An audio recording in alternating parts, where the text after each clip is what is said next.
Part 2. The Mystic Way. As the pilgrim passes while the country permanent remains, so men pass on, but the states remain permanent forever. Blake, Jerusalem. Chapter 1. Introductory. We are now to turn from general principles and study those principles in action, to describe the psychological process, or mystic way, by which that peculiar type of personality, which is able to set up direct relations with the Absolute, is usually developed. The difficulty of this description will lie in the fact that all mystics differ one from another, as all the individual objects of our perception, living and not living, do. The creative impulse in the world, so far as we are aware of it, appears upon ultimate analysis to be free and original, not bound and mechanical, to express itself, in defiance of the determinists, with a certain artistic spontaneity. Man, when he picks out some point of likeness as a basis on which to arrange its productions in groups, is not discovering its methods, but merely making, for his own convenience, an arbitrary choice of one or two, not necessarily characteristic, qualities, which happen to appear in a certain number of different persons or things. Hence the most scientific classification is a rough and ready business at the best. When we come to apply such a classification to so delicate and elusive a series of psychological states as those which accompany the contemplative life, all the usual difficulties seem to be enormously increased. No one mystic can be discovered in whom all the observed characteristics of the transcendental consciousness are resumed, and who can on that account be treated as typical. Mental states which are distinct and mutually exclusive in one case, exist simultaneously in another. In some, stages which have been regarded as essential are entirely omitted. In others, their order appears to be reversed. We seem at first to be confronted by a group of selves, which arrive at the same end, without obeying any general law. Take, however, a number of such definitely mystical selves, and make of them, so to speak, a composite portrait, as anthropologists do when they wish to discover the character of a race. From this portrait we may expect a type to emerge, in which all the outstanding characteristics contributed by the individual examples are present together, and minor variations are suppressed. Such a portrait will of course be conventional, but it will be useful as a standard, which can be constantly compared with, and corrected by, isolated specimens. The first thing we notice about this composite portrait is that the typical mystic seems to move towards his goal through a series of strongly marked oscillations between states of pleasure and states of pain. The existence and succession of these states, sometimes broken and confused, sometimes crisply defined, can be traced to a greater or less degree, in almost every case of which we possess anything like a detailed record. Duran's Girando vadit spiritus, the soul, as it treads the ascending spiral of its road towards reality, experiences alternately the sunshine and the shade. These experiences are constants of the transcendental life. The spiritual states of the soul are all eternal, said Blake, with the true mystical genius for psychology. The complete series of these states, and it must not be forgotten that few individuals present them all in perfection, whilst in many instances several are blurred or appear to be completely suppressed, will be, I think, most conveniently arranged under 5 heads. This method of grouping means, of course, the abandonment of the time-honored threefold division of the mystic way, and the apparent neglect of Saint Teresa's equally celebrated 7 degrees of contemplation, but I think that we shall gain more than we lose by adopting it. The groups, however, must be looked upon throughout as diagrammatic, and only as answering loosely and generally to experiences which seldom present themselves in so rigid and unmixed a form. These experiences, largely conditioned as they are by surroundings and by temperament, exhibit all the variety and spontaneity which are characteristic of life, in its highest manifestations, and, like biological specimens, they lose something of their essential reality in being prepared for scientific investigation. Taken all together, they constitute one continuous process of transcendence, the movement of consciousness from lower to higher levels of reality, the steady remaking of character in accordance with the independent spiritual world. But as the study of physical life is made easier for us by an artificial division into infancy, adolescence, maturity, and old age, so a discreet indulgence of the human passion for map-making will materially increase our chances of understanding the nature of the mystic way.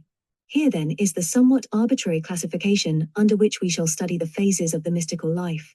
1. The awakening of the self to consciousness of divine reality. This experience, usually abrupt and well-marked, is accompanied by intense feelings of joy and exaltation. 2. The self, aware for the first time of divine beauty, realizes by contrast its own finiteness and imperfection, the manifold illusions in which it is immersed, the immense distance which separates it from the One, its attempts to eliminate by discipline and mortification all that stands in the way of its progress towards union with God constitute purgation. a state of pain and effort. 3. When by purgation the self has become detached from the things of sense, and acquired the ornaments of the spiritual marriage, its joyful consciousness of the transcendent order returns in an enhanced form. Like the prisoners in Plato's cave of illusion, it has awakened to knowledge of reality, has struggled up the harsh and difficult path to the mouth of the cave. Now it looks upon the sun. This is illumination, a state which includes in itself many of the stages of contemplation, degrees of orison, visions and adventures of the soul described by Saint Teresa and other mystical writers. These form, as it were, a way within the way, a moyen de parvenir, a training devised by experts which will strengthen and assist the mounting soul. They stand, so to speak, for education, whilst the way proper represents organic growth. Illumination is the contemplative state par excellence. It forms, with the two preceding states, the first mystic life. Many mystics never go beyond it, and on the other hand, many seers and artists not usually classed amongst them, have tasted to some extent the splendors of the illuminated state. It entails a vision of the absolute, a sense of the divine presence but not true union with it. It is a state of happiness. 4. In the development of the great and strenuous seekers after God, this is followed, or sometimes intermittently accompanied by the most terrible of all the experiences of the mystic way, the last and most complete purification of the self, which is called by some contemplatives the mystic pain or mystic death, by others the dark night of the soul. The consciousness which had, in illumination, sunned itself in the sense of the divine presence, now suffers under an equally intense sense of the divine absence, learning to dissociate the personal satisfaction of mystical vision from the reality of mystical life. As in purgation, the senses were cleansed and humbled, and the energies and interests of the self were concentrated upon transcendental things. So now the purifying process is extended to the very center of I-hood, the will. The human instinct for personal happiness must be killed. This is the spiritual crucifixion so often described by the mystics, the great desolation in which the soul seems abandoned by the divine. The self now surrenders itself, its individuality and its will completely.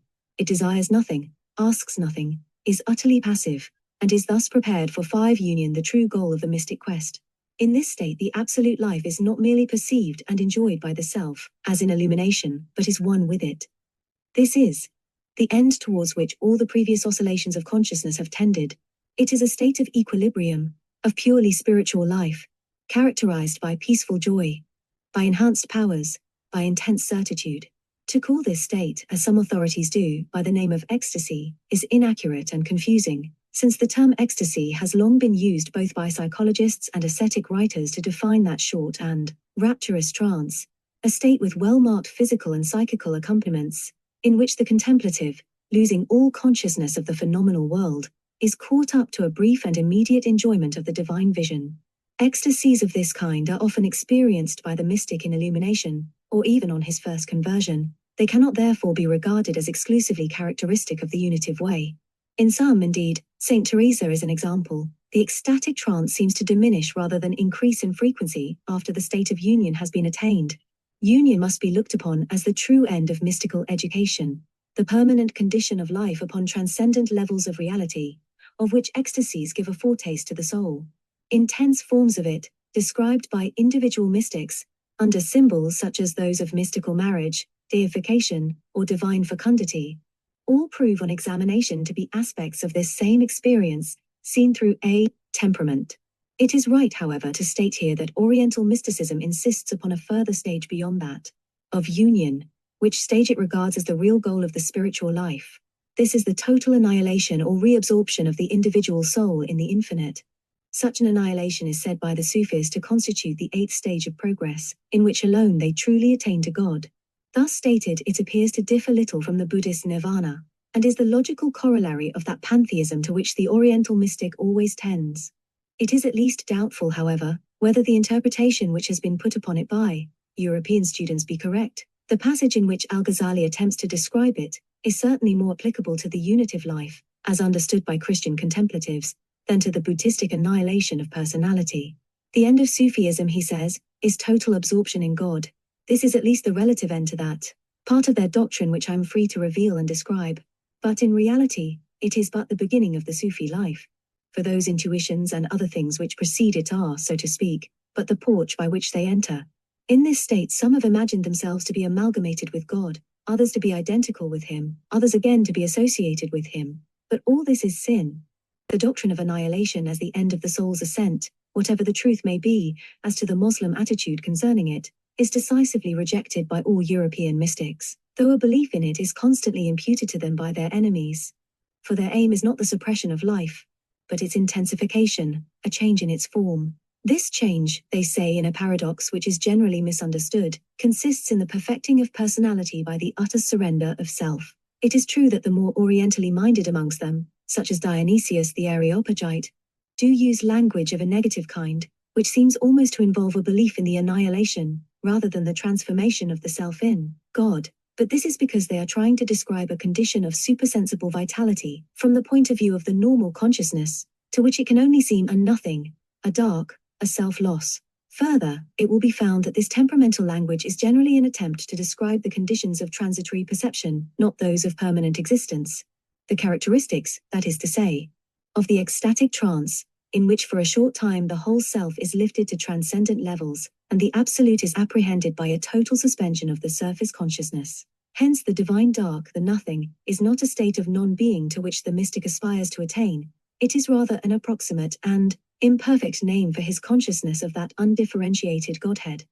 That supernal light whence he may, in his ecstasies, bring down fire from heaven to light the world. In the mystics of the West, the highest forms of divine union impel the self to some sort of active, rather than of passive life, and this is now recognized by the best authorities as the true distinction between Christian and non-Christian mysticism.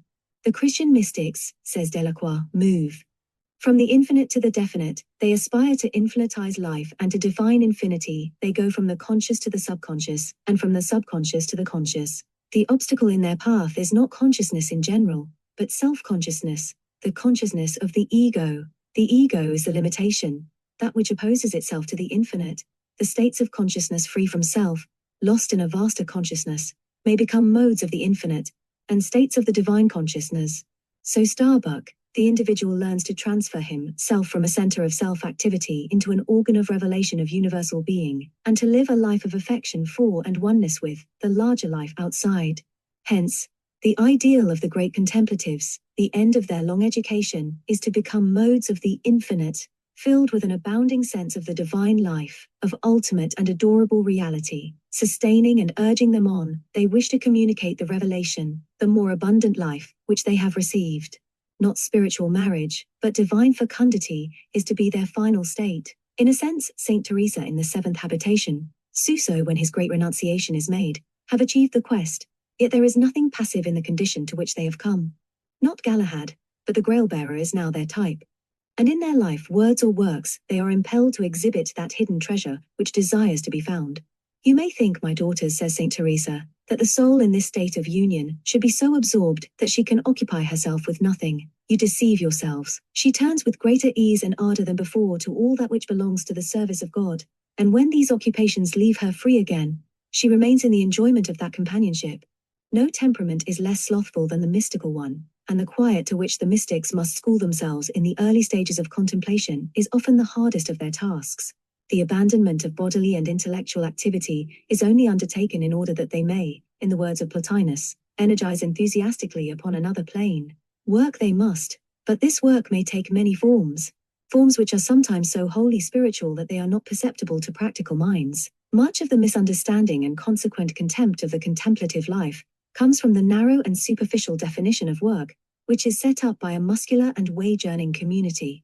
All records of mysticism in the West, then, are also the records of supreme human activity, not only of wrestlers in the spirit, but also of great organizers, such as Saint Teresa and Saint John of the Cross, of missionaries preaching life to the spiritually dead, such as Saint Francis of Assisi, Saint Ignatius Loyola, Eckhart, Suso, Tola, Fox, of philanthropists, such as Saint Catherine of Genoa, poets and prophets, such as Mechthild of Magdeburg, Jacopone da Todi, and Blake, finally, of some immensely virile souls whose participation in the absolute life has seemed to force on them a national destiny.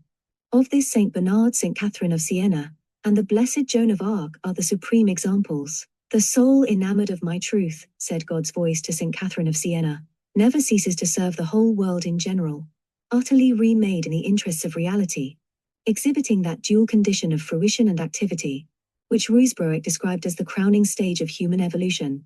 the supreme summit of the inner life. All these lived, as it were, with both hands, towards the finite, and towards the infinite, towards God and man. It is true that in nearly every case, such great actives have first left the world as a necessary condition of obtaining contact with that absolute life which reinforced their own, for a mind distracted by the many cannot apprehend the one. Hence the solitude of the wilderness is an essential part of mystical education. But, having obtained that contact, and established themselves upon transcendent levels, being united with their source not merely in temporary ecstasies, but by an act of complete surrender, they were impelled to abandon their solitude, and resumed in some way their contact with the world, in order to become the medium whereby that life flowed out to other men. To go up alone into the mountain and come back as an ambassador to the world has ever been the method of humanity's best friends.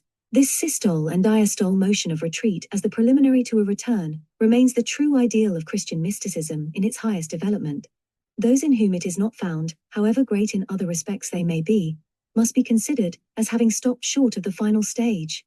Thus St. Catherine of Siena spent 3 years a hermit-like seclusion in the little room, which we still see in her house in the Via Benincasa, entirely cut off from the ordinary life of her family.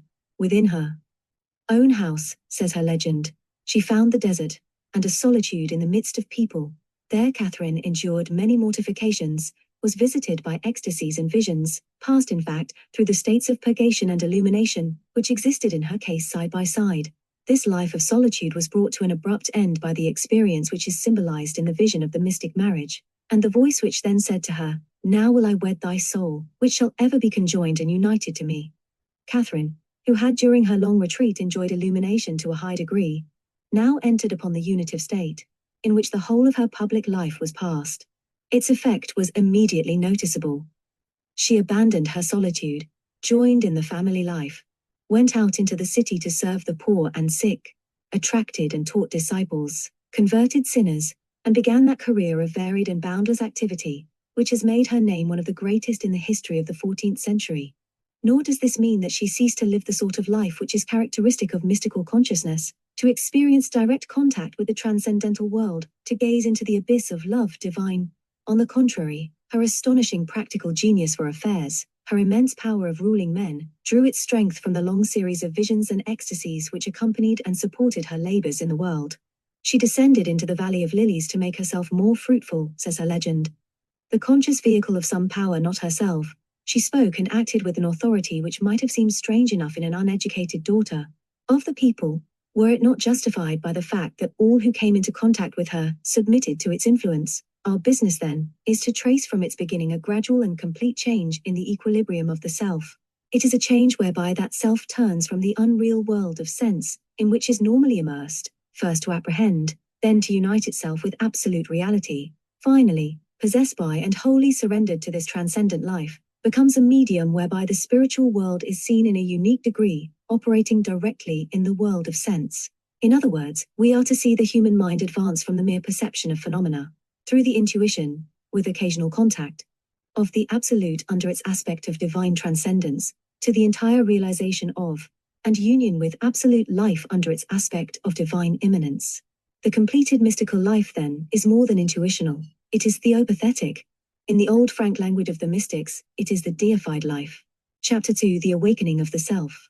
First, in the sequence of the mystic states, we must consider that decisive event, the awakening of the transcendental consciousness. This awakening, from the psychological point of view, appears to be an intense form of the much-discussed phenomenon of conversion. In particular, it is closely akin to those deep and permanent conversions of the adult type which some religious psychologists call sanctification. It is a disturbance of the equilibrium of the self, which results in the shifting of the field of consciousness from lower to higher levels, with a consequent removal of the center of interest from the subject to an object. Now brought unto view, the necessary beginning of any process of transcendence, it must not, however, be confused or identified with religious conversion as ordinarily understood. The sudden and emotional acceptance of theological beliefs, which the self had previously either rejected or treated as conventions dwelling upon the margin of consciousness, and having no meaning for her actual life. The mechanical process may be much the same, but the material involved, the results attained, belong to a higher order of reality. Conversion, says Starbuck, in words which are really far more descriptive of mystical awakening than of the revivalistic phenomena encouraged by American Protestantism, is primarily an unselfing. The first birth of the individual is into his own little world. He is controlled by the deep-seated instincts of self-preservation and self-enlargement, instincts which are, doubtless, a direct inheritance from his brute ancestry. The universe is organized around his own personality as a center. Conversion, then, is the larger world consciousness, now pressing in on the individual consciousness. Often it breaks in suddenly and becomes a great new revelation. This is the first aspect of conversion. The person emerges from a smaller limited world of existence into a larger world of being. His life becomes swallowed up in a larger whole. All conversion entails the abrupt or gradual emergence of intuitions from below the threshold, the consequent remaking of the field of consciousness, an alteration in the self's attitude to the world. But in the mystic, this process is raised to the nth degree of intensity, for in him it means the first emergence of that genius for the absolute which is to constitute his distinctive character, an emergence enormous in its effect on every department of his life. Those to whom it happens, often enough, are already religious, sometimes deeply and earnestly so. Roman Merswin, St. Catherine of Genoa, Madame Guyon, George Fox, all these had been bred up in piety, and accepted in its entirety the Christian tradition. They were nonetheless conscious of an utter change in their world when this opening of the soul's eye took place. Sometimes the emergence of the mystical consciousness is gradual, unmarked by any definite crisis. The self slides gently, almost imperceptibly, from the old universe to the new. The records of mysticism, however, seem to suggest that this is exceptional, that travail is the normal accompaniment of birth. In another type, of which George Fox is a typical example, there is no conversion in the ordinary sense, but a gradual and increasing lucidity, of which the beginning has hardly been noticed by the self, intermittently accompanies the pain, misery of mind and inward struggles characteristic of the entrance upon the way of purgation. Conversion and purification then go hand in hand, finally shading off into the serenity of the illuminated state. Fox's journal for the year 1647 contains a vivid account of these showings, or growing transcendental perceptions of a mind not yet at one with itself, and struggling towards clearness of sight. Though my exercises and troubles, he says, were very great, yet were they not so continual, but I had some intermissions, and was sometimes brought into such a heavenly joy, that I thought I had been in Abraham's bosom. Thus in the deepest miseries, and in the greatest sorrows and temptations that many times beset me, the Lord in his mercy did keep me. I found that there were two thirsts in me, the one after the creatures to get help and strength there, and the other after the Lord, the Creator. It was so with me, that there seemed to be two pleadings in me. One day when I had been walking solitarily abroad and was come home, I was wrapped up in the love of God, so that I could not but admire the greatness of his love. While I was in that condition, it was opened unto me by the eternal light and power, and I saw clearly therein. But oh, then did I see my troubles, trials, and temptations more clearly than ever I had done. The great oscillations of the typical mystic between joy and pain are here replaced by a number of little ones. The two thirsts of the superficial and spiritual consciousness assert themselves by turns. Each step towards the vision of the real brings with it a reaction. The nascent transcendental powers are easily fatigued, and the pendulum of self takes a shorter swing. I was swept up to thee by thy beauty, and torn away from thee by my own weight, says St. Augustine, crystallizing the secret of this experience in an unforgettable phrase. Most often, however, if we may judge from those first-hand accounts which we possess, mystic conversion is a single and abrupt experience, sharply marked off from the long dim struggles which precede and succeed it. Normally it takes the form of a sudden and acute realization of a splendor and adorable reality in the world, or sometimes of its obverse, the divine sorrow at the heart of things, never before perceived. Insofar as I am acquainted with the resources of language, there are no words in which this realization can be described. It is of so actual a nature, that in comparison the normal world of past perception seems but twilit at the best. Consciousness has suddenly changed its rhythm, and a new aspect of the universe rushes in. The teasing mists are swept away, and reveal, if only for an instant, the sharp outline of the everlasting hills. He who knows this will know what I say, and will be convinced that the soul has then another life. In most cases, the onset of this new consciousness seems to the self so sudden, so clearly imposed from without, rather than developed from within, as to have a supernatural character. The typical case is, of course, that of St. Paul, the sudden light, the voice, the ecstasy, the complete alteration of life. We shall see, however, when we come to study the evidence of those mystics who have left a detailed record of their pre-converted state, that the apparently abrupt conversion is really, as a rule, the sequel and the result of a long period of restlessness, uncertainty, and mental stress. The deeper mind stirs uneasily in its prison, and its emergence is but the last of many efforts to escape. The temperament of the subject, his surroundings, the vague but persistent apprehensions of a super-sensual reality which he could not find yet could not forget, all these have prepared him for it. When, however, the subconscious intuitions, long ago quickened, are at last brought to birth, and the eyes are opened on new light, and it is significant that an actual sense of blinding radiance is a constant accompaniment of this state of consciousness. The storm and stress, the vague cravings and oscillations of the past life are forgotten. In this abrupt recognition of reality, all things are made new. From this point, the life of the mystic begins. Conversion of this sort may be defined as a sudden, intense, and joyous perception of God, immanent in the universe, of the divine beauty and unutterable splendor of that larger life in which the individual is immersed, and of a new life to be lived by the self in correspondence with this now dominant fact of existence. The film of appearance is abruptly dissolved, and the eternal fairy fields are disclosed. For an instant the neophyte sees nature with the eyes of God. In that glorious moment all is beauty, and knowing this is love, and love is duty. But all that is meant by such a statement as this only the mystics know, and even they seem unable to tell. I will here set down for comparison a few instances of such mystical conversion, quoting, where this is available, the actual description left by the subject of his own experience, or in default of it, the earliest authentic account. In these cases, when grouped together, we shall see certain constant characteristics, from which it may be possible to deduce the psychological law to which they owe their peculiar form. First in point of time, and first perhaps also in importance amongst those which I have chosen, is the case of St. Francis of Assisi, that great poet and contemplative, that impassioned lover of the absolute, whom the unfortunate enthusiasm of his agnostic admirers has presented to the modern world as a celestial patron of the socialist movement and the simple life. The fact that St. Francis wrote little and lived much, that his actions were of unequaled simplicity and directness, has blinded us to the fact that he is a typical mystic, the only one perhaps, who forced the most trivial and sordid circumstances of sensual life to become perfect expressions of reality. Now the opening of St. Francis's eyes, which took place in AD 1206 when he was 24 years old, had been preceded by a long hard struggle between the life of the world and the persistent call of the spirit. His mind, in modern language, had not unified itself. He was a high-spirited boy, full of vitality, a natural artist, with all the fastidiousness which the artistic temperament involves. War and pleasure both attracted him, and upon them, says his legend, he miserably squandered and wasted his time. Nevertheless, he was vaguely dissatisfied.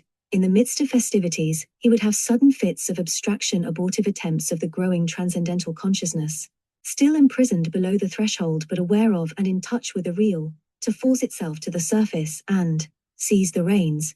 Even in ignorance, says Thomas of Celano again, he was being led to perfect knowledge. He loved beauty, for he was by nature a poet and a musician, and shrank instinctively from contact with ugliness and disease. But something within ran counter to this temperamental bias, and sometimes conquered it. He would then associate with beggars, tend the leprous, perform impulsive acts of charity, and self-humiliation. When this divided state, described by the legend as the attempt to flee God's hand, had lasted for some years, it happened one day that he was walking in the country outside the gates of Assisi, and passed the little church of Estamiano, the which I again quote from Thomas of Celano's Second Life, was almost ruinous and forsaken of all men, and, being led by the Spirit, he went in to pray, and he fell down before the crucifix in devout supplication, and having been smitten by unwonted visitations, found himself another man than he who had gone in. Here then is the first stage of conversion. The struggle between two discrepant ideals of life has attained its term. A sudden and apparently irrational impulse to some decisive act reaches the surface consciousness from the seething deeps. The impulse is followed, and the swift emergence of the transcendental sense results. This unwanted visitation effects an abrupt and involuntary alteration in the subject's consciousness, whereby he literally finds himself another man. He is as one who slept, and now awakes. The crystallization of this new, at first fluid apprehension of reality in the form of vision and audition, the pointing of the moral, the direct application of truth to the awakened self, follows.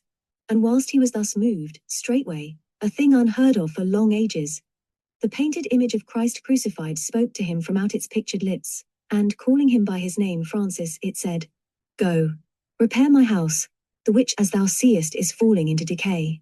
And Francis trembled, being utterly amazed, and almost as it were carried away by these words, and he prepared to obey, for he was wholly set on the fulfilling of this commandment. But forasmuch as he felt that the change he had undergone was ineffable, it becomes us to be silent concerning it. From this time he gave untiring toil to the repair of that church. For though the words which were said to him concerned that divine church which Christ bought with his own blood, he would not hasten to such heights, but little by little from things of the flesh would pass to those of the spirit. In a moment of time Francis's whole universe had suffered complete rearrangement. There are no hesitations, no uncertainties. The change, which he cannot describe, he knows to be central for life. Not for a moment does he think of disobeying the imperative voice which speaks to him from a higher plane of reality, and demands the sacrifice of his career. Compare now with the experience of St. Francis, that of another great saint and mystic, who combined, as he did, the active with the contemplative life. Catherine of Genoa, who seems to have possessed from childhood a religious nature, was prepared for the remaking of her consciousness by years of loneliness and depression, the result of an unhappy marriage. She, like St. Francis, but in sorrow rather than in joy, had oscillated between the world, which did not soothe her, and religion, which helped her no more. At last she had sunk into a state of dull wretchedness, a hatred alike of herself and of life. Her emancipation was equally abrupt. In the year 1474, she being 26 years old, the day after the feast of St. Benedict, at the instance of her sister that was a nun, Catherine went to make her confession to the confessor of that nunnery, but she was not disposed to do it. Then said her sister, "At least go and recommend yourself to him, because he is a most worthy religious." And in fact he was a very holy man. And suddenly, as she knelt before him, she received in her heart the wound of the unmeasured love of God, with so clear a vision of her own misery and her faults, and of the goodness of God, that she almost fell upon the ground. And by these sensations of infinite love, and of the offences that had been done against this most sweet God, she was so greatly drawn by purifying affection away from the poor things of this world, that she was almost beside herself. And for this she cried, inwardly with ardent love, "No more world, no more sin." And at this point, if she had possessed 1,000 worlds, she would have thrown all of them away. And she returned home, kindled and deeply wounded with so great a love of God, the which had been shown her inwardly, with the sight of her own wretchedness, that she seemed beside herself. And she shut herself in a chamber, the most secluded she could find, with burning sighs. And in this moment she was inwardly taught the whole practice of orison, but her tongue could say naught but this: "O love, can it be that thou hast called me with so great a love, and made me to know in one instant that which worlds cannot express?" This intuition of the absolute was followed by an interior vision of Christ bearing the cross, which further increased her love and self-abasement. And she cried again, "O love, no more sins, no more sins," and her hatred of herself was more than she could endure. Of this experience von Hegel says, "If the tests of reality in such things are their persistence, and large and rich spiritual applicability and fruitfulness, then something profoundly real and important took place in the soul of that sad and weary woman of 26, within that convent chapel, at that Annunciation tide." It is very certain that for St. Catherine, as for St. Francis, an utterly new life did, literally, begin at this point. The center of interest was shifted, and the field of consciousness remade. She knew in an instant that which words cannot express. Some veil about her heart was torn away, so abruptly, that it left a wound behind. For the first time she saw and knew the love in which life is bathed, and all the energy and passion of a strong nature responded to its call. The conversion of Madame Guyon to the mystic life, as told by herself in the 8th chapter of Part 1 of her autobiography, How a Holy Religious Caused Her to Find God Within Her Heart with Admirable Results, is its characteristic title, is curiously like a dilute version of this experience of St. Catherine's. It too followed upon a period of great mental distress, also the result of an uncongenial marriage. But since Madame Guyon's rather unbalanced, diffuse, and sentimental character lacks the richness and dignity, the repressed ardors and exquisite delicacy of St. Catherine's mind, so too, her account of her own interior processes is too often marred by a terrible and unctuous interest in the peculiar graces vouchsafed to her. Madame Guyon's value to the student of mysticism consists largely in this feeble quality of her surface intelligence, which hence had little or no modifying or contributory effect upon her spiritual life. True to her own great principle of passivity or quiet, It lets the interior impulses have their way, and thus we are able in her case to observe their workings with unusual ease, uncomplicated by the presence of a vigorous intellect or a disciplined will. The wind that bloweth where it listeth whistles through her soul, and the response which she makes is that of a weathercock rather than a windmill. She moves to every current. She often mistakes a draught for the divine breath. She feels her gyrations to be of enormous importance. But when it comes to the description of her awakening to the deeper life, a genuine intensity of feeling endows even her effusive style with a certain dignity.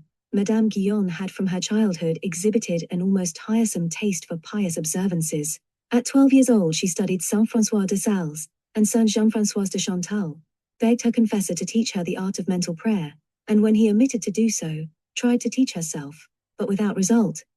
She wished at this time to become a nun in Madame de Chantal's Order of the Visitation, as Saint Catherine at the same age wanted to be an Augustinian canoness, but as the longings of little girls of 12 for the cloister are seldom taken seriously, we are not surprised to find the refusal of her parents' consent chronicled in the chapter which is headed, Diverses Croixet M. Son Pere.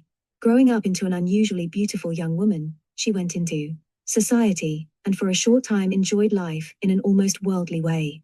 Her marriage with Jacques Guyon, however, a marriage of which she signed the articles without even being told the bridegroom's name, put an end to her gaiety. The whole town was pleased by this marriage, and in all this rejoicing only I was sad. Hardly was I married, when the remembrance of my old desire to be a nun overcame me. Her early married life in her mother-in-law's house was excessively unhappy. She was soon driven to look for comfort in the practices of religion, made to love much, and finding nothing to love around her, she gave her love to God, says Guerrier tersely. But she was not satisfied. Like most of her fellow contemplatives, she was already vaguely conscious of something that she missed, some vital power, unused, and identified this something with the orison of quiet, the practice of the presence of God which mystically minded friends had described to her. She tried to attain to it deliberately and naturally failed. I could not give myself by multiplicity that which thou thyself givest, and which is only experienced in simplicity. When these interior struggles had lasted for nearly 2 years, and Madame Guyon was 19, the long-desired, almost despaired, of apprehension came, as it did to St. Catherine, suddenly, magically almost, and under curiously parallel conditions. It was the result of a few words spoken by a Franciscan friar, whom a secret force acting in her interest had brought into the neighborhood, and whom she had been advised to consult.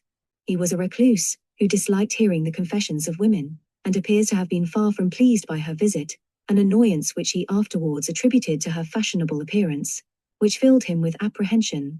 He hardly came forward, and was a long time without speaking to me. I, however, did not fail to speak to him, and to tell him in a few words my difficulties on the subject of orison. He at once replied, Madame, you are seeking without that which you have within. Accustom yourself to seek God in your own heart, and you will find him. Having said this, he left me. The next morning he was greatly astonished when I again visited him, and told him the effect which these words had had upon my soul, for, indeed, they were as an arrow, which pierced my heart through and through. I felt in this moment a profound wound which was full of delight and of love, a wound so sweet that I desired that it might never heal. These words had put into my heart that which I sought for so many years, or rather, they caused me to find that which was there. O my Lord, you were within my heart, and you asked of me only that I should return within, in order that I might feel your presence. O infinite goodness, you were so near, and I, running here and there to seek you, found you not. She too, like St. Catherine, learned in this instant the long-sought practice of orison, or contemplation. From the moment of which I have spoken, my orison was emptied of all form, species, and images. Nothing of my orison passed through the mind, but it was an orison of joyous possession in the will, where the taste for God was so great, pure, and simple, that it attracted and absorbed the 2 other powers of the soul in a profound recollection without action or speech. Take now the case of a less eminent but not less genuine mystic, who has also left behind him a vivid personal description of his entrance upon the mystic way. Roman Merswin was a wealthy, pious, and respected merchant of Strasbourg. In the year 1347, when he was about 36 years old, he retired from business, in order that he might wholly devote himself to religious matters. It was the time of that spiritual revival within the Catholic Church in Germany, which, largely influenced by the great Rhenish mystics Suso and Tauler, is identified with the Friends of God, and Merswin himself was one of Tauler's disciples. One evening, in the autumn which followed his retirement, about the time of Martinmas, he was Strolling in his garden alone, meditating as he walked, a picture of the crucifix suddenly presented itself to his mind. In such an imaginary vision as this, there is nothing, of course, that can be called in the least degree abnormal. The thoughts of a devout Catholic, much under the influence of Tauler and his school, must often have taken such a direction during his solitary strolls. This time, however, the mental image of the cross seems to have given the needed stimulus to subconscious forces, which had long been gathering way. Merswin was abruptly filled with a violent hatred of the world, and of his own free will. Lifting his eyes to heaven, he solemnly swore that he would utterly surrender his own will, person and goods to the service of God. This act of complete surrender, releasing as it were the earthbound self, was at once followed by the onset of pure mystical perception. The reply from on high came quickly. A brilliant light shone about him. He heard in his ears a divine voice of adorable sweetness. He felt as if he were lifted from the ground and carried several times completely round his garden.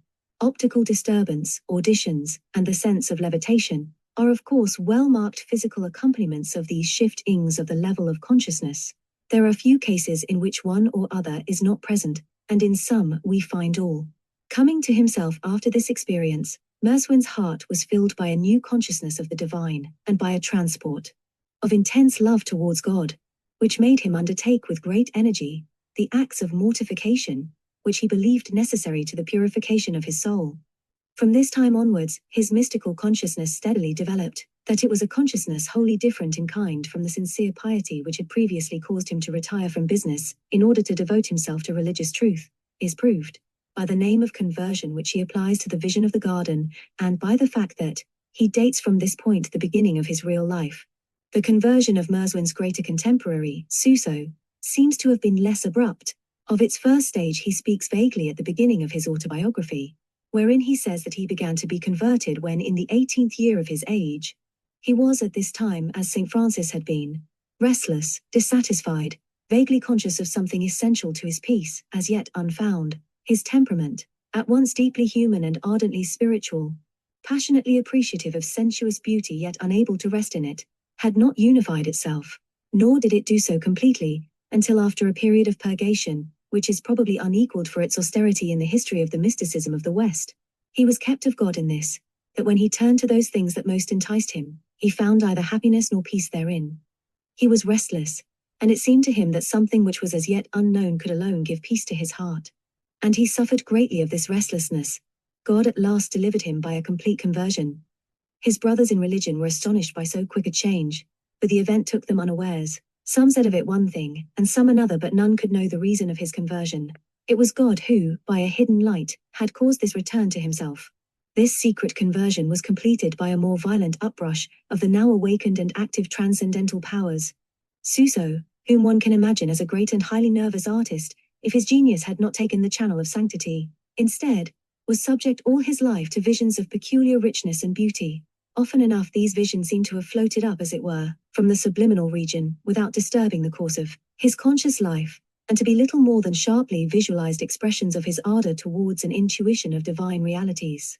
The great ecstatic vision, or rather apprehension, for there is nothing material about it, with which the series opens, however, is of a very different kind, and represents the characteristic experience of ecstasy in its fullest form. It is described with a detail and intensity which make it a particularly valuable document of the mystical life. It is doubtful whether Suso ever saw more than this. The course of his long education rather consisted in an adjustment of his nature to the reality which he then perceived. In the first days of his conversion it happened upon the feast of St. Agnes, when the convent had breakfasted at midday, that the servitor went into the choir. He was alone, and he placed himself in the last stall on the prior's side, and he was in much suffering, for a heavy trouble weighed upon his heart, and being there alone, and devoid of all consolations, no one by his side, no one near him, of a sudden his soul was wrapped in his body, or out of his body. Then did he see and hear that which no tongue can express. That which the servitor saw had no form, neither any manner of being, yet he had of it a joy such as he might have known in the seeing of the shapes and substances of all joyful things. His heart was hungry, yet satisfied. His soul was full of contentment and joy. His prayers and hopes were all fulfilled. And the friar could do naught but contemplate this shining brightness, and he altogether forgot himself and all other things. Was it day or night? He knew not. It was, as it were, a manifestation of the sweetness of eternal life. in the sensations of silence and of rest. Then he said, "If that which I see and feel be not the kingdom of heaven, I know not what it can be, for it is very sure that the endurance of all possible pains were but a poor price to pay for the eternal possession of so great a joy." The physical accompaniments of ecstasy were also present. This ecstasy lasted from half an hour to an hour, and whether his soul were in the body or out of the body he could not tell. But when he came to his senses, it seemed to him that he returned from another world. And so greatly did his body suffer in this short rapture, that it seemed to him that none, even in dying, could suffer so greatly in so short a time. The servitor came to himself moaning, and he fell down upon the ground like a man who swoons, and he cried inwardly, heaving great sighs from the depth of his soul and saying, "Oh my God, where was I and where am I?" And again, "Oh my heart's joy, never shall my soul forget this hour." He walked, but it was but his body that walked, as a machine might do. None knew from his demeanor that which was taking place within, but his soul and his spirit were full of marvels. Heavenly lightnings passed and repassed in the deeps of his being, and it seemed to him that he walked on air. And all the powers of his soul were full of these heavenly delights. He was like a vase from which one has taken a precious ointment, but in which the perfume long remains. Finally, the last phrases of the chapter seem to suggest the true position of this exalted pleasure state as a first link in the long chain of mystical development. This foretaste of the happiness of heaven, he says, the which the servitor enjoyed for many days, excited in him a most lively desire for God. Mystical activity then, like all other activities of the self, opens with that sharp stimulation of the will, which can only be obtained through the emotional life. Suso was a scholar and an embryo ecclesiastic. During the period which elapsed between his conversion and his description of it, he was a disciple of Meister Eckhart, a student of Dionysius and St. Thomas Aquinas. His writings show familiarity with the categories of mystical theology, and naturally enough this circumstance, and also the fact that they were written for purposes of edification, may have dictated to some extent the language in which his conversion ecstasy is described. As against this, I will give two first-hand descriptions of mystical conversion, in which it is obvious that theological learning plays little or no part. Both written in France within a few years of one another, they represent the impact of reality on two minds of very different caliber. One is the secret document in which a great genius set down, in words intended only for his own eyes, the record of a 2 hours ecstasy. The other is the plain, unvarnished statement of an uneducated man of the peasant class. The first is, of course, the celebrated memorial, or amulet, of Pascal. The second is the relation of Brother Lawrence. The memorial of Pascal is a scrap of parchment on which, round a rough drawing of the flaming cross, there are written a few strange phrases, abrupt and broken words, the only news which has come to us concerning one of the strangest ecstatic revelations chronicled in the history of the mystic type. After Pascal's death, a servant found a copy of this little document, now lost, sewn up in his doublet. He seems always to have worn it upon his person, a perpetual memorial of the supernal experience, the initiation into reality, which it describes. Beyond what we can deduce from these few lines, we have no direct knowledge of the processes of Pascal's inner life, but we do know that this abrupt illumination came at the end of a long period of spiritual distress, in which indifference to his ordinary interests was counterbalanced by an utter inability to feel the attractive force of that divine reality, which his great mind discerned as the only adequate object of desire. The memorial opens thus. Lundi Gris 154 lundi, 23 novembre, jour de Saint Clément, pape et martyr, et autres au martyrologe, veille de Saint Chrysogone, martyr et autres, depuis environ 10h30 du soir jusqu'environ minuit et demi feu, from 10:30 till 12:30, fire. That is all so far as description is concerned, but enough apparently to remind the initiate of all that passed. The rest tells us only the passion of joy and conviction which this nameless revelation, this long blazing vision of reality, brought in its train. It is but a series of amazed exclamations, crude, breathless words, placed there helter-skelter, the artist in him utterly in abeyance, the names of the overpowering emotions which swept him, one after the other, as the fire of love disclosed its secrets, evoked an answering flame of humility and rapture in his soul. Dieu d'Abraham, Dieu d'Isaac, Dieu de Jacob, nom des philosophes et des savants, certitude, sentiment, joie, pace, not the God of philosophers and of scholars. Cries in amazement this great scholar and philosopher, abruptly turned from knowledge to love. Oubli du monde et de tout homme Dieu, he says again, seeing his universe suddenly swept clean of all but this transcendent fact. Then, le monde t'a point connu, mais je t'ai connu. Joie, joie, joie, pleurs de joie. Compare with the classic style, the sharp and lucid definition of the pen sees. the irony and glitter of the provinciales. These little, broken phrases, this childlike stammering speech in which a supreme master of language has tried to tell his wonder and his delight. I know few things in the history of mysticism at once more convincing, more poignant than this hidden talisman, upon which the brilliant scholar and stylist, the merciless disputant, has jotted down in hard, crude words, which yet seem charged with passion. The inarticulate language of love, a memorial of the certitude, the peace, the joy above all, the reiterated, all-surpassing joy, which accompanied his ecstatic apprehension of God. Mon Dieu, me quitterez-vous? He says again, the fire apparently beginning to die down, the ecstasy drawing to an end. Que je n'en sois pas séparé éternellement. Are you going to leave me? Oh, let me not be separated from you forever. The one unendurable thought which would, said Aquinas, rob the beatific vision of its glory, were we not sure that it can never fade. But the rhapsody is over. The vision of the fire has gone, and the rest of the memorial clearly contains Pascal's meditations upon his experience, rather than a transcript of the experience itself. It ends with the watchword of all mysticism, surrender, renunciation, total et douce, in Pascal's words, the only way he thinks in which he can avoid continued separation from reality. Pascal's long vision of light, life, and love was highly ecstatic, an indescribable, incommunicable experience, which can only be suggested by his broken words of certitude and joy, by his simple contemporary, Brother Lawrence, that transcendent reality who is not the God of philosophers and scholars, was perceived in a moment of abrupt intuition, peculiarly direct, unecstatic and untheological in type, but absolutely enduring in its results. Lawrence was an uneducated young man of the peasant class, who first served as a soldier, and afterwards as a footman in a great French family, where he annoyed his masters by breaking everything. When he was between 50 and 60 years of age, he entered the Carmelite order as a lay brother, and the letters, spiritual maxims, and conversations belonging to this period of his life were published after his death in 1691. He told me, says the anonymous reporter of the conversations, supposed to be M. Beaufort, who was about 1660 grand, vicar to the Cardinal de Noailles, that God had done him a singular favor in his conversion at the age of 18. That in the winter, seeing a tree stripped of its leaves, and considering that within a little time the leaves would be renewed, and after that the flowers and fruit appear, he received a high view of the providence and power of God, which has never since been effaced from his soul, that this view had set him perfectly loose from the world and kindled in him such a love for God, that he could not tell whether it had increased in above 40 years that he had lived since. Such use of visible nature as the stuff of ontological perceptions, the medium whereby the self reaches out to the absolute, is not rare in the history of mysticism.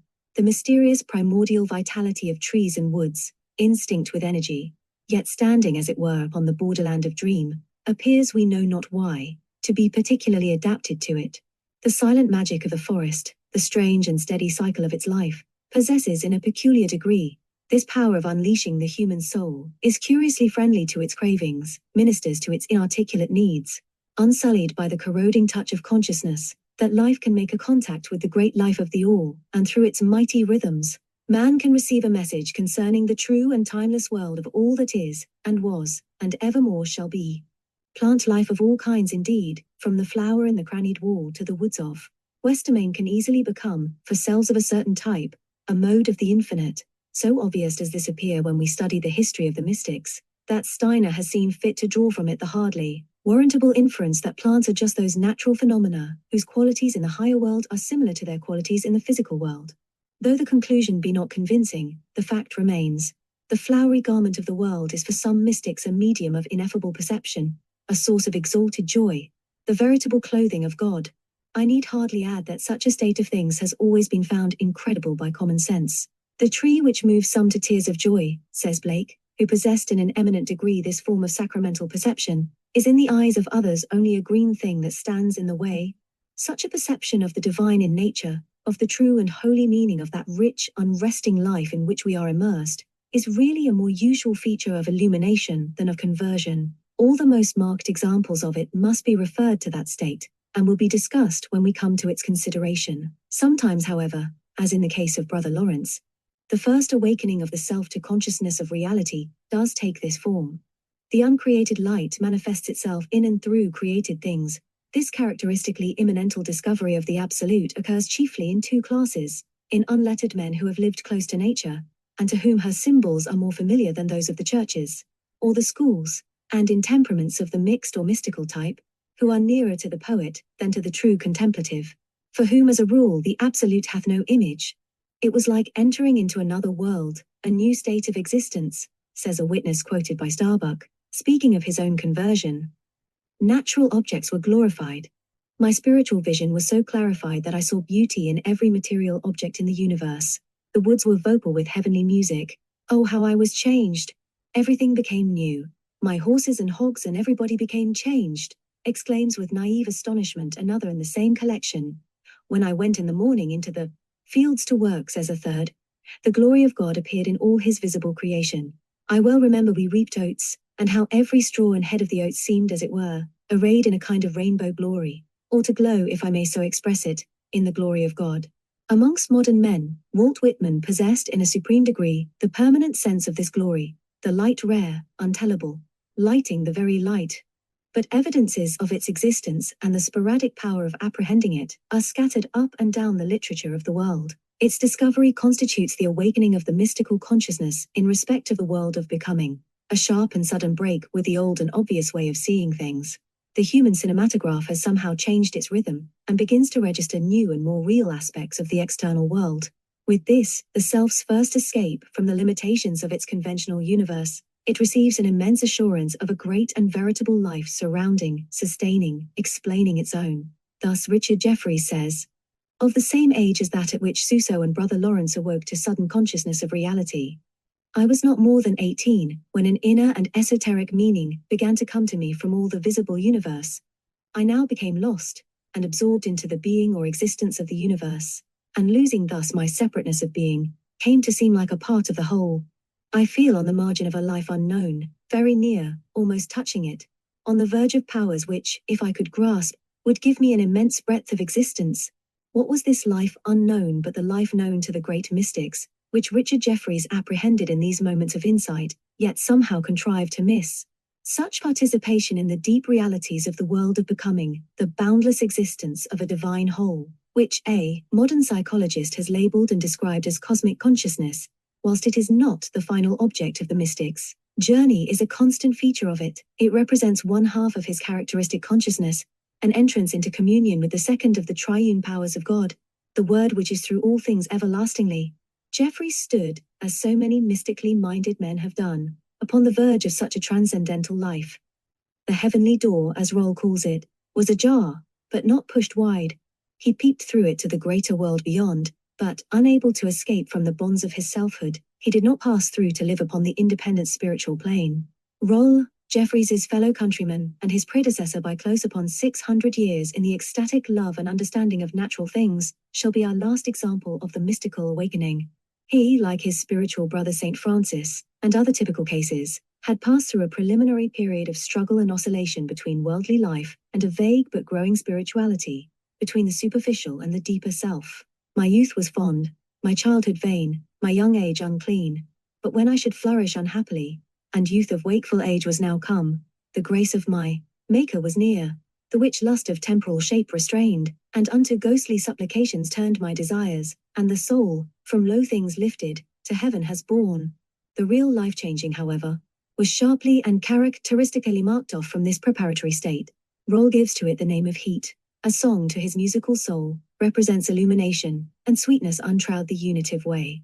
Heat soothly I call when the mind truly is kindled in love everlasting, and the heart on the same manner to burn not hopingly but verily is felt.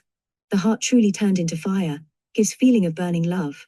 This burning, it appears, is not to be looked upon as merely symbolic. In it, we seem to have an unusual form of psychophysical parallelism, a bodily expression of the psychic travail and distress, accompanying the new birth. More have I marveled than I show forsooth, he says in his prologue, when I first felt my heart wax warm, and truly, not imaginingly, but as it were with a sensible fire, burned, I was forsooth marveled, as this burning burst up in my soul, and of an unwonted solace, for in my ignorance of such healing abundance, oft have I groped my breast, seeing whether this burning were of any bodily cause outwardly. But when I knew that only it was kindled of ghostly cause inwardly, and this burning was naught of fleshly love or desire, in this I conceived it was the gift of my Maker. Further on, he gives another and more detailed account. From the beginning, forsooth, of my life changing and of my mind, to the opening of the heavenly door, which thy face showed, that the heart might behold heavenly things, and see by what way its love it might seek and busily desire. 3 years are run, except 3 months or 4. The door, forsooth, biding open, a year near by. I passed unto the time in which the heat of love everlasting was verily felt in heart. I sat forsooth in a chapel, and whilst with sweetness of prayer and meditation greatly, I was delighted. Suddenly in me I felt a merry heat and unknown. But at first I wondered, doubting of whom it should be. But a long time I am assured that not of the creature but of my Maker it was, for more hot and gladder, I found it. To this we must add a passage which I cannot but think one of the most beautiful expressions of spiritual joy to be found in mystical literature. It forms, as it were, a poetic gloss upon the experience just described, its sketch of the ideal mystic life, to the cultivation of which he then set himself, revealing in a few lines the charm of Raw's character, its simplicity and gaiety, its capacity for ardent love. In it we see reflected the exquisite and Franciscan candor of soul which enabled him to live in his Yorkshire hermitage, as an earlier brother of the birds did upon the Umbrian hills, close to nature and close to God. In the beginning truly of my conversion and singular purpose, I thought I would be like the little bird that for love of her lover longs. But in her longing she is gladdened when he comes that she loves, and joying she sings, and singing she longs, but in sweetness and heat. It is said the nightingale to song and melody all night is given, that she may please him to whom she is joined. How muckle more with greatest sweetness to Christ my Jesus should I sing, that is spouse of my soul by all this present life, that is night in regard of clearness to come. Glancing back at the few cases here brought together, we can see in them, I think, certain similarities and diversities which are often of great psychological interest and importance, and which will be found to govern the subsequent development of the mystic life. We see in particular at this point, before purification, or the remaking of character begins, the reaction of the natural self, its heart and its mind, upon the uprush of new truth which operates mystical conversion. This reaction is highly significant, and gives us a clue not only to the future development of the mystic, but to the general nature of man's spiritual consciousness. We have said that this consciousness in its full development seems to be extended, not in one, but in 2 directions. These directions, these 2 fundamental ways of apprehending reality, may be called the eternal and temporal, transcendent and immanent, absolute and dynamic aspects of truth. They comprise the twofold knowledge of a God who is both being and becoming, near and far, pairs of opposites which ecstasy will carry up into a higher synthesis. But the first awakening of the mystic sense, the first breaking in of the suprasensible upon the soul, will involve the emergence of one only of these 2 complementary forms of perception. One side always wakes first, the incoming message always choosing the path of least resistance. Hence mystical conversion tends to belong to one of 2 distinctive types. Tends also as regards its expression to follow that temperamental inclination, to objectivize reality as a place, a person, or a state which we found to govern the symbolic systems of the mystics. There is first then the apprehension of a splendor without, an expansive, formless, ineffable vision, a snatching up of the self as it were, from knowledge of this world to some vague yet veritable knowledge of the next. The veil parts, and the Godhead is perceived under its aspect of transcendence. Not the personal touch of love transfiguring the soul, but the impersonal glory of a transfigured universe is the dominant note of this experience, and the reaction of the self takes the form of awe and rapture rather than of intimate affection. Of such a kind was the conversion of Suso, and in a less degree of Brother Lawrence. Of this kind also were the light which Ruhlmann Merswin saw, and the mystical perception of the being of the universe reported by Richard Jefferies and countless others. This experience, if it is to be complete, if it is to involve the definite emergence of the self from the prison of I-hood, its setting out upon the mystic way, requires an act of concentration on the self's part, as the complement of its initial act of expansion. It must pass beyond the stage of metaphysical rapture or fluid splendor, and crystallize into a definite concept, a definite and personal relation set up between the self and the absolute life. The vitality and efficiency of the conversion from sense to spirit, says Eucken, depends on the vividness of the apprehension of the new reality, and on its authority for life. To be a spectator of reality is not enough. The awakened subject is not merely to perceive transcendent life, but to participate therein. In Jeffreys's case, this crystallization, this heroic effort towards participation did not take place, and he never therefore laid hold of the glory that has been revealed. In Suso's it did, exciting in him a most lively desire for God. In most cases this crystallization, The personal and imperative concept which the mind constructs from the general and ineffable intuition of reality assumes a theological character. Often it presents itself to the consciousness in the form of visions or voices, objective, as the crucifix which spoke to St. Francis, or mental, as the visions of the cross in Rulman Merswin and St. Catherine of Genoa. Nearly always, this concept, this intimate realization of the divine, has reference to the love and sorrow at the heart of things, the discord between perfect love and an imperfect world, whereas the complementary vision of transcendence strikes a note of rapturous joy. The beatings of the heart of God sounded like so many invitations which thus spake, "Come and do penance. Come and be reconciled. Come and be consoled. Come and be blessed. Come, my love, and receive all that the beloved can give to his beloved. Come, my bride, and enjoy my Godhead." It is to this personal touch, to the individual appeal of an immediate presence, not to the great light and the beatific vision, that the awakened self makes its most ardent, most heroic response. Not because he was rapt from himself, but because the figure on the cross called him by name, saying, "Repair my church," did St. Francis, with that simplicity, that disregard of worldly values which constituted his strength, accept the message, in a literal sense, and set himself instantly to the work demanded, bringing stones, and, in defiance alike of comfort and convention, building up with his own hands the crumbling walls. In many conversions to the mystic life, the revelation of an external splendor, the shining vision of the transcendent spiritual world, is wholly absent. The self awakes to that which is within, rather than to that which is without, to the immanent, not the transcendent God, to the personal, not the cosmic relation, where those who look out receive the revelation of divine beauty. Those who look in receive rather the wound of divine love, another aspect of the triple star. I need not point out that Richard Rolle and Madame Guyon are extreme examples of this type, but it is seen in perhaps a more balanced form in St. Catherine of Genoa. Both Madame Guyon and St. Catherine compare the anguish and abruptness of that inward revelation, its rending apart of the hard tissues of I-hood, and its inevitable setting in relief of their own poor finite selves, to a wound. It is the wound of unmeasured love, says the legend of St. Catherine, an image in which we seem to hear the very accents of the saint. A wound full of delight, says the more effusive Frenchwoman, I wished that it might never heal. Rolle calls this piercing rapture a great heat, the heat which is to light the fire of love. As it were, if the finger were put in fire, it should be clad with feeling of burning, so the soul with love, as aforesaid, set afire, truly feels most very heat. Love, passionate and all-dominant, here takes the place of that joyous awe, which we noticed as the characteristic reaction upon reality, in conversions of the transcendent type. In the deep and strong temperaments of the great mystics, this love passes quickly, sometimes instantly, from the emotional to the volitional stage. Their response to the voice of the Absolute is not merely an effusion of sentiment, but an act of will, an act often of so deep and comprehensive a kind as to involve the complete change of the outward, no less than of the inward life.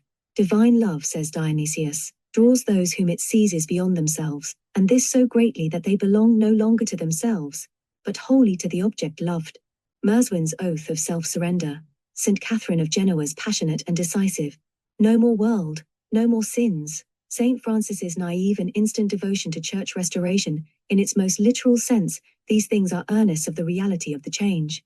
They represent, symbolize as well as they can upon the sensual plane, the inevitable response of every living organism to a fresh external stimulus, its adjustment to the new conditions which that stimulus represents.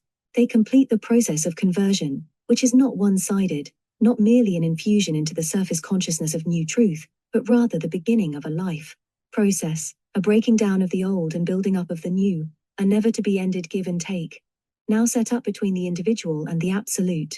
The spirit of life has been born, and the first word it learns to say is Abba, Father.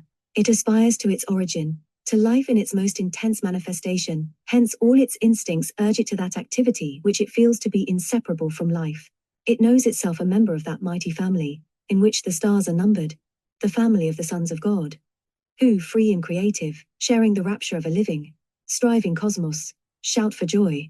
So, even in its very beginning, we see how active, how profoundly organic, how deeply and widely alive is the true contemplative life, how truly on the transcendent as on the phenomenal plane. The law of living things is action and reaction, force and energy. The awakening of the self is to a new and more active plane of being, new and more personal relations with reality, hence to new and more real work which it must do. Chapter 3. The Purification of the Self. Here then stands the newly awakened self, aware for the first time of reality, responding to that reality by deep movements of love and of awe.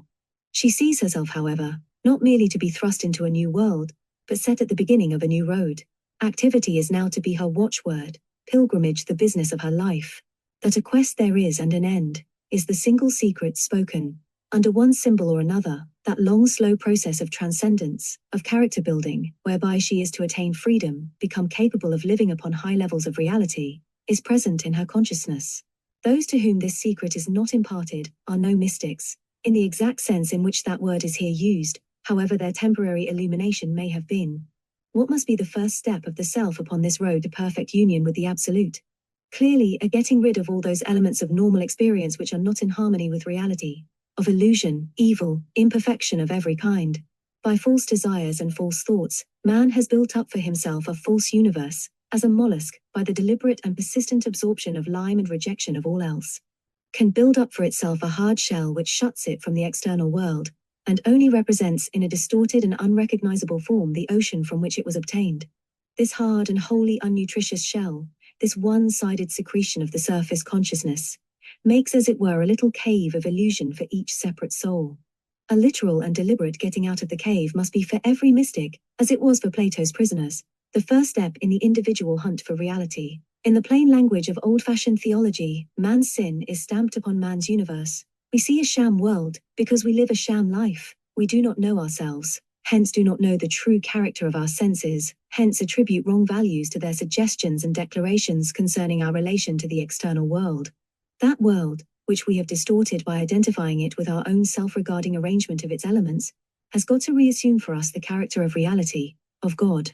In the purified sight of the great mystics, it did reassume this character. Their shells were opened wide.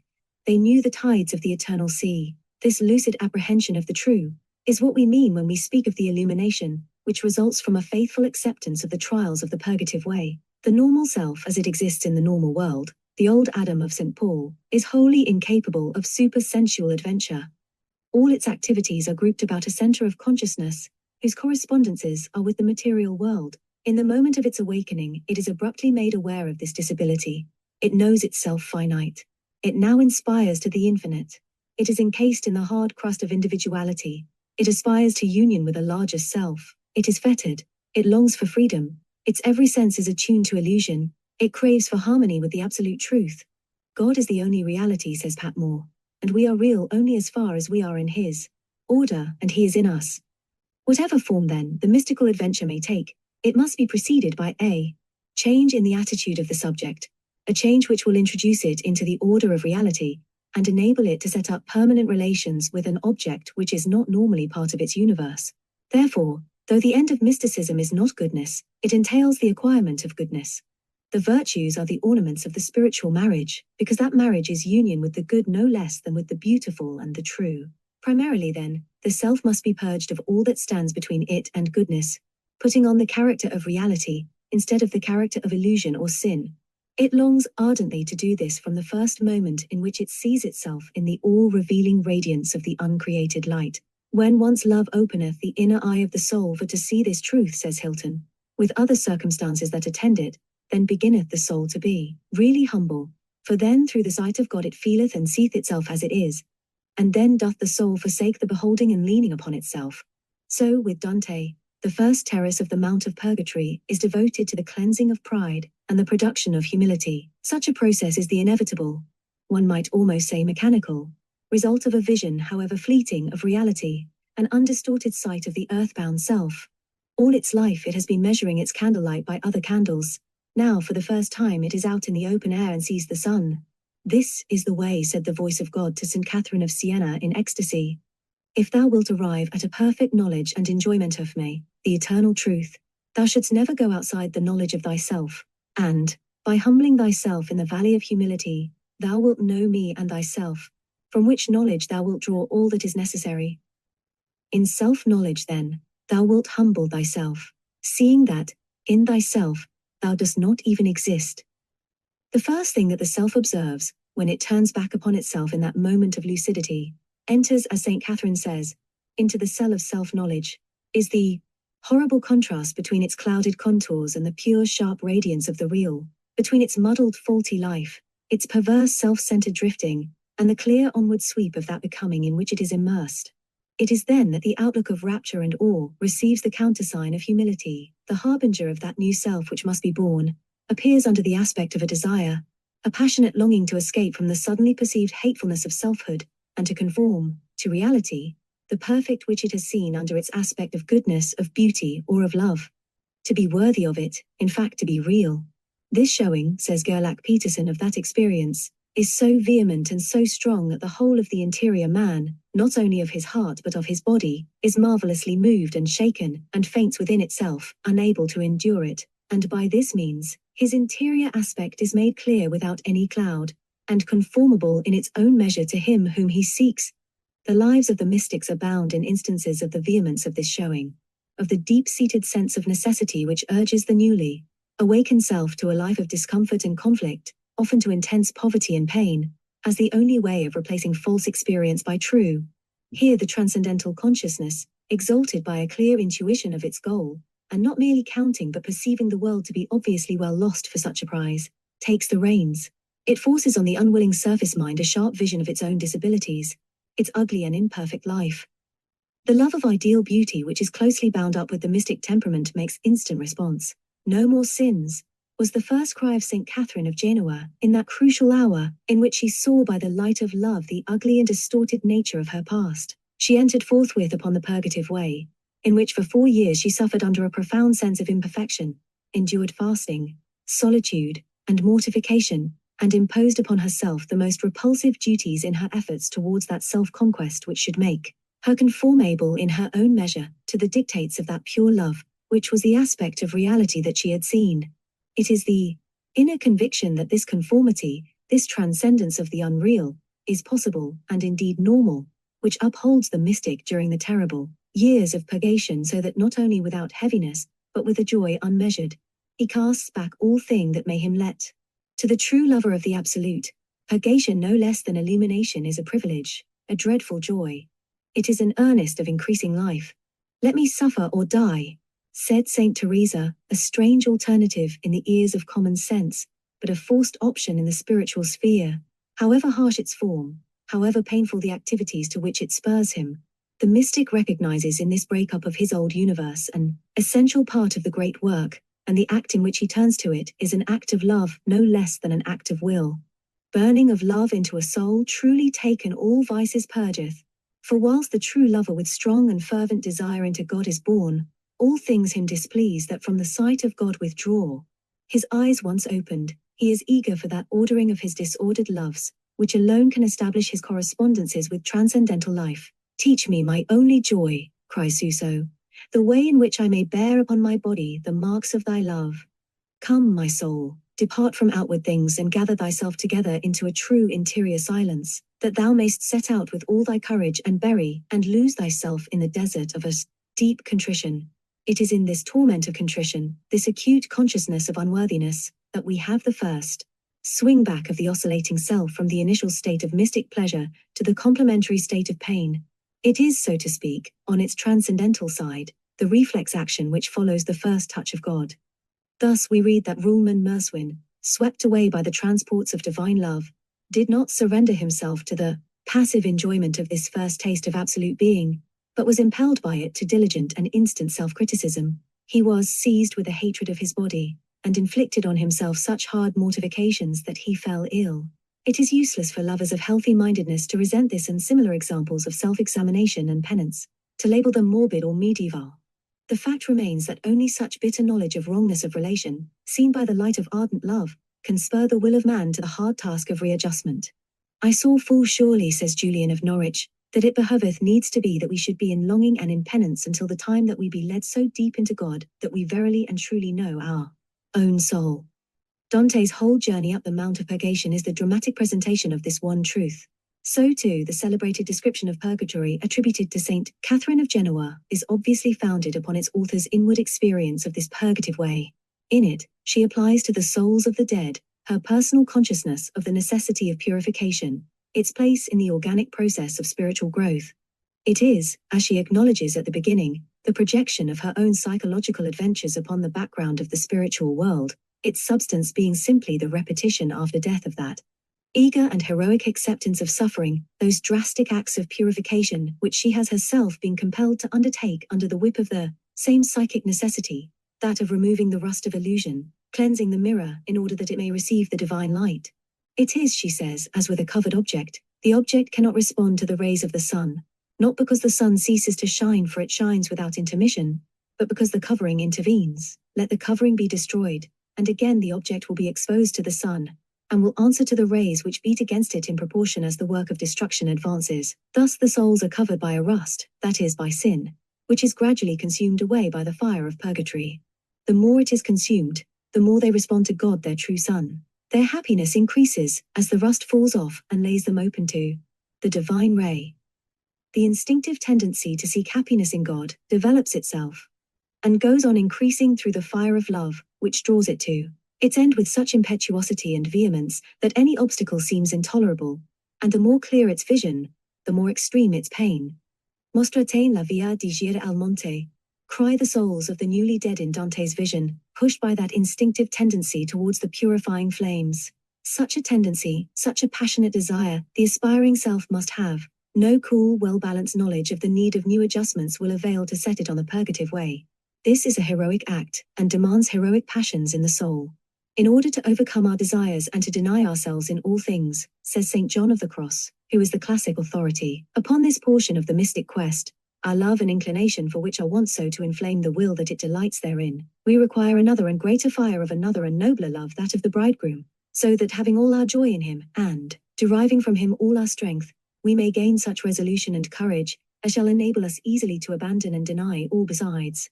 It was necessary, in order to subdue our sensual desires, not only to have this love for the bridegroom, but also to be on fire therewith, and that with anxiety. If our spiritual nature were not on fire with other and nobler anxieties for that which is spiritual, we should never overcome our natural and sensible satisfactions, nor be able to enter on the night of sense. Neither should we have the courage to remain in the darkness, in the denial of every desire. It is necessary to be on fire with love, and that with anxiety. Only this deep and ardent passion for a perceived object of love can persuade the mystic to those unnatural acts of abnegation on which he kills his lesser.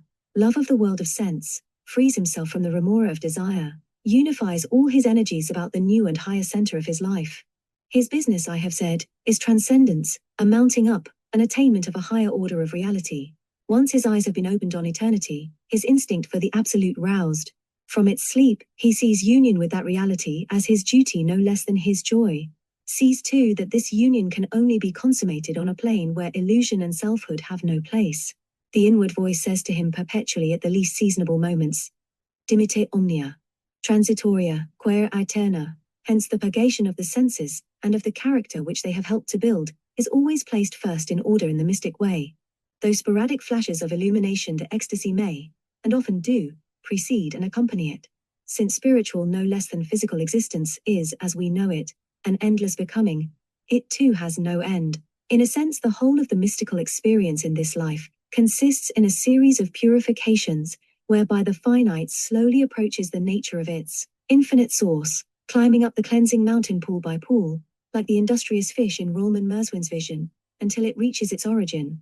The greatest of the contemplative saints, far from leaving purgation behind them in their progress, were increasingly aware of their own inadequateness, the nearer they approach to the unitive state, for the true lover of the absolute, like every other lover, is alternately abased and exalted by his unworthiness and his good fortune.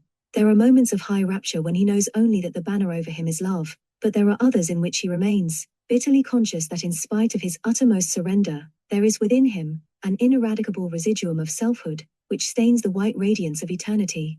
In this sense, then, purification is a perpetual process. That which mystical writers mean, however, when they speak of the way of purgation, is rather the slow and painful completion of conversion. It is the drastic turning of the self from the unreal to the real life, a setting of her house in order, an orientation of the mind to truth. Its business is the getting rid, first of self-love, and secondly, of all those foolish interests, in which the surface consciousness is steeped. The essence of purgation, says Richard of St. Victor, is self-simplification. Nothing can happen until this has proceeded a certain distance, till the involved interests and Tangled motives of the self are simplified, and the false complications of temporal life are recognized and cast away. No one, says another authority in this matter, can be enlightened unless he be first cleansed or purified and stripped. Purgation, which is the remaking of character in conformity with perceived reality, consists in these two essential acts: the cleansing of that which is to remain, the stripping of that which is to be done away. It may best be studied, therefore, in two parts, and I think that it will be in the reader's interest if we reverse the order which the Theologia Germanica adopts, and first consider negative purification, or self-stripping, and next positive purification, or character adjustment. These, then, are the branches into which this subject will here be split. 1. The negative aspect. The stripping or purging away of those superfluous, unreal, and harmful things which dissipate the precious energies of the self. This is the business of poverty or detachment. 2. The positive aspect. A raising to their highest term, their purest state of all that remains, the permanent elements of character. This is brought about by mortification, the gymnastic of the soul, a deliberate recourse to painful experiences and difficult tasks. 1. Detachment. Apart from the plain necessity of casting out imperfection and sin, what is the type of good character which will best serve the self in its journey towards union with the Absolute? The mystics of all ages and all faiths agree in their answer. Those three virtues which the instinct of the Catholic Church fixed upon as the necessities of the cloistered life, the great evangelical counsel of voluntary poverty with its departments, chastity, the poverty of the senses, and obedience, the poverty of the will, are also, when raised to their highest term, and transmuted by the fire of love, the essential virtues of the mystical quest. By poverty the mystic means an utter self-stripping, the casting off of immaterial as well as material wealth, a complete detachment from all finite things. By chastity he means an extreme and limpid purity of soul, virgin to all but God by obedience, that abnegation of selfhood, that mortification of the will which results in a complete humility, a holy indifference to the accidents of life. These three aspects of perfection are really one, linked together as irrevocably as the three aspects of the self. Their common characteristic is this: they tend to make the subject regard itself, not as an isolated and interesting individual possessing desires and rights, but as a scrap of the cosmos, an ordinary bit of the universal life, only important as a part of the all, an expression of the will divine. Detachment and purity go hand in hand, for purity is but detachment of the heart, and where these are present they bring with them that humble spirit of obedience which expresses detachment of will. We may therefore treat them as three manifestations of one thing, which thing is inward poverty. Blessed are the poor in spirit, for theirs is the kingdom of heaven, is the motto of all pilgrims on this road. God is pure good in himself, says Eckhart, therefore will he dwell nowhere but in a pure soul. There he can pour himself out, into that he can wholly flow. What is purity? It is that a man should have turned himself away from all creatures, and have set his heart so entirely on the pure good, that no creature is to him a comfort, that he has no desire for aught creaturely, save so far as he may apprehend therein the pure good, which is God. And as little as the bright eye can endure aught foreign in it, so little can the pure soul bear anything in it, any stain on it, that comes between it and God. To it all creatures are pure to enjoy, for it enjoyeth all creatures in God, and God in all creatures. To it all creatures are pure to enjoy. This is hardly the popular concept of the mystic, which credits him, in the teeth of such examples as St. Francis, St. Mechtilde of Magdeburg, Roll, Suso, and countless others, with a hearty dread of natural things. Too many mistaken ascetics of the type of the Cure d'Ars, who would not smell a rose for fear of sin, have supported in this respect the vulgar belief, for it is generally forgotten that though most mystics have practiced asceticism as a means to an end, all ascetics are not mystics. Whatever may be the case with other deniers of the senses, it is true that the pure soul of the mystic, dwelling on high levels of reality, his eyes set on the transcendental world, is capable of combining with the perfection of detachment that intense and innocent joy in natural things, as veils and vessels of the divine, which results from seeing all creatures in God and God in all creatures. Whoso knows and loves the nobleness of my freedom, said the voice of God to Mechtilde of Magdeburg, cannot bear to love me alone, he must also love me in the creatures. Such a power is characteristic of the illumination which results from a faithful endurance of the purgative way. For the corollary of "Blessed are the pure in heart" is not merely a poetic statement. The annals of mysticism prove it to be a psychological law. How then is this contradiction to be resolved, that the mystic who has declared the fundamental necessity of leaving all creatures yet finds them pure to enjoy? The answer to the riddle lies in the ancient paradox of poverty, that we only enjoy true liberty in respect of such things as we neither possess nor desire. That thou mayest have pleasure in everything, seek pleasure in nothing. That thou mayest know everything, seek to know nothing. That thou mayest possess all things, seek to possess nothing. In detachment the spirit finds quiet and repose, for coveting nothing. Nothing wearies it by elation, and nothing oppresses it by dejection, because it stands in the center of its own humility, for as soon as it covets anything it is immediately fatigued thereby. It is not love but lust, the possessive case, the very food of selfhood, which poisons the relation between the self and the external world, and immediately fatigues the soul. Divide the world into mine and not mine, and unreal standards are set up, claims and cravings begin to fret the mind. We are the slaves of our own property. We drag with us not a treasure, but a chain. Behold, says the Theologia Germanica, on this sort must we cast all things from us, and strip ourselves of them. We must refrain from claiming anything for our own. When we do this, we shall have the best, fullest, clearest, and noblest knowledge that a man can have, and also the noblest and purest love and desire. He will not behold the light who attempts to ascend to the vision of the Supreme, whilst he is drawn downwards by those things that are an obstacle to the vision, says Plotinus, for he does not ascend alone, but brings with him that which separates him from the one. In a word, he is not made one. Accept poverty, however, demolish ownership, the verb to have in every mood and tense, and this downward drag is at an end. At once the cosmos belongs to you, and you to it. You escape the heresy of separateness, are made one, and merged in the greater life of the all. Then, a free spirit in a free world, the self moves upon its true orbit undistracted by the largely self-imposed responsibilities of ordinary earthly existence. This was the truth which St. Francis of Assisi grasped, and applied with the energy of a reformer and the delicate originality of a poet to every circumstance of the inner and the outer life. This noble liberty it is which is extolled by his spiritual descendant, Jacopone da Todi, in one of his most magnificent odes, O poverty, high wisdom! To be subject to nothing, and by despising all to possess all created things. God will not lodge in a narrow heart, and it is as great as thy love. Poverty has so ample a bosom that deity itself may lodge therein. Poverty is naught to have and nothing to desire but all things to possess in the spirit of liberty. My little sisters the birds, said St. Francis, greatest adept of that high wisdom, brother sun, sister water, mother earth, not my servants, but my kindred and fellow citizens, who may safely be loved so long as they are not desired. So, in almost identical terms, the dying Hindu ascetic, O Mother Earth, Father Sky, Brother Wind, Friend Light, Sweetheart Water, here take my last salutation with folded hands, for today I am melting away into the Supreme because my heart became pure, and all delusion vanished, through the power of your good company. It is the business of Lady Poverty to confer on her lovers this freedom of the universe, to eradicate delusion, purify the heart, and initiate them into the great life of the all. Well might St. Francis desire marriage with that enchantress, who gives back tenfold all that she takes away. Holy poverty, he said, is a treasure so high excelling and so divine, that we be not worthy to lay it up in our vile vessels, since this is that celestial virtue whereby all earthly things and fleeting are trodden underfoot, and whereby all hindrances are lifted from the soul, so that freely she may join herself to God eternal. Poverty is the matchmaker between God and the spirit of man. Never will the union to which that spirit tends take place without her good offices, her drastic separation of the unreal from the real.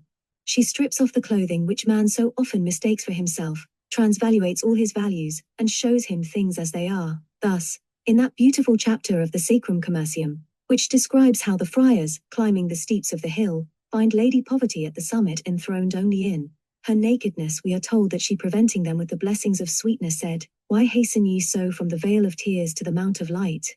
If, peradventure, it is me that ye seek, lo, I am but as you behold, a little poor one, stricken with storms and far from any consolation, whereto the brothers answer, Only admit us to thy peace, and we shall be saved. The same truth, the saving peace of utter detachment from everything but divine reality, a detachment which makes those who have it the citizens of the world, and enabled the friars to say to Lady Poverty, as they showed her from the hill of Assisi, the whole countryside at her feet, hoc est claustrum nostrum, Domina, is taught by Meister Eckhart in a more homely parable.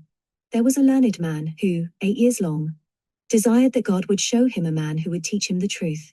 And once when he felt a very great longing, a voice from God came to him and said, Go to the church, and there shalt thou find a man who shalt show thee the way to blessedness. And he went thence, and found a poor man, whose feet were torn and covered with dust and dirt, and all his clothes were hardly worth 3 farthings. And he greeted him, saying, God give you good day. He answered, I have never had a bad day. God give you good luck. I have never had ill luck. May you be happy. But why do you answer me thus? I have never been unhappy. Pray explain this to me, for I cannot understand it. The poor man answered willingly. You wished me good day. I never had a bad day, for if I am hungry I praise God, if it freezes, hails, snows, rains, if the weather is fair or foul. Still I praise God. Am I wretched and despised? I praise God, and so I have never had an evil day. You wish that God would send me luck. But I never had ill luck, for I know how to live with God, and I know that what He does is best, and what God gives me or ordains for me, be it good or ill, I take it cheerfully from God as the best that can be, and so I have never had ill luck. You wish that God would make me happy. I was never unhappy, for my only desire is to live in God's will, and I have so entirely yielded my will to God's, that what God wills, I will. But if God should will to cast you into hell, said the learned man, what would you do then? Cast me into hell? His goodness forbids. But if He did cast me into hell, I should have 2 arms to embrace Him. One arm is true humility, that I should lay beneath Him, and be thereby united to His holy humanity, and with the right arm of love, which is united with His holy divinity, I should so embrace Him, that He would have to go to hell with me.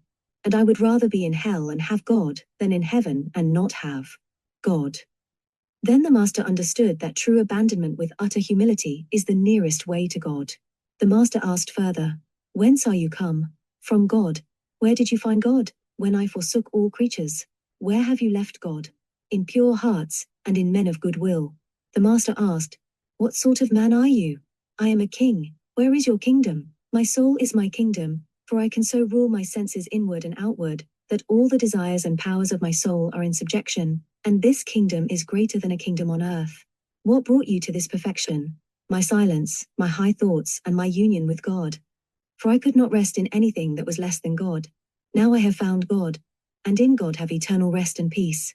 Poverty then consists in a breaking down of man's inveterate rate habit of trying to rest in, or take seriously, things which are less than God, that is, which do not possess the character of reality.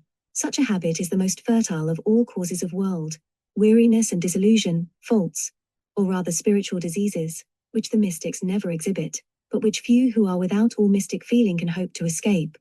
Hence the sharpened perceptions of the contemplatives have always seen poverty as a counsel of prudence, a higher form of common sense.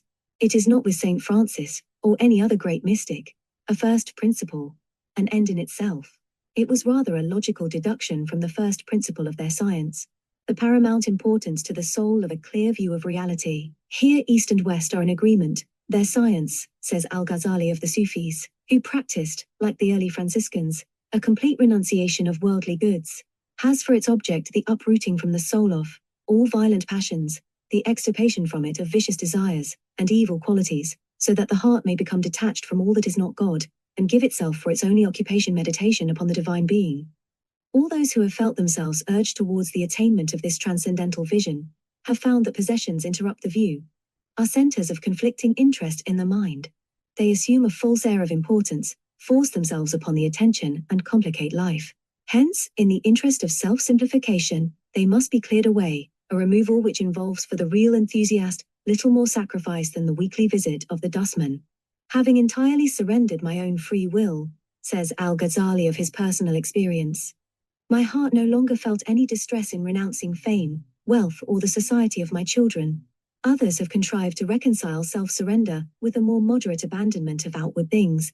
Possessions take different rank for almost every human soul, and the true rule of poverty consists in giving up those things which enchain the spirit, divide its interests, and deflect it on its road to the absolute, whether these things be riches, habits, religious observances, friends, interests, distastes, or desires, not in mere outward destitution for its own sake. It is attitude, not act, that really matters. Self-denudation would not be necessary, were it not for our ineradicable tendency to attribute false value to things the moment they become our own. What is poverty of spirit but meekness of mind, by which a man knows his own infirmity? Says Roll, seeing that to perfect stableness he may not come but by the grace of God, all thing that him might let from that grace he forsakes, and only in joy of his Maker he sets his desire. And as of one root spring many branches, so of wilful poverty on this wise taken proceed virtues and marvels untrowed. Not as some that change their clothes and not their souls, riches soothly it seems these forsake, and vices innumerable they cease not to gather. If thou truly all thing for God forsake, see more what thou despiseth than what thou forsake thy eye. From such passages as this it follows that the poverty of the mystics is a mental rather than a material state. Detachment is the inner reality, of which Franciscan poverty is a sacrament to the world. It is the poor in spirit, not the poor in substance, who are to be spiritually blessed. Let all things be forsaken of me, says Gerlach Peterson, so that being poor I may be able in great inward spaciousness, and, without any hurt, to suffer want of all those things which the mind of man can desire, out of or excepting God himself. I am not speaking here of the absence of things, says St. John of the Cross, for absence is not detachment if the desire remains, but of that detachment which consists in suppressing desire and avoiding pleasure. It is this that sets the soul free, even though possession may be still retained. Every person in whom the mystical instinct awakes, soon discovers in himself certain tastes or qualities which interrupt the development of that instinct. Often these tastes and qualities are legitimate enough upon their own plane, but they are a drain upon the energy of the self, preventing her from attaining that intenser life for which she was made, and which demands all her interest and energy. They distract her attention, they fill the field of perception, making of the surface consciousness so active a thing that it can hardly be put to sleep. Where can he have that pure and naked vision of unchangeable truth, whereby he see into all things, says Peterson again, who is so busied in other things, not perhaps evil, which operate upon his thoughts and imagination, and confuse and enchain his mind, that his sight of that unique one in whom all things are, is overclouded. Now the nature of these distracting factors which confuse and enchain the mind will vary with almost every individual. It is impossible to predict in any one case what the things will be, which the self must give up, in order that the transcendental consciousness may grow. Does it make any difference whether a bird be held by a slender thread, or by a rope, while the bird is bound and cannot fly until the cord that holds it is broken? It is true that a slender thread is more easily broken, still notwithstanding, if it is not broken the bird cannot fly. This is the state of a soul with particular attachments. It never can attain to the liberty of the divine union, whatever virtues it may possess. Desires and attachments affect the soul, as the remora is said to affect a ship, that is but a little fish. Yet when it clings to the vessel it effectually hinders its progress. One man's meat is another man's poison, is a statement that is peculiarly true in regard to questions of detachment. Here each adventurer must and does judge for himself, extirpating all those interests which nourish selfhood, however innocent or even useful they may seem in the eyes of the world. The only rule is the remorseless abandonment of everything which is in the way. When any man God perfectly desires to love, all things as well inward as outward that to God's love are contrary, and from his love do let, he studies to do away. This may mean the utter self-stripping of St. Francis of Assisi, who cast off his actual clothing in his relentless determination to have nothing of his own, or the scarcely less drastic proceedings of Antoinette Bourignon, who found that a penny was enough to keep her from God. Being one night in a most profound penitence, says the biographer of this extraordinary woman, she said from the bottom of her heart, "O my Lord, what must I do to please thee? For I have nobody to teach me. Speak to my soul, and it will hear thee." At that instant she heard, as if another had spoken within her, "Forsake all earthly things. Separate thyself from the love of the creatures. Deny thyself." From this time the more she entered into herself, the more she was inclined to abandon all. But she had not the courage necessary for the complete renunciation towards which her transcendental consciousness was pressing her. She struggled to adjust herself to the inner and the outer life, but without success. For such a character as hers, compromise was impossible. She asked always earnestly, "When shall I be perfectly thine, O my God?" And she thought he still answered her, "When thou shalt no longer possess anything, and shalt die to thyself." "And where shall I do that, Lord?" He answered, "In the desert." At last the discord between her deeper and her superficial self became intolerable. Reinforced by the miseries of an unsympathetic home, still more by a threat of approaching marriage, the inexorable inner powers got their way. She submitted, and having disguised herself in a hermit's dress, she was only 18, and had no one to help or advise her. She went out of her chamber, about 4 in the morning, taking nothing but 1 penny to buy bread for that day, and it being said to her in the going out, "Where is thy faith?" "In a penny." She threw it away. Thus she went away wholly delivered from the heavy burthen of the cares and good things of this world, an admirable example of the mystic's attitude towards the soul-destroying division of interests, the natural but hopeless human struggle to make the best of both worlds, which sucks at its transcendental vitality, occurs in Saint Teresa's purgative period. In her case, this state of purification, the war between the real and the superficial self, extended over a long term of years. It ran side by side with the state of illumination, coexisting with a fully developed contemplative life, and was only brought to an end by that second conversion, which at last unified her scattered interests, and set her firmly, and forever on the unitive way.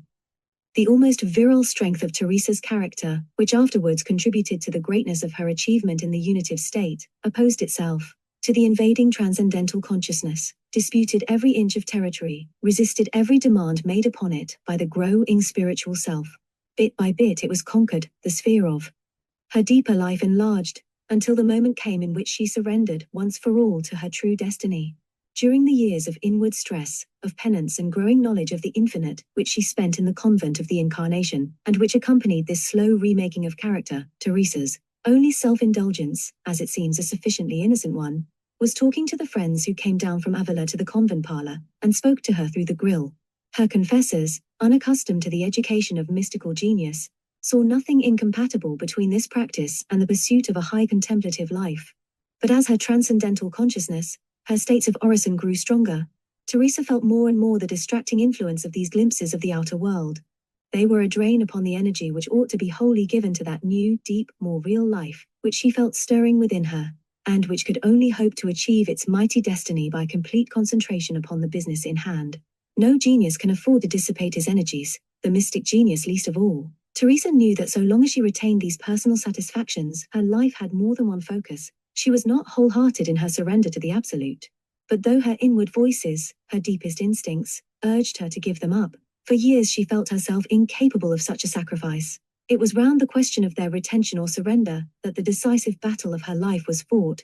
The devil, says her great Augustinian eulogist, Fray Luis de Leon, in his vivid account of these long interior struggles, put before her those persons most sympathetic by nature, and God came, and in the midst of the conversation discovered himself aggrieved and sorrowful.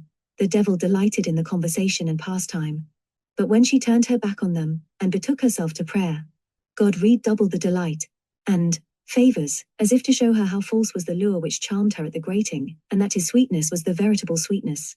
So that these two inclinations warred with each other in the breast of this blessed woman, and the authors who inspired them each did his utmost to inflame her most, and the oratory blotted out what the grating wrote, and at times the grating vanquished and diminished the good fruit produced by prayer, causing agony and grief which disquieted and perplexed her soul. For though she was resolved to belong entirely to God, she knew not how to shake herself free from the world, and at times she persuaded herself that she could enjoy both, which ended mostly, as she says, in complete enjoyment of neither. For the amusements of the locatorio were embittered and turned into wormwood by the memory of the secret and sweet intimacy with God. And in the same way when she retired to be with God, and commenced to speak with him, the affections and thoughts which she carried with her from the grating took possession of her.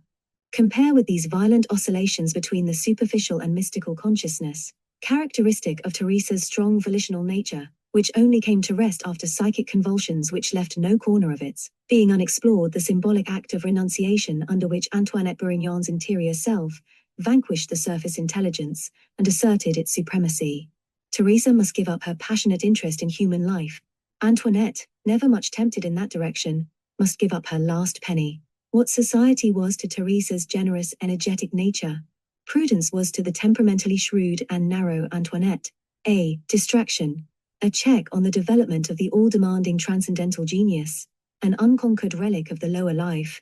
Many a mystic, however, has found the perfection of detachment to be consistent with a far less drastic renunciation of external things than that which these women felt to be essential to their peace. The test, as we have seen, does not lie in the nature of the things which are retained, but in the reaction which they stimulate in the self. Absolute poverty is thine, says Tauler, when thou canst not remember whether anybody has ever owed thee or been indebted to thee for anything, just as all things will be forgotten by thee in the last journey of death. Poverty, in this sense, may be consistent with the habitual and automatic use of luxuries, which the abstracted self never even perceives. Thus we are told that St. Bernard was reproached by his enemies with the inconsistency of preaching evangelical poverty whilst making his journeys from place to place on a magnificently caparisoned mule, which had been lent to him by the Cluniac monks. He expressed great contrition, but said that he had never noticed what it was that he rode upon. Sometimes the very activity which oneself has rejected as an impediment becomes for another the channel of spiritual perception. I have mentioned the case of the Cure who, among other inhibitions, refused to allow himself to smell a rose. Sharply opposed to this is the case of St. Francis, who preached to the flowers, and ordered a plot to be set aside for their cultivation when the convent garden was made, in order that all who saw them might remember the eternal sweetness. So too we are told of his spiritual daughter, St. Duceline, that out of doors one day with her sisters, she heard a bird's note. "What a lovely song," she said, and the song drew her straightway to God. Did they bring her a flower? Its beauty had a like effect. Here we are reminded of Plato. The true order of going is to use the beauties of earth as steps along which one mounts upwards for the sake of that other beauty. This, too, is the true order of holy poverty, the selfless use, not the selfish abuse of lovely and natural things. To say that so difficult a counsel of perfection should sometimes have been practiced in excess, is but to say that asceticism is a human, not an inhuman art. Such excesses, however, are found most often amongst those saintly types who have not exhibited true mystic intuition. This intuition, entailing as it does communion with intensest life, gives to its possessors a sweet sanity, a delicate balance, which guards them, as a rule, from such conceptions of chastity as that of the youthful saint who shut himself in a cupboard for fear he should see his mother pass by, from obedience of the type which identifies the voice of the director with the voice of God, from detachment, such as that exhibited by the Blessed Angela of Foligno, who, though a true mystic, viewed with murderous delight the deaths of relatives who were impediments. The detachment of the mystic is just a restoration to the liberty in which the soul was made. It is a state of joyous humility in which he cries, "Naught I am, naught I have, naught I lack." To have arrived at this is to have escaped from external illusion, to be initiated into the purer air of that universe which knows but one rule of action, that which was laid down once for all by St. Augustine when he said, in the most memorable and misquoted of epigrams, "Love and do what you like." 2. Mortification. By mortification, I have said, is to be understood the positive aspect of purification, the remaking in relation to reality of the permanent elements of character. These elements, so far, have subserved the interests of the old self, worked for it in the world of sense. Now they must be adjusted to the needs of the new self, and to the transcendent world in which it moves. Their focal point is the old self, the lower center of consciousness, and the object of mortification is to kill that old self, remove that lower center, in order that the higher center, the new man, may live and breathe. As St. Teresa discovered when she tried to reconcile the claims of friendship and contemplation, one or other must go. A house divided against itself cannot stand. Who hinders thee more, says Thomas à Kempis, than the unmodified affections of thy own heart? If we were perfectly dead unto ourselves, and not entangled within our own breasts, then should we be able to taste divine things, and to have some experience of heavenly contemplation. In psychological language, the process of mortification is the process of setting up new paths of neural discharge. That is, to say the mystic life has got to express itself in action, and for this new paths must be cut and new habits formed, all in spite of the new self's enthusiasm against the grain. The energy which wells up incessantly in every living being must abandon the old road of least resistance and discharge itself in a new and more difficult way. The old paths, left to themselves, must fade and at last die. When they are dead, and the new life has triumphed, mortification is at an end. The mystics always know when this moment comes. An inner voice then warns them to lay their active penances aside. Since the greater and stronger the mystic, the stronger and more stubborn his character tends to be. This change of life and turning of energy from the old and easy channels to the new is often a stormy matter. It is a period of actual battle between the inharmonious elements of the self, its lower and higher springs of action, of toil, fatigue, bitter suffering, and many disappointments. Nevertheless, in spite of its etymological associations, the object of mortification is not death but life, the production of health and strength, the health and strength of the human consciousness viewed sub specie aeternitatis. In the truest death of all created things, the sweetest and most natural life is hidden. This dying, says Tauler again, has many degrees, and so has this life. A man might die 1,000 deaths in one day, and find at once a joyful life corresponding to each of them. This is as it must be. God cannot deny or refuse this to death. The stronger the death, the more powerful and thorough is the corresponding life. The more intimate the death, the more inward is the life. Each life brings strength, and strengthens to a harder death. When a man dies to a scornful word, bearing it in God's name, or to some inclination inward or outward, acting or not acting against his own will, be it in love or grief, in word or act, in going or staying, or if he denies his desires of taste or sight, or makes no excuse when wrongfully accused, or anything else whatever it may be to which he has not yet died, it is harder at first to one who is unaccustomed to it and unmodified, than to him who is mortified. A great life makes reply to him who dies in earnest even in the least things. A life which strengthens him immediately to die a greater death. A death so long and strong, that it seems to him hereafter more joyful, good and pleasant to die than to live. For he finds life in death, and light shining in darkness. No more than detachment, then, is mortification an end in itself. It is a means to the production of a definite kind of efficiency, a definite kind of vitality like its physical parallel, the exercises of the gymnasium. Once this efficiency, this vitality is produced, this training accomplished, mortification ends, often with startling abruptness. After a martyrdom which lasted 16 years, says Suso, speaking as usual in the third person of his own experience, on a certain Whitsun day a heavenly messenger appeared to him, and ordered him in God's name to continue it no more. He at once ceased, and threw all the instruments of his sufferings, irons, nails, hair shirt, and sea, into a river. From this time onward, austerities of this sort had no part in Suso's life. The unknown French ecstatic who wrote, and the English contemplative who translated, The Mirror of Simple Souls, have between them described and explained in bold and accurate language the conditions under which the soul is enabled to abandon that hard service of the virtues which has absorbed it during the purgative way. The statement of the French book is direct and uncompromising, well calculated to startle timid piety. Virtues, I take leave of you for evermore, exclaims the soul. Now shall my heart be more free, and more in peace than it has been. Forsooth, I wot well your service is too travailous. Sometime I laid my heart in you without any dissevering, ye wot well this. I was in all things to you obedient. O then I was your servant, but now I am delivered out of your thraldom.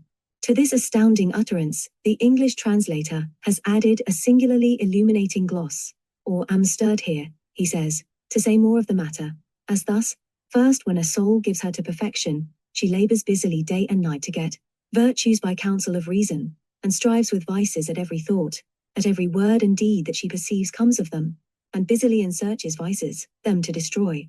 Thus the virtues be mistresses, and every virtue makes her to war with its contrary, the which be vices. Many sharp pains and bitterness of conscience feels the soul in this war, but so long one may bite on the bitter bark of the nut, that at last he shall come to the sweet kernel. Right so, shortly to understand, it fares by these souls that become to peace. They have so long striven with vices, and wrought by virtues that they become to the nut's kernel, that is to say to the love of God, which is sweetness. And when the soul has deeply tasted this love, then the soul is wondrous light and gladsome. Then is she mistress and lady over the virtues, for she has them all within herself. And then this soul takes leave of virtues, as of the thraldom and painful travail of them that she had before. And now she is lady and sovereign, and they be subjects. Jacopone de Todi speaks to the same effect. The war is at an end in the battle of virtues. In travail of mind, there is no more striving.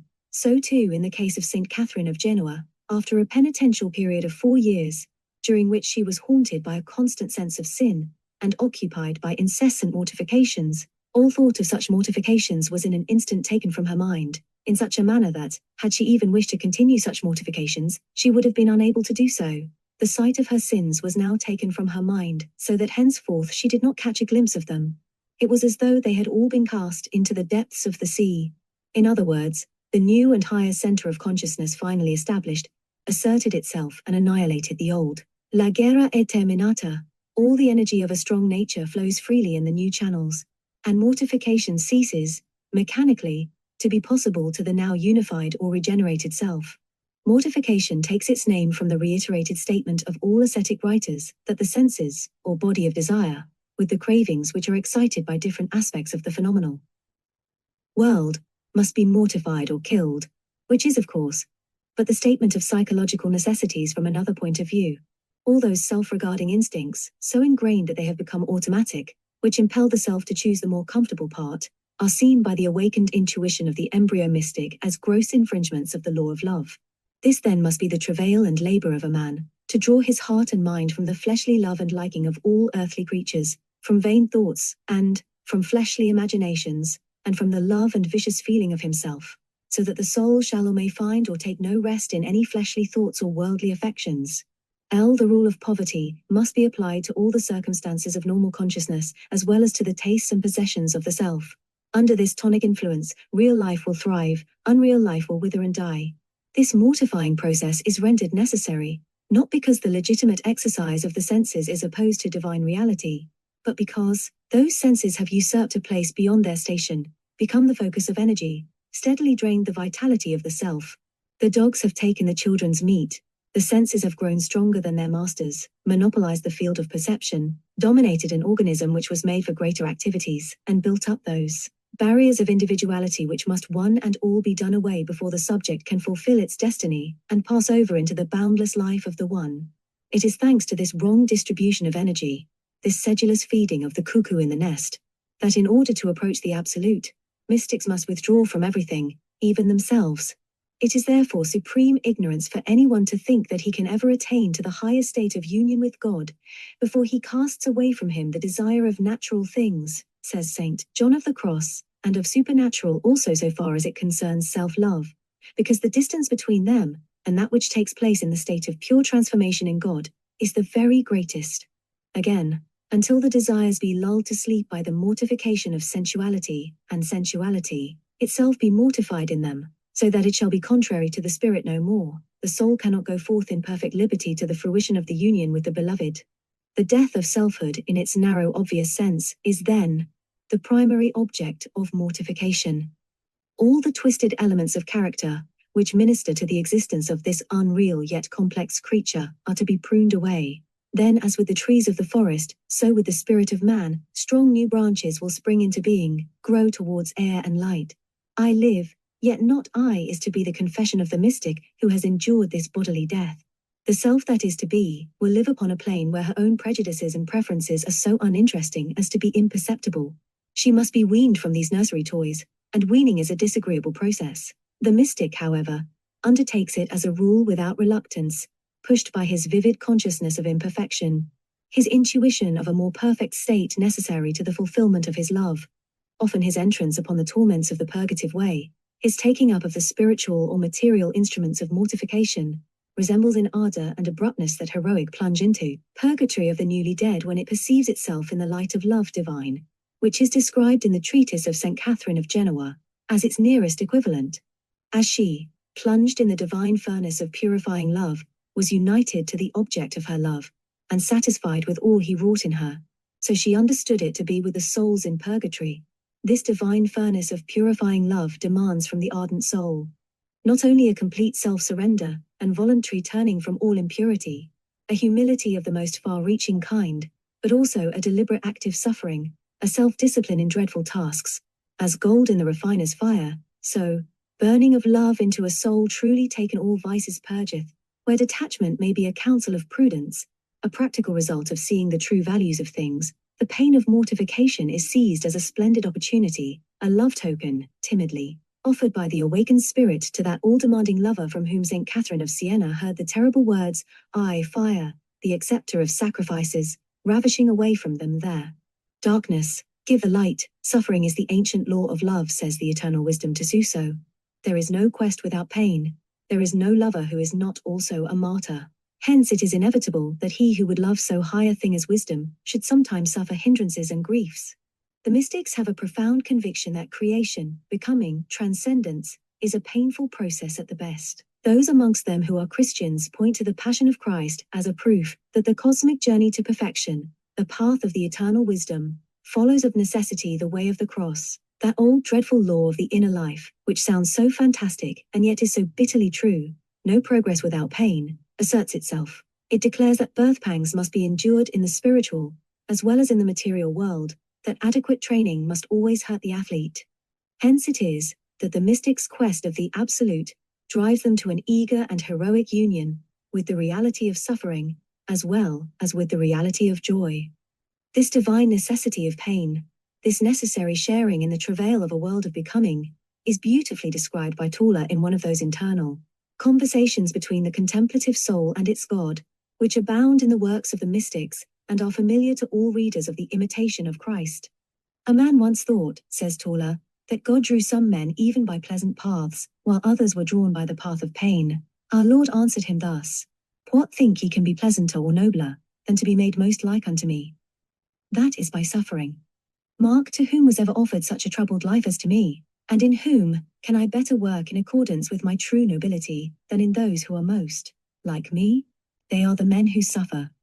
Learn that my divine nature never works so nobly in human nature as by suffering, and because suffering is so efficacious, it is sent out of great love.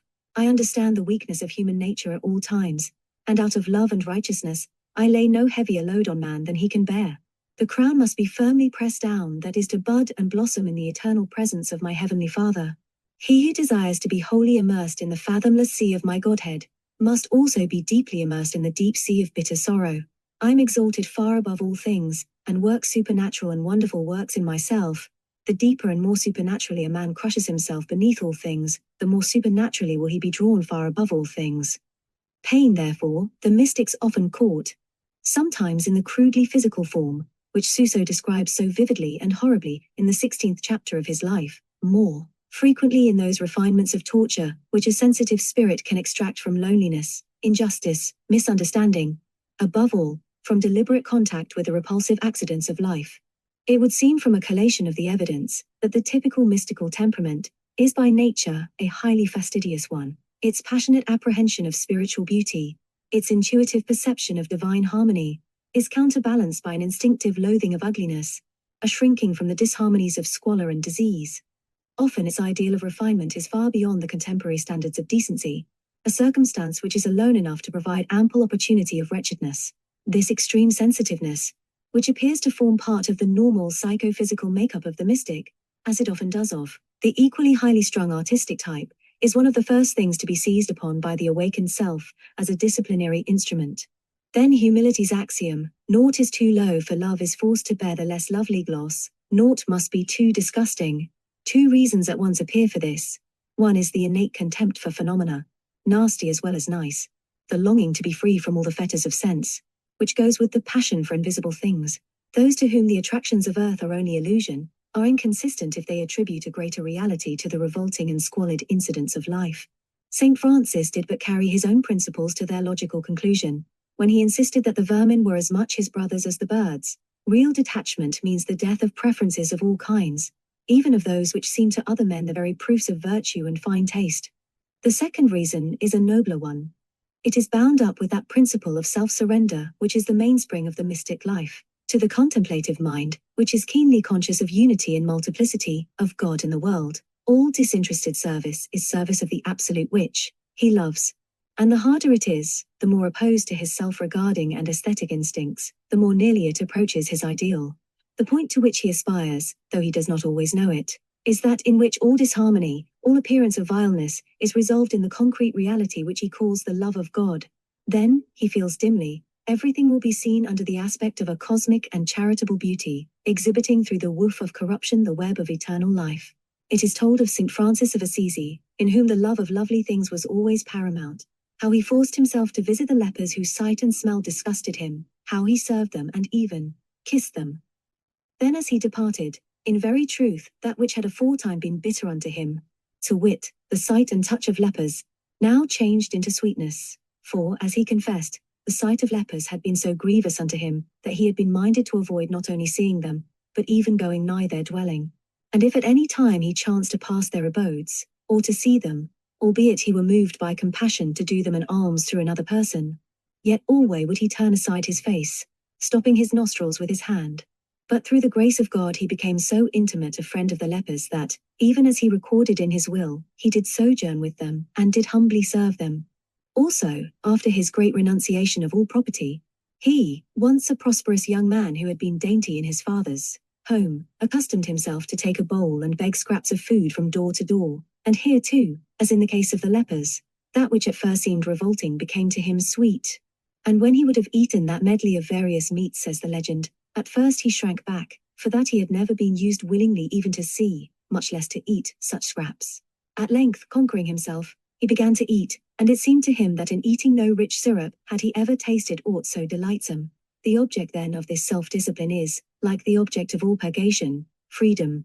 Freedom from the fetters of the senses, the remora of desire, from the results of environment and worldly education, from pride and prejudice, preferences and distaste from selfhood in every form. Its effect is a sharp reaction to the joy of self-conquest.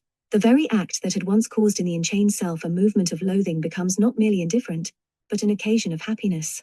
So Marjorie Kempe had great mourning and sorrowing, if she might not kiss a leper when she met them in the way for the love of our Lord, which was all contrary to her disposition in the years of her youth and prosperity, for then she abhorred them most. I will spare the sensitive reader a detailed account of the loathsome ordeals by which Saint Catherine of Genoa and Madame Guyon strove to cure themselves of squeamishness and acquire this liberty of spirit. They, like Saint Francis, Saint Elizabeth of Hungary, and countless other seekers for the real, sought out and served with humility, and loved the sick and the unclean, associated themselves at all costs with life in its meanest forms, compelled themselves to contact with the most revolting substances, and tried to suppress the surface consciousness by the traditional ascetic expedient of deliberately opposing all, even its most natural and harmless, inclinations. In the first 4 years after she received the sweet wound from her Lord, says the Life of Catherine of Genoa, she made great penances so that all her senses were mortified. And first, so soon as she perceived that her nature desired anything, at once she deprived it thereof, and did so that it should receive all those things that it abhorred. She wore harsh hair, ate no meat nor any other thing that she liked, ate no fruit neither fresh nor dried. And she lived greatly submitted to all persons, and always sought to do all those things which were contrary to her own will, in such a way that she was always inclined to do more promptly the will of others than her own. And while she worked such and so many mortifications of all her senses, it was several times asked of her, "Why do you do this?" And she answered, "I do not know, but I feel myself drawn inwardly to do this, and I think it is God's will." Saint Ignatius Loyola, in the world a highly bred Spanish gentleman of refined personal habits, found in those habits an excellent opportunity of mortification. As he was somewhat nice about the arrangement of his hair, as was the fashion of those days, and became him not ill, he allowed it to grow naturally, and neither combed it nor trimmed it, nor wore any head covering by day or night. For the same reason he did not pare his finger or toe nails, for on these points he had been fastidious to an extreme. Madame Guyon, a delicate girl of the leisured class, accustomed to the ordinary comforts of her station, seemed impelled to the most primitive and crude forms of mortification in her efforts towards the acquirement of indifference. But owing no doubt to the peculiar psychic constitution which afterwards showed itself in the forms of automatism and clairvoyance, her intense concentration upon the transcendental life produced a partial anesthesia. Although I had a very delicate body, the instruments of penitence tore my flesh without, as it seemed to me, causing pain. I wore girdles of hair and of sharp iron. I often held wormwood in my mouth. If I walked, I put stones in my shoes. These things, my God, thou didst first inspire me to do, in order that I might be deprived even of the most innocent satisfactions. The developing mystical consciousness made ever sharper and sharper war upon Madame Guyon's delicate and fastidious surface personality. The impulses from below the threshold, so utterly at variance with her own instincts, imposed themselves upon her with an authority which seemed to her to possess all the marks of divine commands. Thou wert continually with me, O my God, and thou wert so severe a taskmaster that thou wouldst not let me pass over the smallest things. When I thought of doing anything, thou didst stop me abruptly, and maddest me to do without thinking all thy desires and all that was most repugnant to my senses, until they were become so docile that they had no longer either desire or distaste for anything. I did nothing of myself, but I let myself be led by my King, who ruled me absolutely in all things. The procuring of this ascendancy of the interior man, the transcendental consciousness, over the distracted and normal personality which deals with the manifold illusions of daily life, is, as we have seen, the main business of purgation. It is, then, almost impossible that any mystic, whatever his religion, character, or race, should escape its battles, for none at the beginning of their career are in a position to dispense with its good offices. Neoplatonists and Mohammedans, no less than the Christian ascetics, are acquainted with the purgative way. They all know the primal secret of the spiritual alchemists, that you must tame the green lion before you give him wings. Thus in Attar's allegory of the valleys, the valley of self-stripping and renunciation comes first, So too Al-Ghazali, the Persian contemplative of whom I have already spoken, says of the period immediately following his acceptance of the principles of Sufism and consequent renunciation of property. I went to Syria, where I remained more than 2 years, without any other object than that of living in seclusion and solitude, conquering my desires, struggling with my passions, striving to purify my soul, to perfect my character, and to prepare my heart to meditate upon God. At the end of this period of pure purgation, circumstances forced him to return to the world, much to his regret, since he had not yet attained to the perfect ecstatic state, unless it were in 1 or 2 isolated moments. Such sporadic gleams of ecstatic vision, distributed through the later stages of purification, seem to be normal features of mystical development. Increasing control of the lower centers, of the surface intelligence and its scattered desires, permits the emergence of the transcendental perceptions. We have seen that Fox in his early stages displayed just such an alternation between the light and shade of the mystic way. So too did that least ascetic of visionaries, Jacob Boehme. Finding within myself a powerful contrarium, namely the desires that belong to the flesh and blood, he says, I began to fight a hard battle against my corrupted nature. And with the aid of God I made up my mind to overcome the inherited evil will, to break it, and to enter wholly into the love of God. This, however, was not possible for me to accomplish, but I stood firmly by my earnest resolution, and fought a hard battle with myself. Now while I was wrestling and battling, being aided by God, a wonderful light arose within my soul. It was a light entirely foreign to my unruly nature, but in it I recognized the true nature of God and man, and the relation existing between them, a thing which heretofore I had never understood, and for which I would never have sought. In these words Boehme bridges the gap between purgation and illumination, showing these two states or ways as coexisting and complementary one to another, forming the light and dark sides of a developing mystic consciousness. As a fact, they do often exist side by side in the individual experience, and any treatment which exhibits them as sharply and completely separated may be convenient for purposes of study, but becomes at best diagrammatic if considered as a representation of the mystic life. The mystical consciousness, as we have seen, belongs, from the psychological point of view, to that mobile or unstable type, in which the artistic temperament also finds a place. It sways easily between the extremes of pleasure and pain in its gropings after transcendental reality. It often attains for a moment to heights in which it is not able to rest, is often flung from some rapturous vision of the perfect to the deeps of contrition and despair. The mystics have a vivid metaphor by which to describe that alternation between the onset and the absence of the joyous transcendental consciousness which forms as it were the characteristic intermediate stage between the bitter struggles of pure purgation and the peace and splendor of the illuminative life. They call it ludus amoris, the game of love which God plays with the desirous soul. It is the game of chess, says Saint Teresa, in which game humility is the queen, without whom none can checkmate the divine king. Here, says Martinson, God plays a blessed game with the soul. The game of love belongs emphatically to that state of imperfection, of struggle, oscillation, and unrest, which precedes the first unification of the self. Once this event has taken place, the new level of reality has been attained. It is known no more. Thus St. Catherine of Siena, that inspired psychologist, was told in Ecstasy, with the souls who have arrived at perfection, I play no more the game of love, which consists in leaving and returning again to the soul, though thou must understand that it is not, properly speaking, I, the immovable God, who thus elude them, but rather the sentiment that my charity gives them of me. In other terms, it is the imperfectly developed spiritual perception which becomes tired and fails, throwing the self back into the darkness and aridity whence it has emerged. So with Madame Guyon, periods of dryness, the orthodox name for such spiritual fatigue, recurred at intervals during the whole of the illuminated life. So we are told of Ruhlmann Merswin that after the period of harsh physical mortification which succeeded his conversion, came a year of delirious joy, alternating with the most bitter physical and moral sufferings.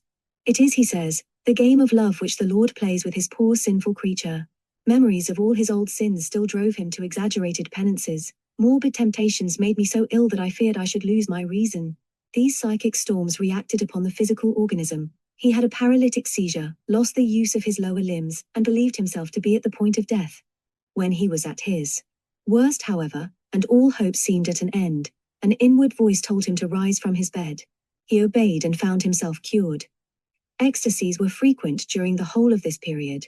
In these moments of exaltation, he felt his mind to be irradiated by a new light, so that he knew, intuitively, the direction which his life was bound to take, and recognized the inevitable and salutary nature of his trials.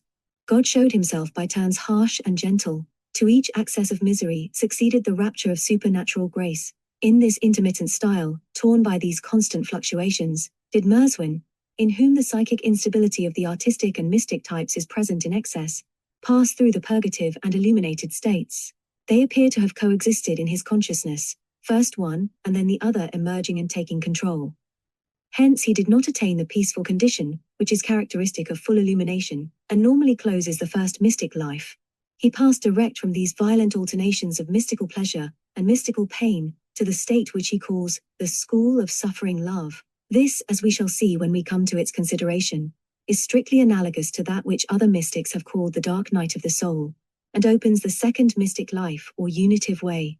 Such prolonged coexistence of pain and pleasure states in the developing soul, such delay in the attainment of equilibrium, is not infrequent, and must be taken into account in all attempts towards analysis of the mystic type. Though it is convenient for the purposes of study to practice a certain dissection, and treat as separate matters which are, in the living subject, hopelessly intertwined, we should constantly remind ourselves that such a proceeding is artificial. The struggle of the self to disentangle itself from illusion and attain the absolute is a life struggle. Hence it will and must exhibit in every case something of the freedom and originality of life. Will, as a process, obey artistic rather than scientific laws. It will sway now to the light and now to the shade of experience. Its oscillations will sometimes be great, sometimes small.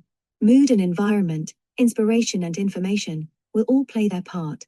There are in this struggle three factors. 1. The unchanging light of eternal reality, that pure being which ever shines and naught shall ever dim. 2. The web of illusion, here thick, there thin, which hems in, confuses and allures the sentient self. 3.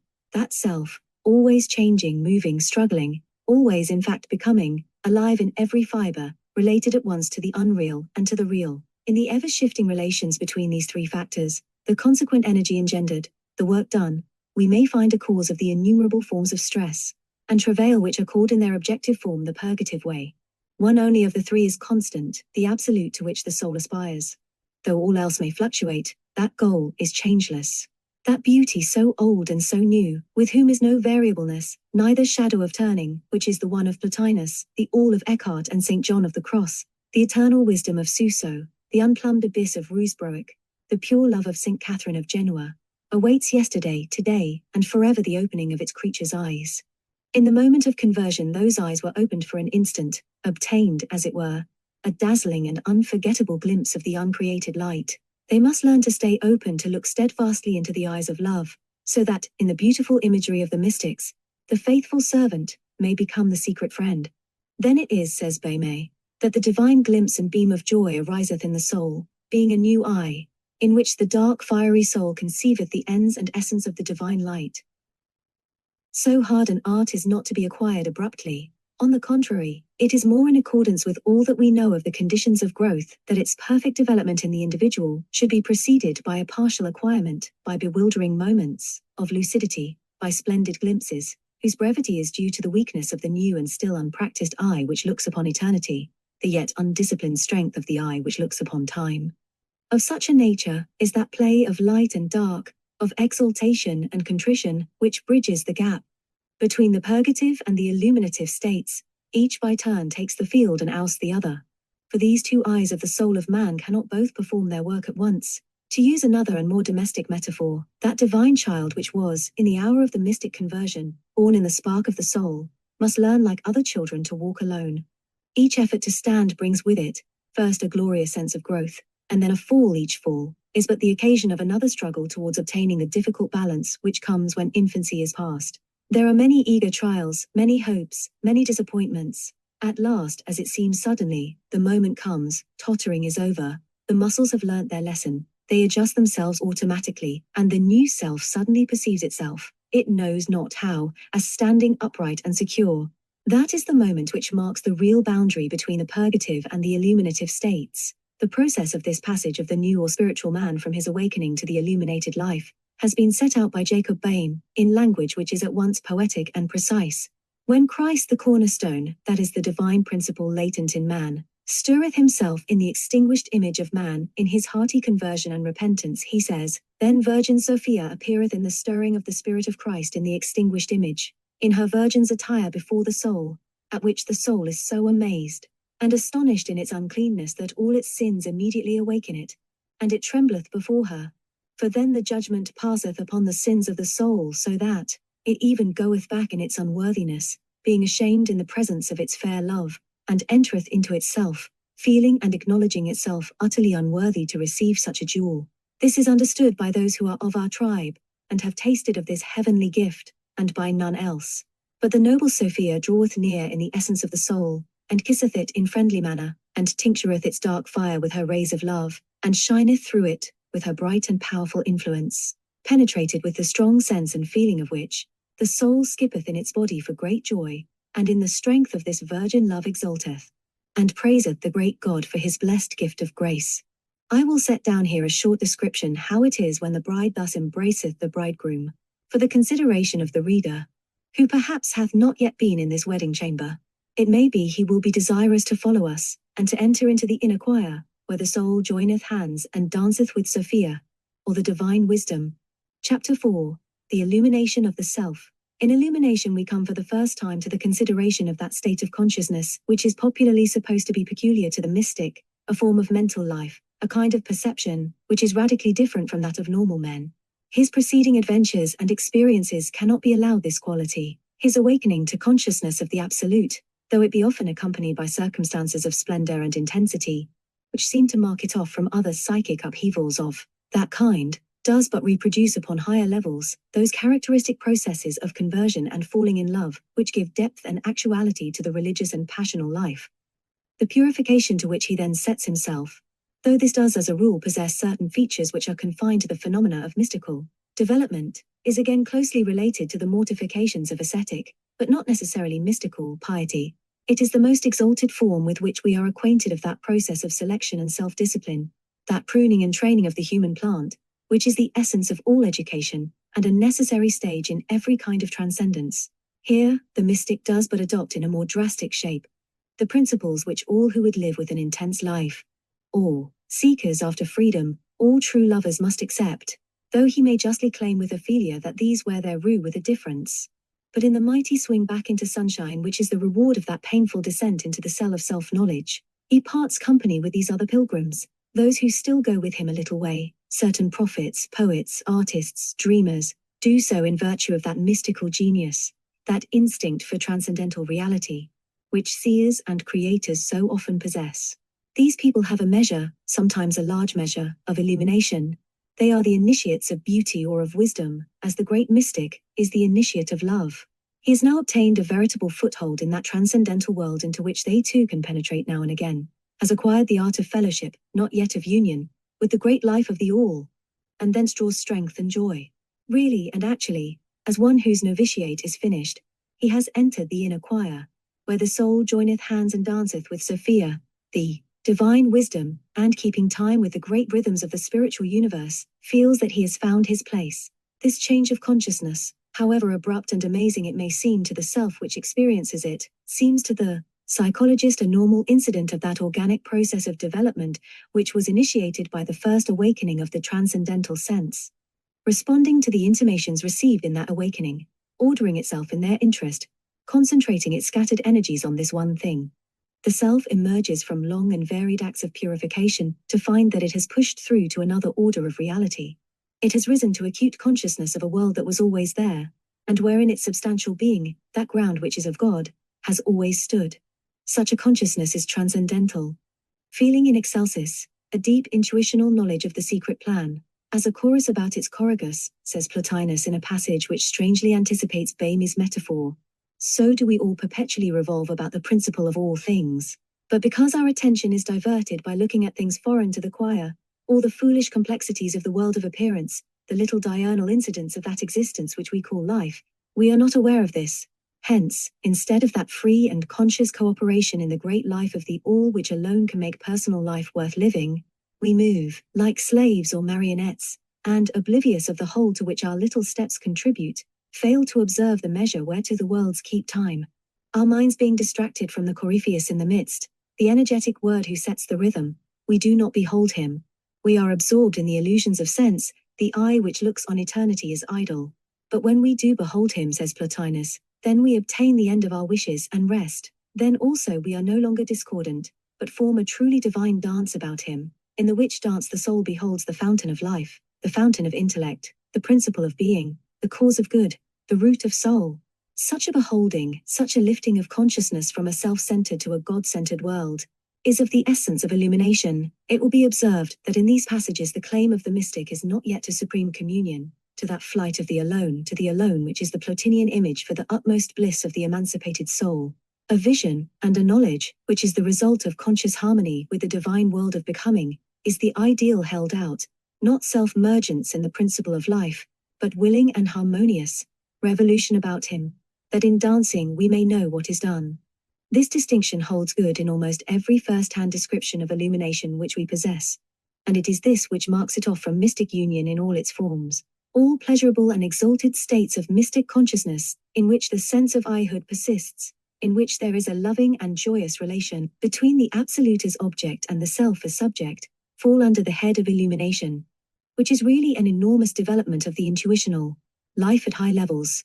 All veritable and first-hand apprehensions of the divine obtained by the use of symbols, as in the religious life, all phases of poetic inspiration, glimpses of truth, are activities of the illuminated mind. To see God in nature, to attain a radiant consciousness of the otherness of natural things, is the simplest and commonest form of illumination. Most people, under the spell of emotion or of beauty, have known flashes of rudimentary vision of this kind.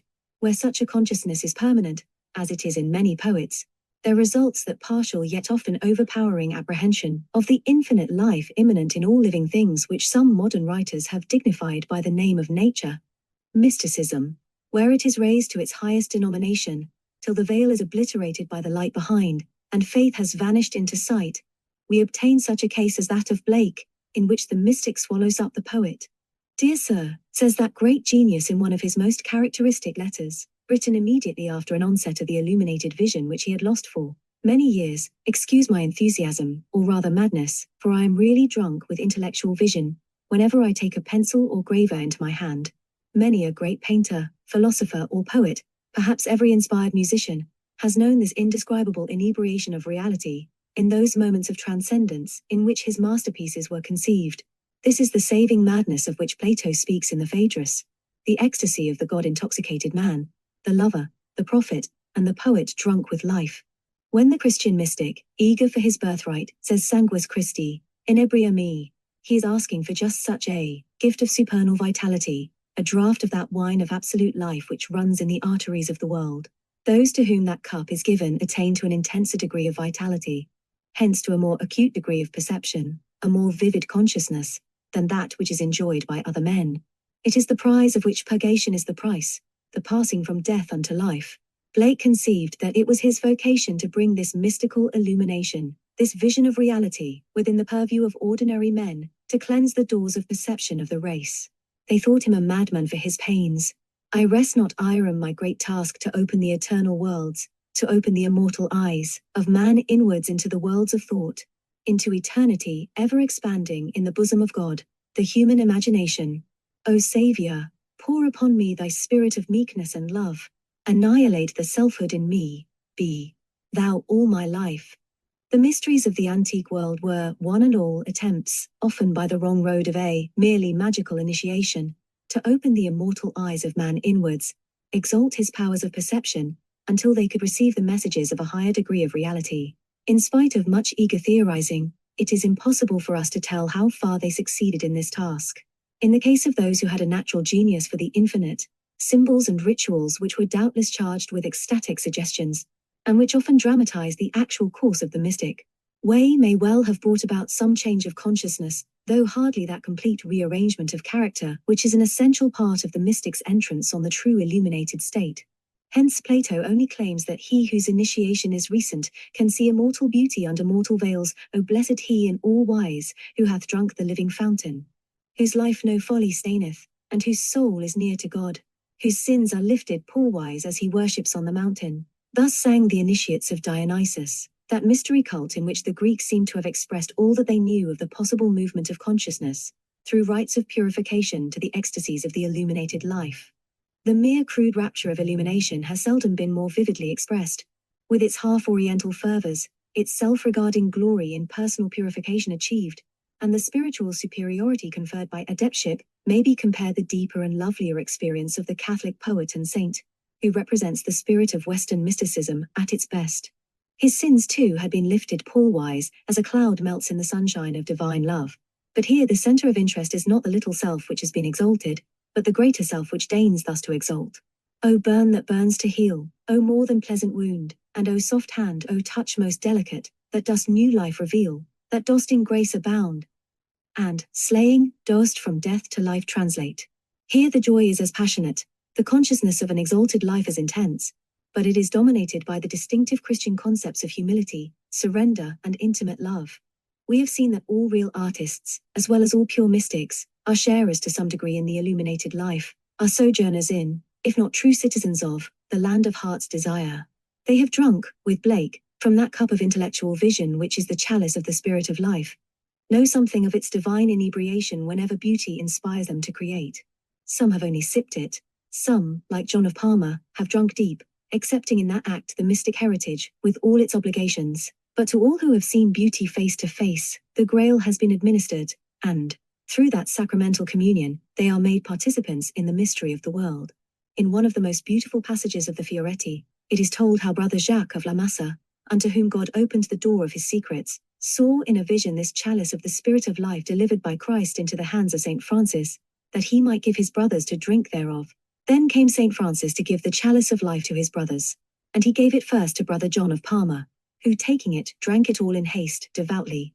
And straightway he became all shining like the sun, and after him St. Francis gave it to all the other brothers in order, and there were but few among them that took it with due reverence and devotion, and drank it all. Those that took it devoutly and drank it all, became straightway shining like the sun, but those that spilled it all, and took it not devoutly, became black and dark and misshapen, and horrible to see. But those that drank part and spilled part, became partly shining and partly dark, and more so or less according to the measure of their drinking or spilling thereof. But the aforesaid Brother John was resplendent above all the rest, the which had more completely drunk the chalice of life, whereby he had the more deeply gazed into the abyss of the infinite light divine.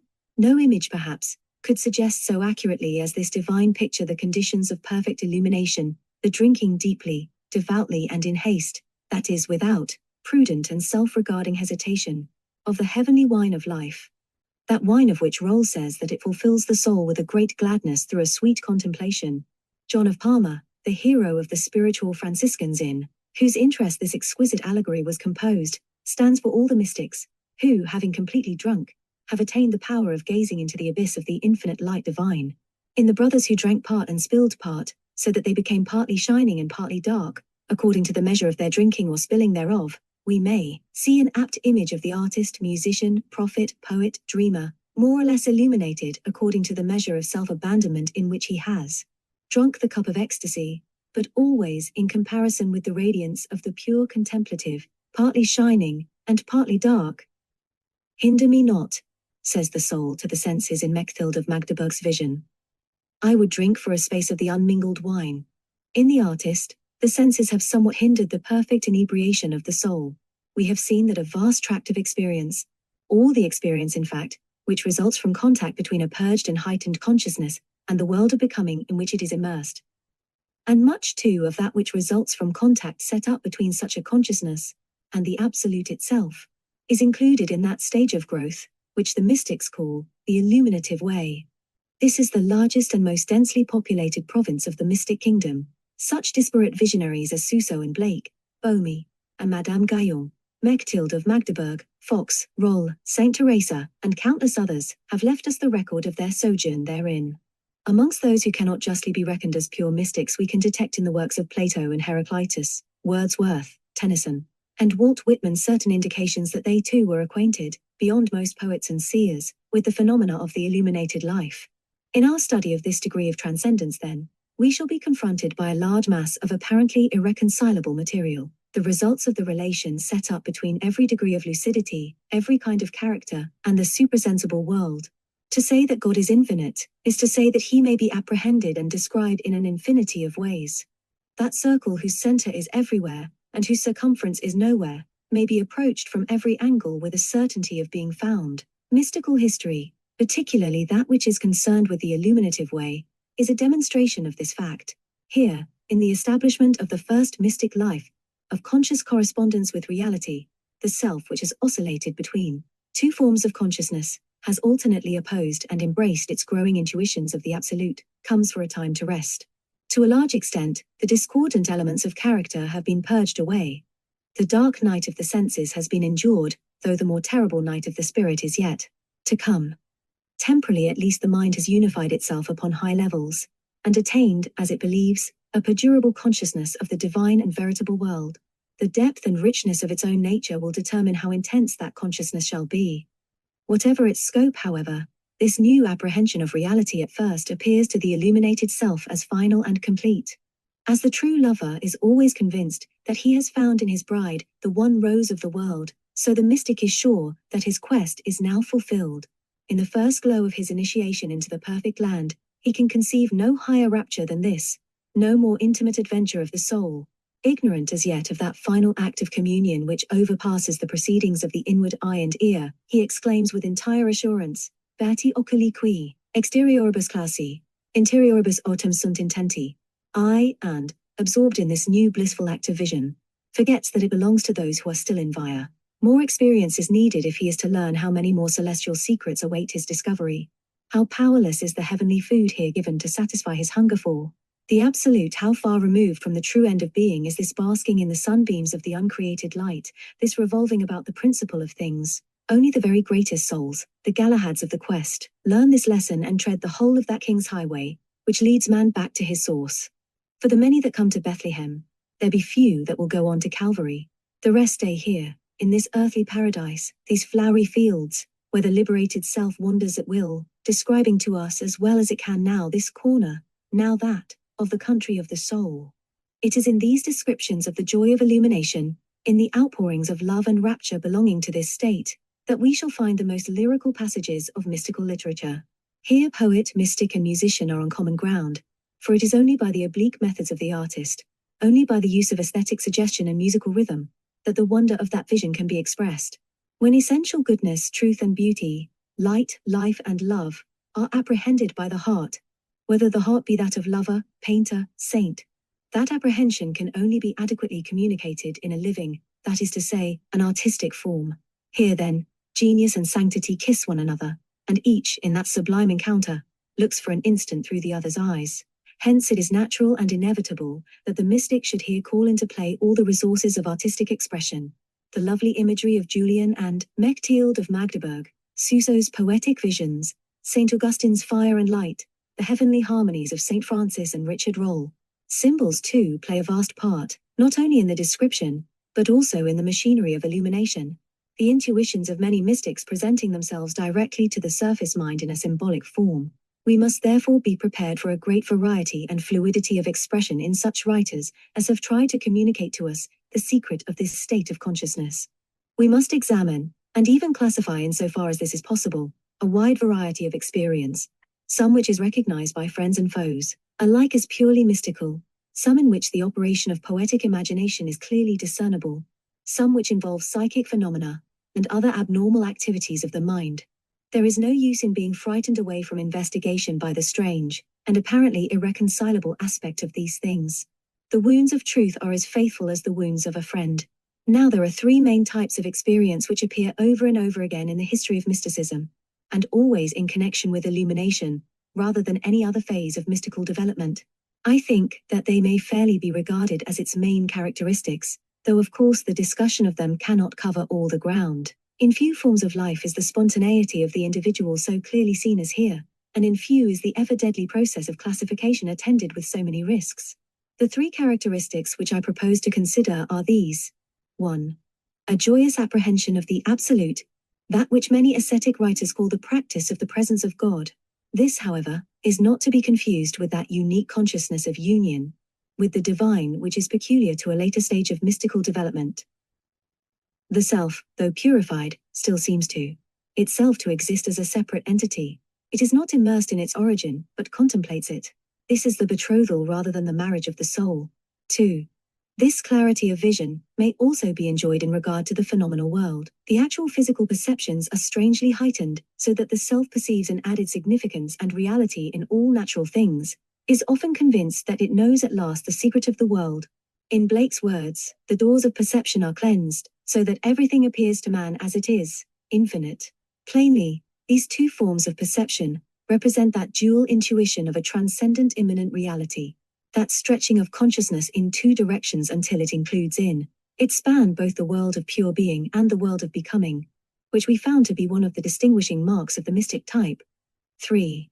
Along with this twofold extension of consciousness, the energy of the intuitional or transcendental self is enormously increased. The psychic upheavals of the purgative way have tended to make it central for life, to eliminate from the character all those elements which checked its activity. Now it seizes upon the ordinary channels of expression, and frequently shows itself in such forms as A. Auditions, B. Dialogues, between the surface consciousness and another intelligence which purports to be divine, C. Visions, and sometimes D. in automatic writings. This automatic activity of those growing but still largely subconscious powers which constitute the new man, increases steadily during the whole of the mystic life. Illumination, then, tends to appear mainly under one or all of these three forms. Often all are present though, as a rule, one seems to dominate the rest. The character of each case will be conditioned by the self's psychic makeup, its temperamental leaning towards pure contemplation, lucid vision, or automatic expression, emanation or immanence, the metaphysical, artistic, or intimate aspects of truth. The possible combinations between these various factors are as innumerable as the possible creations of life itself. In Brother Lawrence's practice of the presence of God, in St. Bernard's converse with the Word, in Richard Roll's state of song, when sweetest heavenly melody he took, with him dwelling in mind, we may see beautiful expressions of the first form of illuminated consciousness. Jacob Boehme is rightly looked upon as a typical example of the second, which is also found in one of its most attractive forms in St. Francis of Assisi. Suso and St. Teresa perhaps may stand for the third, since in them the visionary and auditory phenomena were peculiarly well marked. The preliminary study of each characteristic in order will help us to disentangle the many threads which go to the psychical makeup of these great and complex mystic types. The rest of this chapter will then be given to the analysis of the two main forms of illuminated consciousness, the self's perception of reality in the eternal and temporal worlds. The important subject of voices and visions demands a division to itself. 1. The consciousness of the absolute, or sense of the presence of God. This consciousness, in its various forms, is perhaps the most constant of all the characteristics of illumination, and it is this which makes it, for the mystic soul, a pleasure state of the intensest kind.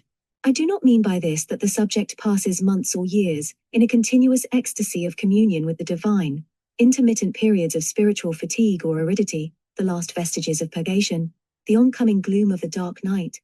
All these may be, and often are, experienced at intervals during the illuminated life, as flashes of insight, indistinguishable from illumination, constantly break the monotony of the purgative way. But a certain knowledge of this personal life omnipresent in the universe has been achieved, and can never be forgotten though it be withdrawn. The spirit stretching towards God declares that it has touched him, and its normal condition henceforth is an acute and joyous consciousness of his presence with many privy touchings of sweet spiritual sights and feeling, measured to us as our simpleness may bear it. Where he prefers less definite or more pantheistic language, the mystic's perceptions may take the form of harmony with the infinite, the same divine music transposed to a lower key. This sense of God is not a metaphor. Innumerable declarations prove it to be a consciousness as sharp as that which other men have, or think they have, of color, heat, or light. It is a well-known though usually transitory experience in the religious life, like the homing instinct of birds, a fact which can neither be denied nor explained. How that presence is felt may better be known by experience than by any writing, says Hilton. For it is the life and the love, the might and the light, the joy and the rest of a chosen soul, and therefore he that hath once truly felt it cannot forbear it without pain. Neither can he choose but desire it. It is so good in itself and so comfortable. He cometh secretly sometimes, when thou art least aware of him, but thou shalt know him full well ere he go. For he wonderfully stirreth and mightily turneth thy heart into the beholding of his goodness, and then doth thy heart melt delectably, as wax against the fire into softness of his love. Modern psychologists have labored hard to establish the pathological character of this state of consciousness, to find a place for it in the hospitable domain of psychic hallucinations. The mystics, however, who discriminate so much more delicately than their critics between true and false transcendental experience, never feel any doubt about the validity of this sense of the presence. Even when their theology contradicts it, they refuse to be disturbed. Thus Saint Teresa writes of her own experience, with her usual simplicity and directness. In the beginning it happened to me that I was ignorant of one thing. I did not know that God was in all things. And when he seemed to me to be so near, I thought it impossible. Not to believe that he was present was not in my power, for it seemed to me, as it were, evident that I felt there his very presence. Some unlearned men used to say to me, that he was present only by his grace. Could not believe that, because as I am saying, he seemed to me to be present himself, so I was distressed. A most learned man, of the order of the glorious patriarch St. Dominic, delivered me from this doubt, for he told me that he was present, and how he communed with us. This was a great comfort to me. Again, an interior peace, and the little strength which either pleasures or displeasures have to remove this presence during the time it lasts of the three persons, and that without power to doubt of it, continue, in such a manner that I clearly seem to experience what St. John says, that he will dwell in the soul, and this not only by grace, but that he will also make her perceive this presence. St. Teresa's strong, immanental bent comes out well in this passage. Such a sense of the divine presence goes side by side with the daily life and normal mental activities of its possessor, who is not necessarily an ecstatic or an abstracted visionary, remote from the work of the world. It is true that the transcendental consciousness has now become, once for all, his center of interest, that its perceptions and admonitions dominate and light up his daily life. The object of education, in the Platonic sense, has been achieved. His soul has wheeled round from the perishing world to the contemplation of the real world, and the brightest part thereof. In many temperaments of the unstable or artistic type, this intuitional consciousness of the absolute becomes ungovernable. It constantly breaks through, obtaining forcible possession of the mental field, and expressing itself in the psychic phenomena of ecstasy and rapture. In others, less mobile, it wells up into an impassioned apprehension, a flame of love, in which the self seems to meet God in the ground of the soul. This is pure contemplation. That state of deep orison in which the subject seems to be seeing, feeling, and thinking all at once. By this spontaneous exercise of all his powers under the dominion of love, the mystic attains that vision of the heart which, more interior perhaps than the visions of dream or ecstasy, stretches to the full those very faculties which it seems to be holding in suspense, as a top sleeps when it is spinning fast. Ego dormio et comium vigilat. This act of contemplation, this glad surrender to an overwhelming consciousness of the presence of God, leaves no sharp image on the mind, only a knowledge that we have been lifted up to a veritable gazing upon that which eye hath not seen. St. Bernard has left us in one of his sermons a simple, ingenuous, and obviously personal account of such privy touchings, such convincing but elusive contacts of the soul with the absolute. Now bear with my foolishness for a little, he says, for I wish to tell you, as I have promised, how such events have taken place in me. It is indeed a matter of no importance, but I put myself forward only that I may be of service to you, and if you derive any benefit, I am consoled for my egotism. If not, I shall but have displayed my foolishness. I confess then, though I say it in my foolishness, that the word has visited me, and even very often. But, though he has frequently entered into my soul, I have never at any time been sensible of the precise moment of his coming. I have felt that he was present. I remember that he has been with me.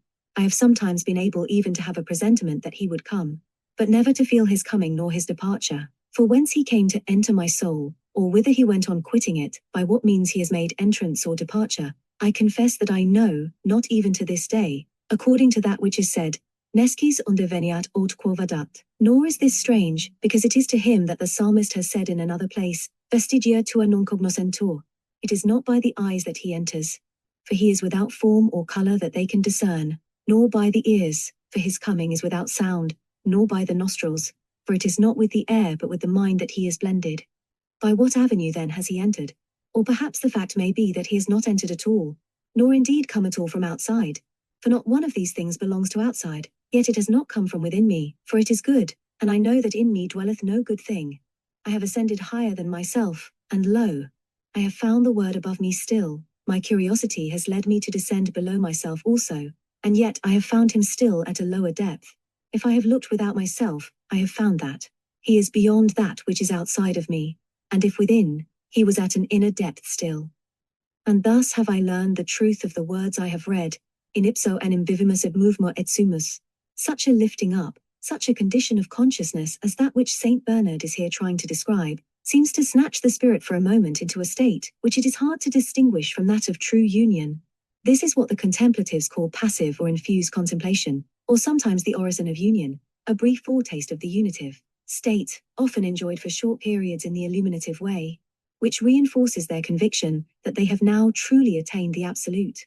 It is but a foretaste, however, of that attainment, the precocious effort of a soul still in that stage of enlightening, the equivalent of illumination, which the Theologia Germanica declares to be belonging to such as are growing. This rather fine distinction between temporary union and the unitive life is perhaps best brought out in a fragment of dialogue between soul and self, in Hugh of St. Victor's mystical tract, De Arha Anime.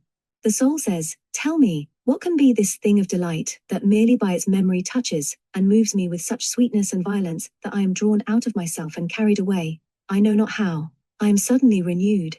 I am changed. I am plunged into an ineffable peace. My mind is full of gladness. All my past wretchedness and pain is forgot. My soul exults. My intellect is illuminated.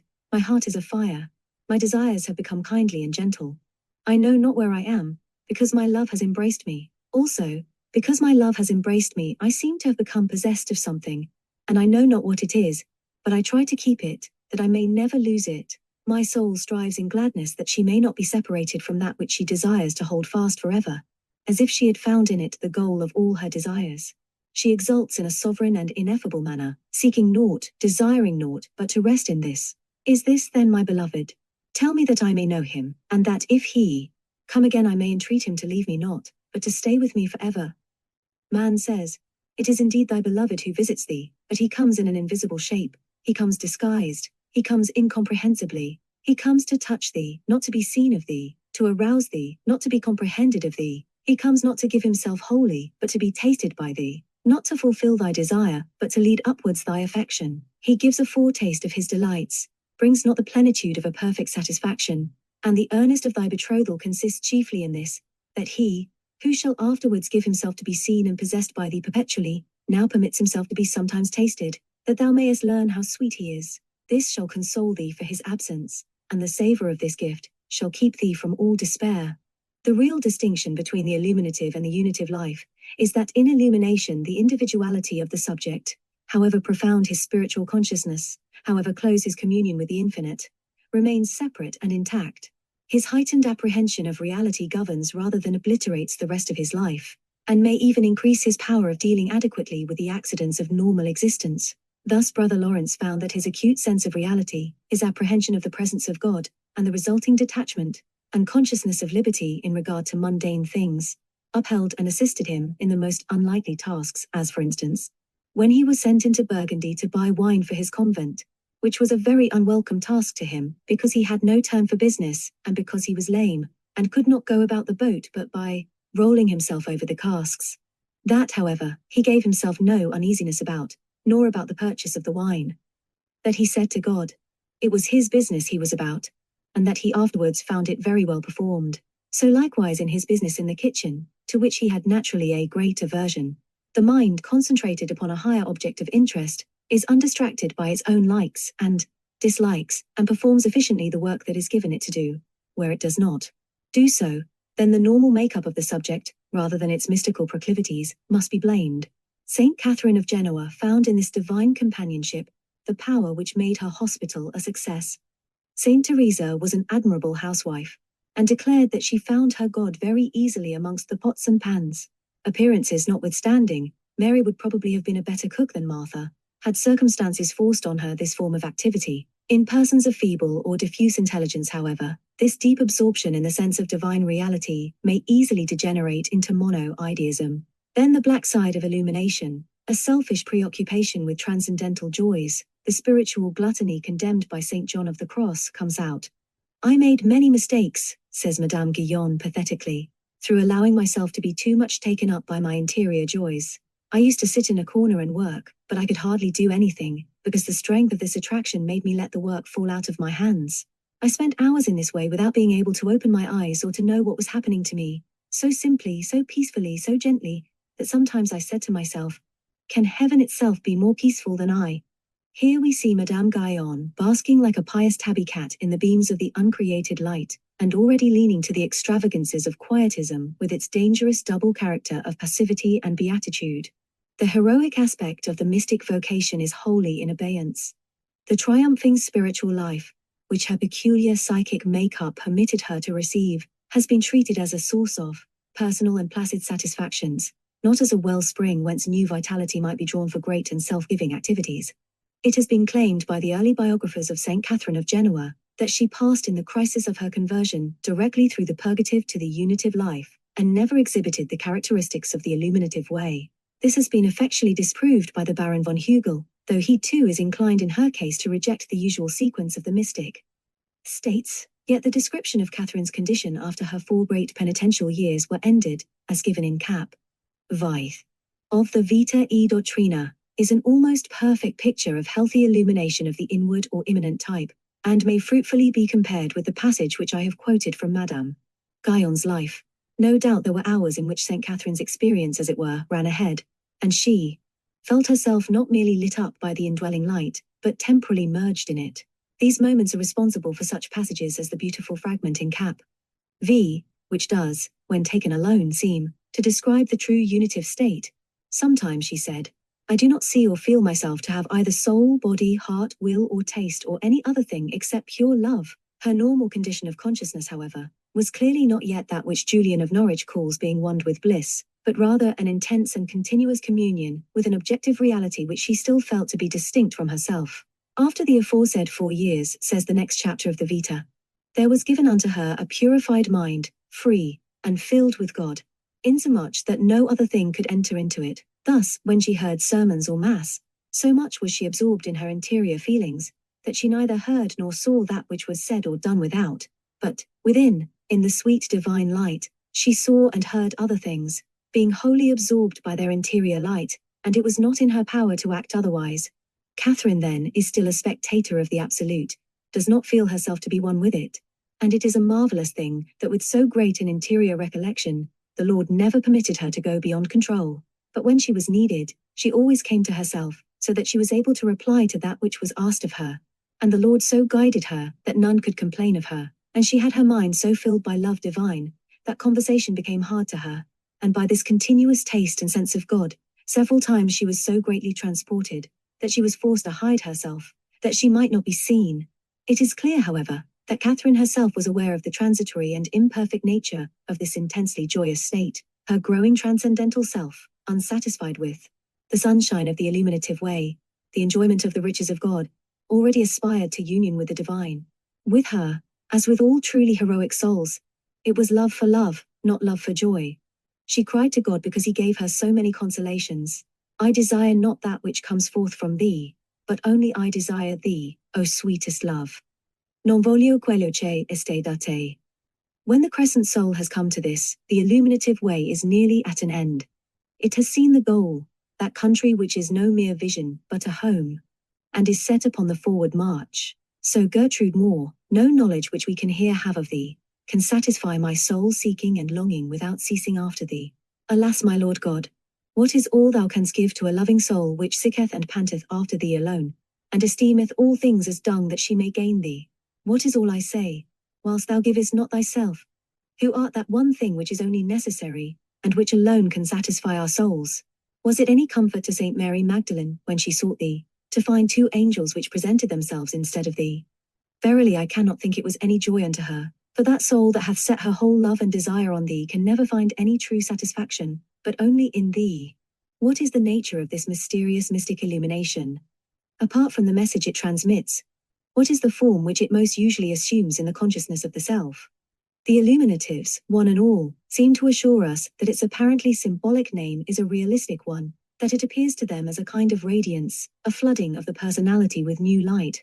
A new sun rises above the horizon and transfigures their twilight world. Over and over again they return to light imagery in this connection.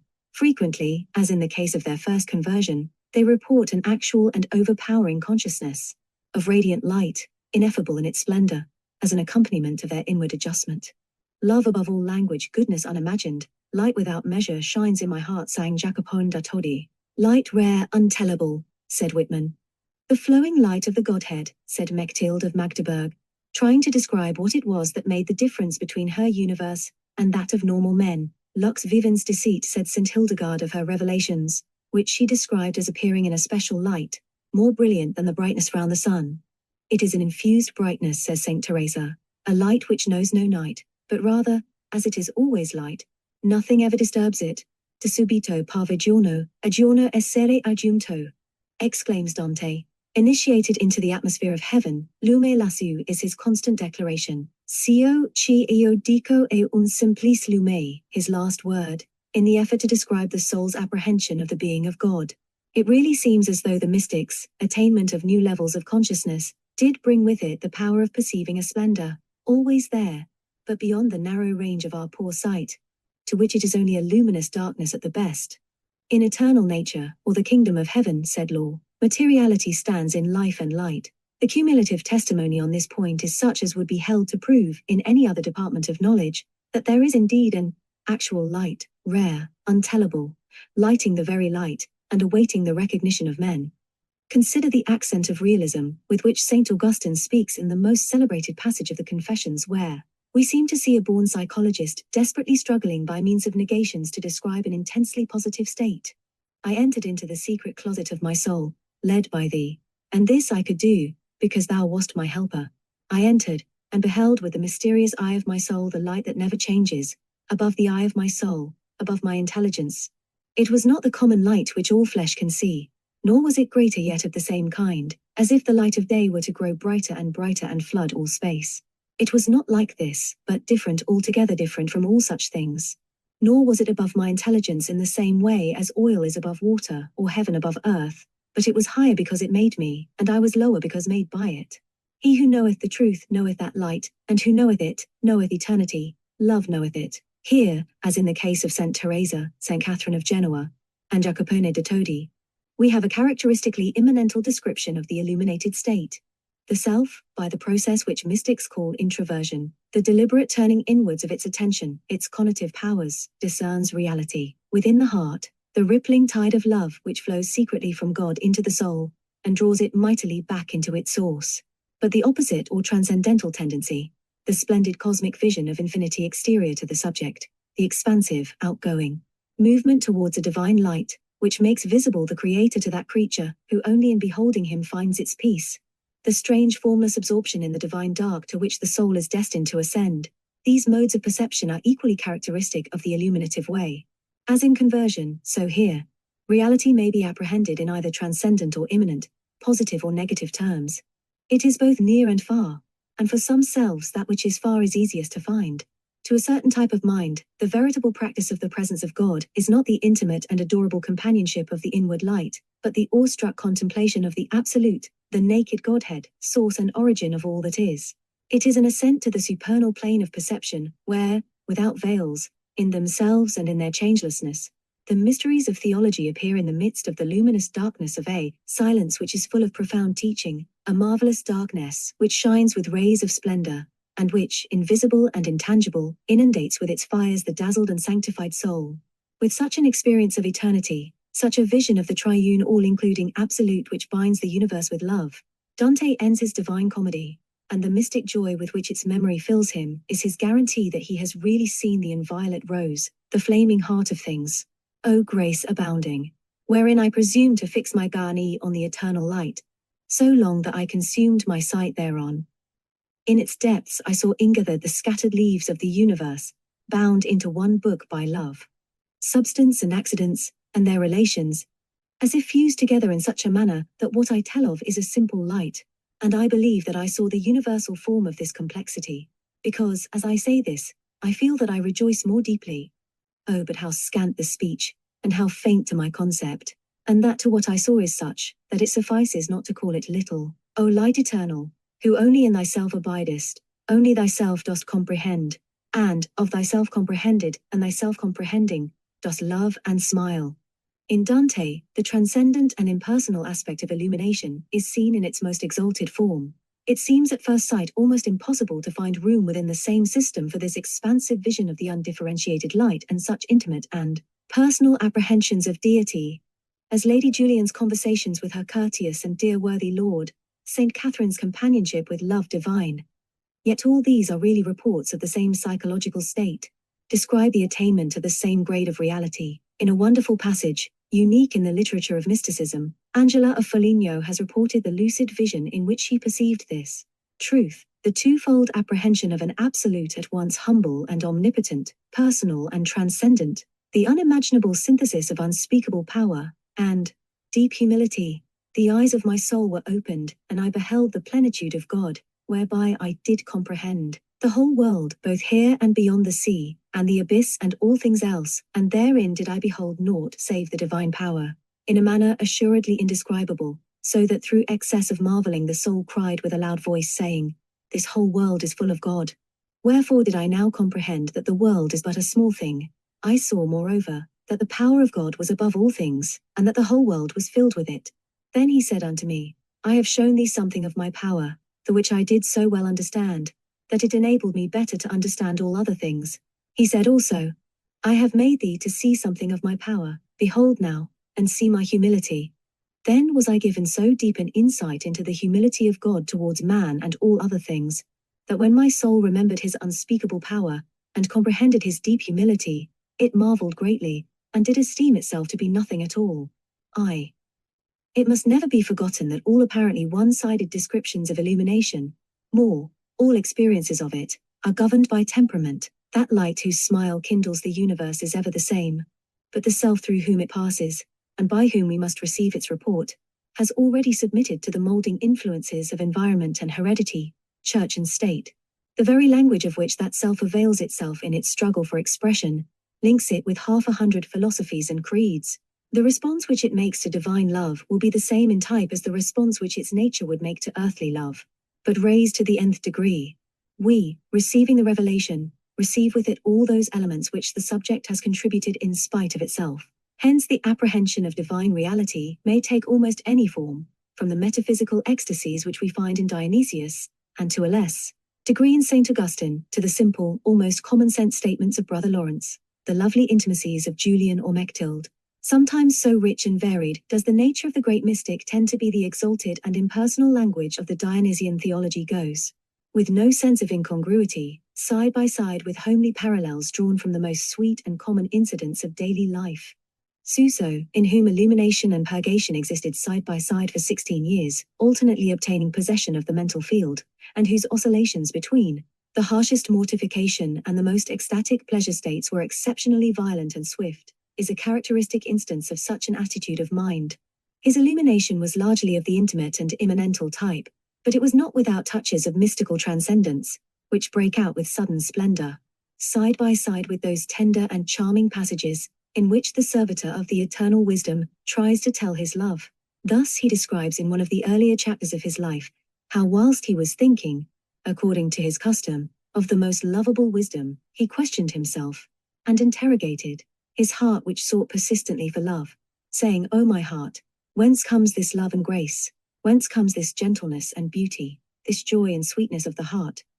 Does not all this flow forth from the Godhead as from its origin? Come, let my heart, my senses, and my soul immerse themselves in the deep abyss whence come these adorable things. What shall keep me back? Today I will embrace you, even as my burning heart desires to do. And at this moment there was within his heart as it were an emanation of all good, all that is beautiful, all that is lovable and desirable was there spiritually present, and this in a manner which cannot be expressed.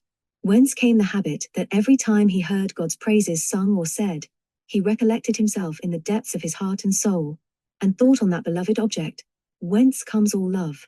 It is impossible to tell how often, with eyes filled with tears and open heart, he has embraced his sweet friend, and pressed him to a heart overflowing with love.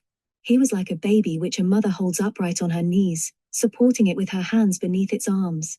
The baby, by the movements of its little head, and all its little body, tries to get closer and closer to its dear mother, and shows by its little laughing gestures the gladness in its heart. Thus did the heart of the servitor ever seek the sweet neighborhood of the divine wisdom, and thus he was, as it were, altogether filled with delight. 2. The illuminated vision of the world, very clearly connected with the sense of the presence of God, or power of perceiving the absolute, is the complementary. mark of the illuminated consciousness, the vision of a new heaven and a new earth, or an added significance and reality in the phenomenal world. Such words as those of Julian, God is all thing that is good as to my sight, and the goodness that all thing hath, it is he, seem to provide the link between the two. Here again we have to distinguish carefully between vaguely poetic language, the light that never was, every common bush afire with God, and descriptions which relate to a concrete and definite psychological experience. This experience, at its best, balances and completes the experience of the presence of God at its best. That is to say, its note is sacramental, not ascetic. It entails the expansion, rather than the concentration of consciousness, the discovery of the perfect one ablaze in the many, not the forsaking of the many in order to find the one. Its characteristic expression is, the world is charged with the grandeur of God, it will flame out, like shining from shook foil, not turn thy thoughts into thy own soul, where he is hid. It takes as a rule, the form of an enormously enhanced mental lucidity, a sharpening of the senses as it were, whereby, an ineffable radiance, a beauty and a reality never before suspected, are perceived by a sort of clairvoyance, shining in the meanest things. From the moment in which the soul has received the impression of deity in infused orison, says Malaval, she sees him everywhere, by one of love's secrets, which is only known of those who have experienced it. The simple vision of pure love, which is marvelously penetrating, does not stop at the outer husk of creation. It penetrates to the divinity which is hidden within. Thus Browning makes David declare, I but open my eyes, and perfection, no more and no less, in the kind I imagined full fronts me, and God is seen God. In the star, in the stone, in the flesh, in the soul and the clod. Blake's To See a World in a Grain of Sand, Tennyson's Flower in the Crannied Wall, Vaughan's Each Bush and Oak Doth Know I Am, and the like, are exact though overquoted reports of things seen in this state of consciousness, this simple vision of pure love, the value of which is summed up in Eckhart's profound saying, the meanest thing that one knows in God, for instance, if one could understand a flower as it has its being in God, this would be a higher thing than the whole world. Many mystical poets of the type of Wordsworth and Walt Whitman possess to a considerable extent this form of illumination. It is this which Bucky, the American psychologist, has analyzed in great detail, under the name of cosmic consciousness. It is seen at its fullest development in such cases as those of Fox, Boehme, and Blake. We will first take the experience of Jacob Boehme, both because in his case we have a first-hand description which is particularly detailed and complete, and because he is one of the best recorded all-round examples of mystical illumination, exhibiting, along with an acute consciousness of divine companionship, all those phenomena of visual lucidity, automatism, and enhanced intellectual powers which properly belong to it, but are seldom developed simultaneously in the same individual. In Boehme's life, as described in the introduction to the English translation of his collected works, there were three distinct onsets of illumination, all of the pantheistic and external type. In the first, which seems to have happened whilst he was very young, it is said that he was surrounded by a divine light for 7 days, and stood in the highest contemplation and kingdom of joy. This perhaps, we may reasonably identify with mystical awakening of the kind experienced by Suso. About the year 1600, occurred the second illumination, initiated by a trance-like state of consciousness, the result of gazing at a polished disc. To this I have already referred in an earlier chapter. 4. This brought with it that peculiar and lucid vision of the inner reality of the phenomenal world in which, as he himself says, he looked into the deepest foundations of things. He believed that it was only a fancy, and in order to banish it from his mind he went out upon the green. But here he remarked that he gazed into the very heart of things, the very herbs and grass, and that actual nature harmonized with what he had inwardly seen. Of this same experience, and the clairvoyance which accompanied it, another biographer says, going abroad in the fields to a green before Nice Gate.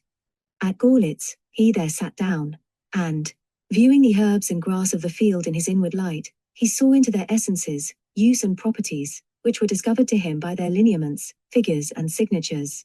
In the unfolding of these mysteries before his understanding, he had a great measure of joy, yet returned home and took care of his family and lived in great peace and silence, scarce intimating to any these wonderful things that had befallen him.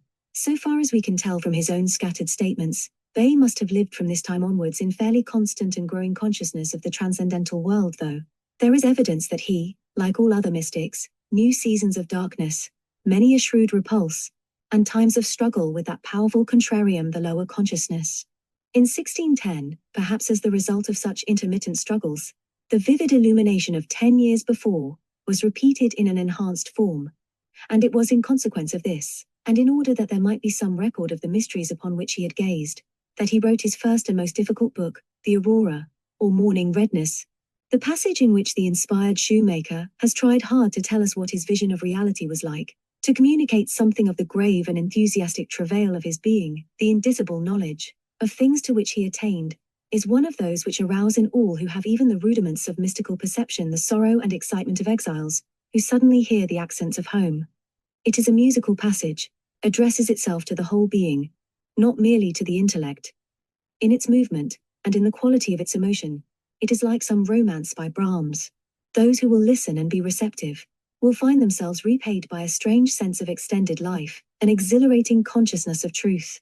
Here, if ever, is a man who is straining every nerve to speak as he saw, and it is plain that he saw much, as much perhaps as Dante, though he lacked the poetic genius which was needed to give his vision an intelligible form. The very strangeness of the phrasing, the unexpected harmonies and dissonances which worry polite and well-regulated minds, are earnests of the spirit of life crying out for expression from within. Bamy, like Blake, seems drunk with intellectual vision, a God-intoxicated man. In this my earnest and Christian seeking and desire, he says, wherein I suffered many a shrewd repulse, but at last resolved rather to put myself in hazard than give over and leave off.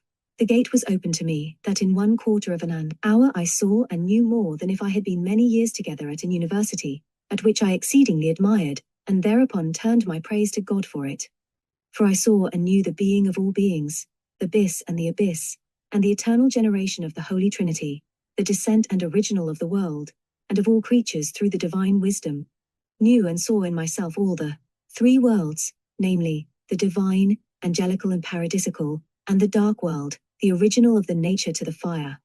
And then, thirdly, the external and visible world, being a procreation or external birth, from both the internal and spiritual worlds. And I saw and knew the whole working essence in the evil and the good, and the original and existence of each of them, and likewise how the fruitful bearing womb of eternity brought forth. Yet however, I must begin to labor in these great mysteries, as a child that goes to school. I saw it as in a great deep in the internal, for I had a thorough view of the universe, as in a chaos, wherein all things are couched and wrapped up, but it was impossible for me to explain the same. Yet it opened itself to me from time to time, as in a young plant, though the same was with me for the space of 12 years, and as it was, as it were, breeding, and I found a powerful instigation within me, before I could bring it forth into external form of writing, and whatever I could apprehend with the external principle of my mind, that I wrote down. Close to this lucid vision of the reality of things, this sudden glimpse of the phenomenal in the light of the intelligible world, is George Fox's experience at the age of 24, as recorded in his journal. Here, as in Bamy's case, it is clear that a previous and regrettable acquaintance with the doctrine of signatures has, to some extent, determined the language and symbols under which he describes his intuitive vision of actuality, as it exists in the divine mind.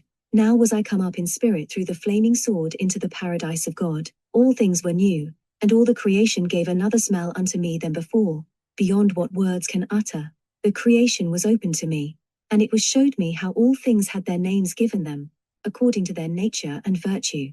And I was at a stand in my mind whether I should practice physics for the good of mankind, seeing the nature and virtue of the creatures were so open to me by the Lord. Great things did the Lord lead me unto, and wonderful depths were opened unto me, beyond what can by words be declared, but as people come into subjection to the Spirit of God, and grow up in the image and power of the Almighty, they may receive the word of wisdom that opens all things, and come to know the hidden unity in the eternal being.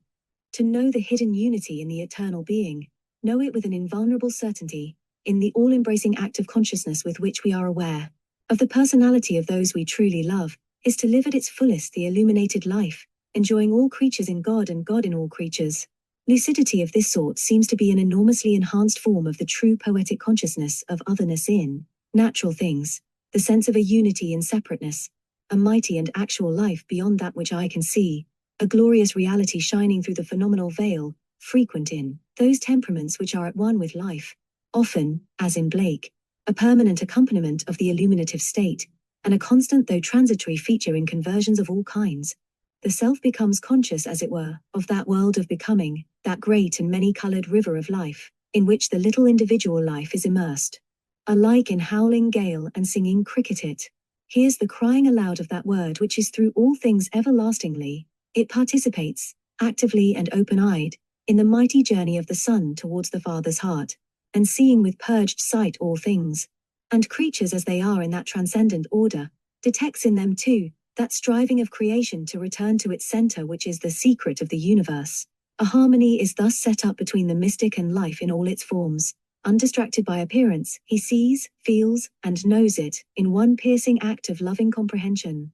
And the bodily sight stinted, says Julian, but the spiritual sight dwelled in mine understanding, and I abode with reverent dread joying in that I saw. The heart outstrips the clumsy senses, and sees, perhaps for an instant, perhaps for long periods of bliss, an undistorted and more veritable world. All things are perceived in the light of charity, and hence under the aspect of beauty, for beauty is simply reality seen with the eyes of love. As in the case of another and more beatific vision, esere in carita echinaces. For such a reverent and joyous sight the meanest accidents of life are radiant, the London streets are paths of loveliness, the very omnibuses look like coloured archangels, their laps filled full of little trustful souls. Often when we blame our artists for painting ugly things, they are but striving to show us a beauty to which we are blind. They have gone on ahead of us, and attained that state of fourfold vision to which Blake laid claim, in which the visionary sees the whole visible universe transfigured, because he has put off the rotten rags of sense and memory, and put on imagination uncorrupt. In this state of lucidity symbol and reality, nature and imagination are seen to be one, and in it are produced all the more sublime works of art, since these owe their greatness to the impact of reality upon the artistic mind. I know, says Blake again, that this world is a world of imagination and vision. I see everything I paint in this world, but everybody does not see alike. To the eye of a miser a guinea is far more beautiful than the sun, and a bag worn with the use of money has more beautiful proportions than a vine filled with grapes. The tree which moves some to tears of joy is in the eyes of others only a green thing which stands in the way. Some see nature all ridicule and deformity, and by these I shall not regulate my proportions, and some scarce see nature at all. But to the eyes of the man of imagination, nature is imagination itself. As a man is, so he sees. As the eye is formed, such are its powers. You certainly mistake when you say that the visions of fancy are not to be found in this world.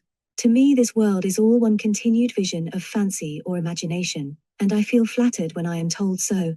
If the mystic way be considered as a process of transcendence, a movement of the self towards free and conscious participation in the absolute life, and a progressive appropriation of that life, by means of the contact which exists in the deeps of man's being, the ground or spark of the soul, between the subject and the transcendental world, then this illuminated apprehension of things, this cleansing of the doors of perception, is surely what we might expect to occur, as man moves towards higher centers of consciousness.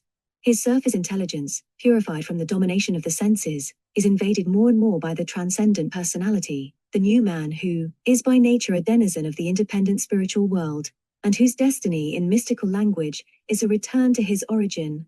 Hence an inflow of new vitality, extended powers of vision, an enormous exaltation of his intuitive powers. In such moments of clear sight and enhanced perception as that which Blake and Bayman describe, the mystic and the artist do really see sub specie aeternitatis the fourfold river of life, that world of becoming, in which, as Erigena says, every visible and invisible creature is a theophany or appearance of God, as all might see it, if prejudice, selfhood, or other illusion did not distort their sight. From this loving vision there comes very often that beautiful sympathy with, that abnormal power over, all living natural things, which crops up over and over again in the lives of the mystical saints, to amaze the sluggish minds of common men, barred by the torrent of use and want to from all communion alike, with their natural and supernatural origin. Yet is not so very amazing that St. Francis of Assisi feeling, and knowing, not merely believing, that every living creature was veritably and actually a theophany or appearance of God, should have been acutely conscious that he shared with these brothers and sisters of his the great and lovely life of the all. Nor, this being so, can we justly regard him as eccentric, because he acted in accordance with his convictions, preached to his little sisters the birds, availed himself of the kindly offices of the falcon, enjoyed the friendship of the pheasant, soothed the captured turtle doves, his simple-minded sisters, innocent and chaste, or persuaded his brother wolf to a better life. The true mystic, so often taunted with a denial of the world, does but deny the narrow and artificial world of self, and finds in exchange the secrets of that mighty universe, which he shares with nature and with God. Strange contacts, unknown to those who only lead the life of sense, are set up between his being and the being of all other things. In that remaking of his consciousness, which follows upon the mystical awakening, the deep and primal life which he shares with all creation has been roused from its sleep. Hence the barrier between human and non-human life, which makes man a stranger on earth as well as in heaven, is done away. Life now whispers to his life, all things are his intimates, and respond to his fraternal sympathy. Thus it seems quite a simple and natural thing to the little poor man of Assisi, whose friend the pheasant preferred his cell to, the haunts more natural to its state, that he should be ambassador from the terrified folk of Gubbio, to his formidable brother the wolf. The result of the interview, reduced to ordinary language, could be paralleled in the experience of many persons who have possessed this strange and incommunicable power over animal life. Oh wondrous thing! When as St. Francis had made the sign of the cross, right so the terrible wolf shut his jaws and stayed his running, and when he was bid, came gently as a lamb and laid him down at the feet of St. Francis. And St. Francis, stretching forth his hand to take pledge of his troth, the wolf lifted up his right paw before him, and laid it gently on the hand of St. Francis, giving thereby such sign of good faith as he was able. Then quoth St. Francis, Brother Wolf, I bid thee in the name of Jesu Christ come now with me, nothing doubting, and let us go stablish this peace in God's name. And the wolf obedient set forth with him, in fashion as a gentle lamb, whereat the townsfolk made mighty marvel, beholding. And thereafter this same wolf lived 2 years in Agobbio, and went like a tame beast in and out the houses from door to door, without doing hurt to any, or any doing hurt to him, and was courteously nourished by the people. And as he passed thus wise through the country and the houses, never did any dog bark behind him. At length after a 2 years' space, Brother Wolf died of old age, whereat the townsfolk sorely grieved, sith marking him pass so gently through the city, they minded them the better of the virtue and the sanctity of St. Francis, Rose of Lima, the Peruvian. In another mystic, less familiar than St. Francis to English readers, This deep sympathy with natural things assumed a particularly lovely form. To St. Rose the whole world was a holy fairyland, in which it seemed to her that every living thing turned its face towards eternity and joined in her adoration of God. It is said in her biography that when at sunrise she passed through the garden to go to her retreat, she called upon nature to praise with her the author of all things. Then the trees were seen to bow as she passed by, and clasped their leaves together, making a harmonious sound. The flowers swayed upon their stalks, and opened their blossoms that they might scent the air, thus according to their manner praising God. At the same time the birds began to sing, and came and perched upon the hands and shoulders of Rose. The insects greeted her with a joyous murmur, and all which had life and movement joined in the concert of praise she addressed to the Lord. Again and here we seem to catch an echo of the pure Franciscan spirit, the gaiety of the troubadours of God, during her last Lent. Each evening at sunset a little bird with an enchanting voice came and perched upon a tree beside her window, and waited till she gave the sign for him to sing. Rose, as soon as she saw her little feathered chorister, made herself ready to sing the praises of God, and challenged the bird to this musical duel, in a song which she had composed for this purpose. Begin, dear little bird, she said, begin thy lovely song. Let thy little throat, so full of sweet melodies, pour them forth that together we may praise the Lord. Thou dost praise thy Creator, I my sweet Saviour. Thus we together bless the Deity. Open thy little beak, begin and I will follow thee, and our voices shall blend in a song of holy joy. At once the little bird began to sing, running through his scale to the highest note. Then he ceased, that the saint might sing in her turn. Thus did they celebrate the greatness of God, turn by turn, for a whole hour, and with such perfect order, that when the bird sang Rose said nothing, and when she sang in her turn the bird was silent, and listened to her with a marvelous attention. At last, towards the 6th hour, the saint dismissed him, saying, Go, my little chorister, go, fly far away, but blessed be my God who never leaves me. The mystic whose illumination takes such forms as these, who feels with this intensity and closeness the bond of love which binds in one book the scattered leaves of all the universe, dwells in a world forever shut to the desirous eyes of other men. He pierces the veil of imperfection, and beholds creation with the Creator's eye. The pattern is shown him in the mount. The whole consciousness, says Rasijak, is flooded with light to unknown depths, under the gaze of love, from which nothing escapes. In this state, intensity of vision and sureness of judgment are equal, and the things which the seer brings back with him when he returns to common life are not merely partial impressions, or the separate knowledge of science or poetry. They are rather truths which embrace the world, life and conduct, in a word, the whole consciousness. It is curious to note in the various diagrams of experience which we have inherited from the more clear-sighted philosophers and seers, indications that they have enjoyed prolonged or transitory periods of this higher consciousness, described by Rasijak as the marriage of imaginative vision with moral transcendence. I think it at least a reasonable supposition that Plato's theory of ideas owed its inception to some intuition of this kind.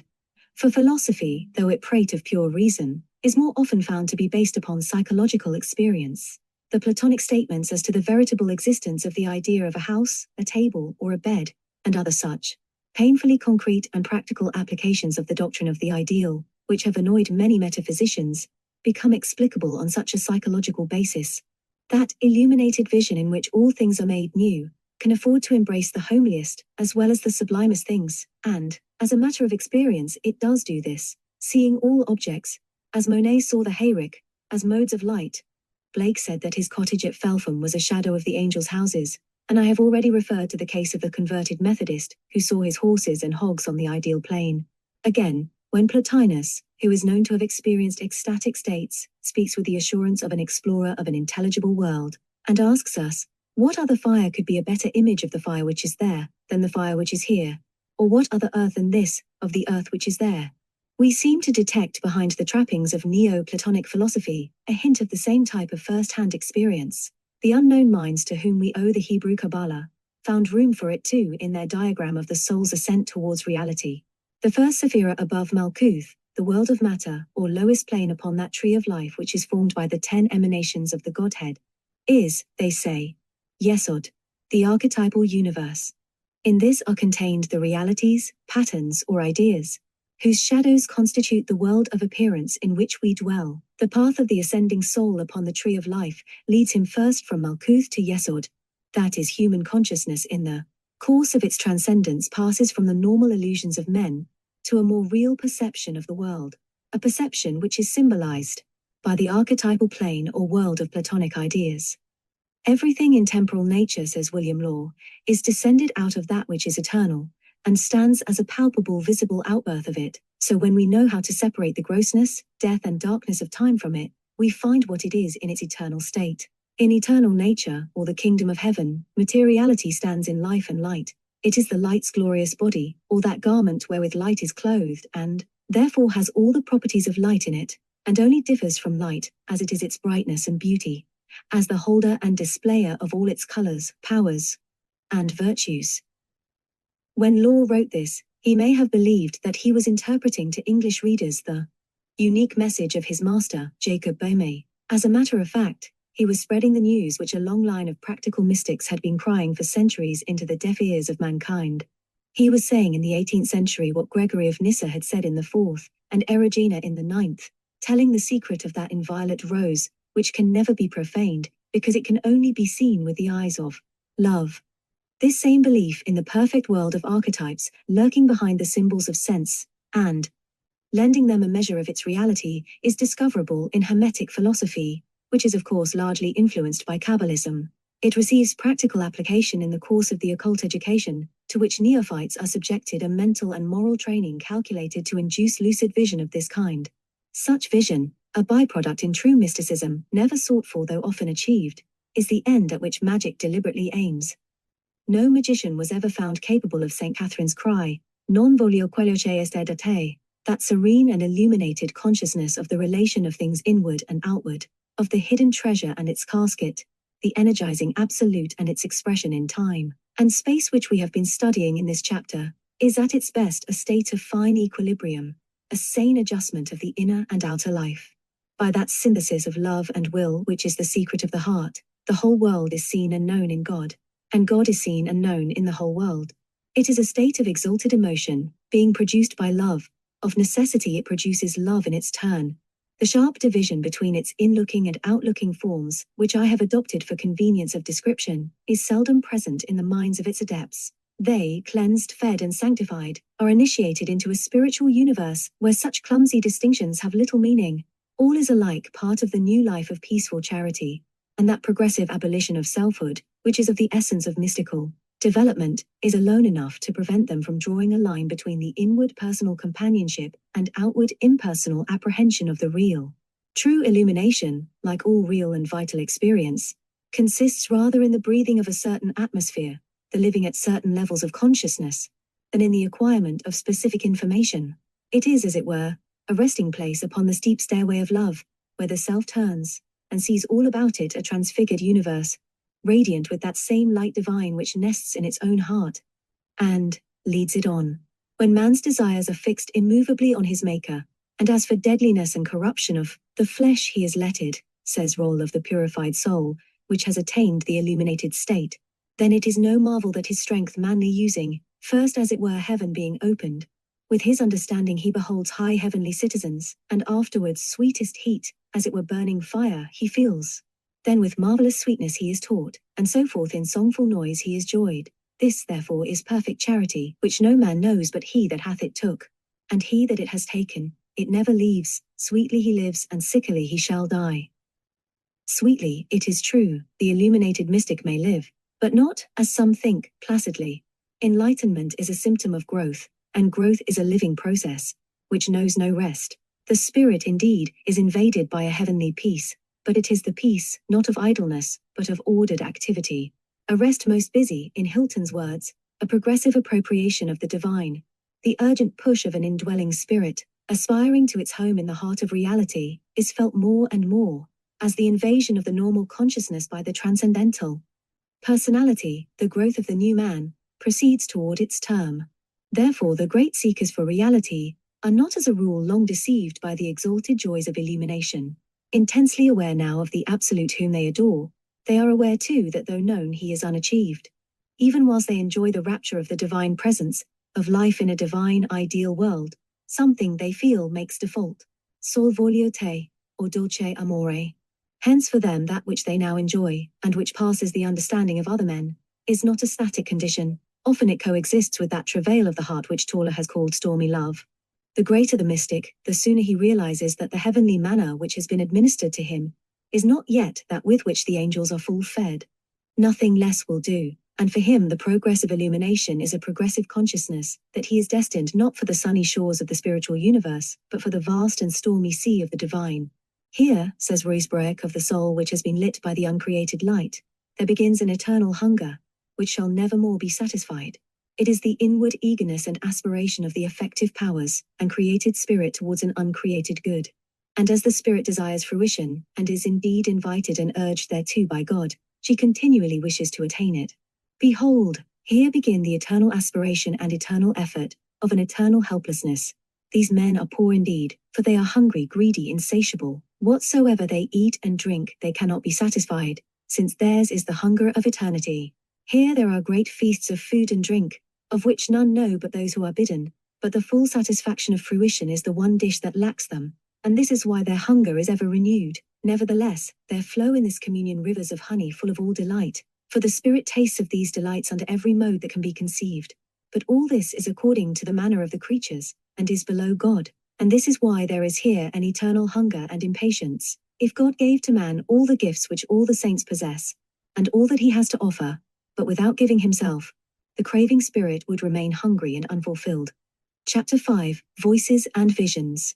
We now come to that eternal battleground, the detailed discussion of those abnormal psychic phenomena, which appear so persistently in the history of the mystics, that is to say, visions, auditions, automatic script, and those dramatic dialogues between the self and some other factor, the soul, love, reason, or the voice of God, which seem sometimes to arise from an exalted and uncontrolled imaginative power, sometimes to attain the proportions auditory hallucination.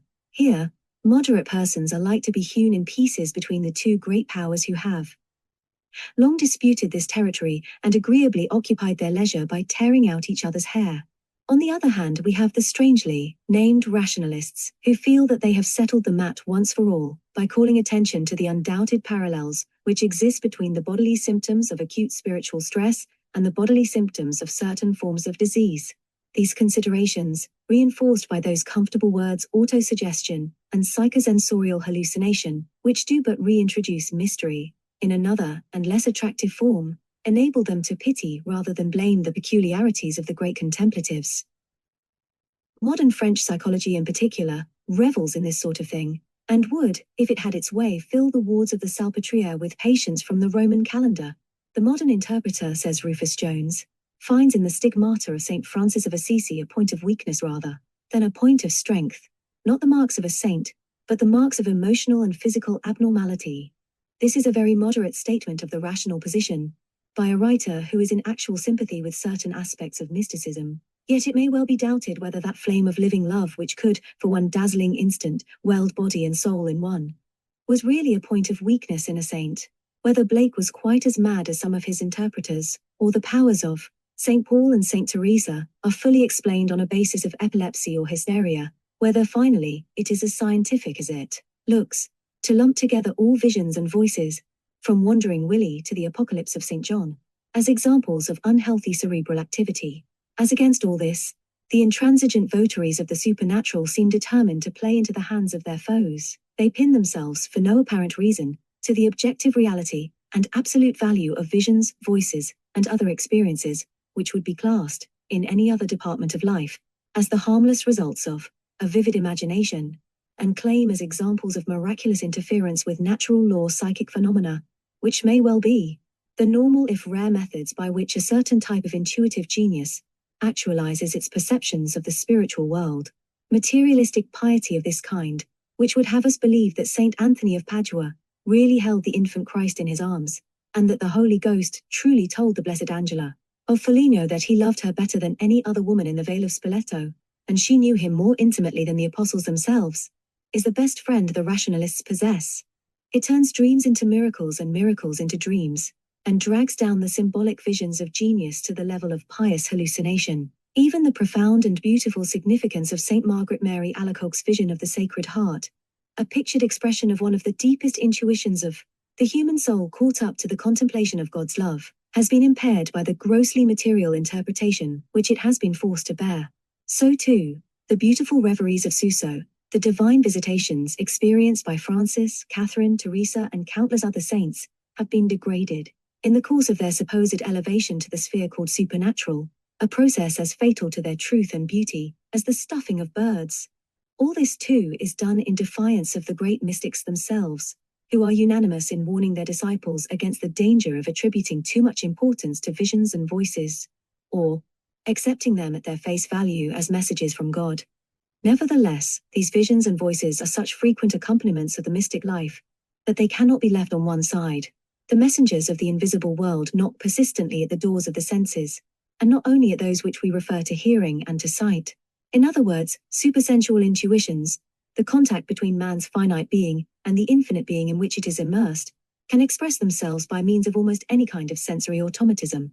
Strange sweet perfumes and tastes, physical sensations of touch, inward fires, are reported over and over again in connection with such spiritual adventures. Those symbols under which the mystic tends to approach the absolute easily become objectivized and present themselves to the consciousness as parts of experience, rather than as modes of interpretation. The knowledge which is obtained in such an approach is wholly transcendental. It consists in an undifferentiated act of the whole consciousness, in which under the spur of love life draws near to life. Thought, feeling, vision, touch, all are hopelessly inadequate to it, yet all perhaps may hint at that intense perception of which they are the scattered parts. And we shall endlessly be all had in God, says Julian of this supreme experience, him verily seeing and fully feeling, him spiritually hearing, and him delectably smelling and sweetly swallowing. All those so-called hallucinations of the senses which appear in the history of mysticism must then be considered soberly, frankly, and without prejudice in the course of our inquiry into the psychology of man's quest of the real. The question for their critics must really be this: do these automatisms, which appear so persistently as a part of the contemplative life, represent merely the dreams and fancies, the old digested percepts of the visionary, objectivized, and presented to his surface mind in a concrete form, or are they ever representations, symbolic if you like, of some fact, force or personality, some triumphing spiritual power, external to himself? Is the vision only a pictured thought, or is it the violent effort of the self to translate something impressed upon its deeper being, some message received from without, which projects this sharp image and places it before the consciousness? The answer seems to be that the voice or vision may be either of these two things. and that pathology and religion have both been over-hasty in their eagerness to snatch at these phenomena for their own purposes. Many, perhaps most, voices do but give the answer which the subject has already suggested to itself. Many, perhaps most, visions are the picturings of dreams and desires. Some are morbid hallucinations, some even symptoms of insanity. All probably borrow their shape, as apart from their content, from suggestions already present in the mind of the seer. But there are some experienced by minds of great power and richness, which are crucial for those who have them. These bring wisdom to the simple and ignorant, sudden calm to those who were tormented by doubts. They flood the personality with new light, accompany conversion, or the passage from one spiritual state to another, arrive at moments of indecision, bringing with them authoritative commands or counsels opposed to the inclination of the self, confer a convinced knowledge of some department of the spiritual life before unknown. Such visions, it is clear, belong to another, and higher plane of experience from the radiant appearances of Our Lady, the piteous exhibitions of the sufferings of Christ, which swarm in the lives of the saints, and contain no feature which is not traceable to the subject's religious enthusiasms or previous knowledge. These, in the apt phrase of Godfrey, are but images floating on the moving deeps of feeling, not symbolic messages from another plane of consciousness. Some test, then, must be applied, some basis of classification discovered, if we are to distinguish the visions and voices which seem to be symptoms of real transcendental activity from those which are only due to imagination, raised to the nth power, to intense reverie, or even to psychic illness. That test, I think, must be the same as that which we shall find useful for ecstatic states, namely, their life-enhancing quality, those visions and voices which are the media by which the seeing self truly approaches the Absolute, which are the formulae under which ontological perceptions are expressed, are found by that self to be sources of helpful energy, charity, and courage. They infuse something new in the way of strength, knowledge, direction, and leave it, physically, mentally, or spiritually, better than they found it. Those which do not owe their inception to the contact of the soul with external reality, in theological language, do not come from God, do not have this effect. At best, they are but the results of the self's turning over of her treasures. At worst, they are the dreams, sometimes the diseased dreams, of an active, rich but imperfectly controlled subliminal consciousness, since it is implicit in the makeup of the mystical temperament that the subliminal consciousness should be active and rich, and since the unstable nervous organization which goes with it renders it liable to illness and exhaustion, it is not surprising to find that the visionary experience, even of the greatest mystics, is mixed in type. Once automatism has established itself in a person, it may as easily become the expression of folly as of wisdom. In the moments when inspiration has ebbed, old forgotten superstitions may take its place. When Julian of Norwich in her illness saw the horrible showing of the fiend, red with black freckles which clutched at her throat with its paws, when Saint Teresa was visited by Satan, who left a smell of brimstone behind, or when she saw him sitting on the top of her breviary, and dislodged him by the use of holy water, it is surely reasonable to allow that we are in the presence of visions which tend towards the psychopathic type, and which are expressive of little else but an exhaustion and temporary loss of balance on the subject's part, which allowed her intense consciousness of the reality of evil to assume a concrete form. Because we allow this, however, it does not follow that all the visionary experience of such a subject is morbid, any more than Oedipus Tyrannus invalidates Prometheus Unbound, or occasional attacks of dyspepsia invalidate the whole process of nutrition. The perceptive power and creative genius of mystics, as of other great artists, sometimes goes astray. That visions or voices should sometimes be the means by which the soul consciously assimilates the nourishment it needs, is conceivable. It is surely also conceivable that by the same means it may present to the surface intelligence things which are productive of unhealthy, rather than of healthy reactions. If we would cease once for all to regard visions and voices as objective, and be content to see in them forms of symbolic expression, ways in which the subconscious activity of the spiritual self reaches the surface mind, many of the disharmonies noticeable in visionary experience, which have teased the devout and delighted the agnostic, would fade away. Visionary experience is, or at least may be, the outward sign of a real experience. It is a picture which the mind constructs, it is true, from raw materials already at its disposal, as the artist constructs his picture with canvas and paint. But, as the artist's paint and canvas picture is the fruit, not merely of contact between brush and canvas, but also of a more vital contact between his creative genius and visible beauty or truth, so too we may see in vision, where the subject is a mystic, the fruit of a more mysterious contact between the visionary and a transcendental beauty or truth. Such a vision, that is to say, is the accident which represents and enshrines a substance unseen, the paint and canvas picture which tries to show the surface, consciousness, that ineffable sight, that ecstatic perception of good or evil, for neither extreme has the monopoly, to which the deeper, more real soul has attained. The transcendental powers take for this purpose such material as they can find amongst the hoarded beliefs and memories of the self. Hence Plotinus sees the celestial Venus, Suso the eternal wisdom, Saint Teresa, the humanity of Christ, Blake the strange personages of his prophetic books, others more obviously symbolic objects. Saint Ignatius Loyola, for instance, in a moment of lucidity, saw the most holy Trinity as it were under the likeness of a triple plectrum, or of 3 spinet keys, and on another occasion the Blessed Virgin without distinction of members. Visions and voices, then, may stand in the same relation to the mystic as pictures, poems, and musical compositions stand to the great painter, poet, musician. They are the artistic expressions and creative results, A of thought, B of intuition, C of direct perception. All would be ready to acknowledge how conventional and imperfect of necessity are those transcripts of perceived goodness, truth, and beauty which we owe to artistic genius. How unequal is their relation to reality. But this is not to say that they are valueless or absurd. So too with the mystic, whose proceedings in this respect are closer to those of the artist than is generally acknowledged. In both types, there is a constant and involuntary work of translation going on, by which reality is interpreted in the terms of appearance. In both, a peculiar mental makeup conduces to this result. In these subjects, the state of reverie tends easily to a visionary character. Thought becomes pictorial, auditory, or rhythmic as the case may be. Concrete images, balanced harmonies, elusive yet recognizable, surge up mysteriously without the intervention of the will, and place themselves before the mind. Thus the painter really sees his unpainted picture. The novelist hears the conversation of his characters. The poet receives his cadences ready-made. The musician listens to a veritable music which pipes to the spirit ditties of no tone. In the mystic, the same type of activity constantly appears. Profound meditation takes a pictorial form. Apt symbols which suggest themselves to his imagination become objectivized. The message that he longs for is heard within his mind. Hence, those interior voices and imaginary visions which are sometimes, as in Suso, indistinguishable from the ordinary accompaniments of intense artistic activity, where, however, artistic automatisms spend themselves. Upon the artist's work, mystical automatisms in their highest forms have to do with that transformation of personality, which is the essence of the mystic life. They are media by which the self measures its approximation to the absolute and is guided on its upward way. Moreover, they are coordinated. The voice and the vision go together, corroborate one another, and work out right in relation to the life of the self. Thus St. Catherine of Siena's mystic marriage was prefaced by a voice, which ever said in answer to her prayers, "I will espouse thee to myself in faith."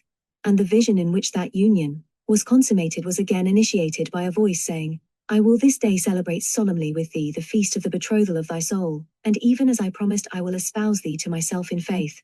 Such automatisms as these, says Delacroix, are by no means scattered and incoherent. They are systematic and progressive. They are governed by an interior aim. They have, above all, a teleological character. They indicate the continuous intervention of a being, at once wiser and more powerful than the ordinary character and reason. They are the realization, in visual and auditory images, of a secret and permanent personality of a superior type to the conscious personality. They are its voice, the exterior projection of its life. They translate to the conscious personality the suggestions of the subconscious, and they permit the continuous penetration of the conscious personality by these deeper activities. They establish a communication between these two planes of existence, and, by their imperative nature, they tend to make the inferior subordinate to the superior. Audition, the simplest and as a rule. The first way in which automatism shows itself is in voices or auditions. The mystic becomes aware of something which speaks to him either clearly or implicitly, giving him abrupt and unexpected orders and encouragements. The reality of his contact with the divine life is thus brought home to him by a device with which the accidents of human intercourse have made him familiar. His subliminal mind, soaked as it now is in transcendental perceptions, at one with the absolute, irradiated by the uncreated light, but still dissociated from the surface intelligence which it is slowly educating, seems to that surface self like another being. Hence its messages are often heard literally, as voices, either one the immediate or inarticulate voice, which the auditive mystic knows so well, but finds it so difficult to define, 2. The distinct interior voice, perfectly articulate, but recognized as speaking only within the mind.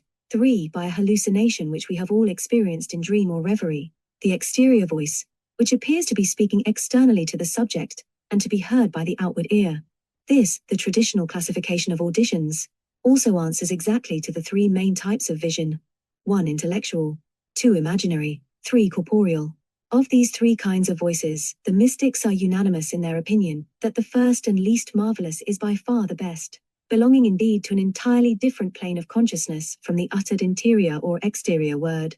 Distinct interior words, says Madame Guyon, are very subject to illusion. The devil is responsible for many of them, and when they come from our good angel, for God himself never speaks in this manner, they do not always mean that which they say, and one seldom finds that what is thus predicted comes to pass. For when God causes words of this kind to be brought to us by his angels, he understands them in his way, and we take them in ours, and this it is which deceives us.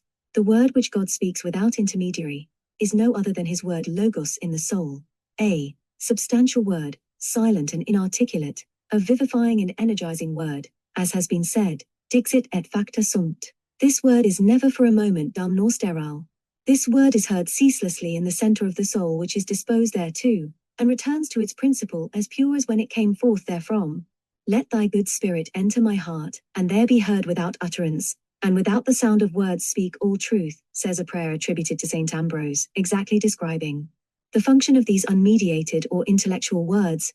Dynamic messages of this kind, imperative intuitions which elude the containing formulae of speech, are invariably attributed by the self to the direct action of the divine. They bring with them an unquestionable authority, an infusion of new knowledge or new life.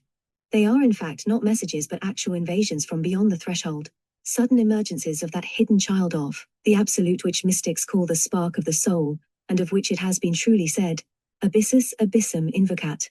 Distinct interior words, on the other hand, are not invariably authoritative for those who hear them, though St. Teresa, whose brilliant self-criticisms are our best source of information on mystical auditions, gives to them a higher place in spiritual experience than Madame Guyon's devotion to naked orison will permit her to do. She too considers that, though they come from God, they are not due to direct contact with the divine, but that they may be distinguished from those words which result merely from voluntary activity of the imagination, as much by the sense of certitude, peace and interior joy which they produce, as by the fact that they force themselves upon the attention in spite of its resistance, and bring with them knowledge which was not previously within the field of consciousness. That is to say, they are really automatic presentations of the result of mystic intuition, not mere rearrangements of the constituents of thought. Hence they bring to the surface self new material, have an actual value for life. Those purely self-created locutions, or rearrangements of thought, which the mind self-recollected forms and fashions within itself, often difficult to distinguish from true automatic audition, are called by Philip of the Trinity, St. John of the Cross, and other mystical theologians successive words. They feel it to be of the highest importance that the contemplative should learn to distinguish such hallucinations from real transcendental perceptions presented in auditive form. I am terrified, says St. John of the Cross, with his customary blunt common sense, by what passes among us in these days. Anyone who has barely begun to meditate, if he becomes conscious of these words during his self-recollection, pronounces them forthwith to be the work of God, and considering them to be so says, God has spoken to me, or, I have had an answer from God. But it is not true. Such an one has only been speaking to himself. Besides, the affection and desire for these words, which men encourage, cause them to reply to themselves, and then to imagine that God has spoken. These are the words of one who was at once the sanest of saints, and the most penetrating of psychologists, words which our modern unruly amateurs of the subconscious might well take to heart. True auditions are usually heard when the mind is in a state of deep absorption without conscious thought, that is to say, at the most favorable of all moments for contact with the transcendental world. They translate into articulate language some aspect of that ineffable apprehension of reality, which the contemplative enjoys, crystallize those clairvoyant intuitions, those prophetic hints which surge in on him so soon as he lays himself open to the influence of the suprasensible. Sometimes, however, mystical intuition takes the form of a sudden and ungovernable uprush of knowledge from the deeps of personality. Then auditions may break in upon the normal activities of the self with startling abruptness. It is in such cases that their objective and uncontrollable character is most sharply felt. However they may appear, they are, says Saint Teresa, very distinctly formed, but by the bodily ear they are not heard. They are, however, much more clearly understood than if they were heard by the ear. It is impossible not to understand them, whatever resistance we may offer. The words formed by the understanding effect nothing. But when our Lord speaks, it is at once word and work. The human locution, that is the work of imagination, is as something we cannot well make out, as if we were half asleep, but the divine locution is a voice so clear that not a syllable of its utterance is lost. It may occur too, when the understanding and the soul are so troubled and distracted, that they cannot form one sentence correctly, and yet grand sentences, perfectly arranged, such as the soul in its most recollected state never could have formed, are uttered, and at the first word, as I have said, change it utterly. Saint Teresa's whole mystic life was governed by voices. Her active career as a foundress was guided by them. They advised her in small things as in great. Often they interfered with her plans, ran counter to her personal judgment, forbade a foundation on which she was set, or commanded one which appeared imprudent or impossible. They concerned themselves with journeys, with the purchase of houses. They warned her of coming events. She seldom resisted them, though it constantly happened that the action on which they insisted seemed the height of folly, and though they frequently involved her in hardships and difficulties, she never had cause to regret this blind reliance upon decrees which she regarded as coming direct from God, and which certainly did emanate from a life greater than her own, in touch with transcendent levels of consciousness. So far from mere vague intuitions are the distinct interior words which the mystic hears within his mind, that Suso is able to state that the 100 meditations on the Passion thus revealed to him were spoken in German, and not in Latin. Saint Teresa's own auditions were all of this interior kind, some distinct and some substantial or inarticulate, as her corresponding visions were nearly all of the intellectual or imaginary sort, that is to say, she was not subject to sensible hallucination. Often, however, the boundary is overpassed, and the locution seems to be heard by the mystic's outward ear, as in the case of those voices which guided the destinies of the blessed Joan of Arc, or the figure upon the cross, which spoke to St. Francis of Assisi.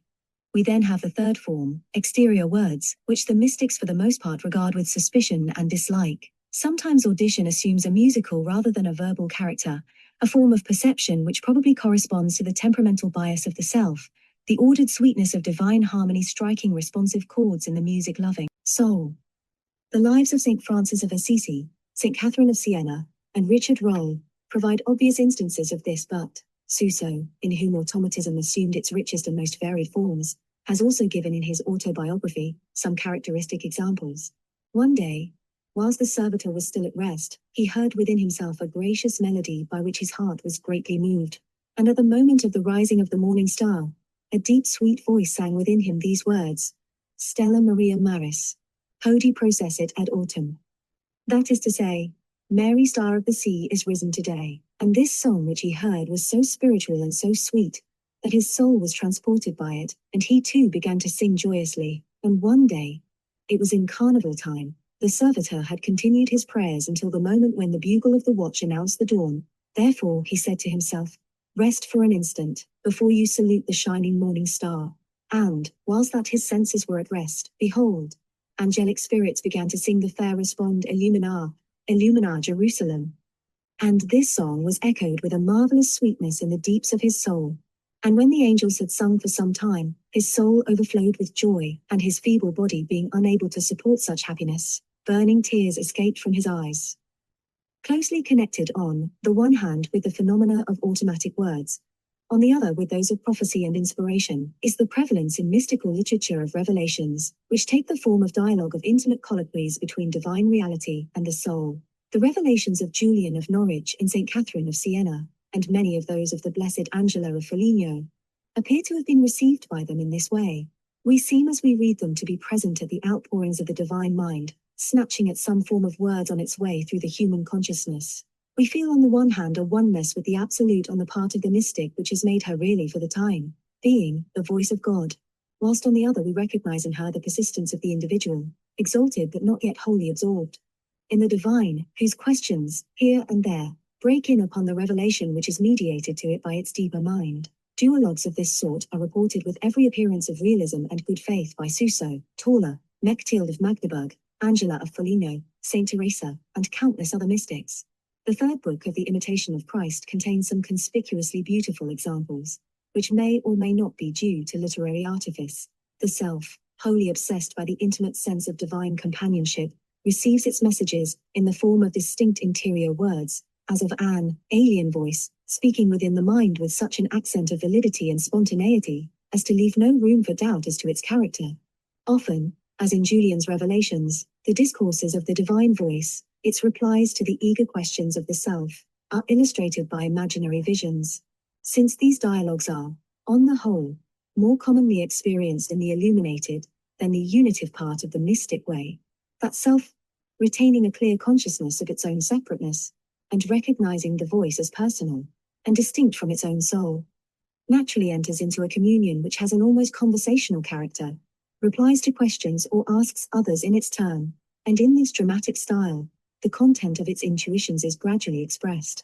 We have then an extreme form of that dissociation, which we all experience a slight degree when we argue with ourselves, but in this case, one of the speakers has become the instrument of a power other than itself, and communicates to the mind new wisdom and new life. The peculiar rhythmical language of genuine mystic dialogue of this kind, for often enough, as in Suso's Book of the Eternal Wisdom, it is deliberately adopted as a literary device, is an indication of its automatic character. Expression, once it is divorced from the critical action of the surface intelligence, always tends to assume a dithyrambic form. Measure and color, exaltation of language, here take a more important place than the analytic intellect will generally permit. This feature is easily observable in prophecy and in automatic writing. It forms an interesting link with poetry, which, insofar as it is genuine and spontaneous, is largely the result of subliminal activity.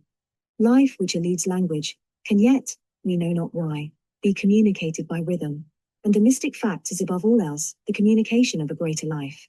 Hence we must not take it amiss if the voice of the Absolute, as translated to us by those mystics who are alone capable of hearing it, often seems to adopt the grand manner. Vision. Let us pass now from the effort of man's deeper mind to speak truth to his surface intelligence, to the effort of the same mysterious power to show truth, in psychological language, from auditory to visual automatism. Vision, that vaguest of words, has been used by the friends and enemies of the mystics to describe or obscure a wide range of experience, from formless intuition, through crude optical hallucination, to the voluntary visualizations common to the artistic mind. In it, we must include that personal and secret vision, which is the lover's glimpse of perfect love, and the great pictures seen by clairvoyant prophets, acting in their capacity as eyes of the race. Of these, the two main classes of vision, says Denis the Carthusian, the first kind are to be concealed, the second declared. The first are more truly mystic, the second are more prophetic in type. Even so, and ruling out prophetic vision from our inquiry, a sufficient variety of experience remains in the purely mystical class. Saint Teresa's fluid and formless apprehension of the Trinity, her concrete visions of Christ, Mechthild of Magdeburg's poetic dreams, Suso's sharply pictured allegories, even Blake's soul of a flea, all come under this head. Now, since no one can know much of what it is really like to have a vision, but the visionaries themselves, it will be interesting to see what they have to say on this subject, and to notice the respects in which their self-criticisms agree with the conclusions of psychology. We forget, whilst arguing industriously on these matters, that it is really as impossible for those who have never experienced a voice or vision to discuss it with intelligence, as it is for stay-at-homes to discuss the passions of the battlefield on the materials supplied by war correspondents. No second-hand account of a vision can truly report the experience of the person whose perceptions or illusions present themselves in this form. We cannot, says Rasajak, remind ourselves too often that the mystic act consists in relations between the absolute and freedom, which are incommunicable. We shall never know, for instance, what was the state of consciousness of some citizen of the antique world when he gave himself without reserve to the inspiring suggestions of the sacred fire or some other image, which evoked the infinite. Neither shall we ever know, unless it be our good fortune to attain to it, the secret of that consciousness which is able to apprehend the transcendent in visionary terms. The first thing we notice when we come to this inquiry is that the mystics are all but unanimous in their refusal to attribute importance to any kind of visionary experience.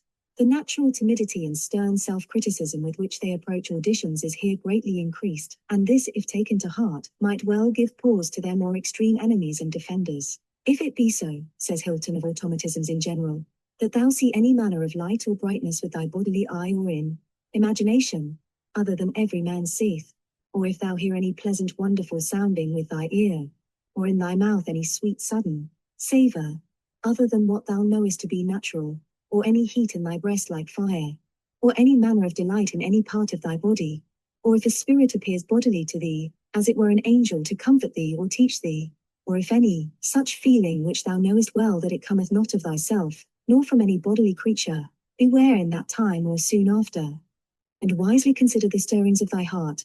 For if by occasion of the pleasure and liking thou takest in the said feeling or vision, thou feelest thy heart drawn from the inward desire of virtues, and of spiritual knowing and feeling of God, for to set the sight of thy heart and thy affection, thy delight and thy rest, principally in the said feelings or visions, supposing that to be a part of heavenly joy or angels' bliss, then is this feeling very suspicious to come from the enemy, and therefore, though it be never so liking and wonderful, refuse it and assent not thereto. Nearly every master of the contemplative life has spoken to the same effect, none perhaps more strongly than that stern and virile lover of the invisible, Saint John of the Cross, who was relentless in hunting down even the most spiritual illusions, eager to purge mind as well as morals of all taint of the unreal. Spiritual men, he says, are occasionally liable to representations and objects set before them in a supernatural way. They sometimes see the forms and figures of those of another life, saints or angels, good and evil, or certain extraordinary lights and brightness. They hear strange words, sometimes seeing those who utter them, and sometimes not. They have a sensible perception at times of most sweet odors, without knowing whence they proceed. Still, though all these may happen to the bodily senses in the way of God, we must never rely on them, nor encourage them, yea, rather we must fly from them, without examining whether they be good or evil. For, inasmuch as they are exterior, and in the body, there is the less certainty of their being from God. It is more natural that God should communicate himself through the Spirit, wherein there is greater security and profit for the soul, than through the senses, wherein there is usually much danger and delusion, because the bodily sense decides upon, and judges, spiritual things, thinking them to be what itself feels them to be, when in reality they are as different as body and soul, sensuality and reason. Again, in the high state of the union of love, God does not communicate himself to the soul under the disguise of imaginary visions, similitudes or figures. Neither is there place for such, but mouth to mouth. The soul, therefore, that will ascend to this perfect union with God, must be careful not to lean upon imaginary visions, forms, figures, and particular intelligible objects, for these things can never serve as proportionate or proximate means towards so great an end, yea, rather they are an obstacle in the way, and therefore to be guarded against and rejected. So too Madame Guyon, ecstasies, raptures and visions, she says, are far inferior to pure orison, that dumb absorption in God, which she learned at the time of her conversion. Visions are experienced in those powers which are inferior to the will, and they should always have their effect in the will, and afterwards they should lose themselves in the experience of that which one has seen, known, and heard in these states, for without this the soul will never arrive at perfect union. Otherwise, that which she will have, and to which she may even give the name of union, will be only a mediated union, that is to say, an influx of the gifts of God into her powers, that is illumination, but this is not God himself. It is therefore very important to prevent souls from resting in visions and ecstasies, for this may check them almost for their whole lives. More, these graces are greatly subject to illusion. Of these sort of gifts, the least pure, and those most subject to illusion, are visions and ecstasies. Raptures and revelations, exalted and abrupt intuitions, are not quite so much, though these also are not a little so. The vision, says Madame Guyon again, is never God himself, and hardly ever Jesus Christ. As those who have had it suppose, it seems to me that the apparitions which we believe to be Jesus Christ himself are like what we see when the sun is reflected in the clouds so brilliantly that those who are not in the secret think that it is the sun which they see, although it is only his reflection. Thus it is that Jesus Christ is imaged in our minds, in what is called intellectual visions, and 10 which are the most perfect. Phantoms and pious pictures also imprint themselves on the imagination. There are also corporeal visions, the least spiritual of all, and the most subject to illusion. Vision, then, is recognized by the true contemplative as at best a very imperfect, oblique, and untrustworthy method of apprehension. It is ungovernable, capricious, liable to deception, and the greater its accompanying hallucination, the more suspicious it becomes. One and all, however, distinguish different classes of visionary experience, and differentiate sharply between the value of the vision which is felt rather than seen, and the true optical hallucination which is perceived, exterior to the subject, by the physical sight. We may trace in visions, as we have done in voices, for these are, from the psychologist's point of view, strictly parallel phenomena, a progressive externalization on the self's part of those concepts or intuitions, which form the basis of all automatic states. Three main groups have been distinguished by the mystics, and illustrated over and over again from their experiences. These are 1. Intellectual, 2. Imaginary, and 3. Corporeal vision, answering to 1. Substantial or inarticulate, 2. Interior and distinct, 3. Exterior words. With the first two we must now concern ourselves.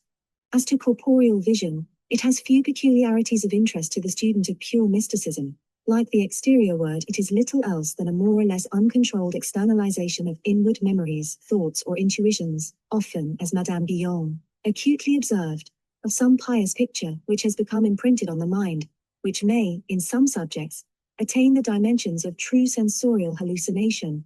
1. Intellectual vision. The intellectual vision, like the substantial word as described to us by the mystics, is of so elusive, spiritual, and formless a kind that it is very hard to distinguish it from that act of pure contemplation, in which it generally takes its rise.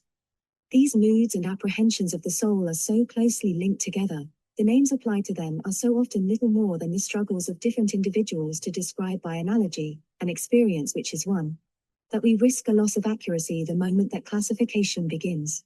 The intellectual vision, so far as we can understand it, seems to be as something not sought but put before the mind, and seen or perceived by the whole self by means of a sense which is neither sight nor feeling, but partakes of the character of both. It is intimate but indescribable, definite, yet impossible to define.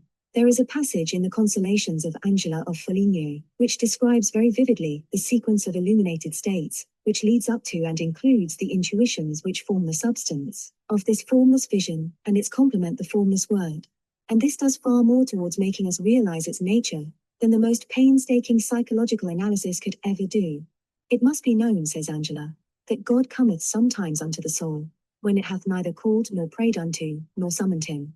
And he doth instill into the soul a fire not customary, wherein it doth greatly delight and rejoice, and it doth believe that this hath been wrought by God himself, but this is not certain. Presently the soul doth perceive that God is inwardly within itself, because, albeit it cannot behold him within, it doth nevertheless perceive that his grace is present with it, wherein it doth greatly delight. Yet is not even this certain. Presently it doth further perceive that God cometh unto it with most sweet words, wherein it delighteth yet more, and with much rejoicing doth it feel God within it, yet do some doubts still remain, albeit but few.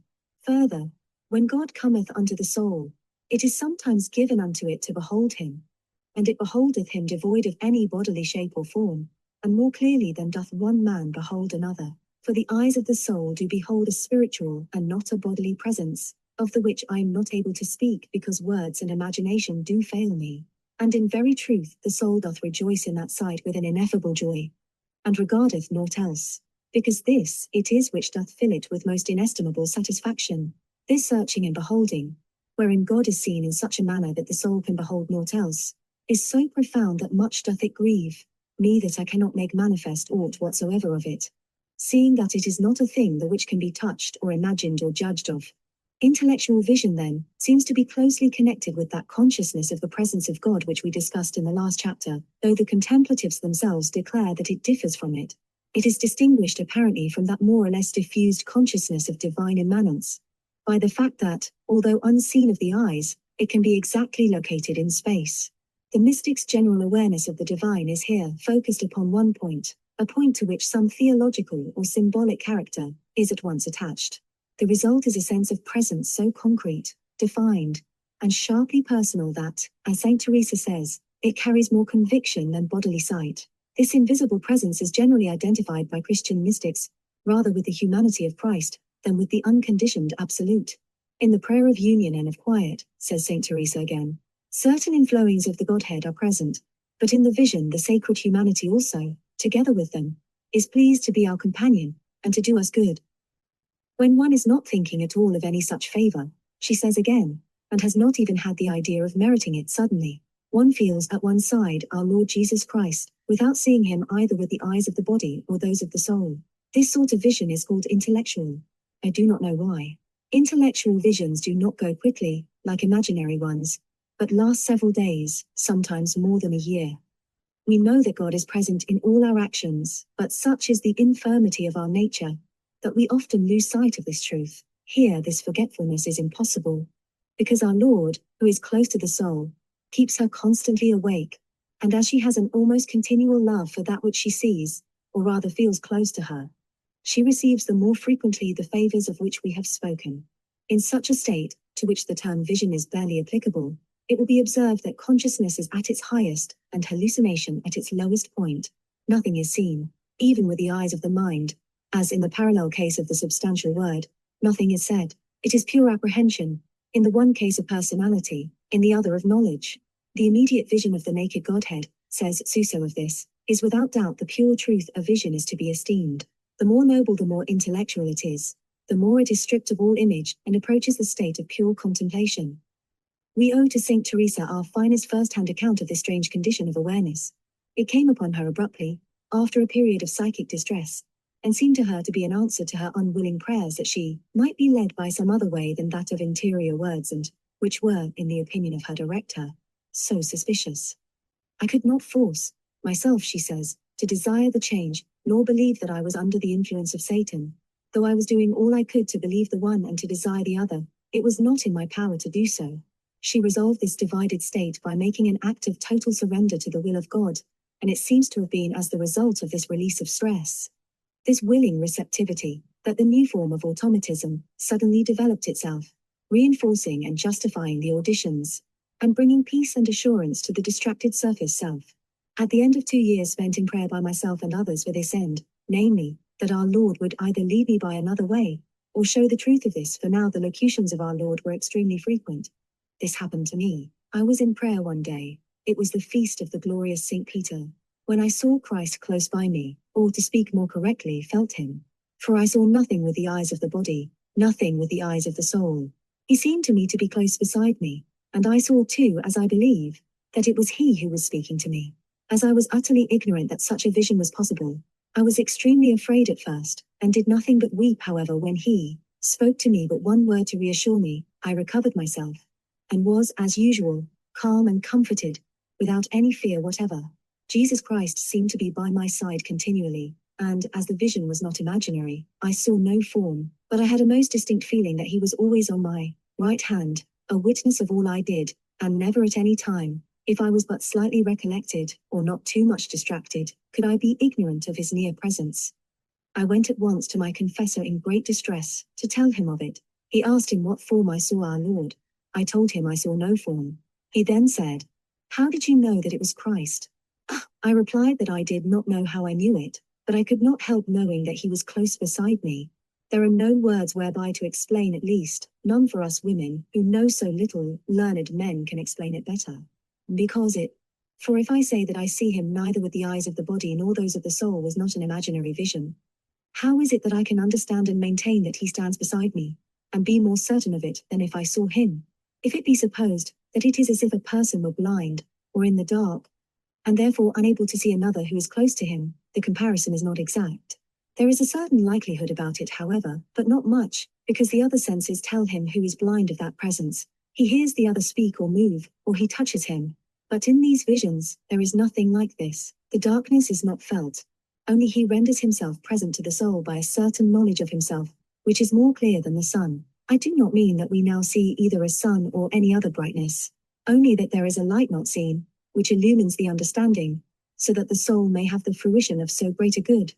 This vision brings with it great blessings. 2.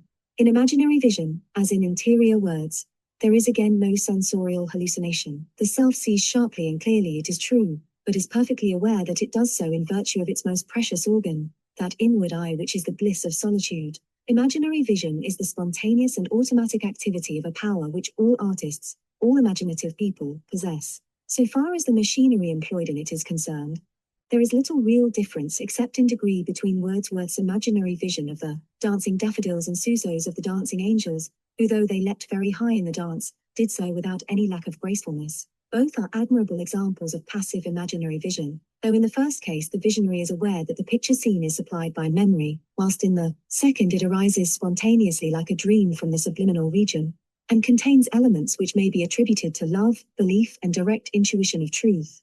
Such passive imaginary vision, by which I mean spontaneous mental pictures at which the self looks, but in the action of which it does not participate, takes in the mystic's two main forms, A. Purely symbolic, B. Personal.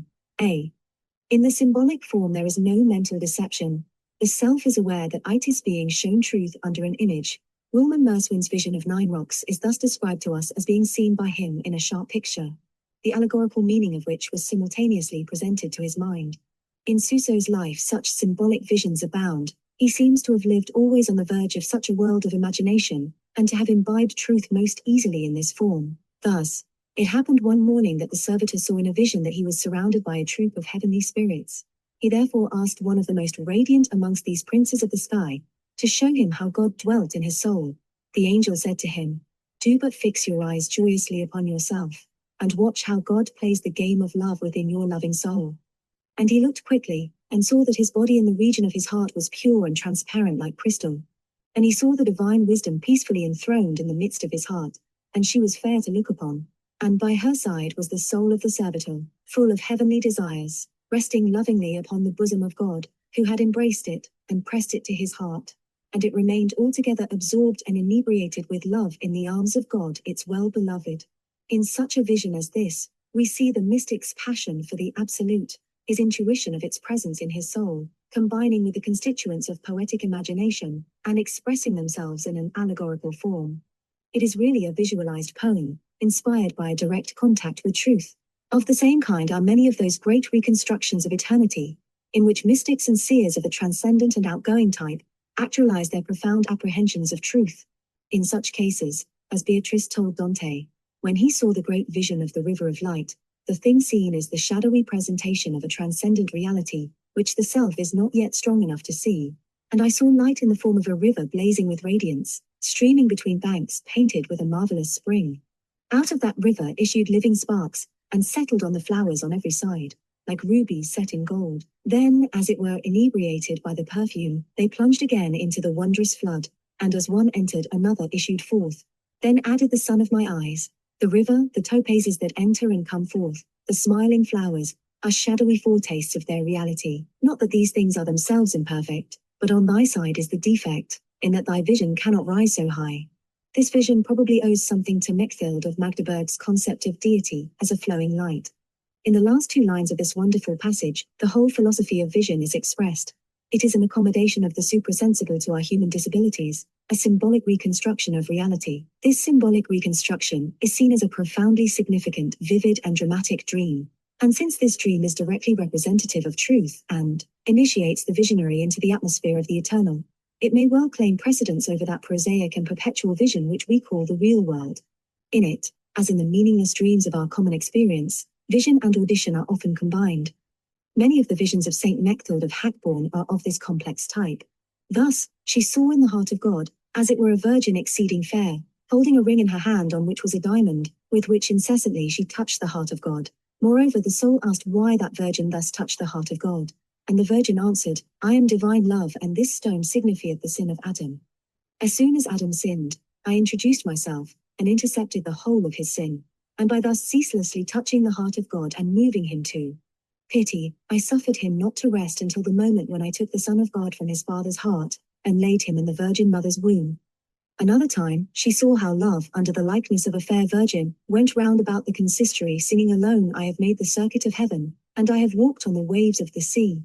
In these words she understood how love had subjected to herself the omnipotent majesty of God, had inebriated his unsearchable wisdom, had drawn forth all his most sweet goodness, and, by wholly conquering his divine justice, and changing it into gentleness and mercy, had moved the Lord of all majesty. Imaginary vision of this kind is probably far more common than is generally supposed, and can exist without any disturbance of that balance of faculties, which is usually recognized as sane. In many meditative persons it appears, involuntarily, at the summit of a train of thought, which it sometimes illustrates and sometimes contradicts. The picture may show itself faintly against a background of mist, or may start into existence sharply focused, well-lighted, and alive. It always brings with it a greater impression of reality than can be obtained by the more normal operations of the mind. B. The symbolic and artistic character of the visions we have been discussing is obvious. There is, however, another form of imaginary vision, which must be touched on with a gentler hand. In this, the imagery seized upon by the subliminal powers or placed before the mind by that somewhat other of which the mystic is always conscious over against himself, is at once so vivid, so closely related to the concrete beliefs and spiritual passions of the self, and so perfectly expresses its apprehensions of God, that it is not always recognized as symbolic in kind. A simple example of this is the vision of Christ at the moment of consecration at Mass, experienced by so many Catholic ecstatics. Another is the celebrated vision in which Saint Anthony of Padua embraced the divine child. Saint Teresa is one of the few mystics who have detected the true character of automatisms of this sort, which bring with them, like their purer forms, the intellectual visions of God, a vivid apprehension of personality, the conviction of a living presence, rather than the knowledge of new facts. Now and then she says of her own imaginary visions of Christ, "It seemed to me that what I saw was an image, but most frequently it was not so. I thought it was Christ himself, judging by the brightness in which he was pleased to show himself. Sometimes the vision was so indistinct that I thought it was an image, but still, not like a picture, however well painted, and I have seen a good many pictures. It would be absurd to suppose that the one bears any resemblance whatever to the other, for they differ as a living person differs from his portrait, which, however well drawn, cannot be lifelike, for it is plain that it is a dead thing. This vision," she says in another place, "passes like a flash of lightning. The word image here employed does not signify a picture placed before the eyes, but a veritable living image, which sometimes speaks to the soul and reveals great secrets to her. It seems then, that this swift and dazzling vision of divine personality may represent a true contact of the soul with the absolute life, a contact immediately referred to the image under which the self is accustomed to think of its God. In the case of Christian contemplatives, this image will obviously be most usually the historical person of Christ, as he is represented in sacred literature and art. The life-enhancing quality of such an abrupt apprehension, however, the profound sense of reality which it brings, permit of its being classed not amongst vivid dreams, but amongst those genuine mystic states in which the immanent God, formless but capable of assuming all forms, expresses himself in vision, as he had expressed himself in words. Certainty and joy are always felt by the self which experiences it. It is as it were a love letter received by the ardent soul, which brings with it the very fragrance of personality, along with the sign manual of the beloved. This concrete vision of Christ has the true mystic quality of ineffability, appearing to the self under a form of inexpressible beauty, illuminated with that unearthly light, which is so persistently reported as a feature of all transcendent experience. The artist's exalted consciousness of beauty as a form of truth is here seen operating on a transcendental plane. Thus, when Saint Teresa saw only the hands of God, she was thrown into an ecstasy of adoration by their shining loveliness. "If I were to spend many years in devising how to picture to myself anything so beautiful," she says of the imaginary vision of Christ, "I should never be able, nor even know how to do it, for it is beyond the scope of any possible imagination. Here below, the whiteness and brilliancy alone are inconceivable. It is not a brightness which dazzles, but a delicate whiteness, an infused brightness, giving excessive delight to the eyes, which are never wearied thereby, nor by the visible brightness which enables us to see a beauty so divine. It is a light so different from any light here below, that the very brightness of the sun we see, in comparison with the brightness and light before our eyes, seems to be something so obscure that no one would ever wish to open his eyes again. In short, it is such that no man, however gifted he may be, can ever in the whole course of his life arrive at any imagination of what it is. God puts it before us so instantaneously, that we could not open our eyes in time to see it, if it were necessary for us to open them at all. But whether our eyes be open or shut, it makes no difference whatever. For when our Lord wills, we must see it, whether we will or not. There is another and highly important class of visual automatisms, those which I have chosen to call active, imaginary visions. Whereas vision of the passive kind is the expression of thought, perception, or desire on the part of the deeper self, active vision is the expression of a change in that self, and generally accompanies some psychological crisis. In this vision, which always has a dramatic character, the self seems to itself to act, not merely to look on. Such visions may possess many of the characters of dream. They may be purely symbolic, they may be theologically realistic, they may entail a journey through hell, purgatory, and heaven, an excursion into fairyland, a wrestling with the angel in the way. Whatever their outward form, they are always connected with inward results. They are the automatic expressions of profound subliminal activity, not merely the media by which the self's awareness of the absolute is strengthened and enriched, but the outward and visible signs of its movement towards new levels of consciousness. Hence, we are not surprised to find that a dynamic vision of this sort often initiates the unitive life. Such are the imaginary visions reported by St. Francis of Assisi and St. Catherine of Siena at the moment of their stigmatization, the transverberation of St. Teresa, the heavenly visitor who announced to Suso his passage from the lower school to the upper school of the Holy Spirit.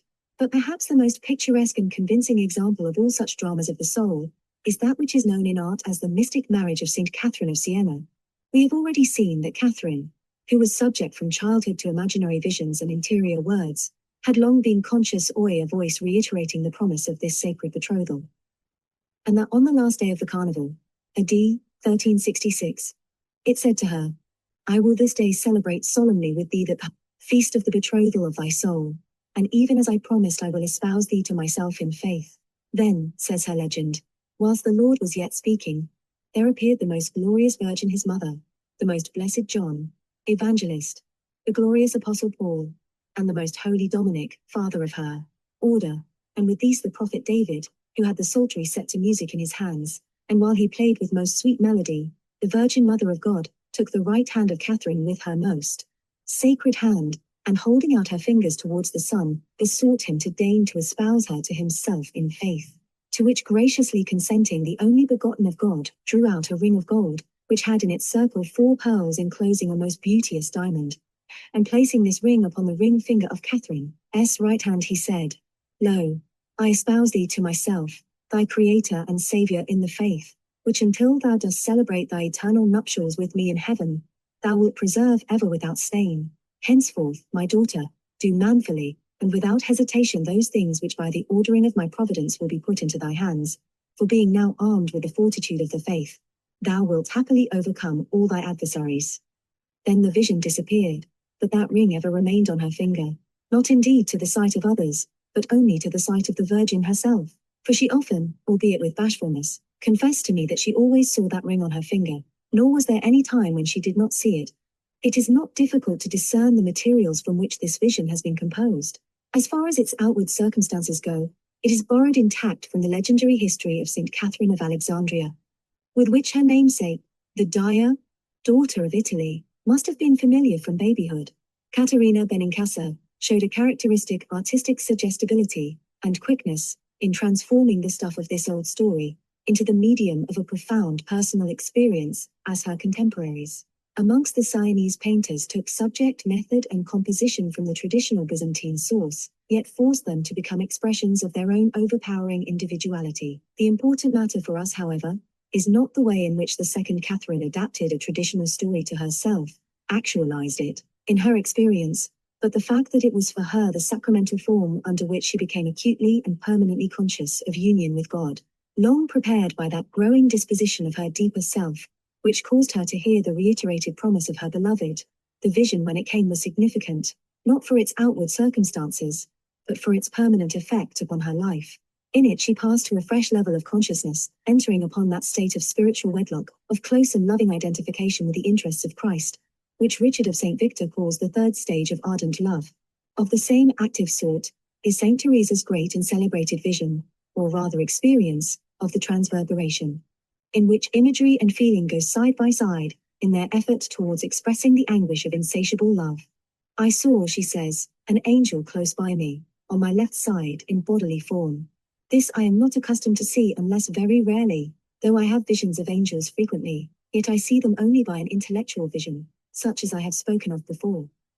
It was our Lord's will, that in this vision, I should see the angel in this wise. He was not large but small of stature, and most beautiful, his face burning, as if he were one of the highest angels, who seemed to be all afire. They must be those whom we call cherubim. I saw in his hand a long spear of gold, and at the iron's point, there seemed to be a little fire. He appeared to me to be thrusting it at times into my heart, and to pierce my very entrails. When he drew it out, he seemed to draw them out also, and to leave me all on fire with a great love of God. The pain was so great that it made me moan, and yet so surpassing was the sweetness of this excessive pain, that I could not wish to be rid of it. The soul is satisfied now with nothing less than God. The pain is not bodily, but spiritual, though the body has its share in it, even a large one. It is a caressing of love so sweet, which now takes place between the soul and God, that I pray God of his goodness, to make him experience it, who may think that I am lying.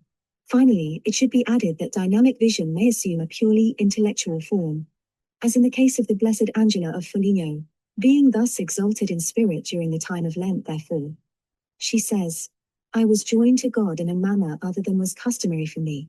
Methought I was in the midst of the Trinity in a manner higher and greater than was usual, for greater than usual were the blessings I received, and continually were there given unto me gifts full of delight, and rejoicing most great and unspeakable. All this was so far beyond anything which had heretofore happened unto me, that verily a divine change took place in my soul, which neither saint nor angel could describe or explain. This divine change, or operation, was so profound, that no angel or other creature, howsoever wise, could comprehend it. Wherefore do I say again that it seemeth unto me to be evil speaking, and blasphemy, if I do try to tell of it. Automatic script. The rarest of the automatic activities reported to us in connection with mysticism is that of automatic writing. This form of subliminal action has already been spoken of in an earlier chapter 3, where two of the most marked examples, Blake and Madame Guyon, are discussed. As in the case of voice and vision, so this power of automatic composition may and does exist in various degrees of intensity, ranging from that inspiration, that irresistible impulse to write, of which all artists are aware, to the extreme form in which the hand of the conscious self seems to have become the agent of another personality. It is probably present to some extent in all the literary work of the great mystics, whose creative power, like that of most poets, is largely dissociated from the control of the will and the surface intelligence. St. Catherine of Siena, we are told, dictated her great dialogue to her secretaries, whilst in the state of ecstasy, which probably means a condition of consciousness resembling the trance of mediums, in which the deeper mind governs the tongue.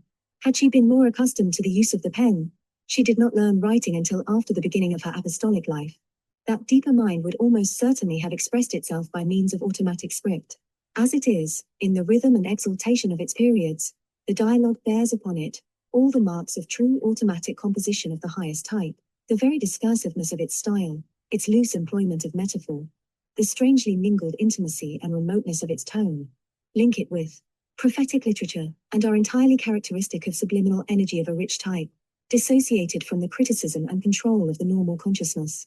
So too the writings of Roman Merswin, if we accept the ingenious and interesting theory of his psychic state elaborated by M. Junt, were almost wholly of this kind. So Blake stated on his deathbed that the credit for all his works belonged not to himself, but to his celestial friends, that is to the inspiration of a personality which had access to levels of truth and beauty unknown to his surface mind. Saint Teresa was of much the same opinion in respect of her great mystical works, which were, she said, like the speech of a parrot repeating, though he cannot understand, the things which his master has taught him. There is little doubt that her powers of composition, as we might expect in one so apt at voice and vision, were largely of the uncontrolled, inspired, or automatic kind. She wrote most, usually after the reception of Holy Communion, that is to say, when her mystic consciousness was in its most active state, and always swiftly, without hesitations or amendments. Ideas and images welled up from her rich and active subliminal region too quickly indeed for her eager, hurrying pen, so that she sometimes exclaimed, "Oh, that I could write with many hands so that none were forgotten." In Teresa's unitive state, a slight suggestion was enough to change the condition of her consciousness, place her under the complete domination of her deeper mind. Often, she said, when composing the interior castle, her work reacted upon herself. She would suddenly be caught up into the very degree of contemplation which she was trying to describe, and continued to write in this absorbed or entranced condition, clearly perceiving that her pen was guided by a power not her own, and expressed ideas unknown to her surface mind, which filled her with astonishment. In the evidence given during the process for St. Teresa's beatification, Maria de San Francisco of Medina, one of her early nuns, stated that on entering the saint's cell, while she was writing this same interior castle, she found her so absorbed in contemplation as to be unaware of the external world.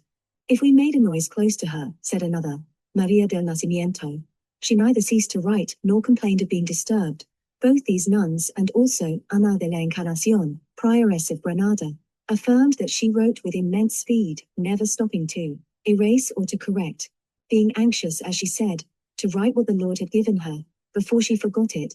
They and many others declared that when she was thus writing she seemed like another being, and that her face, excessively beautiful in expression, shone with an unearthly splendor which afterwards faded away. As for Madame Guyon, whose temperament had in it almost as much of the medium as of the mystic, and whose passion for quietism and mental passivity left her almost wholly at the mercy of subconscious impulses, she exhibits by turns the phenomena of clairvoyance, prophecy, telepathy, and automatic writing, in bewildering profusion. I was myself surprised, she says, at the letters which thou didst cause me to write, and in which I had no part save the actual movement of my hand, and it was at this time that I received that gift of writing according to the interior mind, and not according to my own mind, which I had never known before. Also my manner of writing was altogether changed. And everyone was astonished because I wrote with such great facility. Again, as soon as I began to read Holy Scripture, I was caused to write the passage that I had read, and at once, the interpretation of it was given to me. In writing the passage I had not the least thought of the interpretation, yet no sooner was it written, than it was given to me to explain it, writing with inconceivable swiftness. Before writing I knew not what I was going to write. In writing, I saw that I wrote things which I had never known, and, during the time of this manifestation, it was revealed to me that I had in me treasures of knowledge and understanding, which I did not know that I possessed. Thou didst make me write with so great a detachment that I was obliged to leave off and begin again as thou didst choose. Thou didst try me in every way. Suddenly thou wouldst cause me to write, then at once to cease, and then to begin again. When I wrote during the day, I would be suddenly interrupted, and often left words half written, and afterwards, thou wouldst give me whatever was pleasing to thee. Nothing of that which I wrote was in my mind. My mind, in fact, was so wholly at liberty that it seemed a blank. I was so detached from that which I wrote, that it seemed foreign to me. All the faults in my writings come from this, that being unaccustomed to the operations of God, I was often unfaithful to them, thinking that I did well to continue writing when I had time, without being moved thereto, because I had been told to finish the work, so that it is easy to distinguish the parts which are fine and sustained, and those which have neither savour nor grace. I have left them as they are, so that the difference between the Spirit of God and the human or natural spirit may be seen. I continued always to write, and with an inconceivable swiftness, for the hand could hardly keep up with the dictating spirit, and during this long work, I never changed my method, nor did I make use of any book. The scribe could not, however great his diligence, copy in 5 days that which I wrote in a single night. At the beginning, I made many mistakes, not being yet broken to the operation of the Spirit of God, which caused me to write. For he made me cease writing when I had time to write and could have done it without inconvenience, and when I felt a great need of sleep, then it was he made me write. I will add to all that I have been saying on my writings, that a considerable part of the book on Judges was lost. Being asked to complete it, I rewrote the lost portions. Long afterwards, when I was moving house, these were found in a place where no one could have imagined that they would be, and the old and new versions were exactly alike, a circumstance which greatly astonished those persons of learning and merit who undertook its verification. A far greater and stronger mystic than Madame Guyon, Jacob Boehme, was also in his literary composition, the more or less helpless tool of some power other than his normal surface mind. It is clear from his own words concerning it, that his first book, The Aurora, produced after the Great Illumination which he received in the year 1610, was no deliberate composition, but an example of inspired or automatic script. This strange work, full of sayings of a deep yet dazzling darkness, was condemned by the local tribunal, and Boehme was forbidden to write more. For 7 years he obeyed. Then a new motion from on high seized him, and under the pressure of this subliminal impulse, which characteristically he feels as coming from without not from within, he began to write again. This second outburst of composition, too, was almost purely automatic in type. The transcendental consciousness was in command, and Boehme's surface intellect could exert but little control. Art, he says of it himself, has not wrote here, neither was there any time to consider how to set it punctually down, according to the understanding of the letters, but all was ordered according to the direction of the Spirit, which often went in haste, so that in many words letters may be wanting, and in some places a capital letter for a word, so that the penman's hand, by reason he was not accustomed to it, did often shake. And though I could have wrote in a more accurate, fair and plain manner, yet the reason was this, that the burning fire often forced forward, with speed, and the hand and pen must hasten directly after it, for it comes and goes as a sudden shower. No description could give more vividly than this the spontaneous and uncontrollable character of these automatic states, the welling up of new knowledge, the rapid formation of sentences, so quick that the hand of the subject can hardly keep pace with that burning fire. The travail of his inner mind. As in vision, so here, the contents of that inner mind, its hoarded memories, will influence the form of the message, and hence, in Boehme's works, the prevalence of that obscure Kabbalistic and alchemical imagery which baffles even his most eager readers, and which is the result of an earlier acquaintance with the works of Paracelsus, Weigel, and Sebastian Frank. Such language, however, no more discredits the power behind the pen than the form under which St. Catherine of Siena apprehended the mystic marriage discredits her attainment of the unitive life. In the fruit of such automatic travail, such a wrestling with the angel in the way, the mystic offers to our common humanity the chalice of the spirit of life. We may recognize the origins of the ornament upon the chalice, but we cannot justly charge him with counterfeiting the wine. We have been dealing throughout this section with means rather than with ends, means snatched at by the struggling self, which has not yet wholly shaken itself, free from image, in its efforts to seize somehow, actualize, enjoy, and adore that absolute which is the sum of its desires. No one will ever approach an understanding of this phase of the mystical consciousness who brings to it either a contempt for the minds which could, thus simply and sometimes childishly objectivize the divine, or a superstitious reverence for the image, apart from the formless reality at which it hints. Between these two extremes lies our hope of grasping the true place of automatisms on the mystic way, of seeing in them instances of the adaptation of those means by which we obtain consciousness of the phenomenal world, to an apprehension of that other world whose attainment is humanity's sublimest end. Chapter 6. Introversion. Part 1. Recollection and Quiet. In our study of the first mystic life, its purification and illumination, we have been analyzing and considering a process of organic development, an evolution of personality. This may be called, indifferently, either a movement of consciousness towards higher levels, or a remaking of consciousness consequent on the emergence and growth of a factor which is dormant in ordinary man, but destined to be supreme in the full-grown mystic type.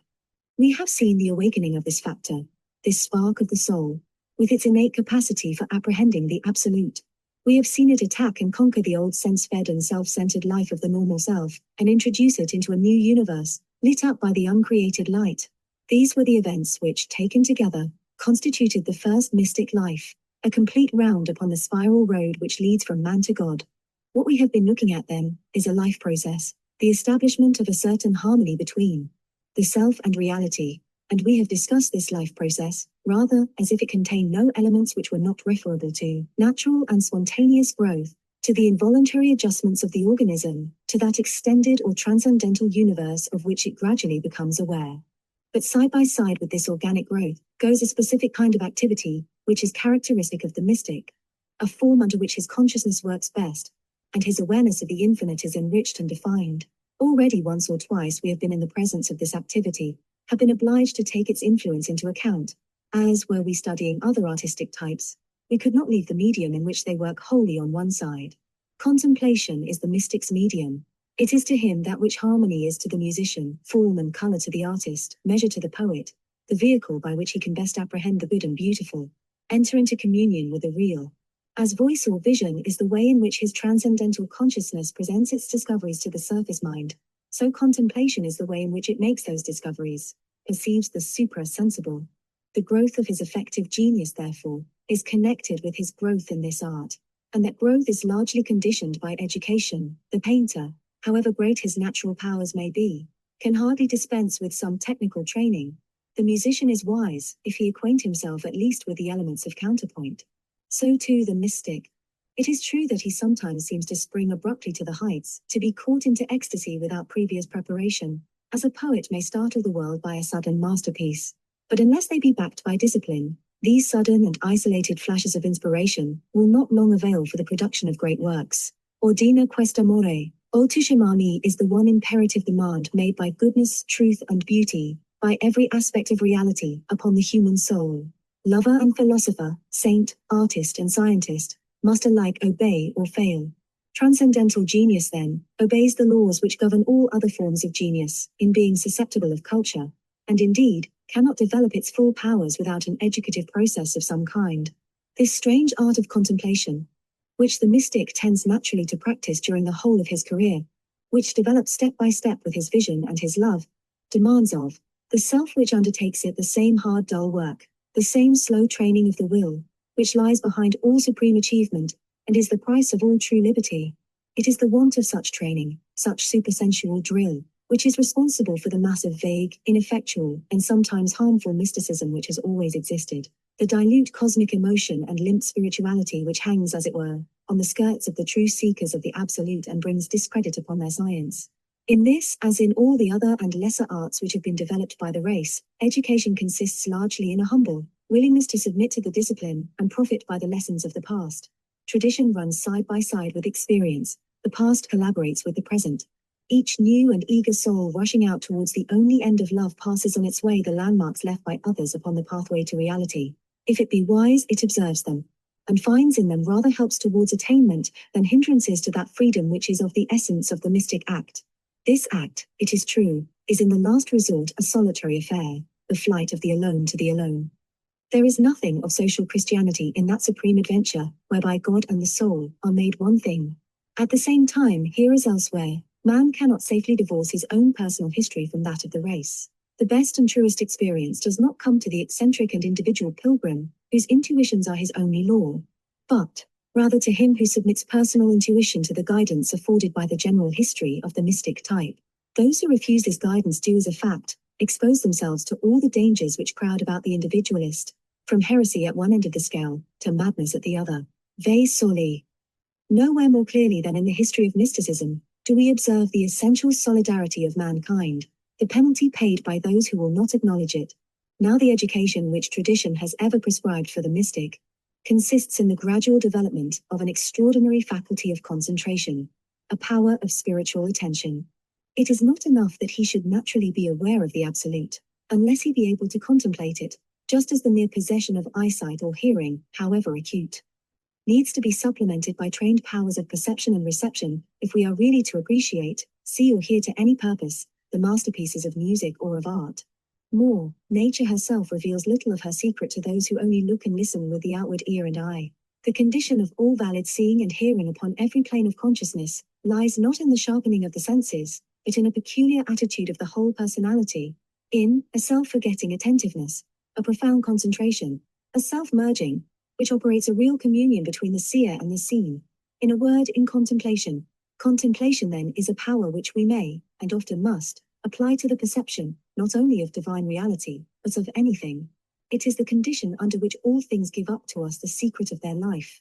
All artists are of necessity in some measure contemplative. Innocence of eye is little else than this, and only by its means can they see truly those things which they desire to represent.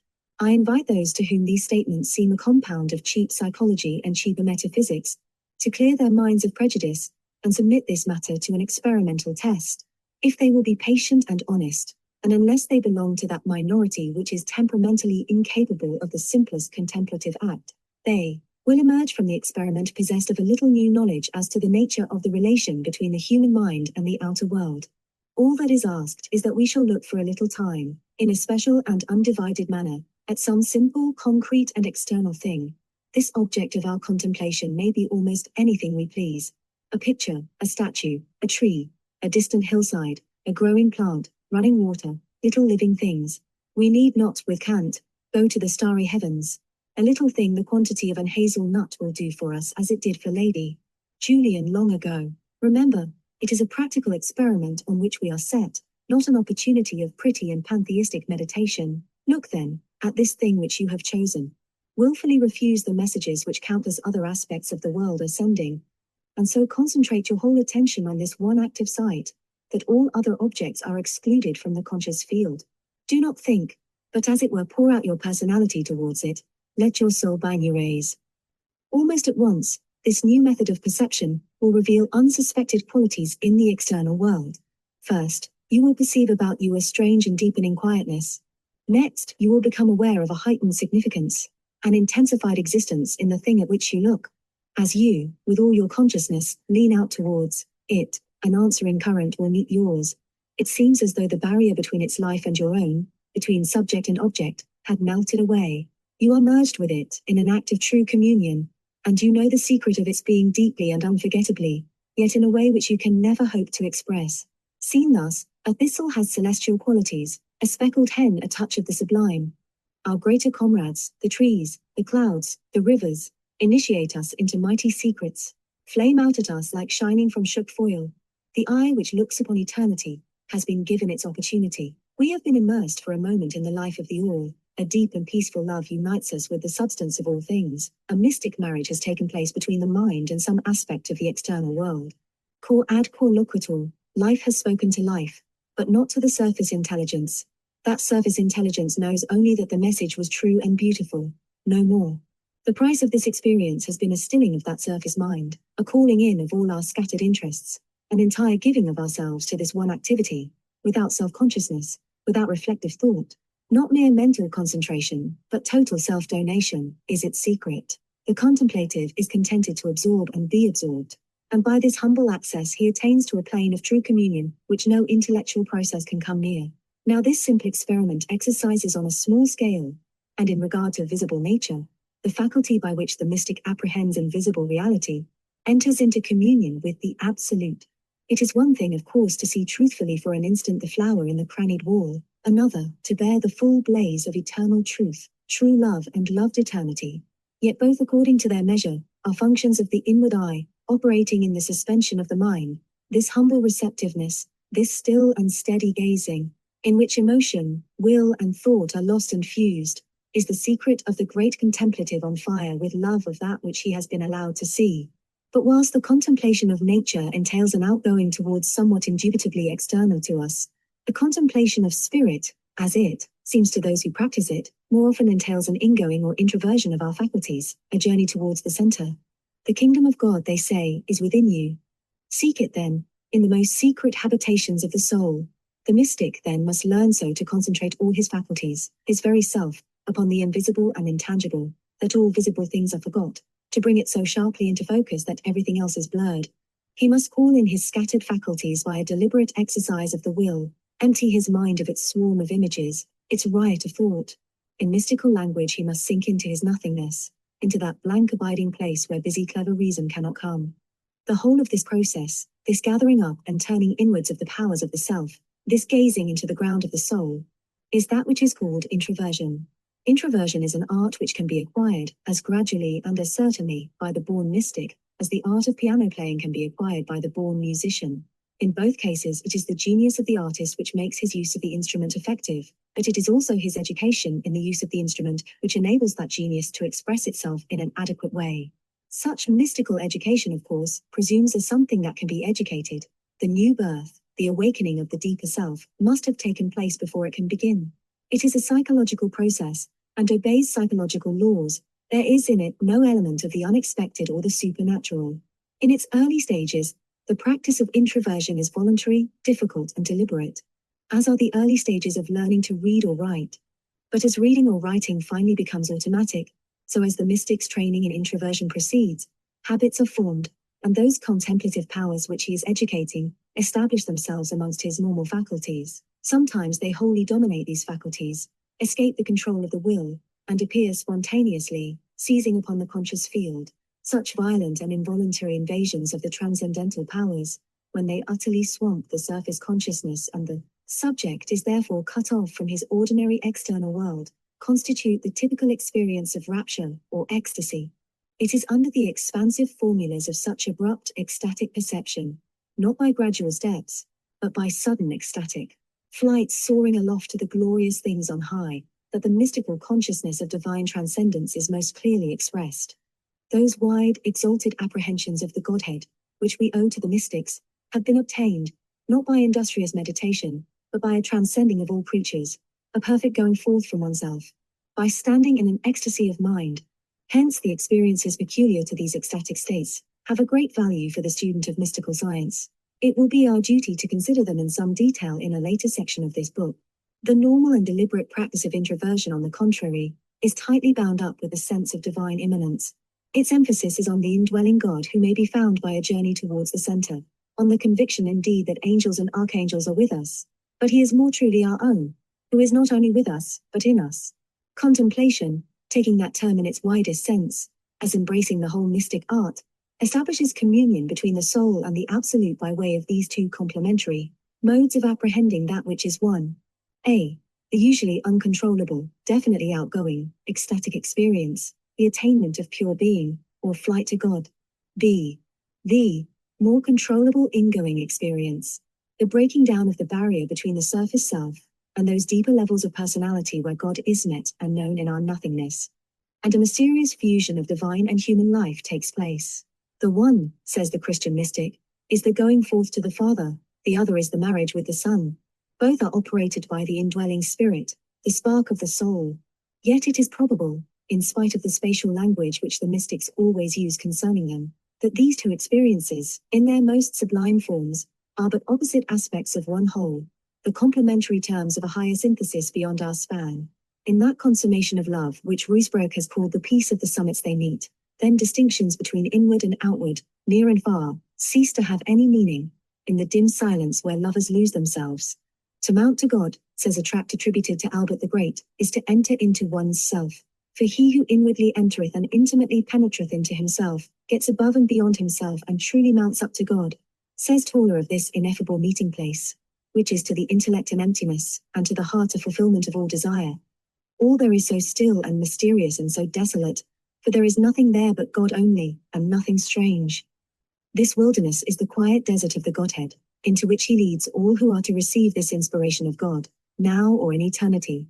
From this quiet desert, this still plane of being, so near to her though she is far from it, the normal self is separated by all the unquiet desert of sensual existence, yet it stretches through and in her, the stuff of reality, the very ground of her being, since it is, in Julian's words, the substance of all that is, linking that being at once with the universe and with God. God is near us, but we are far from him. God is within, we are without. God is at home, we are in the far country, said Meister Eckhart, struggling to express the nature of this intelligible where. Clearly, if the self is ever to become aware of it, definite work must be undertaken, definite powers of perception must be trained, and that consciousness which has been evolved to meet the exigencies of the world of becoming must be initiated into that world of being from which it came forth. Plato long ago defined the necessity of such a perception, and the nature of that art of contemplation by which the soul can feed upon the real, when he said in one of his most purely mystical passages, when the soul returns into itself and reflects, it passes into the region of that which is pure and everlasting, immortal and unchangeable, and feeling itself kindred thereto, it dwells there under its own control, and has rest from its wanderings. The contemplation of Plato, and of the Platonic schools generally, however, is a purely intellectual activity. With him the head, and not the heart, is the meeting place between man and the real. Anciently, says Augustine Baker, there was a certain kind of false contemplation, which we may call philosophical, practiced by some learned heathens of old, and imitated by some in these days, which hath for its last and best end only the perfection of knowledge and a delightful complacency in it. To this rank of philosophical contemplations may be referred those scholastic wits, which spend much time in the study and subtle examination of the mysteries of faith, and have not for their end the increasing of divine love in their hearts.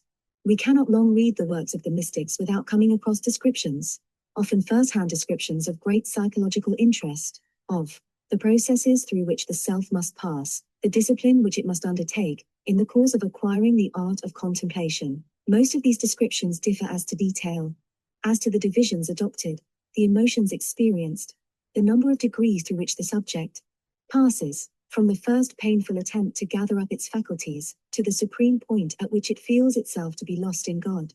In each there is that quality of uniqueness which is inherent in every expression of life. In each the temperamental bias and analytical powers of the writer have exerted a further modifying influence.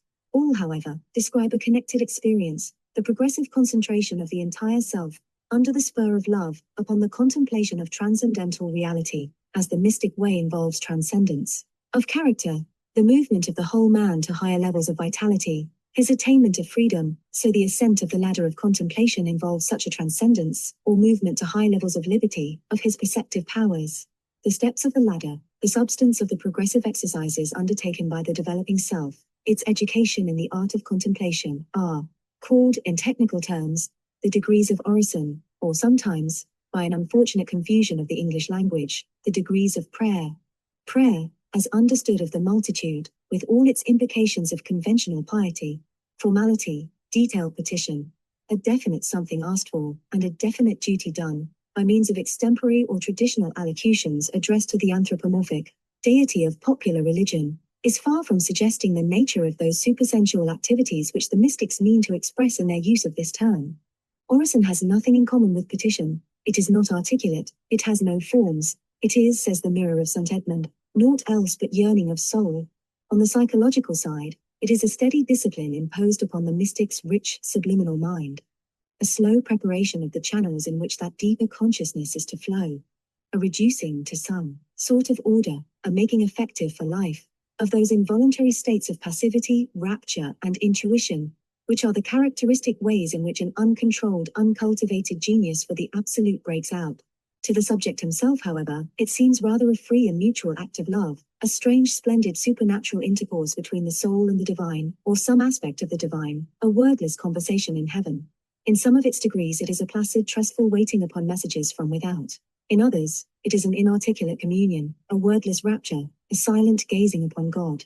The mystics have exhausted all the resources of all tongues in their efforts to tell us of the rewards which await those who will undertake this most sublime and difficult of arts. As we come to know our friends better by having intercourse with them, so by this deliberate intercourse the self enters more and more deeply into the heart of reality.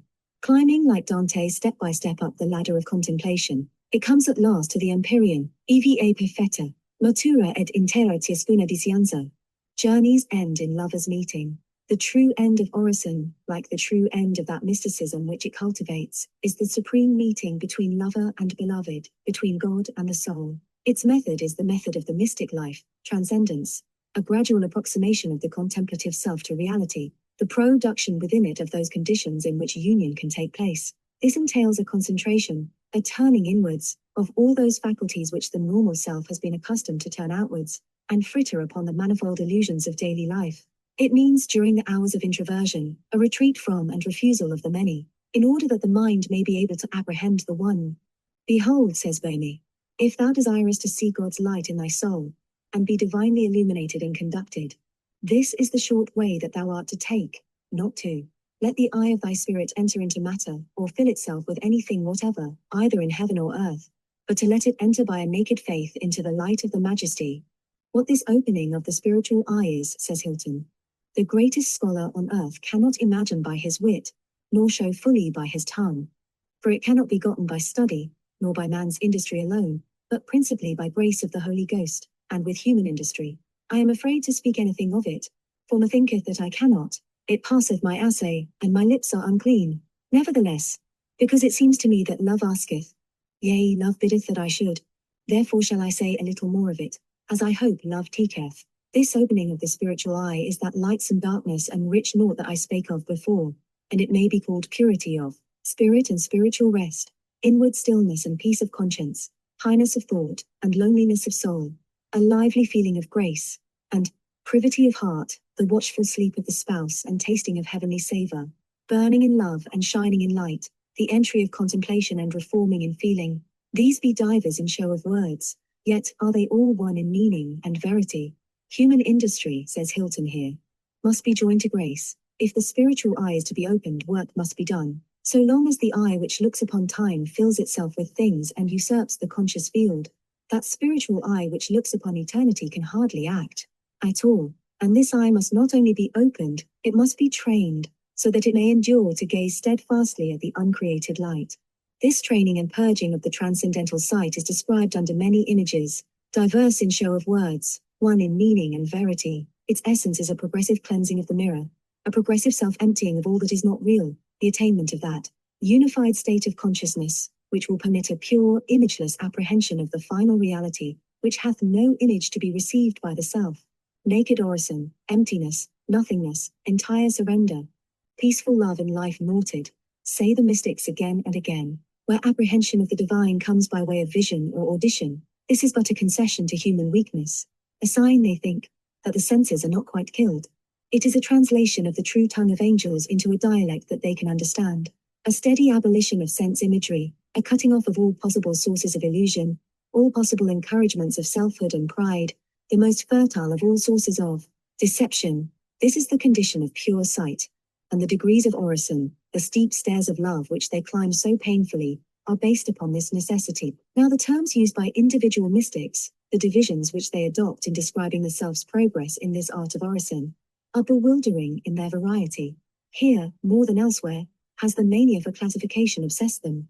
We find, too, when we come to compare them one with another, that the language which they employ is not always so exact as it seems, that they do not all use the traditional terms in the same sense. Sometimes by the word contemplation they intend to describe the whole process of introversion. Sometimes they reserve it for the orison of union, sometimes identify it with ecstasy.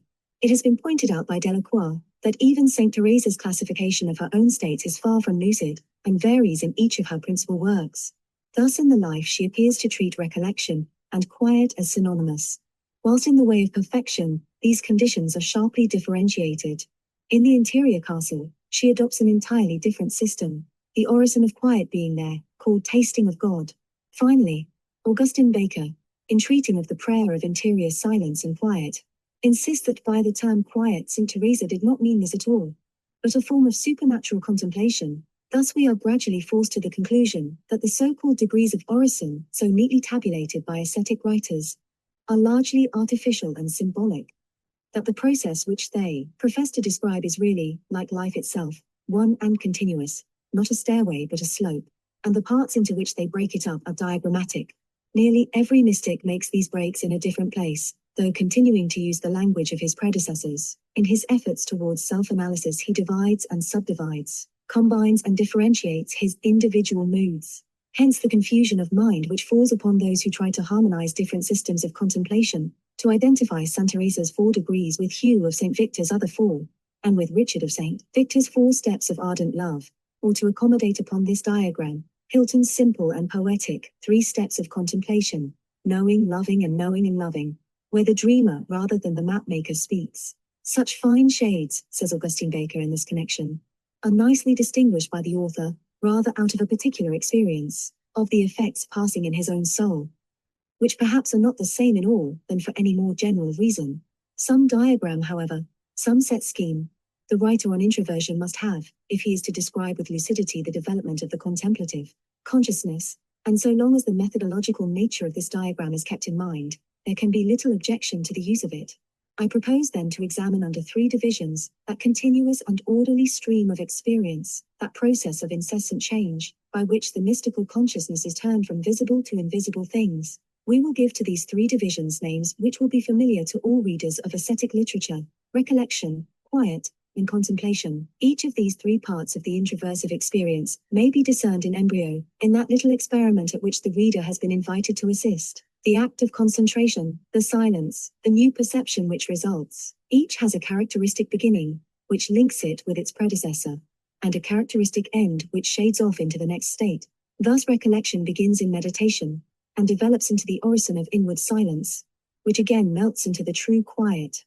Quiet as it becomes deeper passes into infused contemplation, and this grows through contemplation proper to that orison of passive union, which is the highest of the non-ecstatic introversive states. Merely to state the fact thus, is to remind ourselves, how smoothly continuous is this life process of the soul.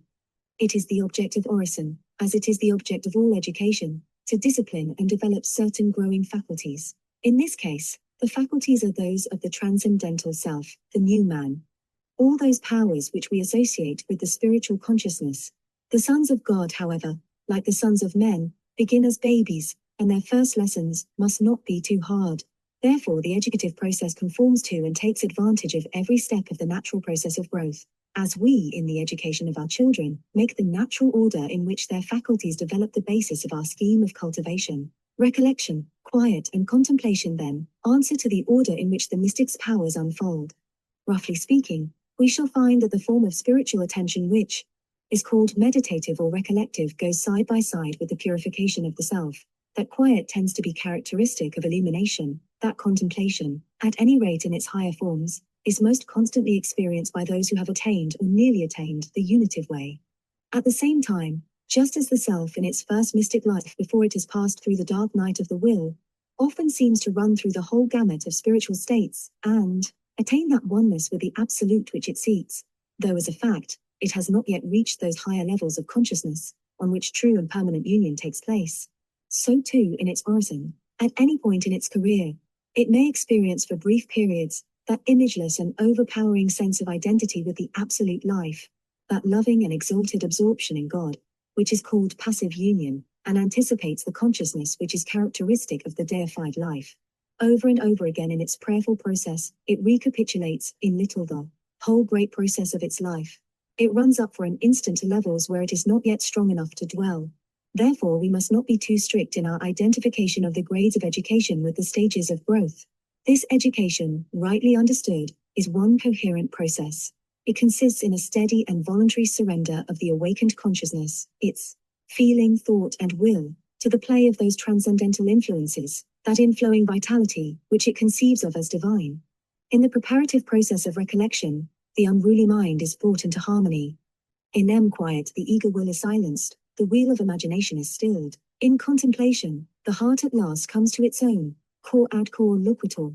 In their simplest, crudest forms, these three acts are the deliberate concentration upon, the meek resting in, the joyous communing with, the ineffable object of man's quest. They involve a progressive concentration of the mystic's powers, a gradual handing over of the reins from the surface intelligence to the deeper mind, a progressive reception of the inflowing Spirit of God.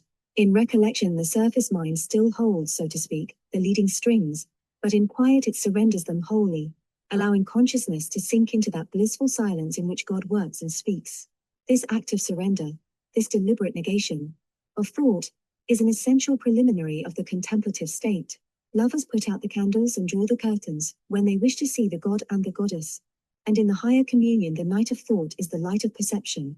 The education of the self and the different degrees of orison has been compared by Saint Teresa, in a celebrated passage in her life, to 4 ways of watering the garden of the soul, so that it may bring forth its flowers and fruits. The first and most primitive of these ways is meditation. This, she says, is like drawing water by hand from a deep well, the slowest and most laborious of all means of irrigation. Next to this is the orison of quiet, which is a little better and easier. For here soul seems to receive some help. That is, with the stilling of the senses, the subliminal faculties are brought into play. The well has now been fitted with a windlass, that little Moorish water wheel possessed by every Castilian farm. Hence we get more water for the energy we expend, more sense of reality in exchange for our abstraction from the unreal. Also the water is higher, and accordingly the labor is much less than it was when the water had to be drawn out of the depths of the well. I mean that the water is nearer to it, for grace now reveals itself more distinctly to the soul. In the third stage we leave all voluntary activities of the mind. The gardener no longer depends on his own exertions. Contact between subject and object is established. There is no more stress and strain. It is as if a little river now ran through our garden and watered it. We have but to direct the stream. In the fourth and higher stage, God himself waters our garden with rain from heaven drop by drop. The attitude of the self is now that of perfect receptivity, passive contemplation, loving trust. Individual activity is sunk in the great life of the all. Now the measure of the mystic's real progress is and must always be the measure of his love, for his apprehension is an apprehension of the heart. His education, his watering of the garden of the soul, is a cultivation of this one flower, this rosa mystica, which has its root in God. The degrees of his orison, then, will be accompanied step by those other degrees of exalted feeling states, which Richard of St. Victor called the degrees of ardent love. Without their presence, all the drill in the world will not bring him to the true contemplative state, though it may easily produce abnormal powers of perception of the kind familiar to students of the occult. Our theory of mystic education, then, turns out to be very like our theory of mystic life. In both, there is a progressive surrender of selfhood under the steady advance of conquering love, a stilling of the I, the me, the mine, which is linked by all the senses, and by all its own desires, to the busy world of visible things. This progressive surrender appears in the practice of orison as a progressive inward retreat from circumference to center, to that ground of the soul, that substantial somewhat, in man, deep buried for most of us beneath the great rubbish heap of our surface interests, where human life and divine life meet. To clear away the rubbish heap so that he may get down to this treasure house is from one point of view the initial task of the contemplative. This clearing away is the first part of introversion, that journey inwards to his own center where, stripped of all his cleverness and merit, reduced to his nothingness, he can meet God without intermediary. This ground of the soul, this strange inward sanctuary to which the normal man so seldom penetrates, is, says Eckhart, immediately receptive of the divine being, and no one can move it but God alone. There, the finite self encounters the infinite, and, by a close and loving communion with and feeding on the attributes of the divine substance, is remade in the interests of the absolute life. This encounter, the consummation OT mystical culture, is what we mean by contemplation in its highest form. Here we are on the verge of that great self-merging act, which is of the essence of pure love, which reality has sought of us. and we have unknowingly desired of it. Here contemplation and union are one. Thus do we grow, says Ruysbroek, and, carried above ourselves, above reason, into the very heart of love.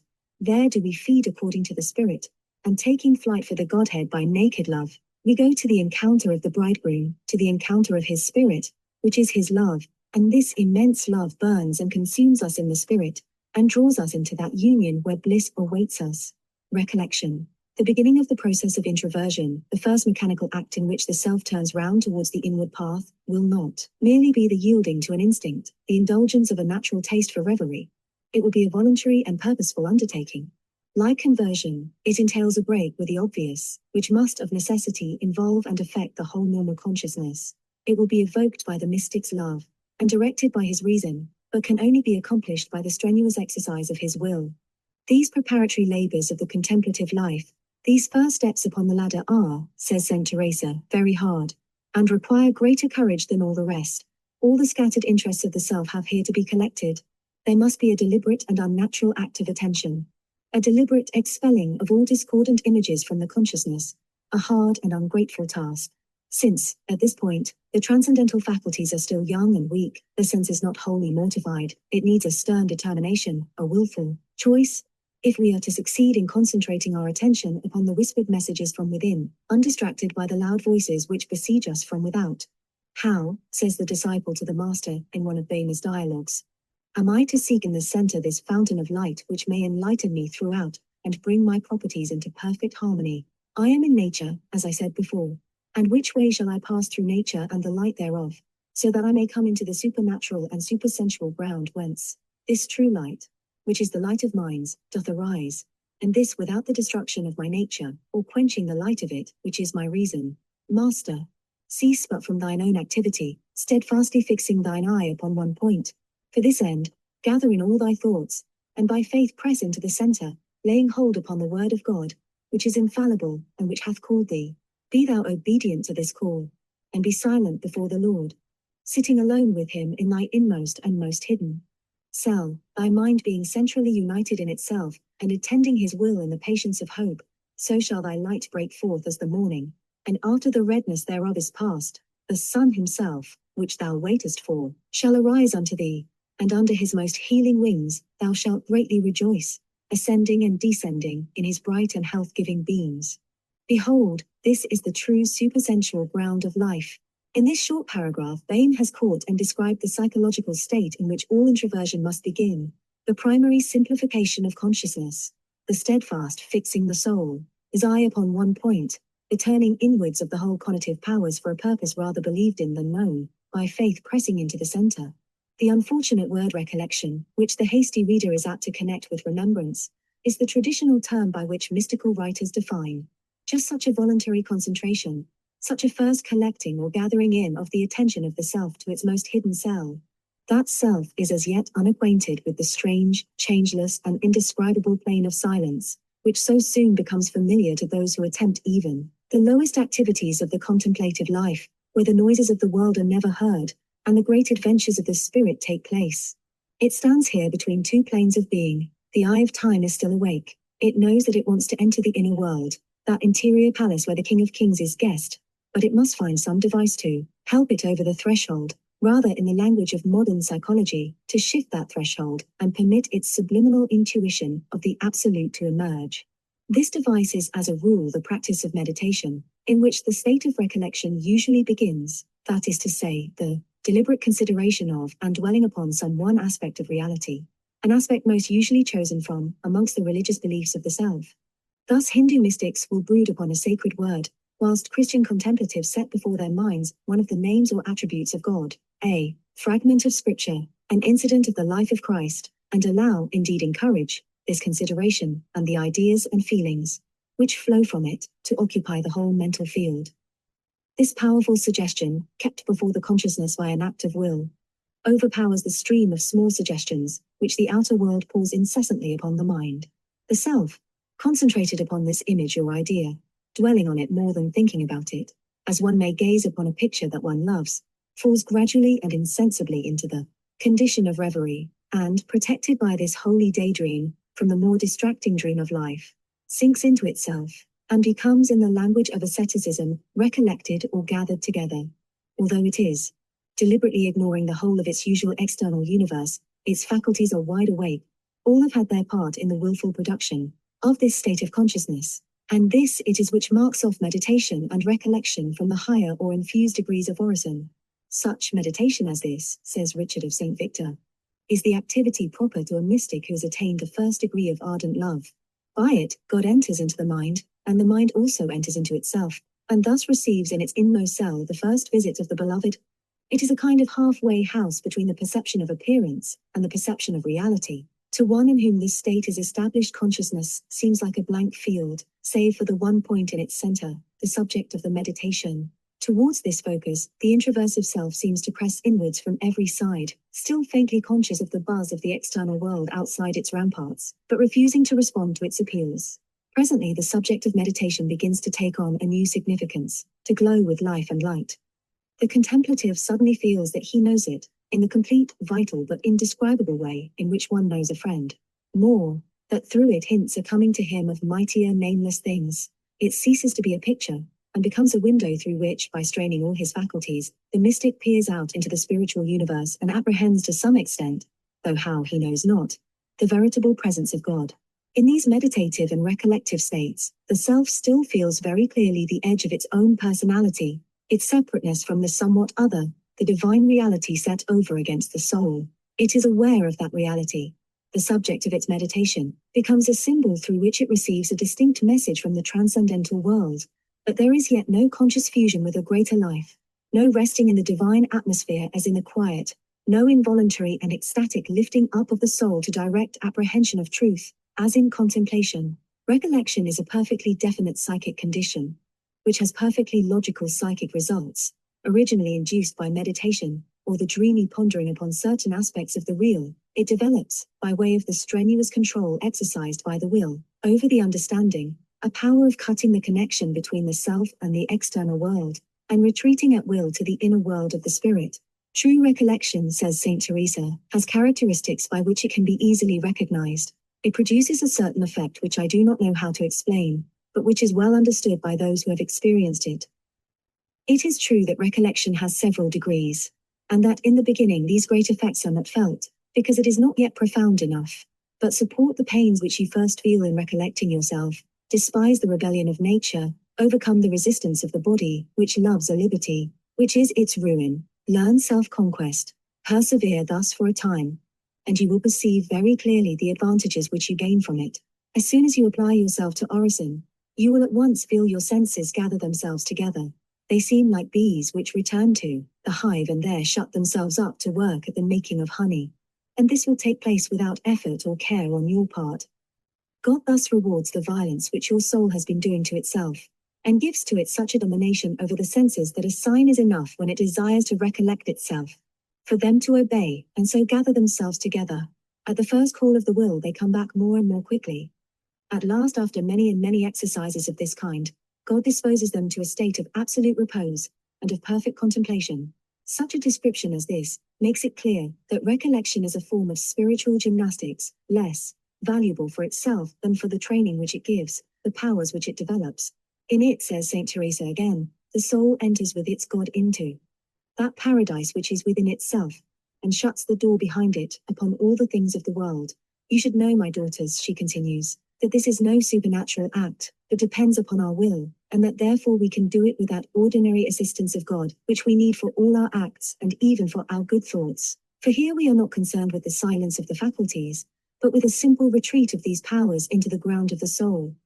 There are various ways of arriving at it, and these ways are described in different books. There it is said that we must abstract the mind from exterior things, in order that we may inwardly approach God. That even in our work we ought to retire within ourselves, though it be only for a moment, that this remembrance of a God who companions us within is a great help to us finally, that we ought little by little to habituate ourselves to gentle and silent converse with him, so that he may make us feel his presence in the soul. Quiet, more important for us, because more characteristically mystical, is the next great stage of orison, that curious and extremely definite mental state which mystics call the interior silence, or orison of quiet. This represents the results for consciousness of a further degree of that inward retreat which recollection began. Out of the deep, slow brooding and pondering on some mystery, some incomprehensible link between himself and the real, the contemplative, perhaps by way of a series of moods which his analytic powers may cause him nicely to distinguish, glides, almost insensibly, onto a plane of perception for which human speech has few equivalents. It is a plane which is apparently characterized by an immense increase in the receptivity of the self, and by an almost complete suspension of the reflective powers. The strange silence which is the outstanding quality of this state, almost the only note in regard to it which the surface intelligence can secure, is not describable. Here, as Samuel Rutherford said of another of life's secrets, "Come and see will tell you much, come nearer will say more." Here the self has passed beyond the stage at which its perceptions are capable of being dealt with by thought. It cannot any longer take notes, can only surrender itself to the stream of an inflowing life, and to the direction of a larger will. Busy, teasing, utilitarian thought would only interfere with this process, as it interferes with the vital processes of the body, if it once gets them under its control. That thought, then, already disciplined by recollection, gathered up, and forced to work in the interests of the transcendental mind, is now to be entirely inhibited. As recollection becomes deeper, the self slides into a dreamy consciousness of the infinite. The door tight shut on the sensual world, it becomes aware that it is immersed in a more real world which it cannot define. It rests quietly in this awareness, quite silent, utterly at peace.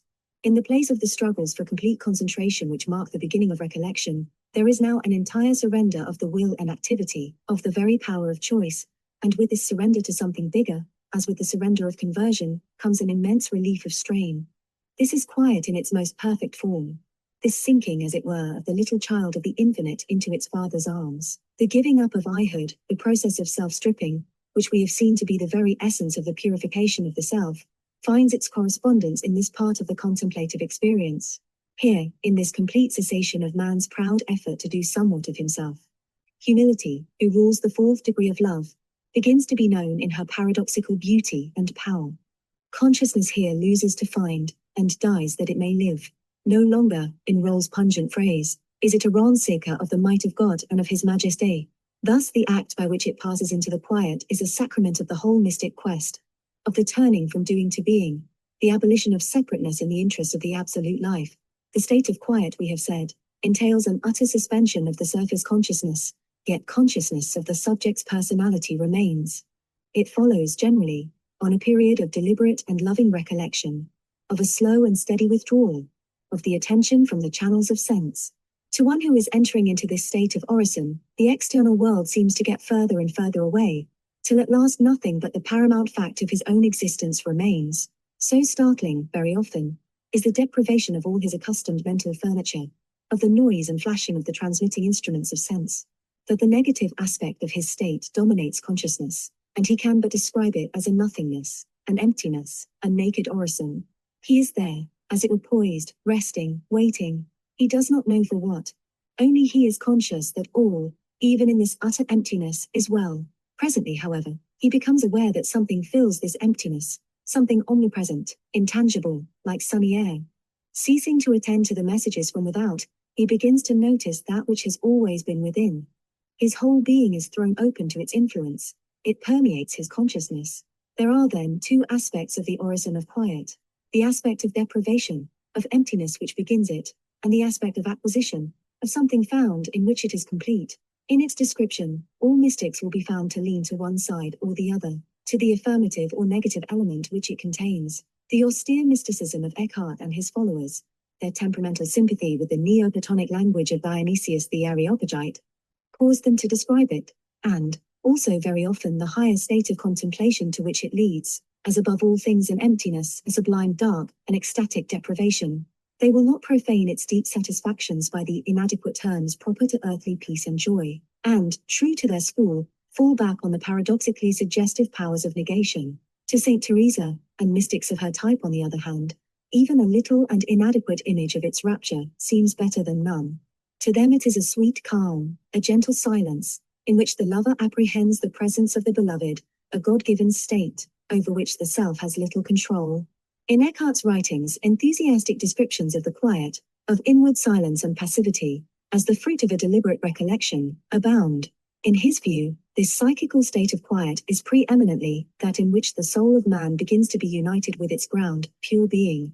The emptying of the field of consciousness, its cleansing of all images, even of those symbols of reality which are the subjects of meditation, is the necessary condition under which alone this encounter can take place. The soul, he says, with all its powers, has divided and scattered itself in outward things, each according to its functions, the power of sight in the eye, the power of hearing in the ear, the power of taste in the tongue, and thus they are the less able to work inwardly.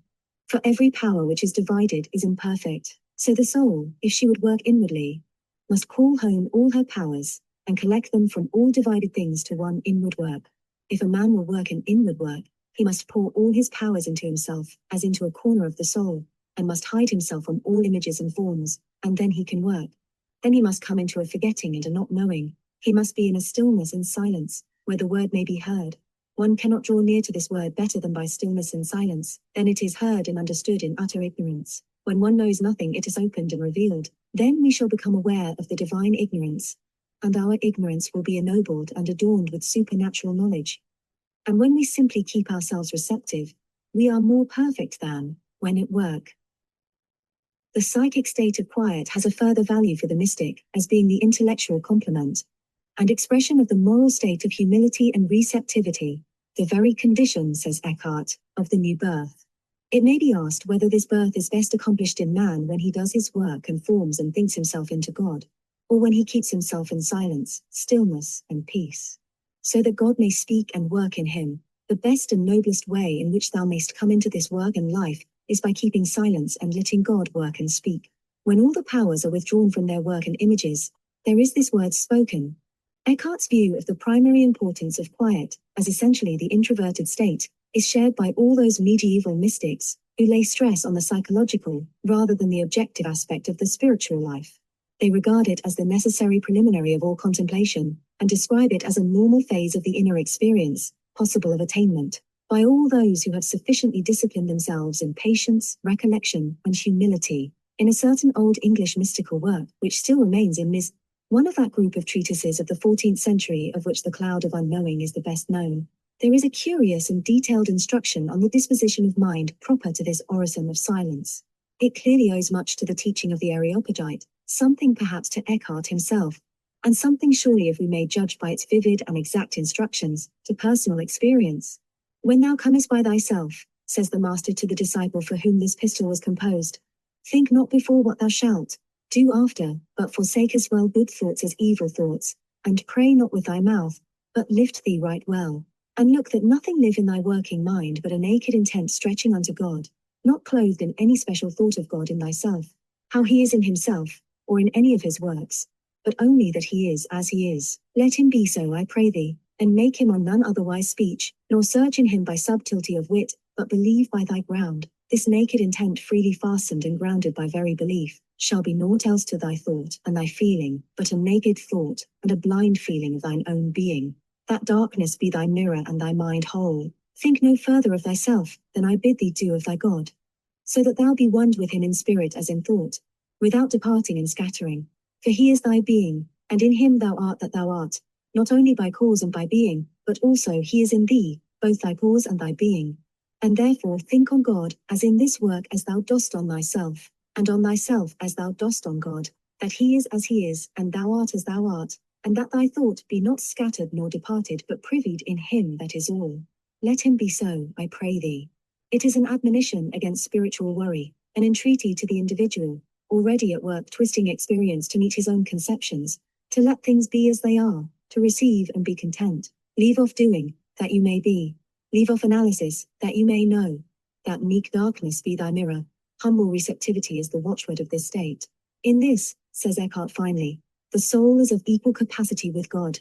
As God is boundless in giving, so the soul is boundless in receiving, and as God is almighty in his work, so the soul is an abyss of receptivity, and so she is formed anew with God, and in God. The disciples of St. Dionysius asked him why Timotheus surpassed them all in perfection. Then said Dionysius, Timotheus is receptive of God.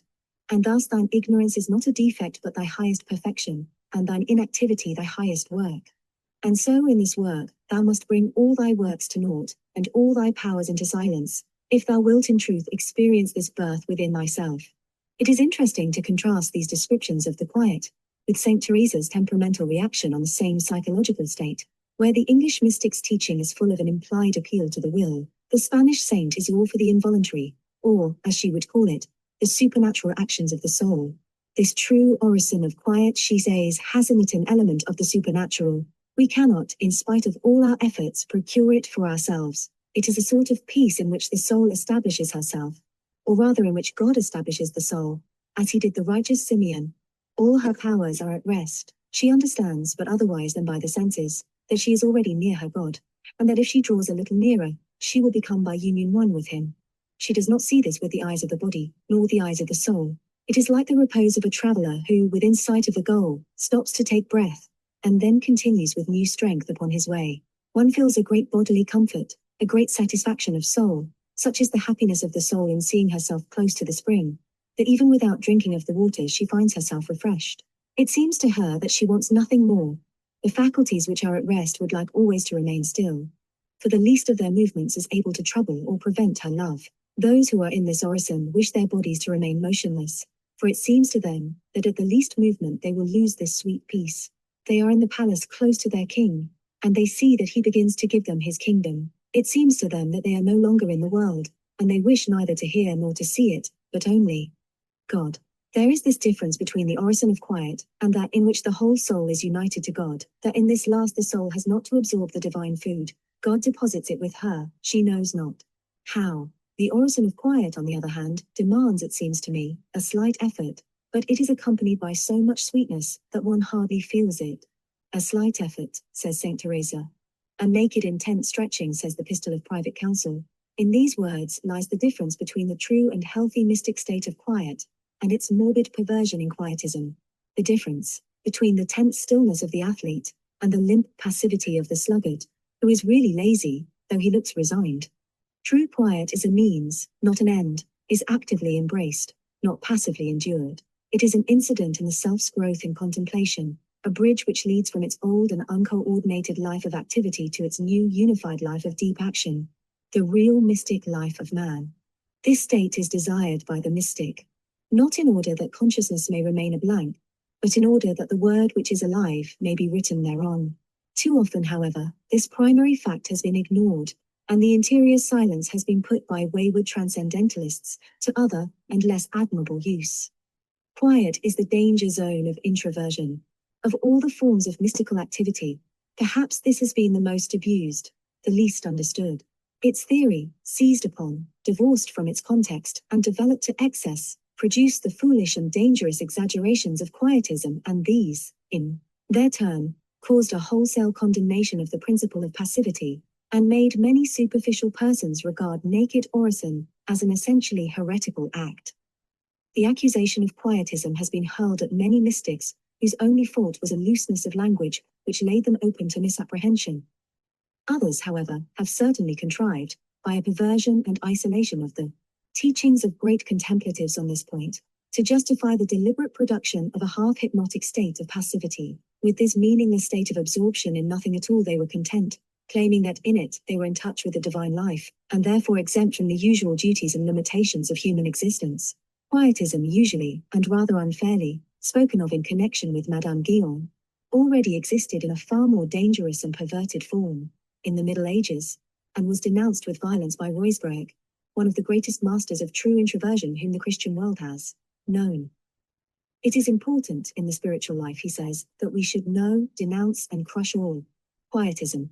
These quietists remain in a state of utter passivity, and in order that they may the more tranquilly enjoy their false repose, they abstain from every interior and exterior act.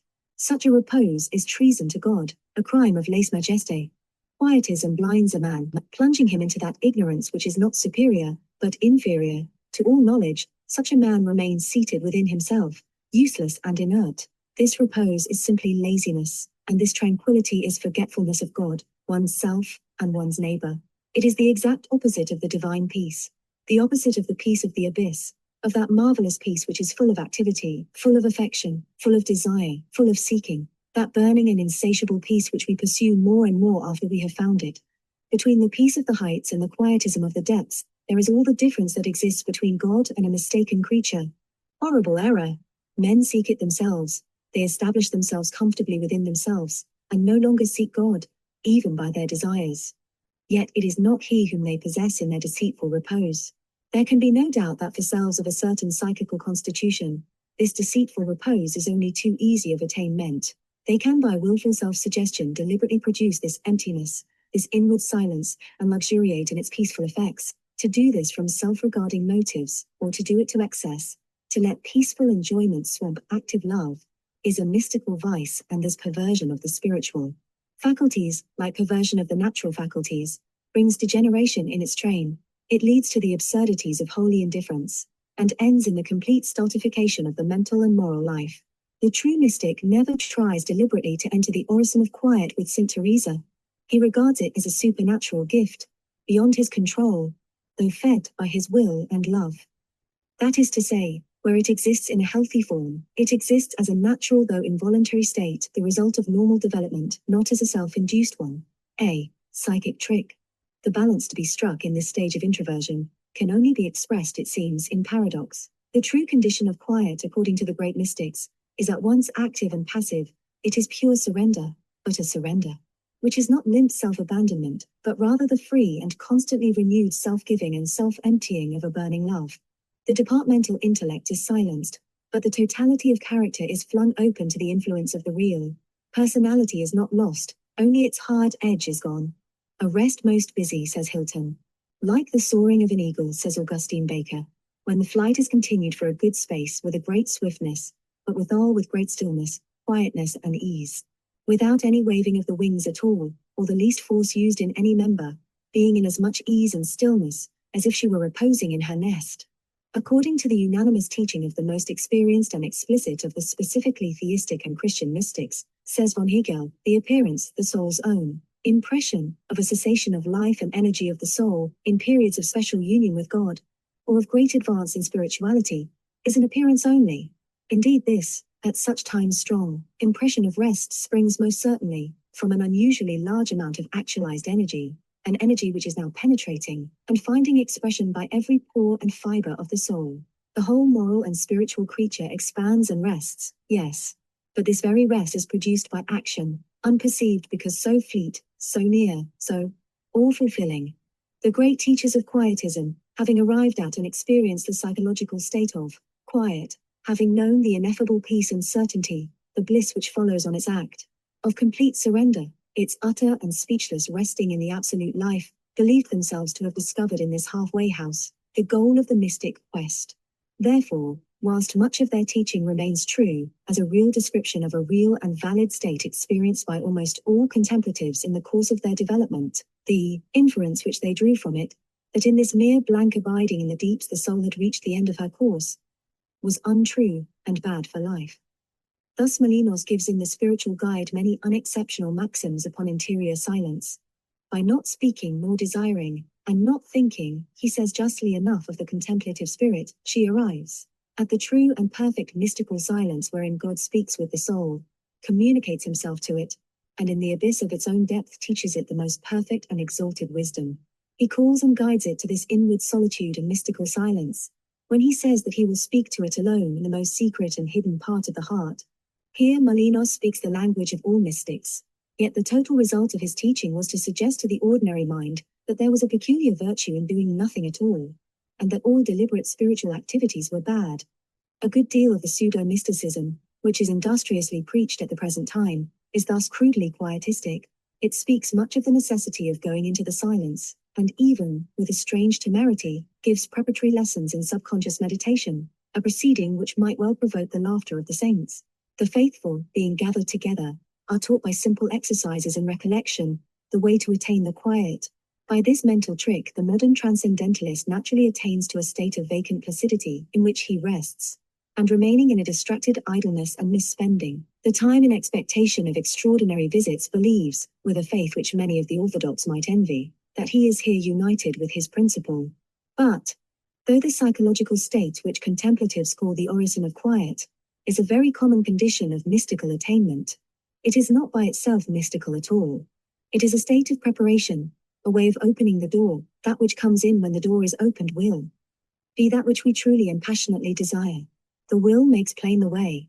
The heart, the whole man, conditions the guest. The true contemplative, coming to this plane of utter stillness, does not desire extraordinary favors and visitations, but the privilege of breathing for a little while the atmosphere of love. He is about that which Saint Bernard called the business of all businesses, goes in perfect simplicity to the encounter of perfection, not to the development of himself. So, even at this, seemingly the most passive stage of his progress, his operations are found on analysis to have a dynamic and purposive character. His very repose is the result of stress. He is a pilgrim that still seeks his country.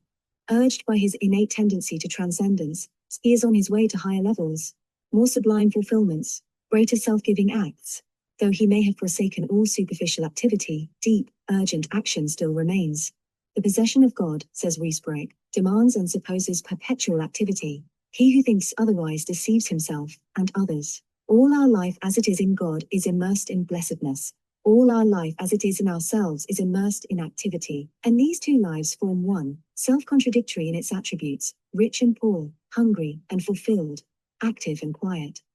The essential difference between this true active quiet and quietism of all kinds has been admirably expressed by Baron von Hegel.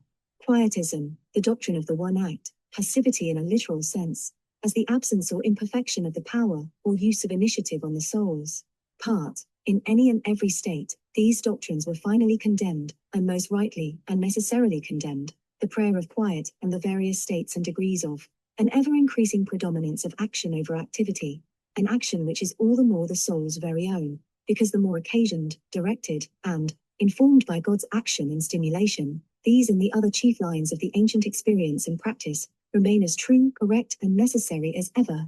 The ever-increasing predominance of action over activity, the deep and vital movement of the whole self, too deeply absorbed for self-consciousness set over, against its fussy surface energies. Here is the true ideal of orison.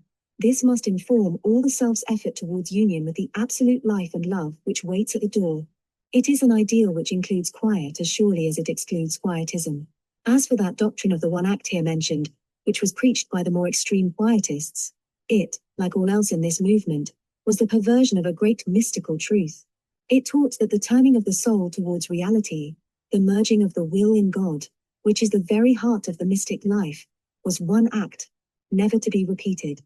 This done, the self had nothing more to do but to rest in the divine life, be its unresisting instrument. Pure passivity and indifference were its ideal. All activity was forbidden it, all choice was a negation of its surrender, all striving was unnecessary and wrong. It needed only to rest for evermore, and let God work and speak in the silence.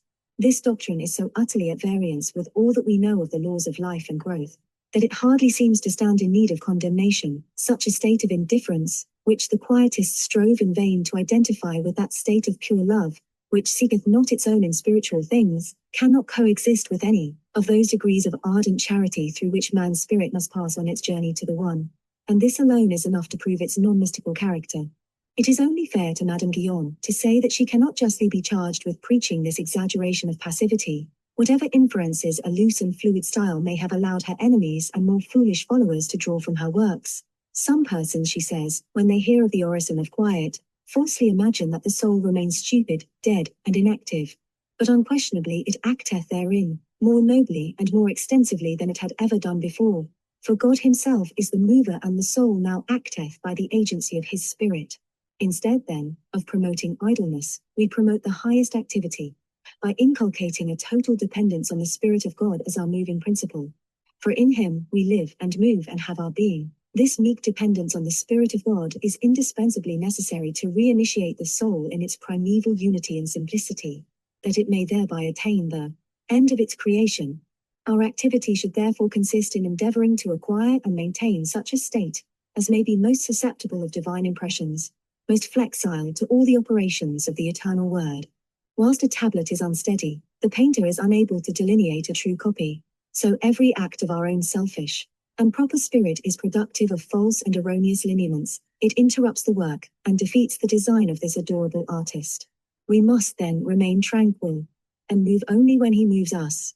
In another metaphor, The contemplative's progress must involve an advance from the active and laborious watering of the soul's garden which he practiced in meditation, to that state of transcendence, in which the river of life flows through it unchecked, wells up, as Saint Teresa says in another place, from a hidden spring, and does not enter by an aqueduct from without.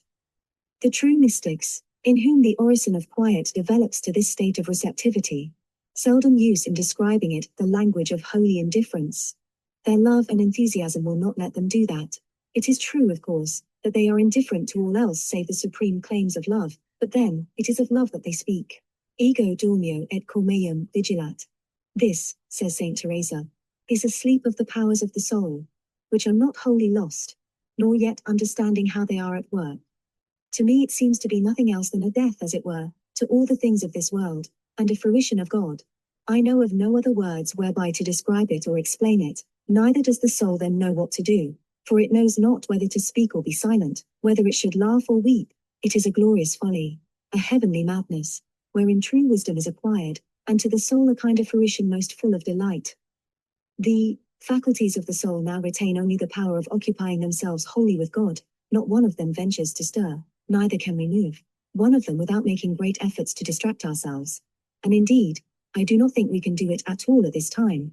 Here then, we see the orison of silence melting into true contemplation. Its stillness is ruffled by its joy. The quiet reveals itself as an essentially transitional state, introducing the self into a new sphere of activity. The second degree of ardent love, says Richard of St. Victor, binds why so that the soul which is possessed of it is unable to think of anything else.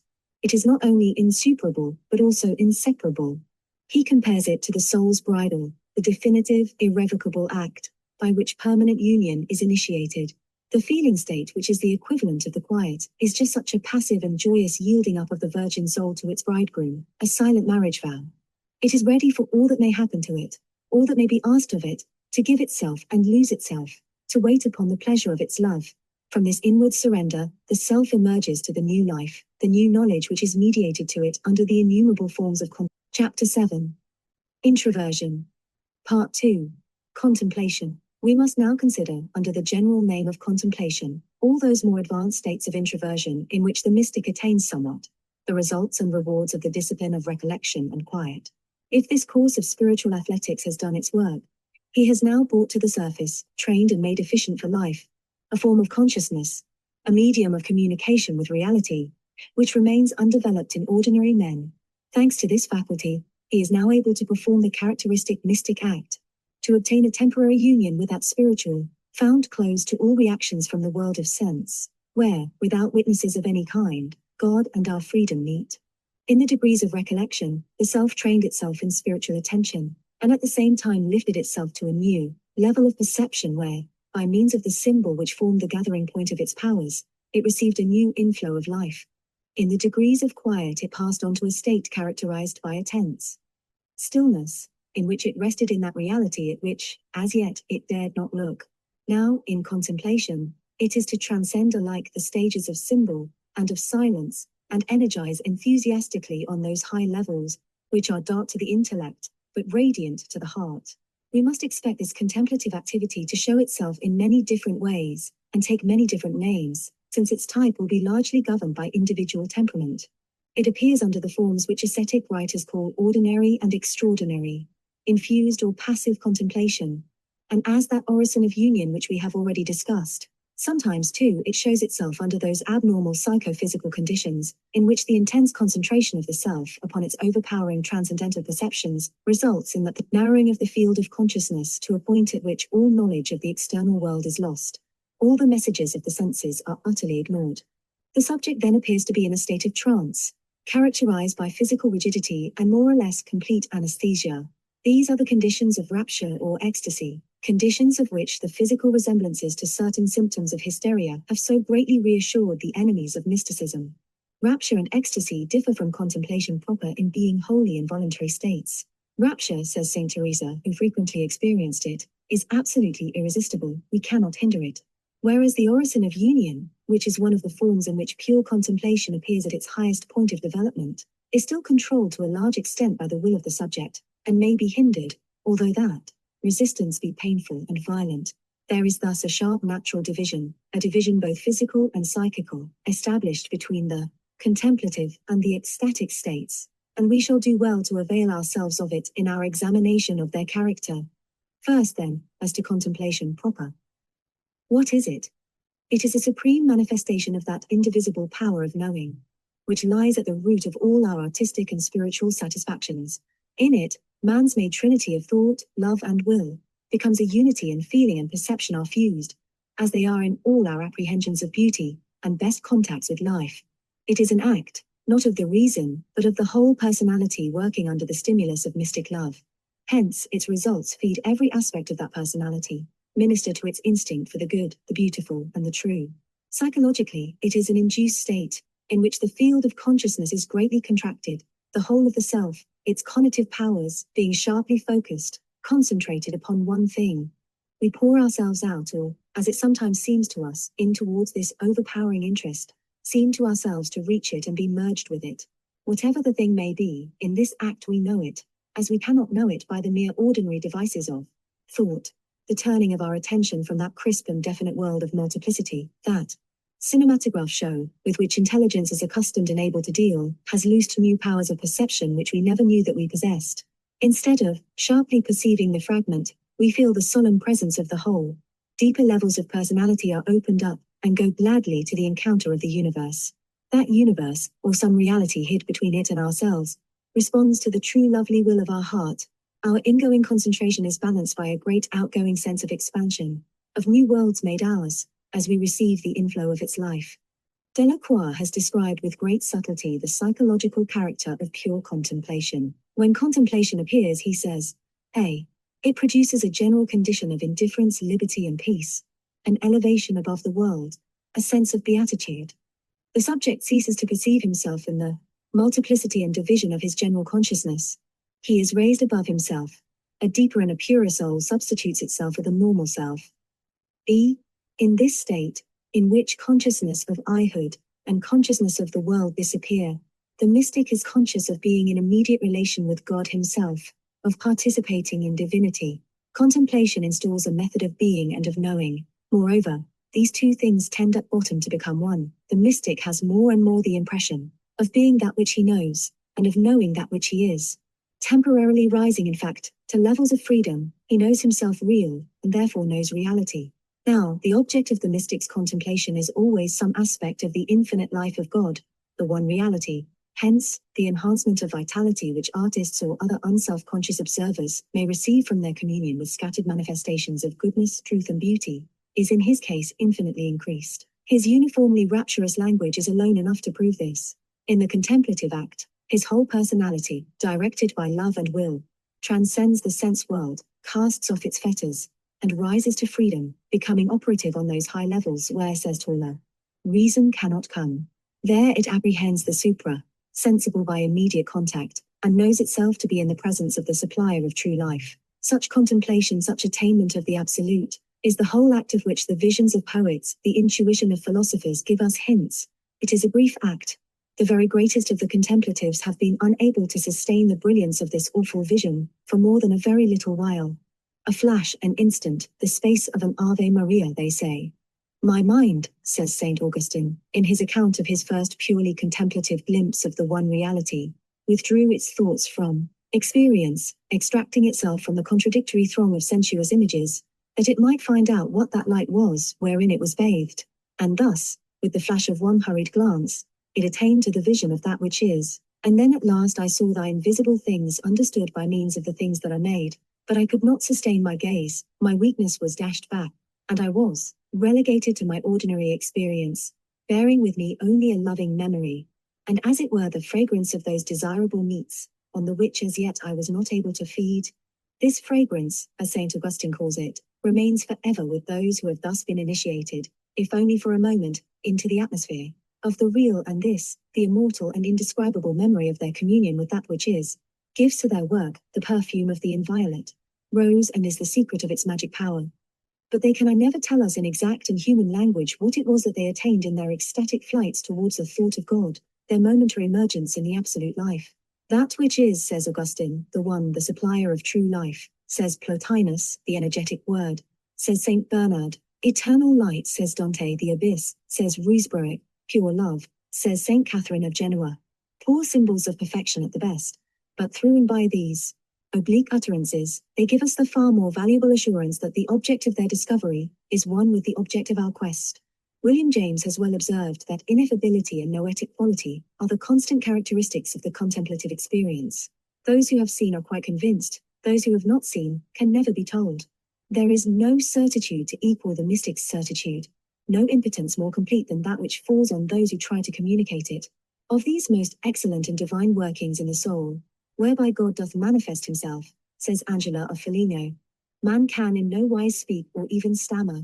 Over and over again, however, he has tried to speak, and the greater part of mystical literature is concerned with these attempts, under a variety of images, by a deliberate exploitation of the musical and suggestive qualities of words, often, too, by the help of desperate paradoxes, those unfailing stimulants of man's intuitive power.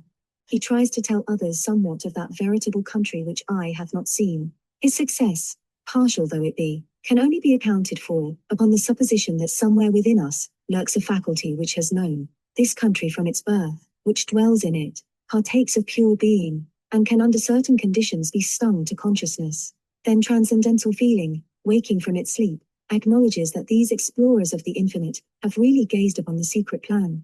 Now contemplation is not, like meditation, one simple state, governed by one set of psychic conditions. It is a name for a large group of states, partly governed, like all other forms of mystical activity, by the temperament ot the subject, and accompanied by feeling states which vary from the extreme of quietude or peace in life, noted to the rapturous and active love in which thought into song is turned.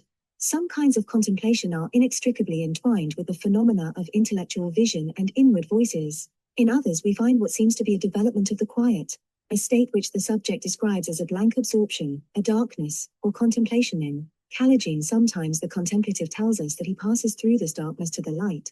Sometimes it seems to him that he stays for ever in the beneficent dark. In some cases the soul says that even in the depths of her absorption, she knows her own bliss.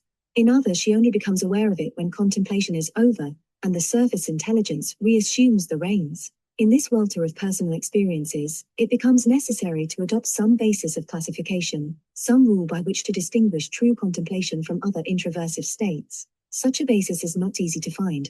I think, however, that there are two marks of the real condition, A, totality, and B, self-mergence, and these we may safely use in our attempt to determine its character. A. Whatever terms he may employ to describe it, and however faint or confused his perceptions may be, the mystic's experience in contemplation is the experience of the all. It is the absolute which he has attained, not, as in meditation or vision, some partial symbol or aspect thereof. B. This attainment is brought about, this knowledge gained, by way of participation, not by way of observation. The passive receptivity of the quiet is here developed into an active, outgoing self-donation, a give and take, a divine osmosis, is set up between the finite and the infinite life. Not only does the absolute pour in on the self, but that self rushes out willingly to lose itself in it. That dreadful consciousness of a narrow and limiting I-hood, which dogs our search for freedom and full life, is done away. For a moment at least, the independent spiritual life is achieved. The contemplative is merged. In it, like a bird in the air, like a fish in the sea, loses to find and dies to live. We must, says Dionysius the Areopagite, contemplate things divine by our whole selves standing out of our whole selves, becoming wholly of God. This is the passive union of contemplation, a temporary condition in which the subject receives a double conviction of ineffable happiness and ultimate reality. He may try to translate this conviction into something said or something seen, but in the end he will be found to confess that he can tell nothing, save by implication. The essential fact is that he was there, as the essential fact for the returning exile is neither landscape nor language, but the homely spirit of place. To see and to have seen that vision, says Plotinus in one of his finest passages, is reason no longer. It is more than reason, before reason, and after reason, as also is the vision which is seen, and perhaps we should not here speak of sight. For that which is seen, if we must needs speak of seer and seen as two and not one, is not discerned by the seer, nor perceived by him as a second thing. Therefore this vision is hard to tell of. For how can a man describe as other than himself that which when he discerned it seemed not other, but one with himself indeed? Ruysbroek, who continued in the medieval world, the best traditions of Neoplatonic mysticism, also described a condition of supreme insight, a vision of truth, obviously the same as that at which Plotinus hints. Contemplation, he says, places us in a purity and a radiance, which is far above our understanding, and none can attain to it by knowledge, by subtlety, or by any exercise. But he whom God chooses to unite to himself, and to illuminate by himself, he and no other can contemplate God. But few men attain to this divine contemplation, because of our incapacity and of the hiddenness of that light wherein alone we can contemplate. And this is why none by his own knowledge, or by subtle examination, will ever really understand these things. For all words and all that one can learn or understand according to the mode of the creatures, are foreign to the truth that I have seen and far below it. But he who is united to God, and illumined by this truth, he can understand truth by truth. This final, satisfying knowledge of reality, this understanding of truth by truth, is, at bottom, that which all men desire. The saint's thirst for God, the philosopher's passion for the absolute, is nothing else than this crying need of the spirit, variously expressed by the intellect and by the heart. The guesses of science, the diagrams of metaphysics, the intuitions of artists, all are pressing towards this, yet it is to be found of all in the kingdom of the contemplatives, that little city set on an hill which looks so small to those outside its gates. Man's soul, says Hilton, perceiveth full well that there is somewhat above itself, that it knoweth not, nor hath not yet, but would have it, and burningly yearneth after it, and that is naught else than the sight of Jerusalem outwardly, which is like to a city which the prophet Ezekiel saw in his visions. He saith that he saw a city upon a hill towards the south, that to his sight when it was measured was no more in length and breadth than a reed, that is 6 cubits and a palm of length. But as soon as he was brought into the city, and looked about him, then he saw that it was wondrous great, for he saw many halls, and chambers both open and secret. He saw gates and porches without and within, and many more buildings than I now speak of, and it was in length and breadth many 100 cubits, that it seemed a wonder to him that this city was so long and so large within, that seemed so little to his sight when he was without. This city betokeneth the perfect love of God set upon the hill of contemplation, which to the sight of a soul, that without the feeling of it travelleth in. Desire towards it seemeth somewhat, but it seemeth but a little thing, no more than a rood, that is 6 cubits and a palm in length. By 6 cubits are understood the perfection of man's work, and by the palm, a little touch of contemplation. He seeth well that there is such a thing that passeth the deservings of all the workings of man, like as a palm is surpassed by 6 cubits. But he seeth not within what it is, yet if he can come within the city of contemplation, then seeth he much more than at first. As in the case of vision, so here all that we who without out the feeling travel in desire can really know concerning contemplation, its value for life and knowledge it confers, must come from those who have come within the city, have, in the metaphor of Plotinus, taken flight towards the thought of God. What, in effect, can they tell us about the knowledge of reality which they attained in that brief communion with the Absolute? They tell us chiefly, when we come to collate their evidence, 2 apparently contradictory things. They speak, almost in the same breath, of an exceeding joy, a beatific vision, an intense communion, and a loving sight, and of an exceeding emptiness, a barren desert, an unfathomable abyss, a nescience, a divine dark. Over and over again, these 2 pairs of opposites occur in all first-hand descriptions of pure contemplation, remoteness and intimacy, darkness and light. Bearing in mind that these 4 groups of symbols all describe the same process seen through a temperament, and represent the reaction of that temperament upon absolute reality, we may perhaps by their comparison obtain some faint idea of the indescribable somewhat at which they hint. Note first that the emotional accompaniments of his perceptions will always and necessarily be the stuff from which the mystic draws suggestive language, by which to hint at his experience of supernal things. His descriptions will always lean to the impressionistic, rather than to the scientific side. The deep yet dazzling darkness, the unfathomable abyss, the cloud of unknowing, the embrace of the beloved, all represent, not the transcendent, but his relation with the transcendent, not an object observed, but an overwhelming impression felt by the totality of his being during his communion with a reality which is one. It is not fair, however, to regard contemplation on this account as preeminently a feeling state, and hence attribute to it, as many modern writers do, a merely subjective validity. It is of course accompanied, as all humanity's supreme and vital acts are accompanied, by feelings of an exalted kind, and since such emotions are the least abnormal part of it, they are the part which the subject finds easiest to describe. These elusive combinations of fear, amazement, desire, and joy are more or less familiar to him. The accidents of sensual life have developed them. His language contains words which are capable of suggesting them to other men. But his total experience transcends mere feeling, Just as it transcends mere intellect, it is a complete act of perception, inexpressible by these departmental words, and its agent is the whole man, the indivisible personality whose powers and nature are only partially hinted at in such words as love, thought, or will. The plane of consciousness, however, the objective somewhat, of which this personality becomes aware in contemplation, is not familiar to it.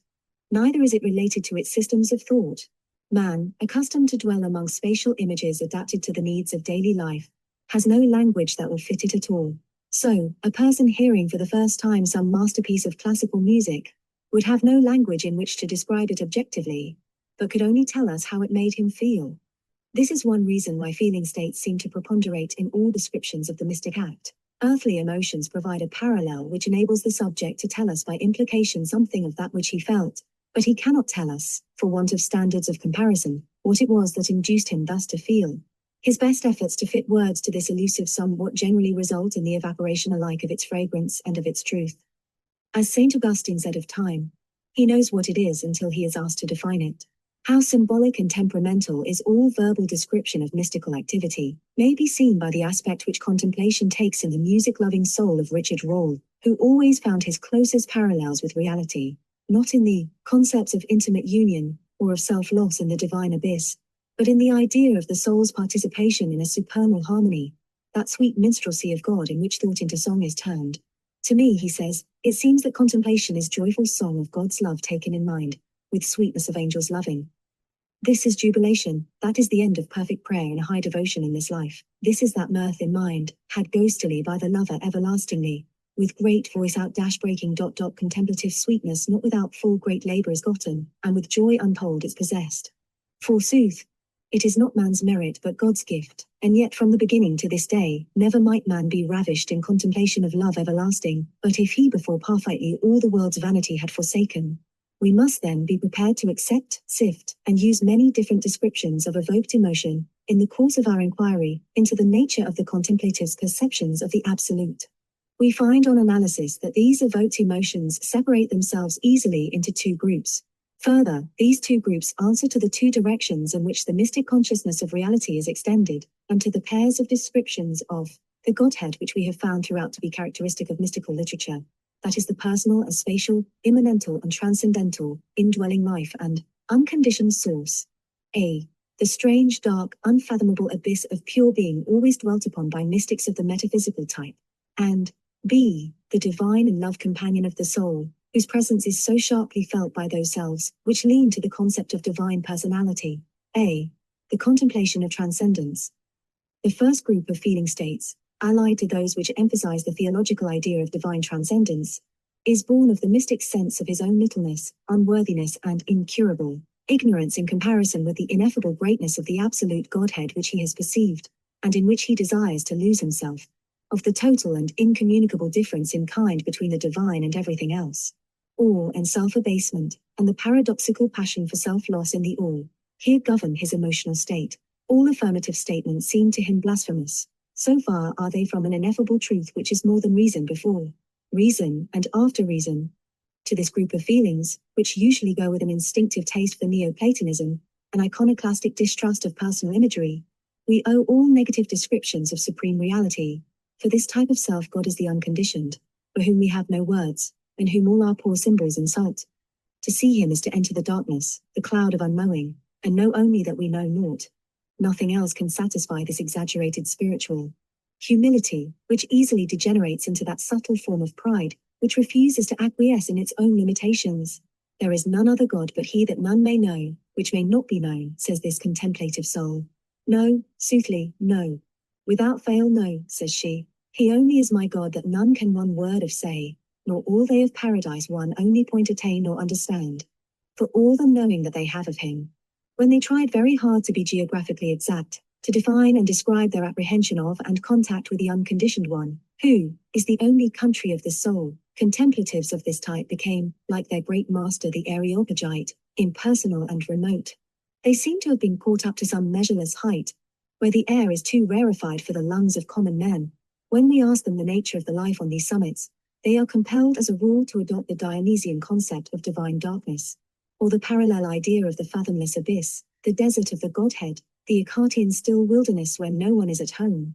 Oddly enough, it is in their language concerning this place or plane of reality, in which union with the superessential Godhead takes place, this lightsome darkness and rich naught, that they come nearer to distinct affirmation, and consequently offer more surprises to sentimental and popular piety, than in any other department of their work.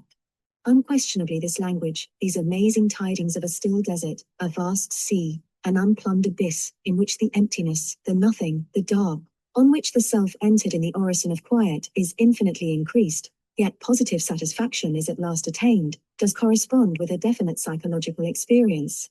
It is not merely the convention of a school. These descriptions, incoherent as they are, have a strange note of certainty, a stranger note of passion, an odd realism of their own, which mean wherever we meet them, that experience not tradition is their source. Driven of necessity to a negation of all that their surface minds have ever known, with language strained to the uttermost, failing them at every turn, these contemplatives are still able to communicate to us a definite somewhat, muses too, a given and actual reality, an unchanging absolute, and a beatific union with it most veritably attained. They agree in their accounts of it, in a way which makes it obvious that all these reporters have sojourned in the same land, and experienced the same spiritual state. Moreover, our own inmost minds bear witness for them. We meet them halfway. We know instinctively and irrefutably that they tell true, and they rouse in us a passionate nostalgia, a bitter sense of exile and of loss. One and all, these explorers of the infinite fly to language expressive of great and boundless spaces. In their withdrawal from the busy, fretful sense world, they have sunk down to the ground of the soul and of the universe, being the substance of all that is. Multiplicity is resolved into unity, a unity with which the perceiving self is merged. Thus the mystic, for the time of this union with the divine, does find himself, in Tauler's words, to be simply in God. The great waste to be found in this divine ground, says that great master, have neither image nor form nor condition, for they are neither here nor there. They are like unto a fathomless abyss, bottomless and floating in itself, even as water ebbs and flows, up and down, now sinking into a hollow, so that it looks as if there were no water there, and then again in a little while rushing forth as if it would engulf everything. So does it come to pass in this abyss. This, truly, is much more God's dwelling place than heaven or man. A man who verily desires to enter will surely find God here, and himself simply in God, for God never separates himself from this ground. God will be present with him, and he will find and enjoy eternity here. There is no past nor present here, and no created light can reach unto or shine into this divine ground, for here only is the dwelling place of God and his sanctuary.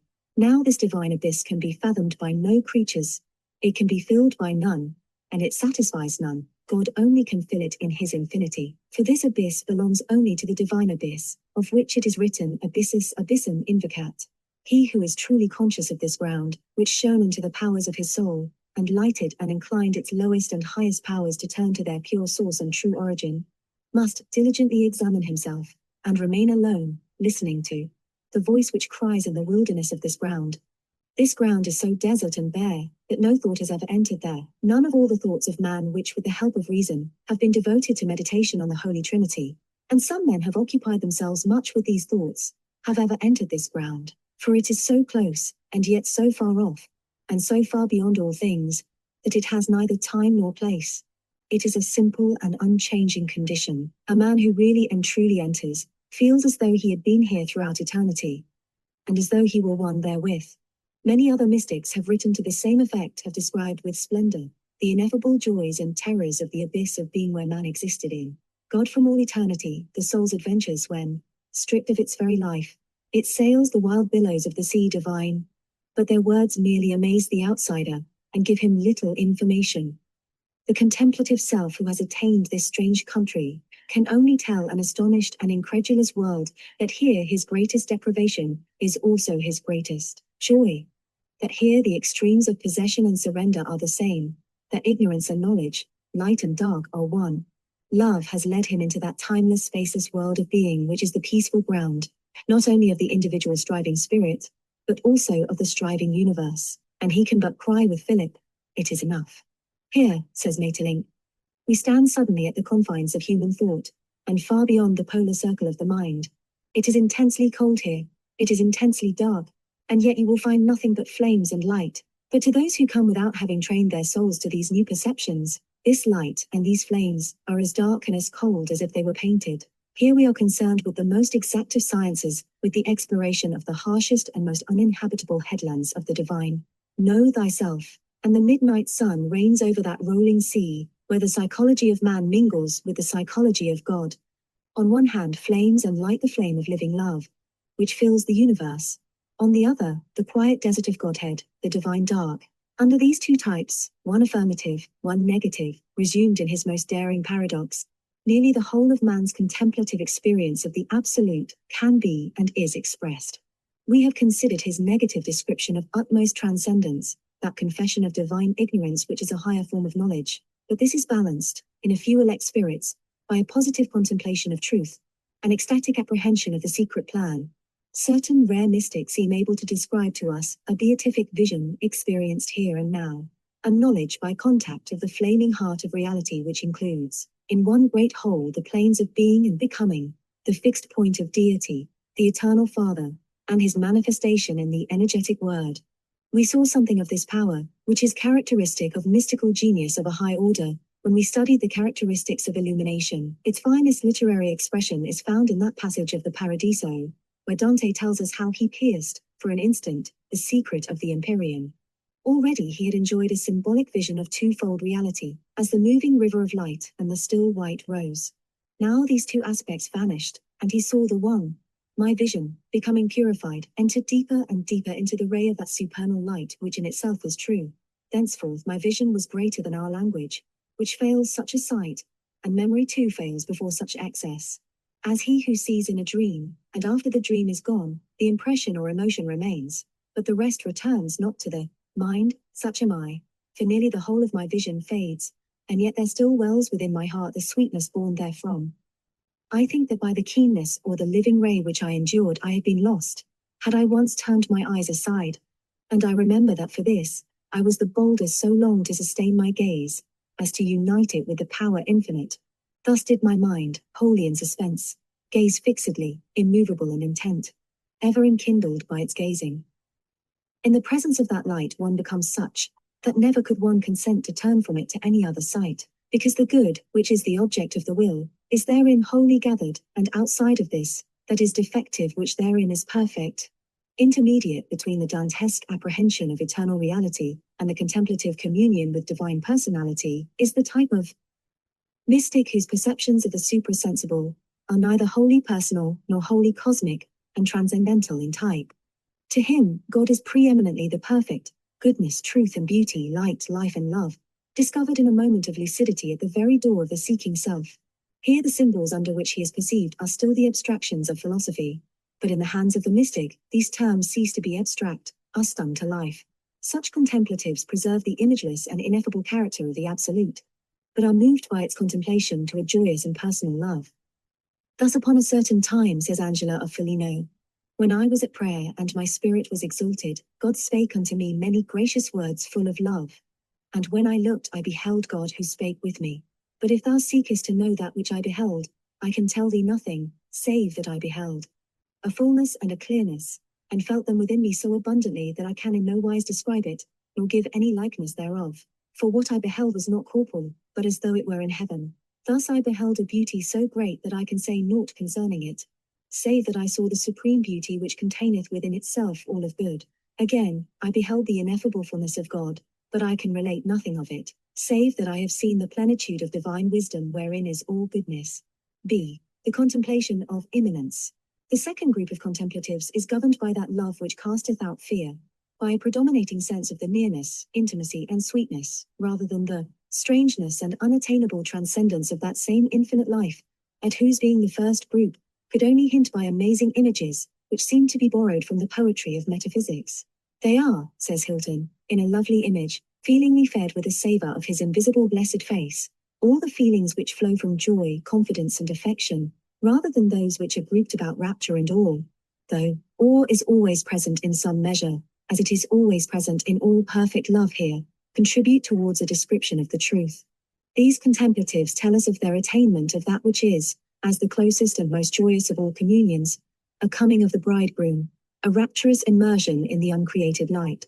Nothing more profitable, nothing merrier than grace of contemplation, cries Roll, that lifts us from this low and offers to God What is grace of contemplation but beginning of joy?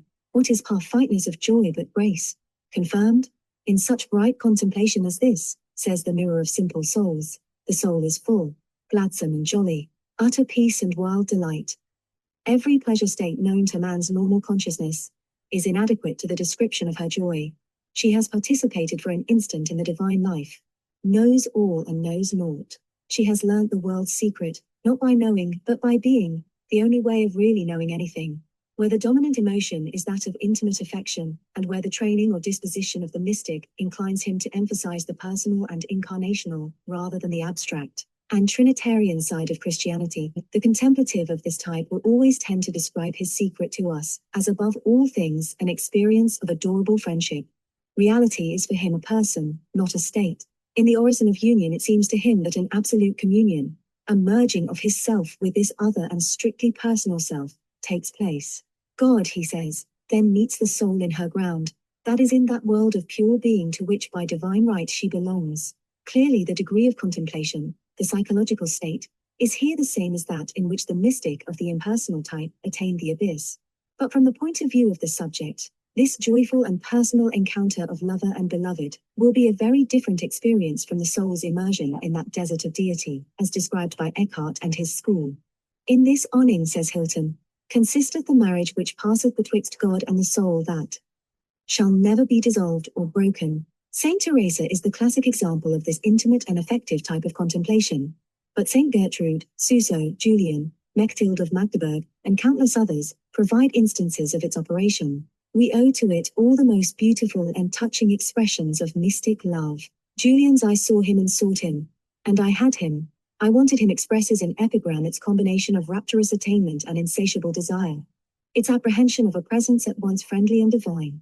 So too does her description of the 10th revelation of love, when with this sweet enjoying he showed unto mine understanding in part the blessed Godhead, stirring then the poor soul to understand, as it may be said, that is, to think on the endless love that was without beginning, and is, and shall be ever. And with this our good Lord said full blissfully, Lo, how that I love thee, as if he had said, My darling, behold, and see thy Lord, thy God that is thy Maker, and thine endless joy the eyes of my soul were opened, says Angela of Foligno, and I beheld love advancing gently towards me, and I beheld the beginning but not the end. Unto me there seemed only a continuation and eternity thereof, so that I can describe neither likeness nor color. But immediately that this love reached me, I did behold all these things more clearly with the eyes of the soul than I could do with the eyes of the body. This love came towards me, after the manner of a sickle, not that there was any actual and measurable likeness, but when first it appeared unto me it did not give itself unto me in such abundance as I expected, but part of it was withdrawn. Therefore do I say, after the manner of a sickle, then was I filled with love and inestimable satiety. It is to Mechtild of Magdeburg, whose contemplation was emphatically of the intimate type, that we owe the most perfect definition of this communion of the mystic with his friend. Orison, she says, draws the great God down into the small heart. It drives the hungry soul out to the full God. It brings together the two lovers, God and the soul, into a joyful room where they speak much of love.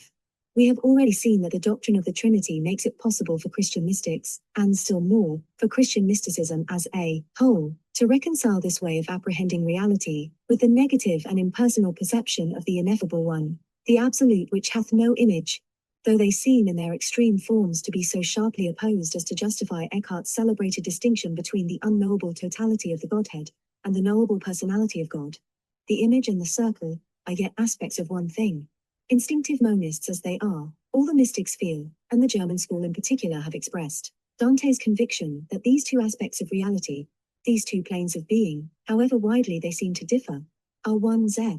Both are ways of describing that absolute truth, present yet absent, near yet far, that triune fact, di tre colori e di una continenza, which is God. Both are necessary if we are to form any idea of that complete reality, as when two men go together to some undiscovered country, one will bring home news of its great spaces, its beauty of landscape, another of its geological formation, or the flora and fauna that express its life, and both must be taken into account before any just estimate of the real country can be made. Since it is of the essence of the Christian religion to combine personal and metaphysical truth, a transcendent and an immanent God, it is not surprising that we should find in Christianity a philosophic and theological basis for this paradox of the contemplative experience.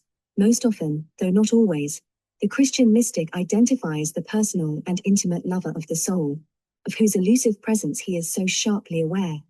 With the person of Christ, the unknowable and transcendent Godhead, with that eternal nous, the undifferentiated one, in whom the Trinity of persons is resumed.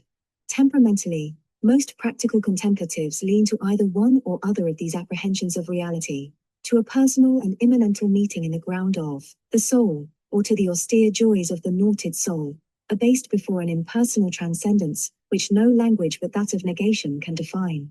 In some, however, both types of perception seem to exist together, and they speak alternatively of light and darkness, of the rapturous encounter with love, and of supreme self-loss in the naked abyss, the desert of the essence of God. Ruysbroeck is the perfect example of this type of contemplative, and his works contain numerous and valuable passages descriptive of that synthetic experience, which resumes the personal and transcendental aspects of the mystic fact. When we have become voyant, he says, that is to say, when we have attained to spiritual lucidity, we are able to contemplate in joy the eternal coming of the bridegroom. And this is the second point on which I would speak. What then is this eternal coming of our bridegroom? It is a perpetual new birth and a perpetual new illumination. For the ground whence the light shines and which is itself the light, is living and fruitful, and hence the manifestation of the eternal light, is renewed without interruption in the most secret part of our souls. Behold, all human works and active virtues are here transcended, for God discloses himself only at the apex of the soul. Here there is naught else but an eternal contemplation of, and dwelling upon the light, by the light, and in the light. And the coming of the bridegroom is so swift, that he comes perpetually, and he dwells within us with his abysmal riches, and he returns to us as it were anew in his person, with such new radiance, that he seems never to have come to us before. For his coming consists, outside all time, in an eternal now, always welcomed with new desires and with new joys. Behold, the delights and the joys which this bridegroom brings in his coming, are fathomless and limitless, for they are himself, and this is why the eyes of the soul, by which the lover contemplates the bridegroom, are opened so widely that they can never close again. Now this active meeting, and this loving embrace, are in their essence fruitive and unconditioned, for the infinite undifferentiation of the Godhead is so dark, and so naked of all image, that it conceals within itself all the divine qualities and works, all the properties of the persons, in the all-enfolding richness of the essential unity, and forms a divine fruition, in the abyss of the ineffable one. And here there is an overpassing fruition of, and an outflowing immersion in, the nudity of pure being, where all the names of God, and all manifestations, and all divine knowledge, which are reflected in the mirror of divine truth, are absorbed into the ineffable simplicity, the absence of image and of knowledge. For in this limitless abyss of simplicity, all things are embraced in the bliss of fruition, but the abyss itself remains uncomprehended, except by the essential unity. The persons, and all that which lives in God, must give place to this. For there is naught else here but an eternal rest, enwrapped as it were in the fruition of the immersion of love, and this is the being, without image, that all interior souls have chosen above all other thing. This is the dim silence where all lovers lose themselves.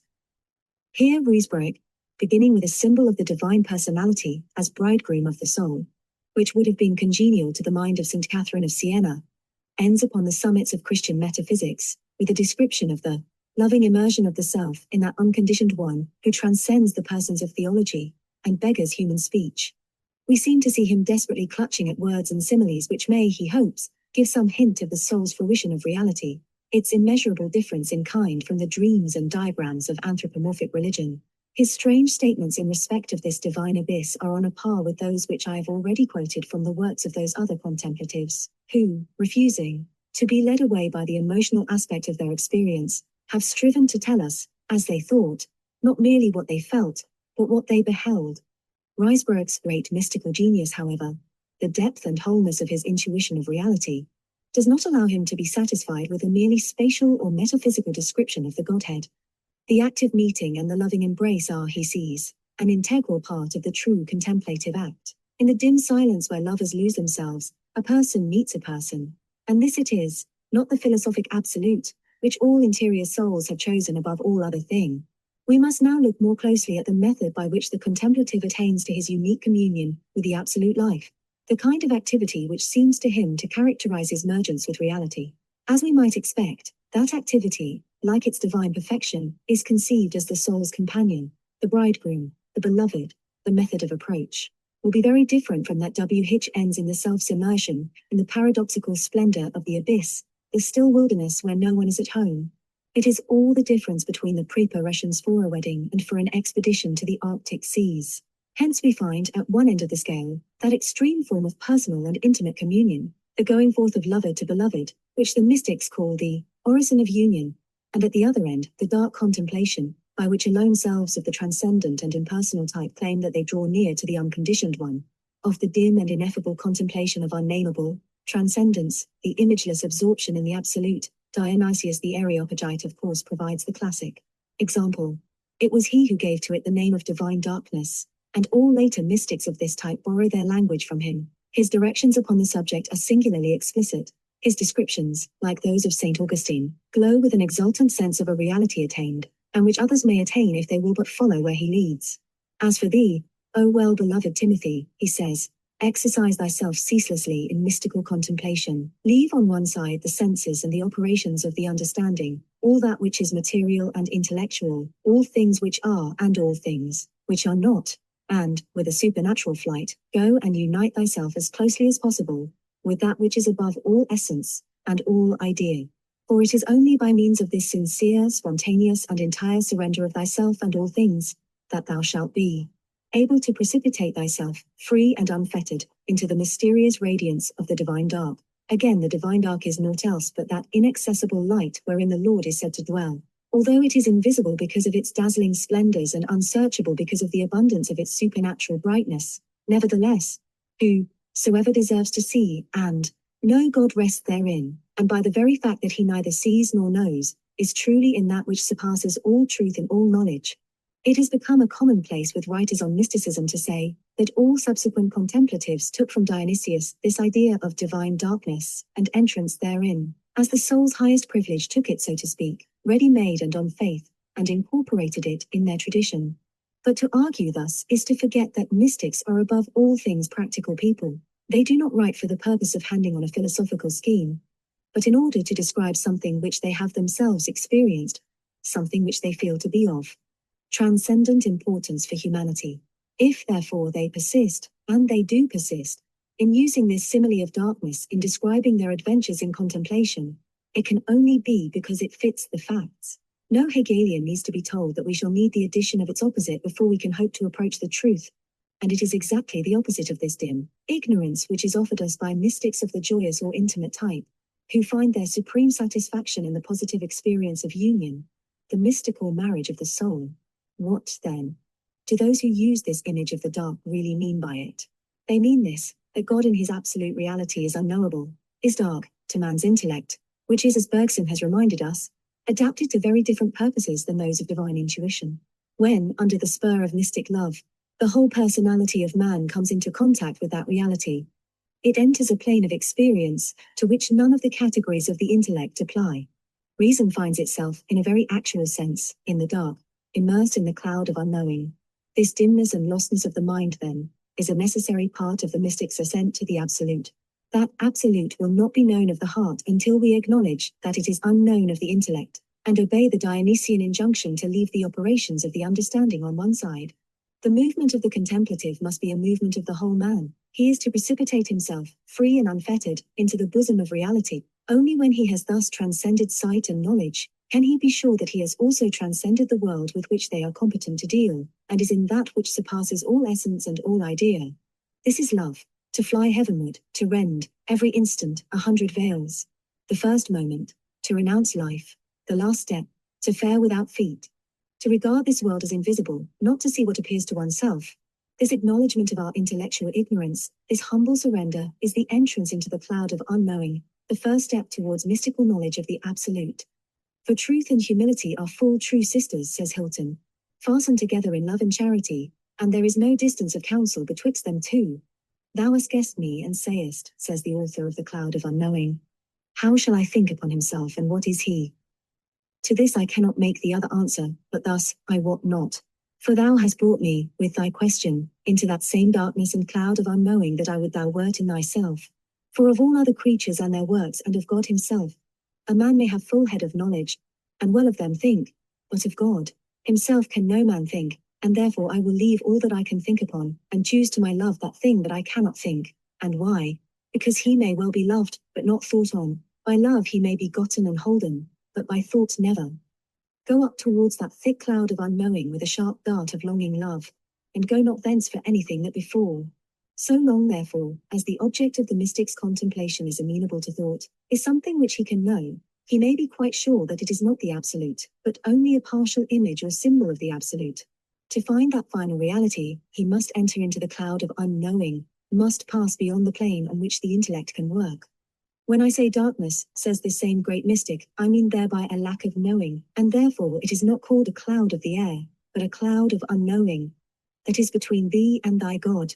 The business of the contemplative, then, is to enter this cloud, the good dark, as Hilton calls it. The deliberate inhibition of thought which takes place in the orison of quiet is one of the ways in which this entrance is effected. Intellectual surrender, or self-naughting, is another. He who, by dint of detachment and introversion, enters the nothingness or ground of the soul, enters also into the dark, a statement which seems simple enough until we try to realize what it means.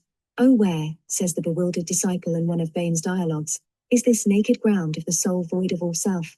And how shall I come at the hidden center, where God dwelleth and not man? Tell me plainly, loving sir, where it is, and how it is to be found of me, and entered into.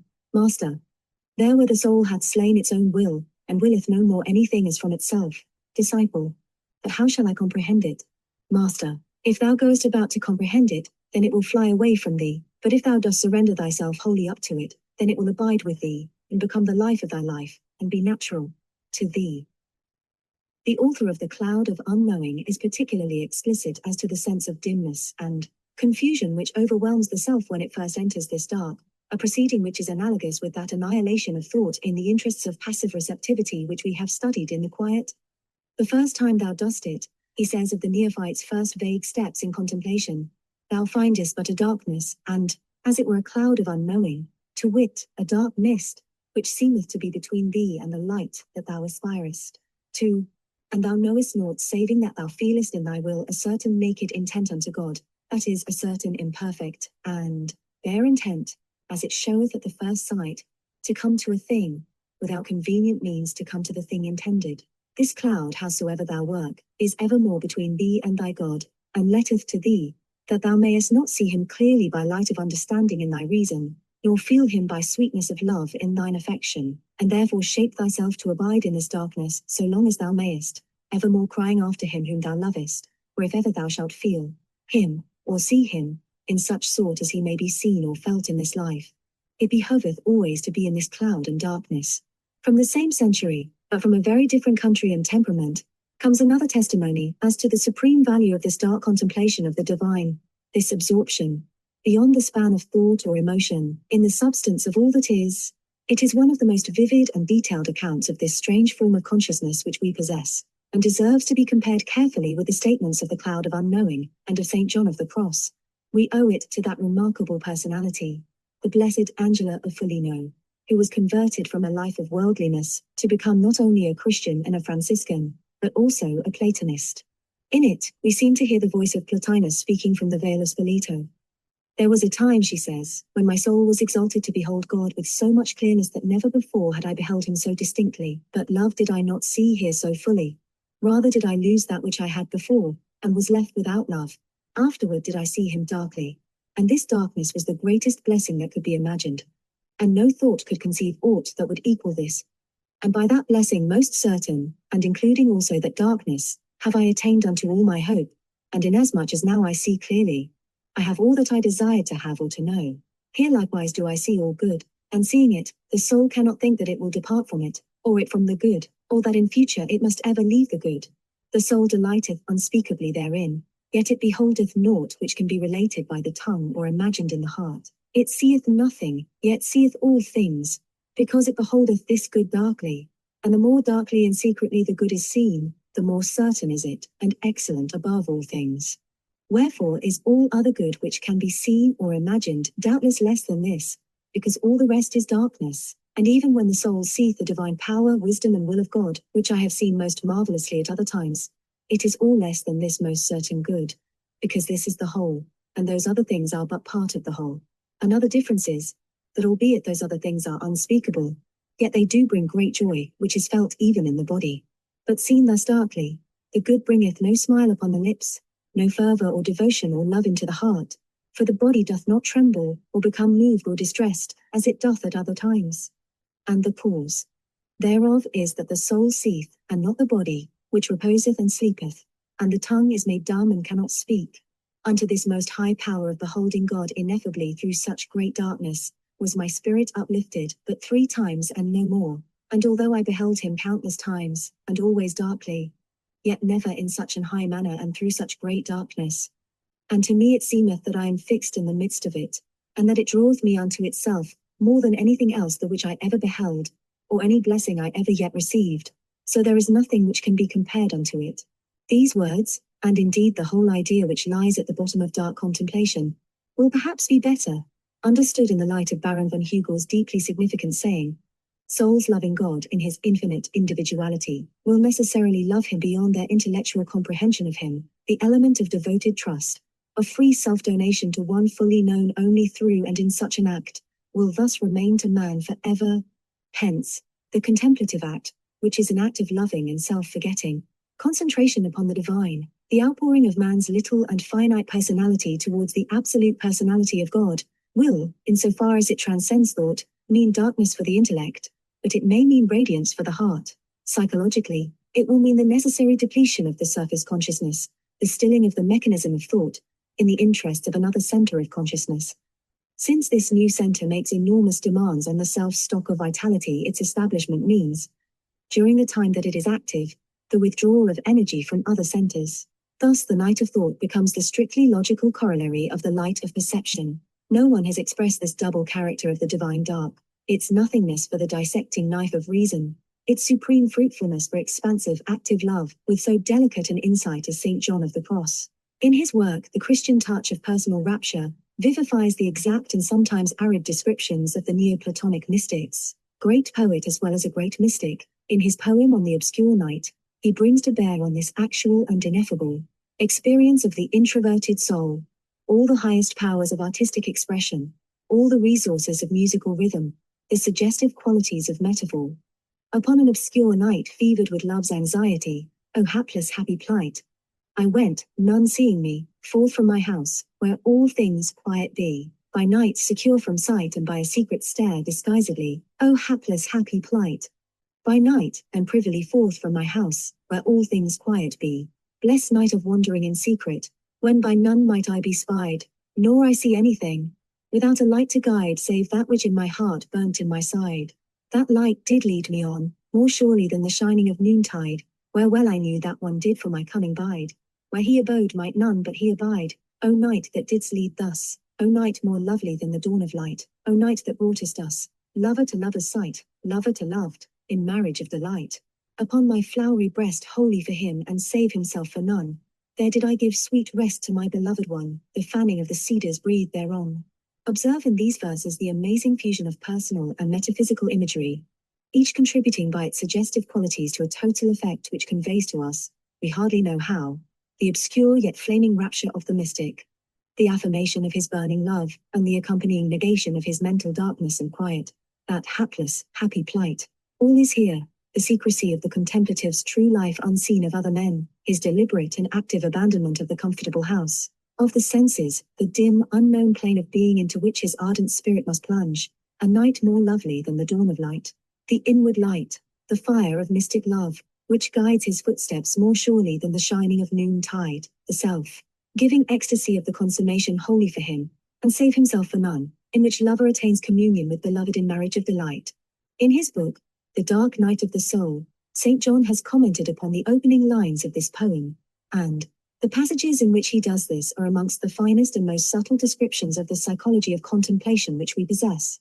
The soul, he says, calls the dim contemplation, by which it goes forth to the union of love, a secret stair, and that because of 2 properties of it, which I am going to explain. First, this dark contemplation is called secret, because it is, as I have said before, the mystical theology which theologians call secret wisdom, and which according to St. Thomas is infused into the soul more especially by love.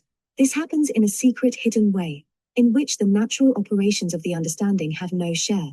Moreover, the soul has no wish to speak of it, and beside, it can discover no way or proper similitude to describe it by, so as to make known a knowledge so high, a spiritual impression so delicate and infused. Yea, and if it could have a wish to speak of it, and find terms to describe it, it would always remain secret still. Because this interior wisdom is so simple, general and spiritual, that it enters not into the understanding under any form or image subject to sense, as is sometimes the case, the imagination therefore and the senses, as it has not entered in by them, nor is modified by them, cannot account for it, nor form any conception of it, so as to speak in any degree correctly about it. Though the soul be distinctly conscious that it feels and tastes this strange wisdom, the soul is like a man who sees an object for the first time, the like of which he has never seen before. He handles it and feels it, yet he cannot say what it is, nor tell its name, do what he can, though it be at the same time an object cognizable by the senses. How much less, then, can that be described, which does not enter in by the senses? This is not the only reason why it is called secret, and why it is so. There is another, namely, the mystical wisdom has the property of hiding the soul within itself. For beside its ordinary operation, it sometimes so absorbs the soul and plunges it in this secret abyss, that the soul sees itself distinctly as far away from, and abandoned by, all created things. It looks upon itself as one that is placed in a wild and vast solitude whither no human being can come, as in an immense wilderness without limits, a wilderness the more delicious, sweet and lovely, the more it is wide, vast and lonely, where the soul is the more hidden, the more it is raised up above all created things. This abyss of wisdom now so exalts and elevates the soul, orderly disposing it for the science of love, that it makes it not only understand how mean are all created things in relation to the supreme wisdom and divine knowledge, but also how low, defective, and in a certain sense improper, are all the words and phrases by which in this life we discuss divine things, and how utterly impossible it is by any natural means, however profoundly and learnedly we may speak, to understand and see them as they are, except in the light of mystical theology. And so the soul in the light thereof discerning this truth, namely, that it cannot reach it, and still less explain it, by the terms of ordinary speech, justly calls it secret. In this important passage we have a reconciliation of the four chief images, under which contemplation has been described: the darkness and the light, the wilderness and the union of love. That is to say, the self's paradoxical feeling of an ignorance which is supreme knowledge, and of solitude which is intimate companionship. On the last of these antitheses, the wilderness that is more delicious, sweet and lovely, the more it is wide, vast and lonely, I cannot resist quoting, as a gloss upon the dignified language of the Spanish mystic, the quaint and simple words of Richard Rolle. In the wilderness, speaks the love to the heart of the lover, as it were a bashful lover, that his sweetheart before men entreats not, nor friendly wise but commonly, and as a stranger he kisses, a devout soul safely from worldly business in mind and body departed. Anon comes heavenly joy, and it marvellously making merry melody, to its springs whose token it takes, that now forward worldly sound gladly it suffers not. This is ghostly music, that is unknown to all that with worldly business lawful or unlawful are occupied. No man there is that this has known, but he that has studied to God only to take heed. Doubtless the dark transcendence reported and dwelt upon by all mystics of the Dionysian type, is nearest the truth of all our apprehensions of God, though it can be true only in the paradoxical sense that it uses the suggestive qualities of negation, the dark whose very existence involves that of light, to hint at the infinite affirmation of all that is. But the nearer this language is to the absolute, the further it is from ourselves. Unless care be taken in the use of it, the absence of falsehood may easily involve for us the absence of everything else. Man is not yet pure spirit, has not attained the eternal. He is in via, and will never arrive if impatient amateurs of reality insist on cutting the ground from under his feet. Like Dante, he needs a ladder to the stars, a ladder which goes the whole way from the human to the divine. Therefore the philosophic exactitude of these descriptions of the dark must be balanced, as they are in St. John of the Cross, by the personal, human and symbolic affirmations of love, if we would avoid a distorted notion of the reality which the contemplative attains in his supreme flights towards God. Consciousness has got to be helped across the gap which separates it from its home. The wilderness, the dread abyss, must be made homely by the voice of the lover that his sweetheart before men entreats not. Approximate as we know such an image of our communion with the absolute to be, it represents a real aspect of the contemplative experience which eludes the rule and compass of metaphysical thought. Blake, with true mystic insight, summed up the situation as between the two extreme forms of contemplation when he wrote, God appears, and God is light to those poor souls who dwell in night, but doth a human form display to those who dwell in realms of day.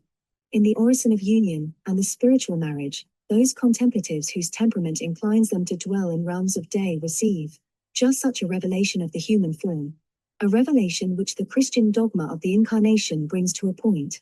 They apprehend the personal and passionate aspect of the infinite life, and the love, at once intimate and expansive, all demanding and all renouncing, which plays like lightning between it and the desirous soul. Thou saidst to me, my only love, that thou didst will to make me thyself, and that thou wast all mine, with all that thou hadst and with all paradise, and that I was all thine, that I should leave all, or rather the nothing, and that then thou wouldst give me the all, and that thou hadst given me this name, at which words I heard within me dediter in lucem gentium, not without good reason, and it seemed then, as though I had an inclination for nothing except the purest union, without any means, in accordance with that detailed sight which thou hadst given me. So then I said to thee, these other things, give them to whom thou wilt, give me but this most pure union with thee, free from every means. Our work is the love of God, cries Ruysbroek. Our satisfaction lies in submission to the divine embrace. This utter and abrupt submission to the divine embrace is the essence of that form of contemplation, which is called the orison of union.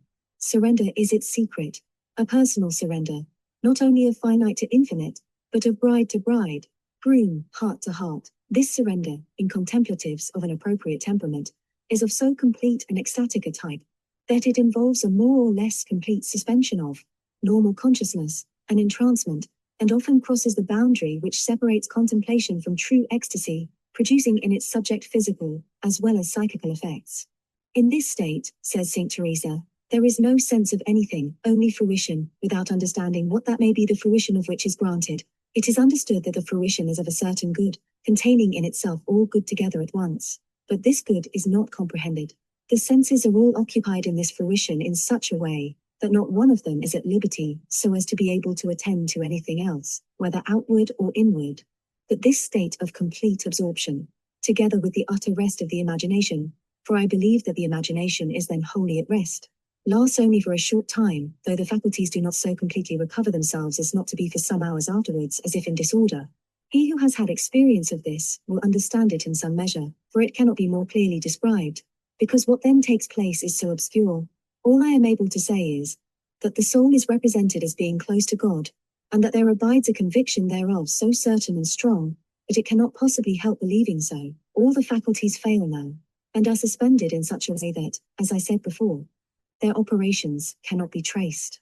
The will must be fully occupied in loving, but it understands not how it loves.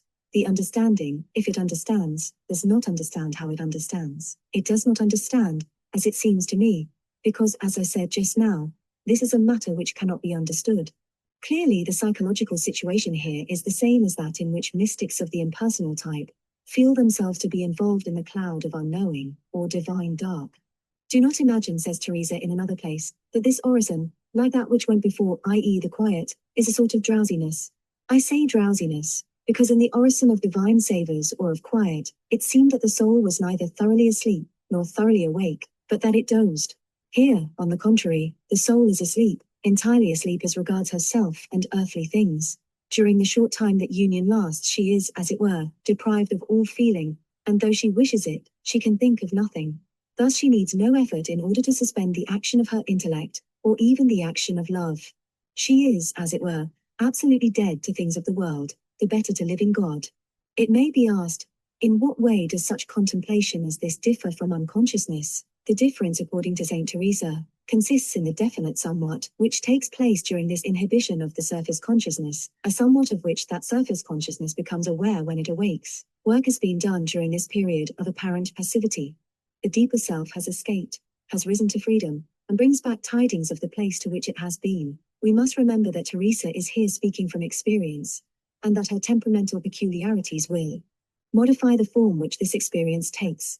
The soul, she says, neither sees, hears, nor understands while she is united to God, but this time is usually very short, and seems to be even shorter than it is. God establishes himself in the interior of this soul, in such a way that, when she comes to herself, it is impossible for her to doubt that she has been in Goa and God in her. And this truth has left in her so deep an impression that, though she passed several years without being again raised to this state, she could neither forget the favor she received, nor doubt its reality. But you will say, how can the soul see and comprehend that she is in God and God in her, if during this union she is not able either to see or understand? I reply, that then she does not see it, but that afterwards she sees it clearly, not by a vision, but by a certitude which rests with her, and which God alone can give. Chapter 8. Ecstasy and Rapture. Since the primal object of all contemplation is the production of that state of intimate communion, in which the mystics declare that the self is in God, and God is in her, it might be supposed that the orison of union represented the end of mystical activity, insofar as it is concerned with the attainment of a transitory, but exalted consciousness of oneness with the Absolute. Nearly all the great contemplatives, however, describe as a distinct, and regard as a more advanced phase of the spiritual consciousness, the group of definitely ecstatic states in which the concentration of interest on the transcendent is so complete, the gathering up and pouring out of life on this one point so intense, that the subject is entranced, and becomes, for the time of the ecstasy, wholly unconscious of the external world. In pure contemplation he refused to attend to that external world. It was there, a blurred image at the fringe of his conscious field, but he deliberately left it on one side. In ecstasy he cannot attend to it. None of its messages reach him, not even those most insistent of all messages, which are translated into the terms of bodily pain. Mystics of all ages have agreed in regarding such ecstasy as an exceptionally favorable state, the one in which man's spirit is caught up to its most immediate vision of the divine. The word has become a synonym for joyous exaltation, for the inebriation of the infinite, the induced ecstasies of the Dionysian mysteries, the metaphysical raptures of the Neoplatonists, the voluntary or involuntary trance of Indian mystics and Christian saints. All these, however widely they may differ in transcendental value, agree in claiming such value, in declaring that this change in the quality of their consciousness brought with it an expansive and unforgettable apprehension of the real. Clearly, this apprehension will vary with the place of the subject in the spiritual scale. The ecstasy is simply the psychophysical agent by which it is obtained. It is hardly a paradox to say, says Myers, that the evidence for ecstasy is stronger than the evidence for any other religious belief. Of all the subjective experiences of religion, ecstasy is that which has been most urgently, perhaps to the psychologist most convincingly asserted, and it is not confined to any one religion. From the medicine man of the lowest savages up to St. John, St. Peter, and St. Paul, with Buddha and Mahomet on the way, we find records which, though morally and intellectually much differing, are in psychological essence the same. There are three distinct aspects under which the ecstatic state may be studied. A. The physical, B. The psychological, C. The mystical. Many of the deplorable misunderstandings and still more deplorable mutual recriminations, which surround its discussion, come from the refusal of experts in one of these three branches to consider the results arrived at by the other two. A. Physically considered, ecstasy is a trance, more or less deep, more or less prolonged. The subject may slide into it, gradually from a period of absorption in, or contemplation of, some idea which has filled the field of consciousness, or it may come, on suddenly, the appearance of the idea, or even some word or symbol suggesting the idea, abruptly throwing the subject into an entranced condition. This is the state which mystical writers call rapture.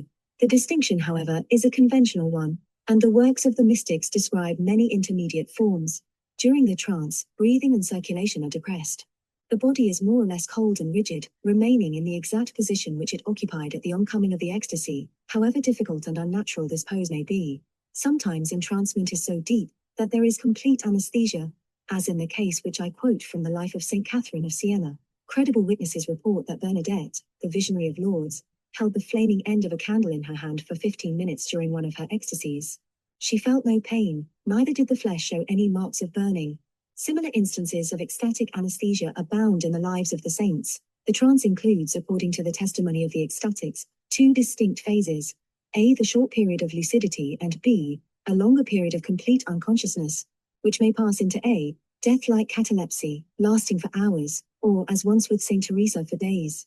The difference between union and trance, says Teresa, is this: that the latter lasts longer and is more visible outwardly, because the breathing gradually diminishes, so that it becomes impossible to speak or to open the eyes. And though this very thing occurs when the soul is in union, there is more violence in a trance, for the natural warmth vanishes, I know not how. When the rapture is deep, and in all these kinds of orison there is more or less of this, when it is deep, as I was saying, The hands become cold and sometimes stiff and straight as pieces of wood. As to the body, if the rapture comes on when it is standing, or kneeling it remains so, and the soul is so full of the joy of that which our Lord is setting before it, that it seems to forget to animate the body and abandons it. If the rapture lasts, the nerves are made to feel it. Such ecstasy as this, so far as its merely physical symptoms go, is not of course the peculiar privilege of the mystics. It is an abnormal bodily state, caused by a psychic state, and this causal psychic state may be healthy or unhealthy, the result of genius or disease. It is common in the strange and little understood type of personality called sensitive or mediumistic. It is a well-known symptom of certain mental and nervous illnesses. A feeble mind concentrated on one idea, like a hypnotic subject gazing at one spot, easily becomes entranced, however trivial the idea which gained possession of his consciousness. Taken alone then, and apart from its content, ecstasy carries no guarantee of spiritual value. It merely indicates the presence of certain abnormal psychophysical conditions, an alteration of the normal equilibrium, a shifting of the threshold of consciousness, which leaves the body, and the whole usual external world outside instead of inside the conscious field, and even affects those physical functions, such as breathing, which are almost entirely automatic. Thus ecstasy, physically considered, may occur in any person in whom 1. The threshold of consciousness is exceptionally mobile, and 2. There is a tendency to dwell upon one governing idea or intuition. Its worth depends entirely on the objective worth of that idea or intuition. In the hysterical patient, thanks to an unhealthy condition of the centers of consciousness, any trivial or irrational idea, any one, of the odds and ends stored up in the subliminal region, may thus become fixed, dominate the mind, and produce entrancement. Such ecstasy is an illness. The emphasis is on the pathological state which makes it possible. In the mystic, the idea which fills his life is so great a one, the idea of God, that, in proportion as it is vivid, real, and intimate, it inevitably tends to monopolize the field of consciousness. His ecstasy is an expression of this fact, and here the emphasis is on the overpowering strength of spirit, not on the feeble and unhealthy state of body or mind. This true ecstasy, says God for no, is not a malady, but the extreme form of a state which must be classed amongst the ordinary accidents of conscious life. The mystics themselves are fully aware of the importance of this distinction. Ecstasies no less than visions and voices must, they declare, be subjected to unsparing criticism before they are recognized as divine. Whereas some are undoubtedly of God, others are no less clearly of the devil. The great doctors of the mystic life, says Malaval, teach that there are 2 sorts of rapture, which must be carefully distinguished. The first are produced in persons but little advanced in the way, and still full of selfhood, either by the force of a heated imagination which vividly apprehends a sensible object, or by the artifice of the devil. These are the raptures which Saint Teresa calls, in various parts of her works, raptures of feminine weakness. The other sort of rapture is, on the contrary, the effect of pure intellectual vision, in those who have a great and generous love for God. To generous souls who have utterly renounced themselves, God never fails in these raptures to communicate high things. All the mystics agree with Malaval in finding the test of a true ecstasy, not in its outward sign, but in its inward grace, its after value. And here psychological science would be well advised to follow their example. The ecstatic states, which are supreme instances of the close connection between body and soul, have bodily as well as mental results, and those results are as different and as characteristic as those observed in healthy and in morbid organic processes. If the concentration has been upon the highest center of consciousness, the organ of spiritual perception, if a door has really been opened, by which the self has escaped for an instant to the vision of that which is, the ecstasy will be good for life. The entrancement of disease, on the contrary, is always bad for life. Its concentration being upon the lower, instead of the higher levels of mentality, it depresses rather than enhances the vitality, the fervor, or the intelligence of its subject, and leaves behind it an enfeebled will, and often moral and intellectual chaos. Ecstasies that do not produce considerable profit, either to the persons themselves or others, deserve to be suspected, says Augustine Baker. And when any marks of their approaching are perceived, the persons ought to divert their minds some other way. It is all the difference between a healthy appetite for nourishing food and a morbid craving for garbage. The same organs of digestion are used in satisfying both. Yet he would be a hardy physiologist who undertook to discredit all nutrition by a reference to its degenerate forms. Sometimes both kinds of ecstasy, the healthy and the psychopathic, are seen in the same person. Thus in the cases of St. Catherine of Genoa and St. Catherine of Siena, it would seem that as their health became feebler and the nervous instability always found in persons of genius increased, Their ecstasies became more frequent, but these were not healthy ecstasies, such as those which they experienced in the earlier stages of their careers, and which brought with them an access of vitality. They were the results of the increasing weakness of the body, not of the overpowering strength of the spirit. And there is evidence that Catherine of Genoa, that acute self-critic, was conscious of this fact. Those who attended on her did not know how to distinguish one state from the other, and hence on coming to, she would sometimes say, "Why did you let me remain in this quietude, from which I have almost died?" Her earlier ecstasies were very different from this. They had in a high degree the positive character of exaltation and life enhancement, consequent upon extreme concentration on the absolute, as well as the merely negative character of annihilation of the surface consciousness. She came from them with renewed health and strength, as from a resting in heavenly places and a feeding on heavenly food, and side by side with this ecstatic life, fulfilled the innumerable duties of her active profession as hospital matron and spiritual mother of a large group of disciples. Many times, says her legend, she would hide herself in some secret place, and there stay, and being sought she was found upon the ground, her face hidden in her hands, altogether beyond herself, in such a state of joy as is beyond thought or speech, and being called, yea, even in a loud voice, she heard not. And at other times she would go up and down, as if beyond herself, drawn by the impulse of love. She did this. And certain other times she remained for the space of 6 hours as if dead, but hearing herself called. Suddenly she got up, and answering she would at once go about all that needed to be done, even the humblest things, and in thus leaving the all, she went without any grief, because she fled all selfhood, la proprieta, as if it were the devil, and when she came forth from her hiding place, her face was rosy as it might be a cherub's, and it seemed as if she might have said, "Who shall separate me from the love of God?" Very often, says Saint Teresa, describing the results of such rapturous communion with pure love, as that from which Saint Catherine came joyous and rosy-faced. He who was before sickly and full of pain comes forth healthy, and even with new strength, for it is something great that is given to the soul in rapture. b. Psychologically considered, all ecstasy is a form, the most perfect form, of the state, which is technically called complete monoidism. That withdrawal of consciousness from circumference to center, that deliberate attention to one thing, which we discussed in Recollection, is here pushed, voluntarily or involuntarily, to its logical conclusion. It is one always paid for by psychophysical disturbances, two rewarded in healthy cases by an enormous lucidity, a supreme intuition in regard to the one thing on which the self's interest has been set.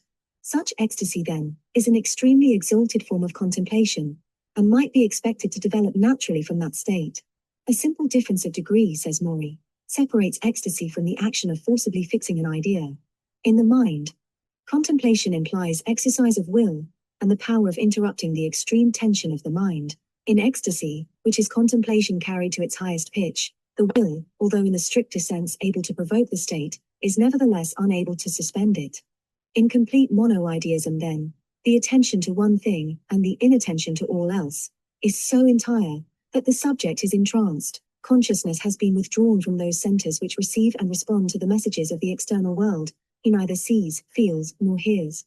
The ego dormio et cor meum vigilat of the contemplative ceases to be a metaphor, and becomes a realistic description. It must be remembered that the whole trend of mystical education has been towards the production of this fixity of attention. Recollection and quiet lead up to it. Contemplation cannot take place without it. All the mystics assure us that a unification of consciousness, in which all outward things are forgot, is the necessary prelude of union with the divine. For consciousness of the many and consciousness of the one are mutually exclusive states. Ecstasy, for the psychologist, is just such a unification, in its most extreme form. The absorption of the self in the one idea, the one desire, is so profound, and in the case of the great mystics so impassioned that everything else is blotted out. The tide of life is withdrawn, not only from those higher centers which are the seats of perception and of thought, but also from those lower centers which govern the physical life. The whole vitality of the subject is so concentrated on the transcendental world, or in the case of a morbid ecstatic, on the idea which dominates his mind, that body and brain alike are depleted of their energy in the interests of this supreme act. Since mystics have, as a rule, the extreme susceptibility to suggestions and impressions, which is characteristic of all artistic and creative types, it is not surprising to find that their ecstasies are often evoked abruptly by the exhibition of, or concentration upon, some loved and special symbol of the divine. Such symbols form the rallying points about which are gathered a whole group of ideas and intuitions. Their presence, sometimes the sudden thought of them, will be enough in psychological language to provoke a discharge of energy along some particular path, that is to say, to stir to life all those ideas and intuitions which belong to the selves consciousness of the Absolute, to concentrate vitality on them, to shift the field of consciousness, and initiate the self into that world of perception of which they are, as it were, the material keys. Hence the profound significance of symbols for some mystics, their paradoxical clinging to outward forms, whilst declaring that the spiritual and intangible alone is real. For the Christian mystics, the sacraments and mysteries of faith have always provided such a point d'appui, and these symbols often play a large part in the production of their ecstasies. In the case of St. Catherine of Siena, and also very often in that of her namesake of Genoa, the reception of Holy Communion was the prelude to ecstasy.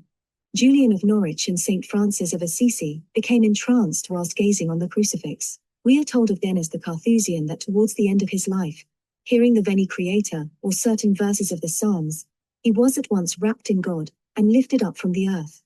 Of St. Catherine of Siena, her biographer says that she used to communicate with such fervor that immediately afterwards she would pass into the state of ecstasy, in which for hours she would be totally unconscious. On one occasion, finding her in this condition, the Dominican friars forcibly threw her out of the church at midday, and left her in the heat of the sun, watched over by some of her companions till she came to her senses.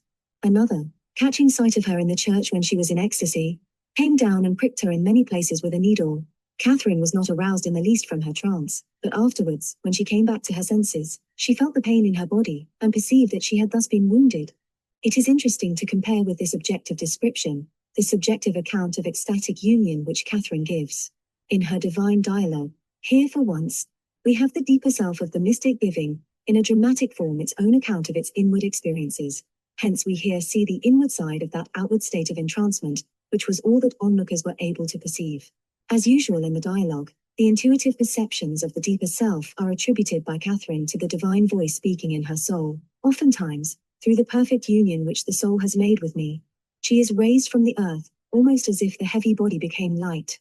But this does not mean that the heaviness of the body is taken away, but that the union of the soul with me is more perfect than the union of the body with the soul. Wherefore the strength of the spirit, united with me, raises the weight of the body from the earth, leaving it as if immovable and all pulled to pieces in the affection of the soul.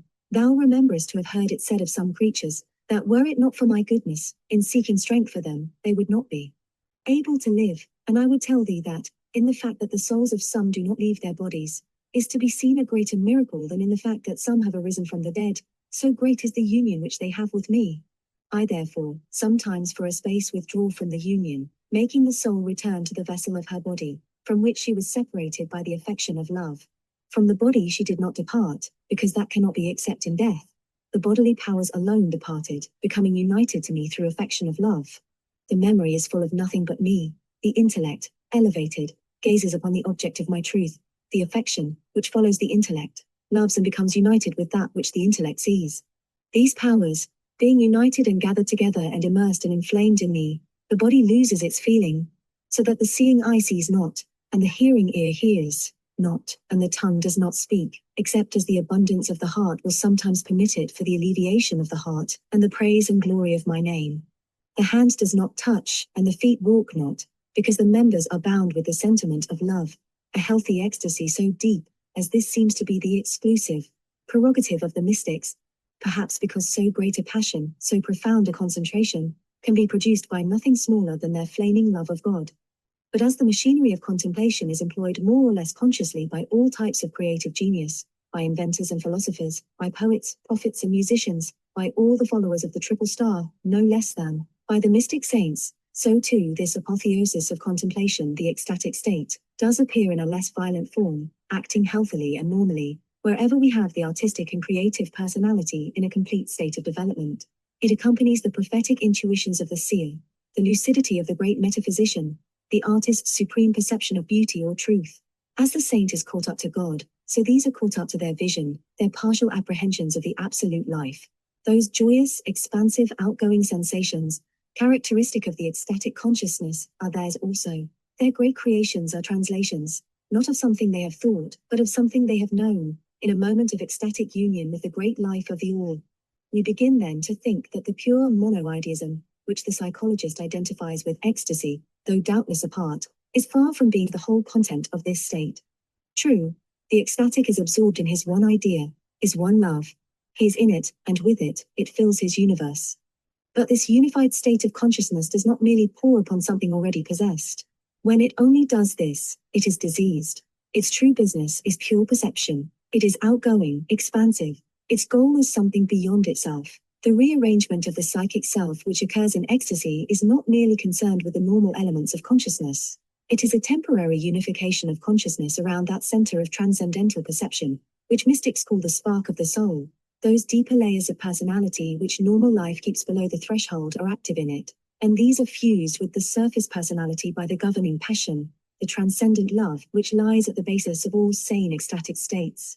The result is not merely a mind concentrated on one idea, nor a heart fixed on one desire, nor even a mind and a heart united in the interests of a beloved thought, but a whole being, welded into one, all its faculties, neglecting their normal universe, grouped about a new center, serving a new life, and piercing like a single flame the barriers of the sensual world.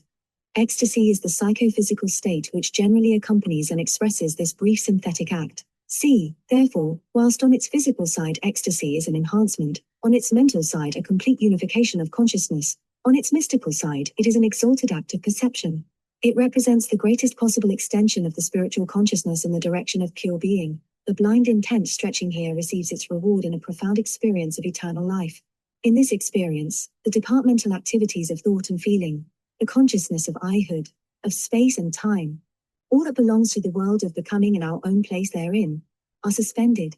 The vitality which we are accustomed to split amongst these various things, is gathered up to form a state of pure apprehension, a vivid intuition of, or if you like conjunction with, the transcendent. For the time of his ecstasy the mystic is, for all practical purposes, as truly living in the supersensual world, as the normal human animal is living in the sensual world. He is experiencing the highest and most joyous of those temporary and unstable states, in which his consciousness escapes the limitations of the senses, rises to freedom, and is united for an instant with the great life of the all. Ecstasy then, from the contemplative's point of view, is the development and completion of the orison of union, and he is not always at pains to distinguish the two degrees, a fact which adds greatly to the difficulties of students. In both states, though he may, for want of better language, describe his experience in terms of sight, the transcendent is perceived by contact, not by vision. As enfolded in darkness with one whom we love, we obtain a knowledge far more complete than that conferred by the sharpest sight, the most perfect mental analysis. In ecstasy, the apprehension is perhaps more definitely beatific than in the orison of union.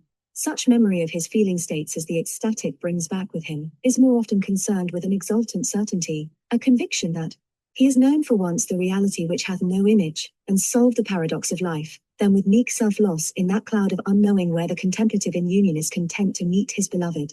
The true note of ecstasy, however, its only valid distinction from infused contemplation, lies in entrancement, in being ravished, out of fleshly feeling, as St. Paul caught up to the third heaven, not in the lifting of mind unto God. This, of course, is an outward distinction only, and a rough one at that, since entrancement has many degrees. But it will be found the only practical basis of classification. Probably none, but those who have experienced these states know the actual difference between them. Even St. Teresa's psychological insight fails her here, and she is obliged to fall back on the difference between voluntary and involuntary absorption in the divine, a difference not in spiritual values, but merely in the psychophysical constitutions of those who have perceived these values. I wish I could explain with the help of God, she says, wherein union differs from rapture, or from transport, or from flight of the spirit as they call it, or from trance, which are all one. I mean that all these are only different names for that one and the same thing, which is also called ecstasy. It is more excellent than union, the fruits of it are much greater, and its other operations more manifold, for union is uniform in the beginning, the middle, and the end, and is so also interiorly. But as raptures have ends of a much higher kind, they produce effects both within and without, i.e., both physical and psychical. A rapture is absolutely irresistible, whilst union, inasmuch as we are then on our own ground, may be hindered, though that resistance be painful and violent. From the point of view of mystical psychology, our interest in ecstasy will center in 2 points. I. What has the mystic to tell us of the object of his ecstatic perception? 2. What is the nature of the peculiar consciousness which he enjoys in his trance? That is to say, what news does he bring us as to the being of God and the powers of man? It may be said generally that on both these points, he bears out, amplifies, and expresses under formulae of greater splendor, with an accent of greater conviction, the general testimony of the contemplatives.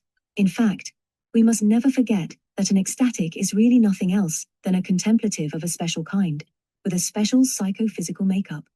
Moreover, we have seen that it is not always easy to determine the exact point at which entrancement takes place, and deep contemplation assumes the ecstatic form. The classification, like all classifications of mental states, is an arbitrary one. Whilst the extreme cases present no difficulty, there are others less complete, which form a graduated series between the deeps of the quiet and the heights of rapture.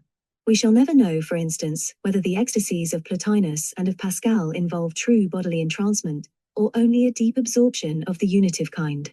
So too, the language of many Christian mystics when speaking of their raptures is so vague and metaphorical that it leaves us in great doubt as to whether they mean by rapture the abrupt suspension of normal consciousness, or merely a sudden and agreeable elevation of soul.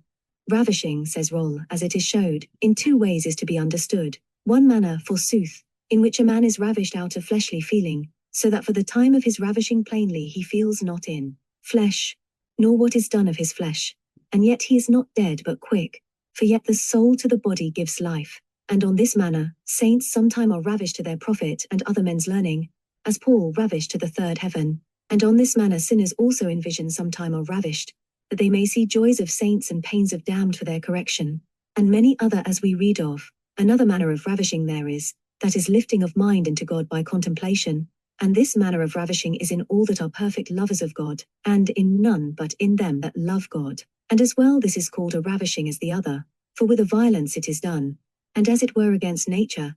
It is however very confusing to the anxious inquirer when, as too often, lifting of mind by contemplation is as well called a ravishing as the other, and ecstasy is used as a synonym for gladness of heart.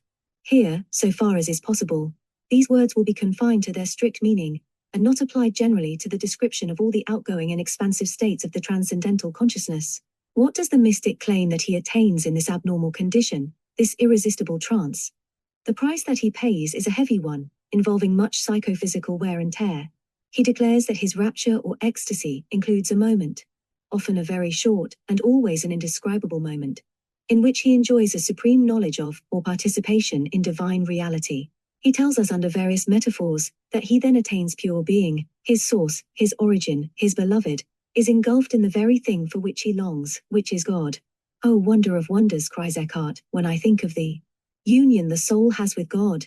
He makes the enraptured soul to flee out of herself, for she is no more satisfied with anything that can be named. The spring of divine love flows out of the soul and draws her out of herself into the unnamed being, into her first source, which is God alone. This momentary attainment of the source, the origin, is the theme of all descriptions of mystic ecstasy. In Roman Merswin's Book of the Nine Rocks, that brief and overwhelming rapture is the end of the pilgrim's long trials and ascents. The vision of the infinite lasted only for a moment. When he came to himself, he felt inundated with life and joy. He asked, "Where have I been?" And he was answered, "In the upper school of the Holy Spirit.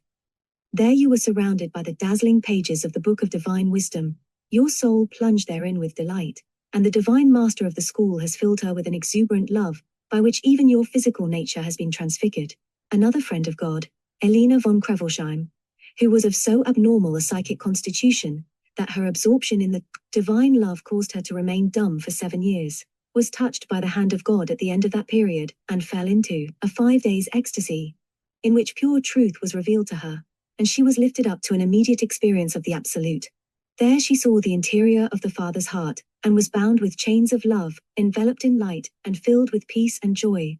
In this transcendent act of union, the mystic sometimes says that he is conscious of nothing. But it is clear that this expression is figurative, for otherwise he would not have known that there had been an act of union where his individuality abolished. It could not have been aware of its attainment of God. What he appears to mean is that consciousness so changes its form as to be no longer recognizable, or describable in human speech. In the paradoxical language of Richard of St. Victor, in a wondrous fashion remembering we do not remember, seeing we do not see, understanding we not understand, penetrating we do not penetrate. In this wholly indescribable but most actual state, the whole self, exalted and at white heat, is unified and poured out in one vivid act of impassioned perception. which leaves no room for reflection or self-observation. That aloof somewhat in us, which watches all our actions, splits our consciousness, has been submerged. The mystic is attending exclusively to eternity, not to his own perception of eternity, that he can only consider when the ecstasy itself is at an end. All things I then forgot, my cheek on him who for my coming came, all ceased and I was not, leaving my cares and shame among the lilies and forgetting them. This is that state of perfect unity of consciousness, of utter concentration on an experience of love, which excludes all conceptual and analytic acts. Hence, when the mystic says that his faculties were suspended, that he knew all and knew naught, he really means that he was so concentrated on the absolute that he ceased to consider his separate existence, so merged in it that he could not perceive it as an object of thought, as the bird cannot see the air which supports it, nor the fish the ocean in which it swims. He really knows all but thinks naught, perceives all but conceives naught. The ecstatic consciousness is not self-conscious. It is intuitive, not discursive. Under the sway of a great passion, possessed by a great idea, it has become a single state of enormous intensity. In this state, it transcends all our ordinary machinery of knowledge, and plunges deep into the heart of reality. A fusion which is the anticipation of the unitive life takes place. And the ecstatic returns from this brief foretaste of freedom, saying, in the words of a living mystical philosopher I know as having known the meaning of existence, the sane center of the universe, at once the wonder and the assurance of the soul. This utter transformation of the soul in God, says Saint Teresa, describing the same experience in the official language of theology, continues, only for an instant, yet while it continues no faculty of the soul is aware of it, or knows what is passing there, nor can it be understood while we are living on the earth. At least God will not have us understand it, because we must be incapable of understanding it. I know it by experience. The utterances of those who know by experience are here of more worth than all the statements of psychology, which are concerned of necessity with the outward signs of this inward and spiritual grace. To these we must go if we would obtain some hint of that which ecstasy may mean to the ecstatic. When the soul, forgetting itself, dwells in that radiant darkness, says Suso, it loses all its faculties and all its qualities, as Saint Bernard has said, and this, more or less completely, according to whether the soul, whether in the body or out of the body, is more or less united to God. This forgetfulness of self is in a measure a transformation in God, who then becomes in a certain manner all things for the soul, as Scripture saith. In this rapture the soul disappears, but not yet entirely. It acquires, it is true, certain qualities of divinity, but does not naturally become divine.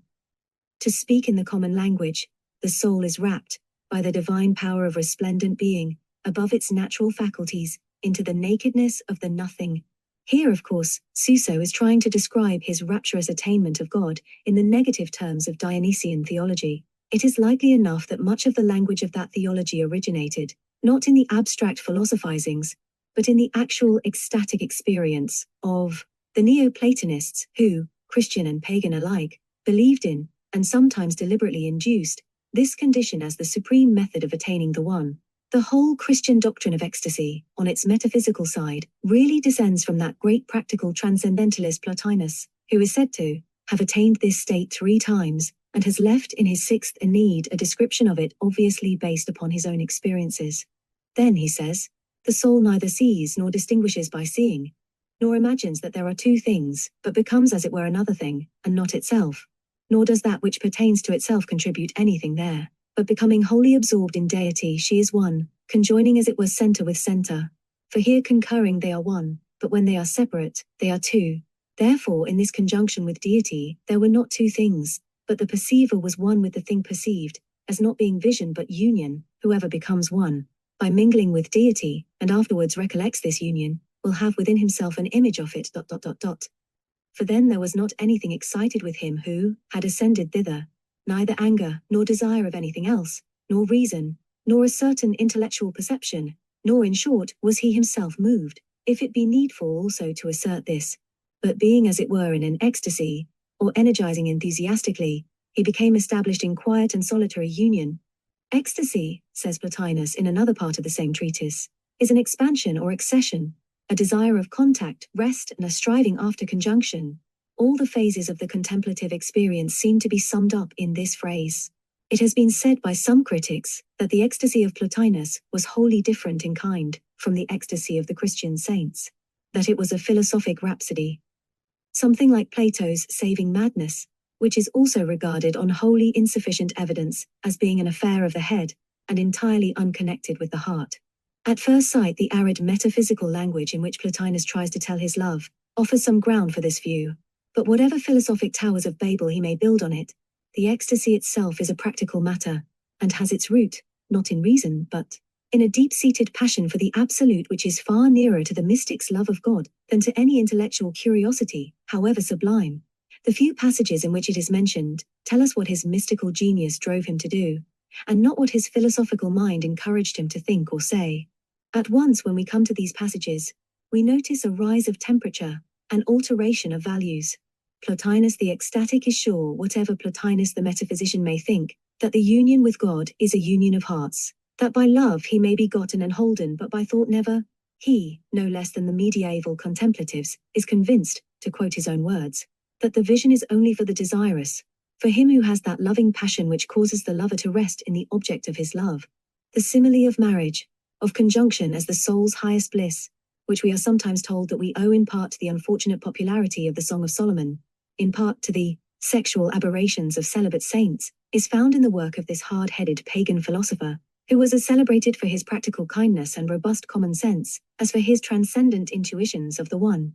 The greatest of the pagan ecstatics, then, when speaking from experience, anticipates the Christian contemplatives.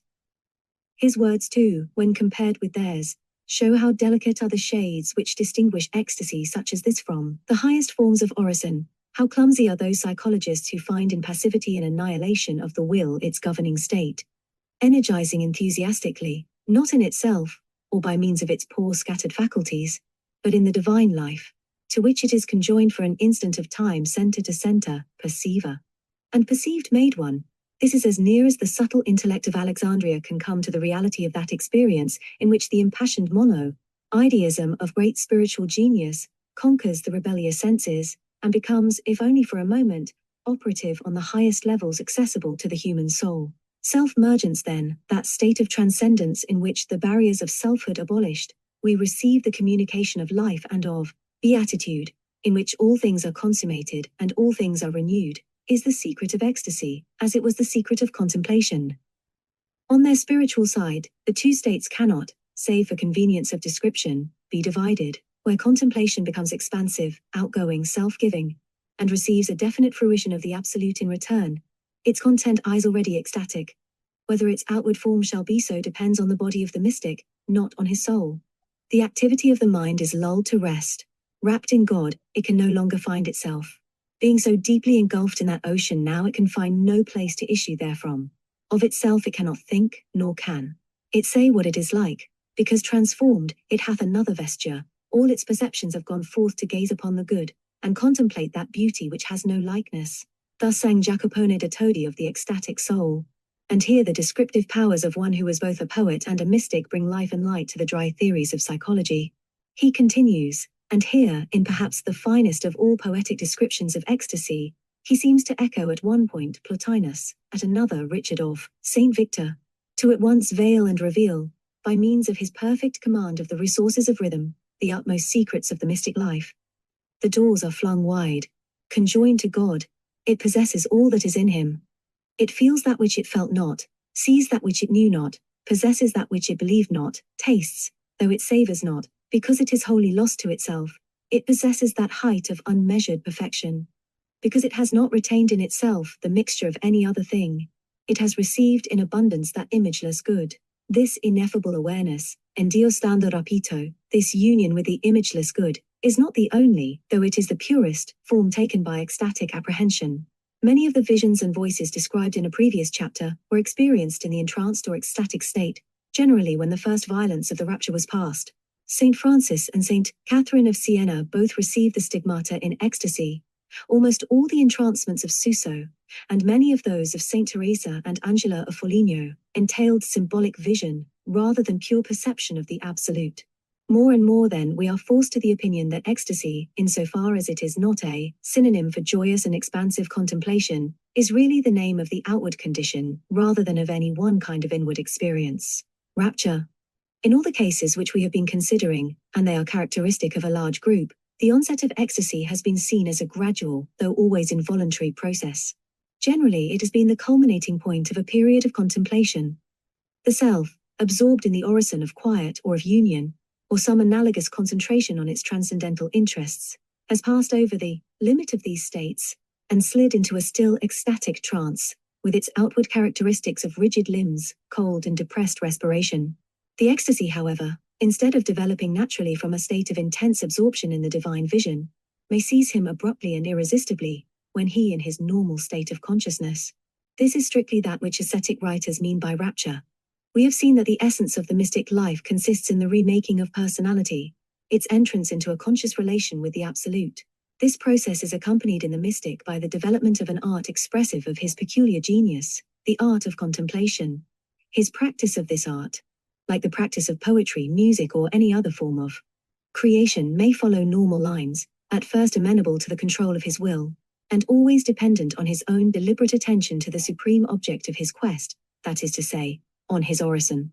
His mystic states, however they may end, will owe their beginning to a voluntary act upon his part, a turning from the visible to the invisible world. Sometimes, however, his genius for the transcendent becomes too strong for the other elements of character, and manifests itself in psychic disturbances, abrupt and ungovernable invasions from the subliminal region, which make its exercise parallel to the fine frenzy of the prophet, the composer, or the poet. Such is rapture, a violent and uncontrollable expression of genius for the Absolute, which temporarily disorganizes and may permanently injure the nervous system of the self. Often, but not necessarily, rapture, like its poetic equivalent, yields results of great splendor and value for life, but it is an accident, not an implicit of mystical experience, an indication of disharmony between the subject's psychophysical makeup and his transcendental powers. Rapture, then, may accompany the whole development of selves of an appropriate type. We have seen that it is a common incident in mystical conversion. The violent uprush of subliminal intuitions by which such conversion is marked, disorganizes the normal consciousness, overpowers the will and the senses, and entails a more or less complete entrancement. This was certainly the case with Suso and Roman Merswin, and probably with Pascal, whose certitude, peace, joy sums up the exalted intuition of perfection and reality, the conviction of a final and unforgettable knowledge, which is characteristic of all ecstatic perception. In her Spiritual Relations, Saint Teresa speaks in some detail of the different phases or forms of expression of these violent ecstatic states. Trance, which in her system means that which we have called ecstasy, and transport or flight of the spirit, which is the equivalent of rapture. The difference between trance and transport, she says, is this. In a trance the soul gradually dies to outward things, losing the senses and living unto God, but a transport comes on by one sole act of His Majesty, wrought in the innermost part of the soul with such swiftness, that it is as if the higher part thereof were carried away, and the soul were leaving the body. Rapture, says Saint Teresa in another place, comes in general as a shock, quick and sharp, before you can collect your thoughts, or help yourself in any way, and you see and feel it as a cloud, or a strong eagle rising upwards and carrying you away on its wings. I repeat it, you feel and see yourself carried away, you know not whither. This carrying away sensation may even assume the concrete form which is known as levitation, when the upward and outward sensations so dominate the conscious field that the subject is convinced that she is raised bodily from the ground. It seemed to me when I tried to make some resistance, as if a great force beneath my feet lifted me up. I know of nothing with which to compare it, but it was much more violent than the other spiritual visitations, and I was therefore as one ground to pieces. And further, I confess that it threw me into a great fear, very great indeed at first, for when I saw my body thus lifted up from the earth, how could I help it? Though the spirit draws it upwards after itself, and that with great sweetness if unresisted, the senses are not lost. At least I was so much myself, as to be able to see that I was being lifted up. So Roman Merswin, in the rapture which accompanied his conversion, was carried round the garden with his feet off the ground, and Saint Catherine of Siena, in a passage which I have already quoted, speaks of the strength of the spirit, which raises the body from the earth. The subjective nature of this feeling of levitation is practically acknowledged by Saint Teresa when she says, "When the rapture was over, my body seemed frequently to be buoyant, as if all weight had departed from it, so much so that now and then I scarcely knew that my feet touched the ground. But during the rapture the body is very often as it were dead, perfectly powerless. It continues in the position it was in when the rapture came upon it. If sitting, obviously here, the outward conditions of physical immobility coexisted with the subjective sensation of being lifted up, the self's consciousness when in the condition of rapture may vary from the complete possession of her faculties claimed by Saint Teresa to a complete entrancement. However abrupt the oncoming of the transport, it does not follow that the mystic instantly loses his surface consciousness.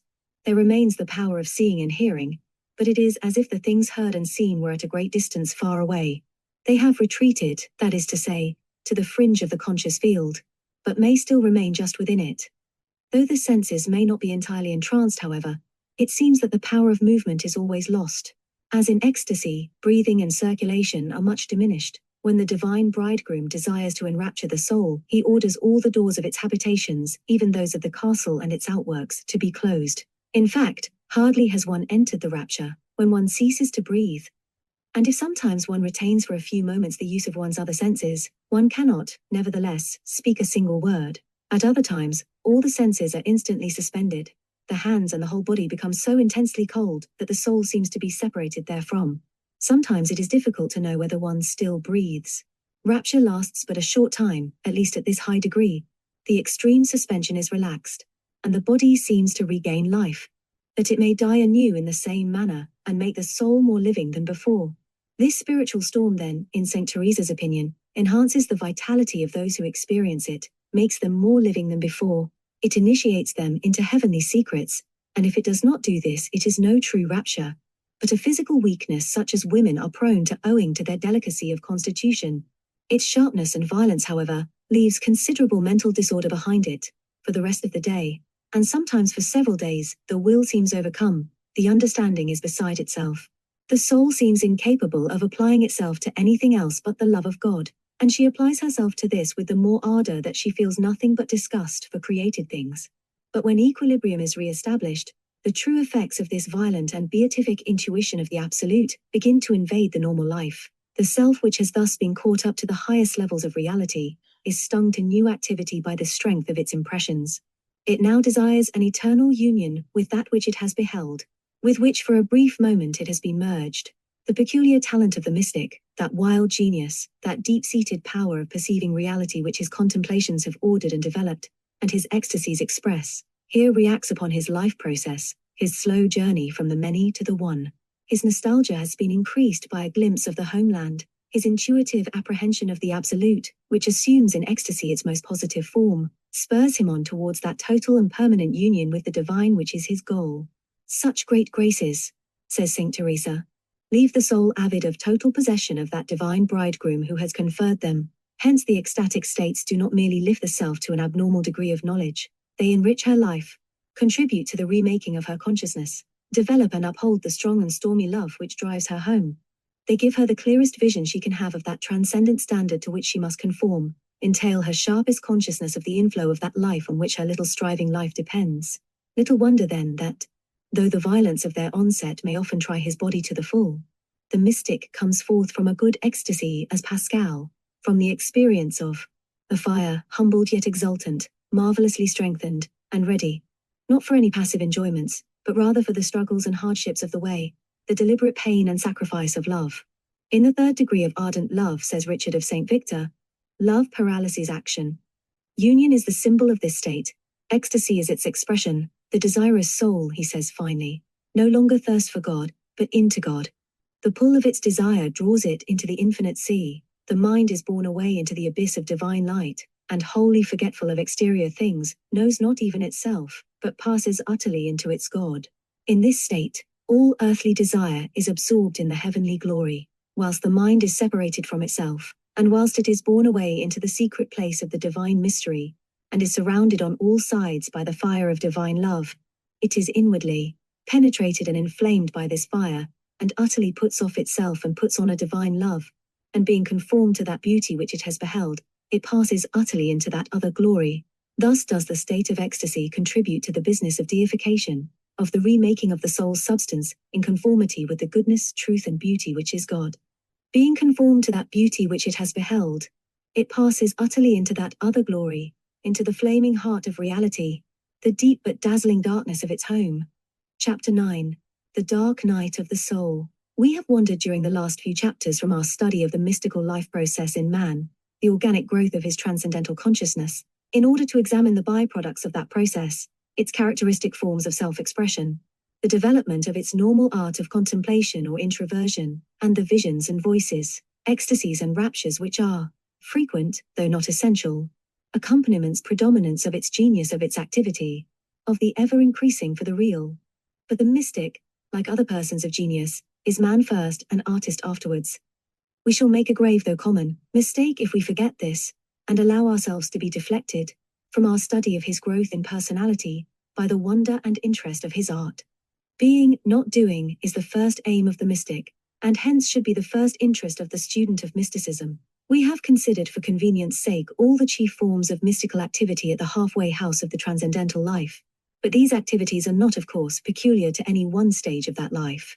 Ecstasy, for instance, is as common a feature of mystical conversion as of the last crisis, or mystic marriage of the soul, whilst visions and voices, in cells of a visionary or auditory type, accompany and illustrate every phase of the inward development.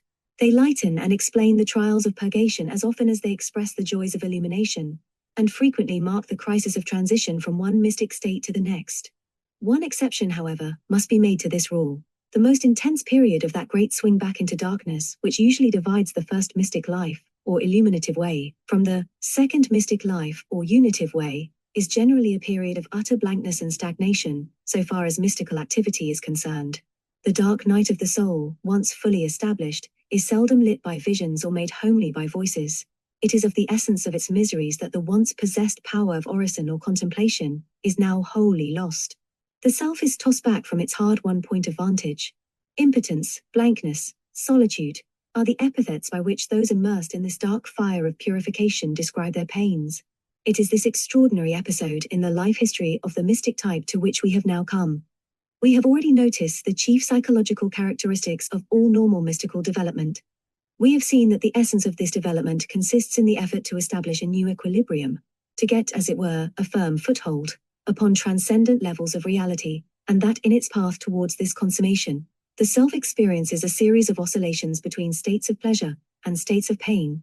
Put in another way, it is an orderly movement of the whole consciousness towards higher centers, in which each intense and progressive affirmation fatigues the immature transcendental powers, and is paid for by a negation, either a swing back of the whole consciousness, a stagnation of intellect, a reaction of the emotions, or an inhibition of the will. Thus the exalted consciousness of divine perfection, which the self acquired in its mystical awakening, was balanced by a depressed and bitter consciousness of its own inherent imperfection, and the clash of these two perceptions spurred it to that laborious effort of accommodation which constitutes the purgative way. The renewed and ecstatic awareness of the absolute which resulted, and which was the governing characteristic of illumination, brings with it of necessity its own proper negation. The awareness, that is to say, of the self's continued separation from, and incompatibility with that absolute which it has perceived. During the time in which the illuminated consciousness is fully established, the self, as a rule, is perfectly content, believing that in this sublime vision of eternity, this intense and loving consciousness of God, it has reached the goal of its quest.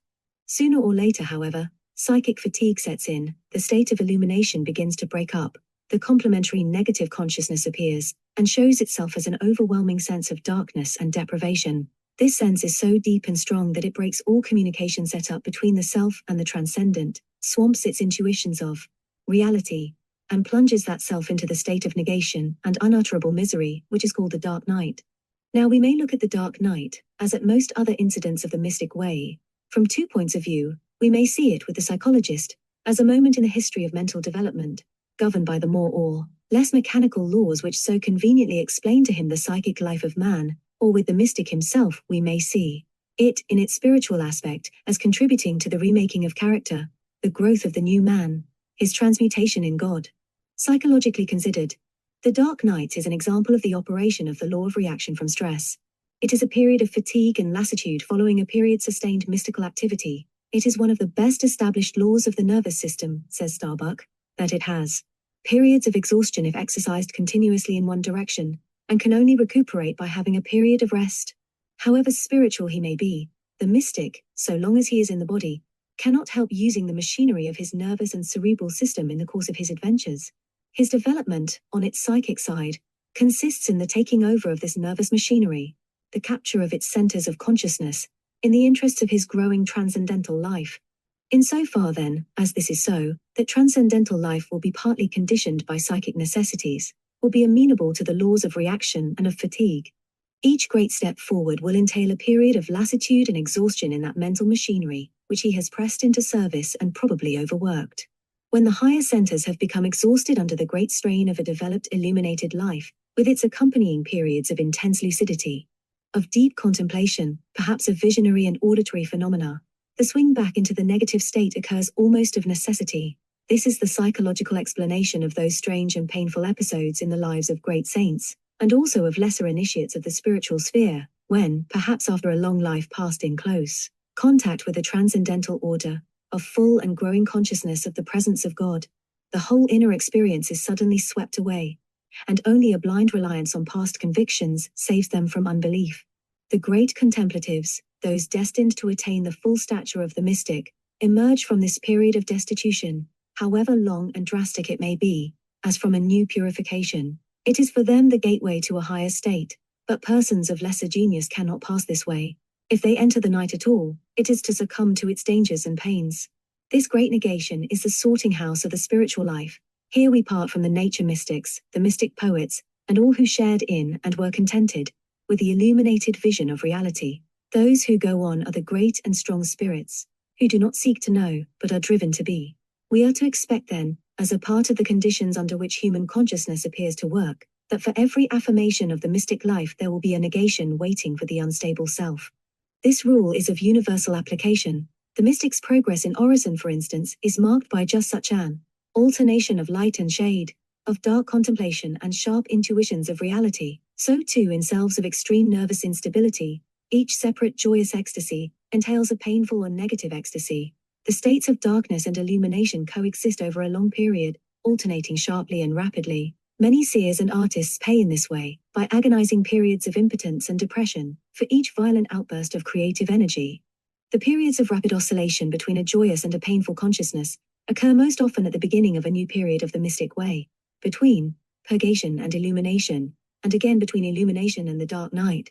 For these mental states are, as a rule, gradually, not abruptly established. Mystics call such oscillations the game of love, characteristic instance from the life of Rulman Merswin, who passed the whole intervening period between his conversion and entrance on the dark night, or school of suffering love, in such a state of disequilibrium. Thus too Madame Guyon, who has described at great length and with much elaboration of detail all her symptoms and sufferings during the oncoming and duration of the night, or as she calls its intensest period, the mystic death, traces its beginning in short recurrent states of privation, or dullness of feeling, such as ascetic writers call aridity, in which the self loses all interest in and affection for those divine realities which had previously ruled its life. This privation followed upon, or was the reaction from, an illuminated period of extreme joy and security, in which, as she says, the presence of God never left her for an instant, so that it seemed to her that she already enjoyed the beatific vision. But how dear I paid for this time of happiness, for this possession, which seemed to me entire and perfect, and the more perfect the more it was secret, and foreign to the senses, steadfast and exempt from change, was but the preparation for a total deprivation, lasting many years, without any support or hope of its return. Between this state of happiness, and the total deprivation or true dark night, comes the intermediate condition of alternating light and darkness. As Madame Guyon never attempted to control any of her states, but made a point of conforming to her own description of the resigned soul as God's weathercock, we have in her an unequaled opportunity of studying the natural sequence of development. I endured, she says, long periods of privation, towards the end almost continual, but still I had from time to time inflowings of thy divinity, so deep and intimate, so vivid and so penetrating, that it was easy for me to judge that thou wast but hidden from me and not lost. For although during the times of privation it seemed to me that I had utterly lost thee, a certain deep support remained, though the soul knew it not, and she only became aware of that support by her subsequent total deprivation thereof. Every time that thou didst return with more goodness and strength, thou didst return also with greater splendor, so that in a few hours thou didst rebuild all the ruins of my unfaithfulness, and didst make good to me with profusion all my loss. But it was not thus in those times of which I am going to speak. Here we have, from the psychological point of view, a singularly perfect example of the violent oscillations of consciousness on the threshold of a new state. The old equilibrium, the old grouping round a center characterized by pleasure affirmation has been lost. The new grouping round a center characterized by pain negation is not yet established.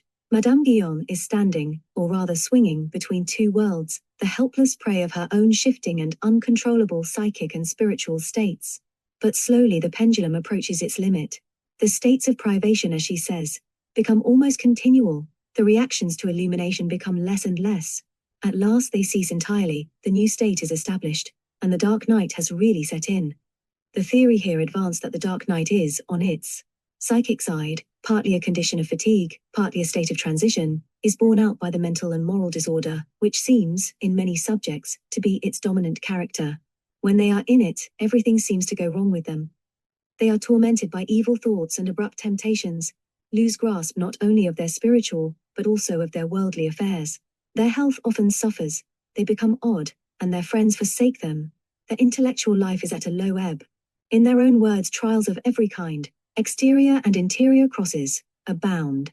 Now trials, taken en bloc, mean a disharmony between the self and the world with which it has to deal.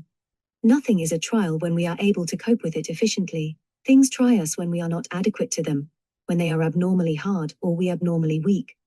This aspect of the matter becomes prominent when we look further into the history of Madame Guyon's experiences. Thanks to the unctuous and detailed manner in which she has analyzed her spiritual griefs, this part of her autobiography is a psychological document of unique importance for the study of the dark night. As her consciousness of God was gradually extinguished, a sort of mental and moral chaos seems to have invaded Madame Guyon, and to have accompanied the more spiritual destitution and miseries of her state. So soon as I perceived the happiness of any state, or its beauty, or the necessity of a virtue, it seemed to me that I fell incessantly into the contrary vice, as if this perception, which, though very rapid, was always accompanied by love, were only given to me that I might experience its opposite, in a manner which was all the more terrible because of the horror which I still felt for it. It was then, O my God, that the evil which I hated, that I did, and the good which I loved, that I did not. I was given an intense perception of the purity of God, and so far as my feelings went, I became more and more impure, for in reality this state is very purifying, but I was then very far from understanding this. My imagination was in a state of appalling confusion, and gave me no rest. I could not speak of thee, O my God, for I became utterly stupid, nor could I even grasp what was said when I heard thee spoken of. Instead of that heavenly peace in which my soul had been as it were confirmed and established, there was nothing but the sorrow of hell. I found myself hard towards God, insensible to his mercies. I could not perceive any good thing that I had done in my whole life. The good appeared to me evil, and that which is terrible. It seemed to me that this state must last forever. For I did not believe it to be a state, but a true falling away. For if I had been able to believe that it was a state, or that it was necessary or agreeable to God, I should not have suffered from it at all. In the midst of all this wretchedness she felt, she says, that this world as well as the next was now leagued against her. External crosses of every kind, loss of health and friendship, domestic vexations, increased and kept pace with her interior griefs. Self-control and power of attention were diminished. She seemed stupefied and impotent, unable to follow or understand even the services of the church, incapable of all orison and all good works, perpetually attracted by those worldly things which she had renounced, yet quickly wearied by them. The neat edifice of her first mystic life was in ruins. The state of consciousness which accompanied it was disintegrated, but nothing arose to take its place. It is an amazing thing, says Madame Guyon naively, for a soul that believed herself to be advanced in the way of perfection, when she sees herself thus go to pieces all at once. So too Suso, when he had entered the upper school of the spiritual life, was tormented not only by temptations and desolations, but by outward trials and disabilities of every kind, calumnies, misunderstanding, difficulties, pains. It seemed at this time as if God had given permission both to men and demons to torment the servitor, he says. This sense of a generally inimical atmosphere, and of the dimness and helplessness of the ego oppressed by circumstance, is like the vague distress and nervous sensibility of adolescence, and comes in part from the same cause, the intervening period of chaos between the breakup of an old state of equilibrium and the establishment of the new. The self in its necessary movement towards higher levels of reality loses and leaves behind certain elements of its world, long loved but now outgrown, as children must make the hard transition from nursery to school. Destruction and construction here go together. The exhaustion and ruin of the illuminated consciousness is the signal for the onward movement of the self towards other centers. The feeling of deprivation and inadequacy, which comes from the loss of that consciousness, is an indirect stimulus to new growth. The self is being pushed into a new world where it does not feel at home, has not yet reached the point at which it enters into conscious possession of its second, or adult life. Thou hast been a child at the breast, a spoiled child, said the eternal wisdom to Suso. Now I will withdraw all this. In the resulting darkness and confusion, when the old and known supports are thus withdrawn, the self can do little but surrender itself to the inevitable process of things, to the operation of that unresting spirit of life, which is pressing it on towards a new and higher state, in which it shall not only see reality, but be real. Psychologically then, the dark night of the soul is due to the double fact of the exhaustion of an old state, and the growth towards a new state of consciousness. It is a growing pain in the great organic process of the self's attainment of the absolute. The great mystics, creative geniuses in the realm of character, have known instinctively how to turn these psychic disturbances to spiritual profit. Parallel with the mental oscillations, upheavals and readjustments, through which an unstable psychophysical type moves to new centers of consciousness, run the spiritual oscillations of a striving and ascending spiritual type. Girans girando vadit spirius. The machinery of consciousness, overstretched, breaks up, and seems to toss the self back to an old and lower level, where it loses its apprehensions of the transcendental world, as the child, when first it is forced to stand alone, feels weaker than it did in its mother's arms. For first he not only withdraws all comfortable observable infusions of light and grace, but also deprives her of a power to exercise any perceptible operations of her superior spirit, and of all comfortable reflections upon his love, plunging her into the depth of her inferior powers, says Augustine Baker the skilled director of souls, here anticipating the modern psychologist. Here consequently, he continues, her former calmness of passions is quite lost, neither can she introvert herself, sinful motions and suggestions do violently assault her, and she finds as great difficulty to surmount them as at the beginning of a spiritual course. If she would elevate her spirit, she sees nothing but clouds and darkness. She seeks God, and cannot find the least marks or footsteps of his presence. Something there is that hinders her from executing the sinful suggestions within her, but what that is she knows not, for, to her thinking she has no spirit at all, and indeed, she is now in a region of all other most distant from spirit and spiritual operations. I mean such as are perceptible. Such an interval of chaos and misery may last for months, or even for years, before the consciousness again unifies itself and a new center is formed. Moreover, the negative side of this new center, this new consciousness of the absolute, often discloses itself first. The self realizes, that is to say, the inadequacy of its old state, long before it grasps the possibility of a new and higher state. This realization will take two forms: objective, the distance or absence of the absolute which the self seeks; subjective, the self's weakness and imperfection. Both apprehensions constitute a direct incentive to action. They present, as it were, a divine negation which the self must probe, combat, resolve. The dark night, therefore, largely the product of natural causes, is the producer in its turn of mystical energy, and hence of supernatural effects. So much for psychology. We now turn from a consideration of purely psychic processes to study the mystical or transcendental aspects of the dark night, to see what it has meant for those mystics who have endured it, and for those spiritual specialists who have studied it in the interests of other men. As in other departments of mystical activity, so here, we must beware of any generalization which tempts us to look upon the dark night as a uniform experience, a neatly defined state which appears under the same conditions and attended by the same symptoms in all the cells who have passed through its pains. It is a name for the painful and negative state which normally intervenes between the illuminative and the unitive life. No more. Different types of contemplatives have interpreted it to themselves and to us in very different ways, each type of illumination being in fact balanced by its own appropriate type of dark. In some temperaments, it is the emotional aspect, the anguish of the lover, who has suddenly lost the beloved, which predominates in others. The intellectual darkness and confusion overwhelms everything else. Some have felt it, with Madame Guyon and St. John of the Cross, as a passive purification, a state of limp misery, in which the self does nothing, but lets life have its way with her. Others, with Suso and the virile mysticism of the German school, have put a more manly interpretation on its pains, finding in it a period of strenuous activity running counter to all the inclinations of the natural man. Those elements of character which were unaffected by the first purification of the self, left as it were in a corner, when the consciousness moved to the level of the illuminated life, are here roused from their sleep, purged of illusion, and forced to join the growing stream, the torrent in Madame Guion's imagery, which sets towards the infinite sea. The dark night, then, is really a deeply human process, in which the self which thought itself so spiritual, so firmly established, upon the supersensual plane, is forced to turn back, to leave the light, and pick up those qualities which it had left behind.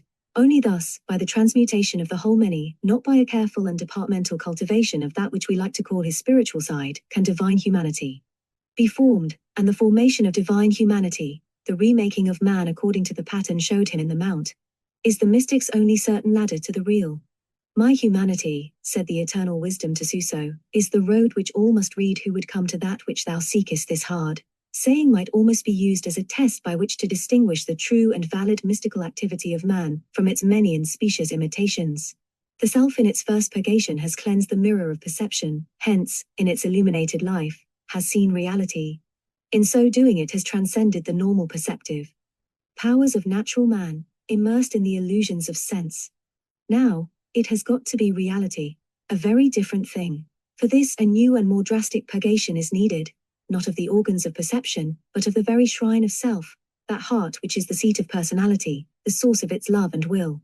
In the stress and anguish of the night, when it turns back from the vision of the infinite to feel again the limitations of the finite, the self loses the power to do, and learns to surrender its will to the operation of a larger life, that it may be.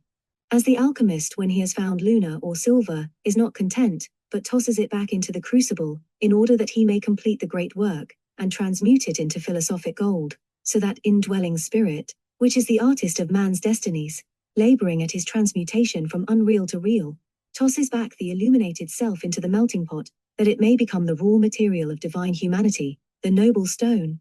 We must remember, in the midst of this cold-blooded analysis, that the mystic life is a life of love, that the object of the mystic's final quest and of his constant intuition is an object of wild adoration and supreme desire.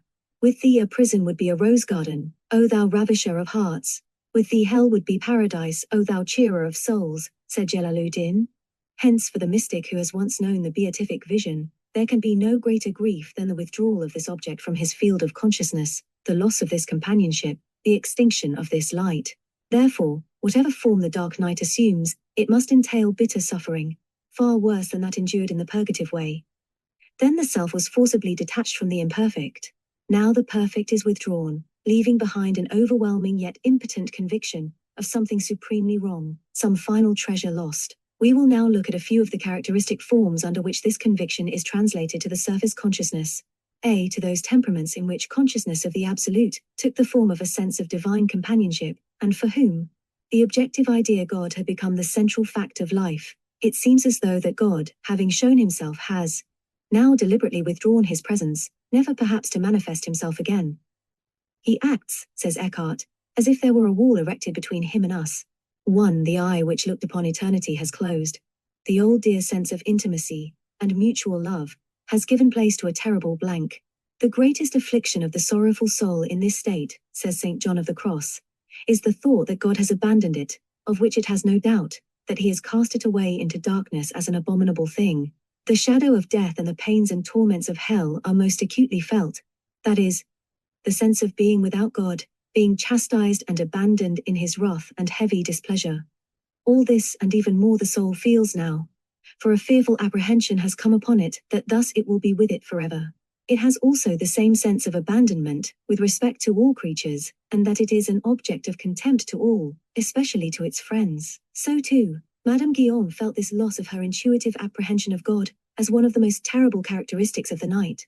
After thou hadst wounded me so deeply as I have described, thou didst begin, O my God, to withdraw thyself from me, and the pain of thy absence was the more bitter to me, because thy presence had been so sweet to me, thy love so strong in me. That which persuaded me, O my God, that I had lost thy love, was that instead of finding new strength in that strong and penetrating love, I had become more feeble and more impotent. For I knew not then what it is to lose one's own strength, that we may enter into the strength of God. I have only learned this by a terrible and long experience.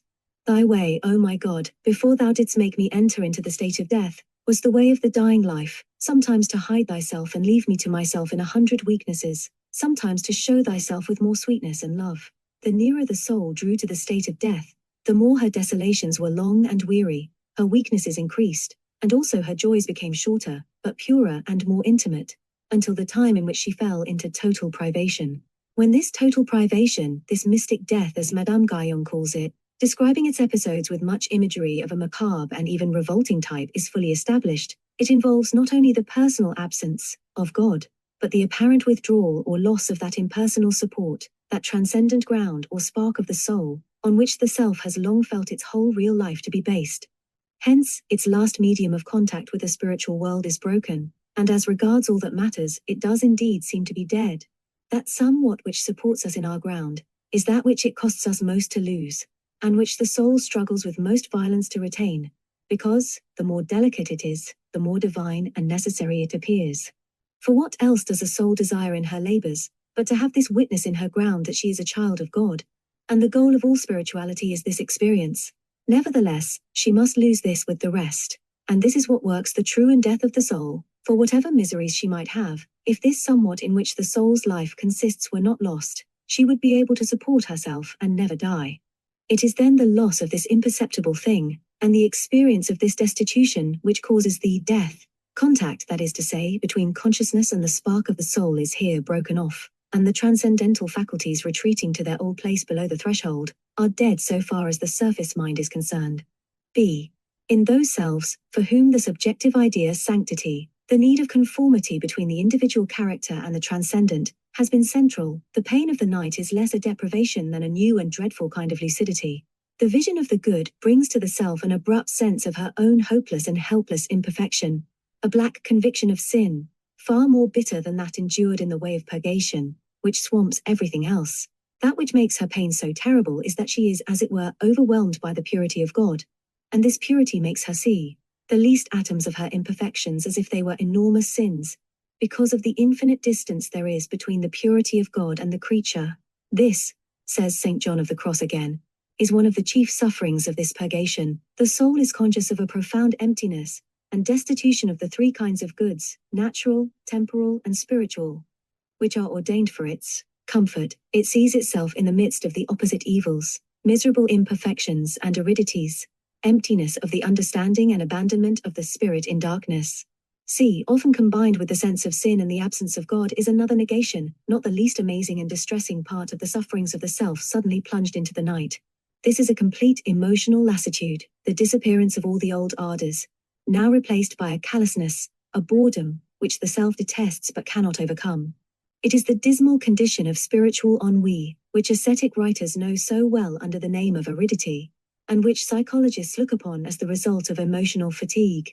To a person in this state, says Madame Guyon, everything becomes insipid, she finds no taste in anything. On the contrary, every act disgusts her. It seems incredible that the eager love of a divine companion, so long the focus of her whole being, should have vanished, that not only the transcendent vision should be withdrawn, but her very desire for and interest in that vision should grow cold. Yet the mystics are unanimous in declaring that this is a necessary stage in the growth of the spiritual consciousness. When the sun begins to decline in the heavens, says Ruysbroek, it enters the sign Virgo, which is so called because this period of the year is sterile as a virgin. This is the autumn season in the cycle of the soul, when the summer heat grows less. It completes the yearly travail of the sun. In the same manner, when Christ, that glorious sun, has risen to his zenith in the heart of man, as I have taught in the third mode, and afterwards begins to decline, to hide the radiance of his divine sunbeams, and to forsake man, then the heat and impatience of love grow less. Now that occultation of Christ, and the withdrawal of his light and heat, are the first work and the new coming of this mode. Now Christ says inwardly to man, come forth in the manner which I now show you, and man comes forth and finds himself to be poor, miserable, and abandoned. Here all the storm, the fury, the impatience of his love, grow cool glowing summer turns to autumn, all its riches are transformed into a great poverty. And man begins to complain because of his wretchedness, for where now are the ardors of love, the intimacy, the gratitude, all the pleasures of grace, the interior consolation, the secret joy, the sensible sweetness? How have all these things failed him, and the burning violence of his love, and all the gifts which he received? How has all this died in him? And he like some learned clerk who has lost all his learning and his works. And of this misery there is born the fear of being lost, and as it were a sort of half-doubt, and this is the lowest point to which one can fall. Without despair. D. This stagnation of the emotions has its counterpart in the stagnation of the will and intelligence, which has been experienced by some contemplatives as a part of their negative state. As regards the will, there is a sort of moral dereliction. The self cannot control its inclinations and thoughts. In the general psychic turmoil, all the evil part of man's inheritance, lower impulses and unworthy ideas which have long been imprisoned below the threshold, force their way into the field of consciousness. I had thoughts of all the sins, says Madame Guyon, though without committing them. Every vice was reawakened within me, says Angela of Foligno. I would have chosen rather to be roasted than to endure such pains. Where visual and auditory automatism is established, these eruptions from the subliminal region often take the form of evil visions, or of voices making coarse or sinful suggestions to the self. Thus St. Catherine of Siena, in the interval between her period of joyous illumination and her spiritual marriage, was tormented by visions of fiends, who filled her cell, and with obscene words and gestures, invited her to lust. She fled from her cell to the church to escape them, but they pursued her there, and she obtained no relief from this obsession until she ceased to oppose it. She cried, I have chosen suffering for my consolation, and will gladly bear these and all other torments in the name of the Saviour, for as long as it shall please His Majesty. With this act of surrender, the evil vision fled. Catherine swung back to a state of affirmation, and was comforted by a vision of the cross. An analogous psychological state was experienced by Saint Teresa, though she fails to recognize it as an episode in her normal development, and attributes it, with other spiritual adventures, for which she can find no other explanation, to the action of the devil. The soul, she says, laid in fetters, loses all control over itself, and all power of thinking of anything but the absurdities he puts before it, which, being more or less unsubstantial, inconsistent, and disconnected, serve only to stifle the soul, so that it has no power over itself, and accordingly, so it seems to me, the devils make a football of it, and the soul is unable to escape out of their hands. It is impossible to describe the sufferings of the soul in this state. It goes about in quest of relief, and God suffers it to find none. The light of reason, in the freedom of its will, remains, but it is not clear. It seems to me as if its eyes were covered with a veil. Temptation seemed to press it down, and make it dull, so that its knowledge of God becomes to it as that of something which it hears afar away. This dullness and dimness extends to ordinary mental activity, which shares in the lassitude and disorder of the inner life. If it seeks relief from the fire by spiritual reading, it cannot find any, just as if it could not read at all.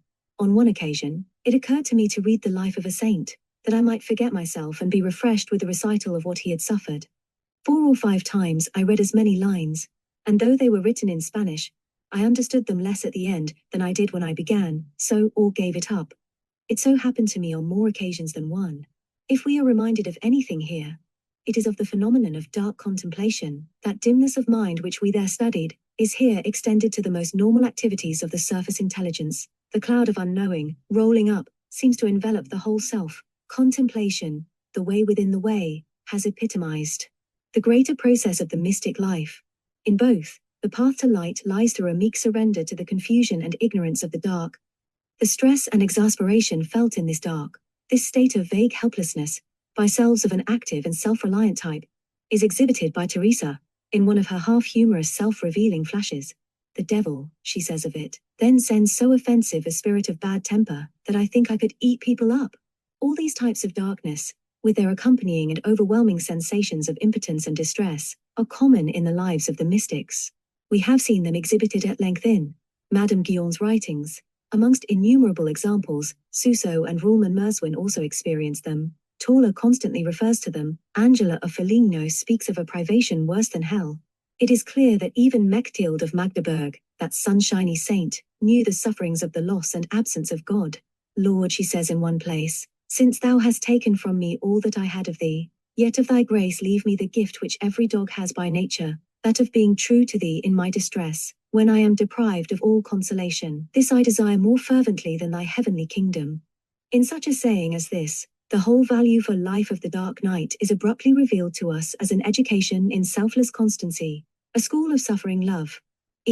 There is, however, another way in which the self's sense of a continued imperfection in its relation with the absolute of work, yet remaining to be done, expresses itself.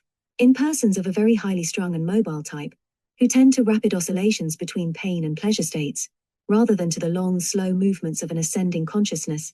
Attainment of the unitive life is sometimes preceded by the abrupt invasion of a wild and unendurable desire to see God, to apprehend the transcendent in its fullness which can only, they think, be satisfied by death. As they begin to outgrow their illuminated consciousness, these selves begin also to comprehend how partial and symbolic that consciousness, even at its best, has been, and their movement to union with God is foreshadowed by a passionate and uncontrollable longing for ultimate reality. This passion is so intense that it causes acute anguish in those who feel it. It brings with it all the helpless and desolate feelings of the dark night, and sometimes rises to the heights of a negative rapture, an ecstasy of deprivation. Saint Teresa is perhaps the best instance of this rather rare method of apprehending the self's essential separation from its home, which is also the subject of a celebrated chapter in the Traité d'amour de Dieu of Saint Francis de Sales. Thanks to her exceptionally mobile temperament, her tendency to rush up and down the scale of feeling, Teresa's states of joyous rapture were often paid for by such a great desolation, a dark ecstasy or pain of God. As long as this pain lasts, she says, it is impossible to the soul to think of anything that has to do with her own being. From the first instant, all her faculties are suspended as far as this world is concerned, and they only preserve their activity in order to increase her martyrdom. Here I do not wish to be accused of exaggeration.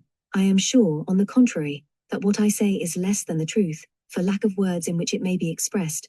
This, I repeat, is an enhancement of the senses and the faculties as regards all which does not contribute to make the soul feel this pain. For the understanding perceives very clearly why the soul is in affliction, far from her God, and our Lord increases her grief in showing her in a vivid light his sovereign loveliness.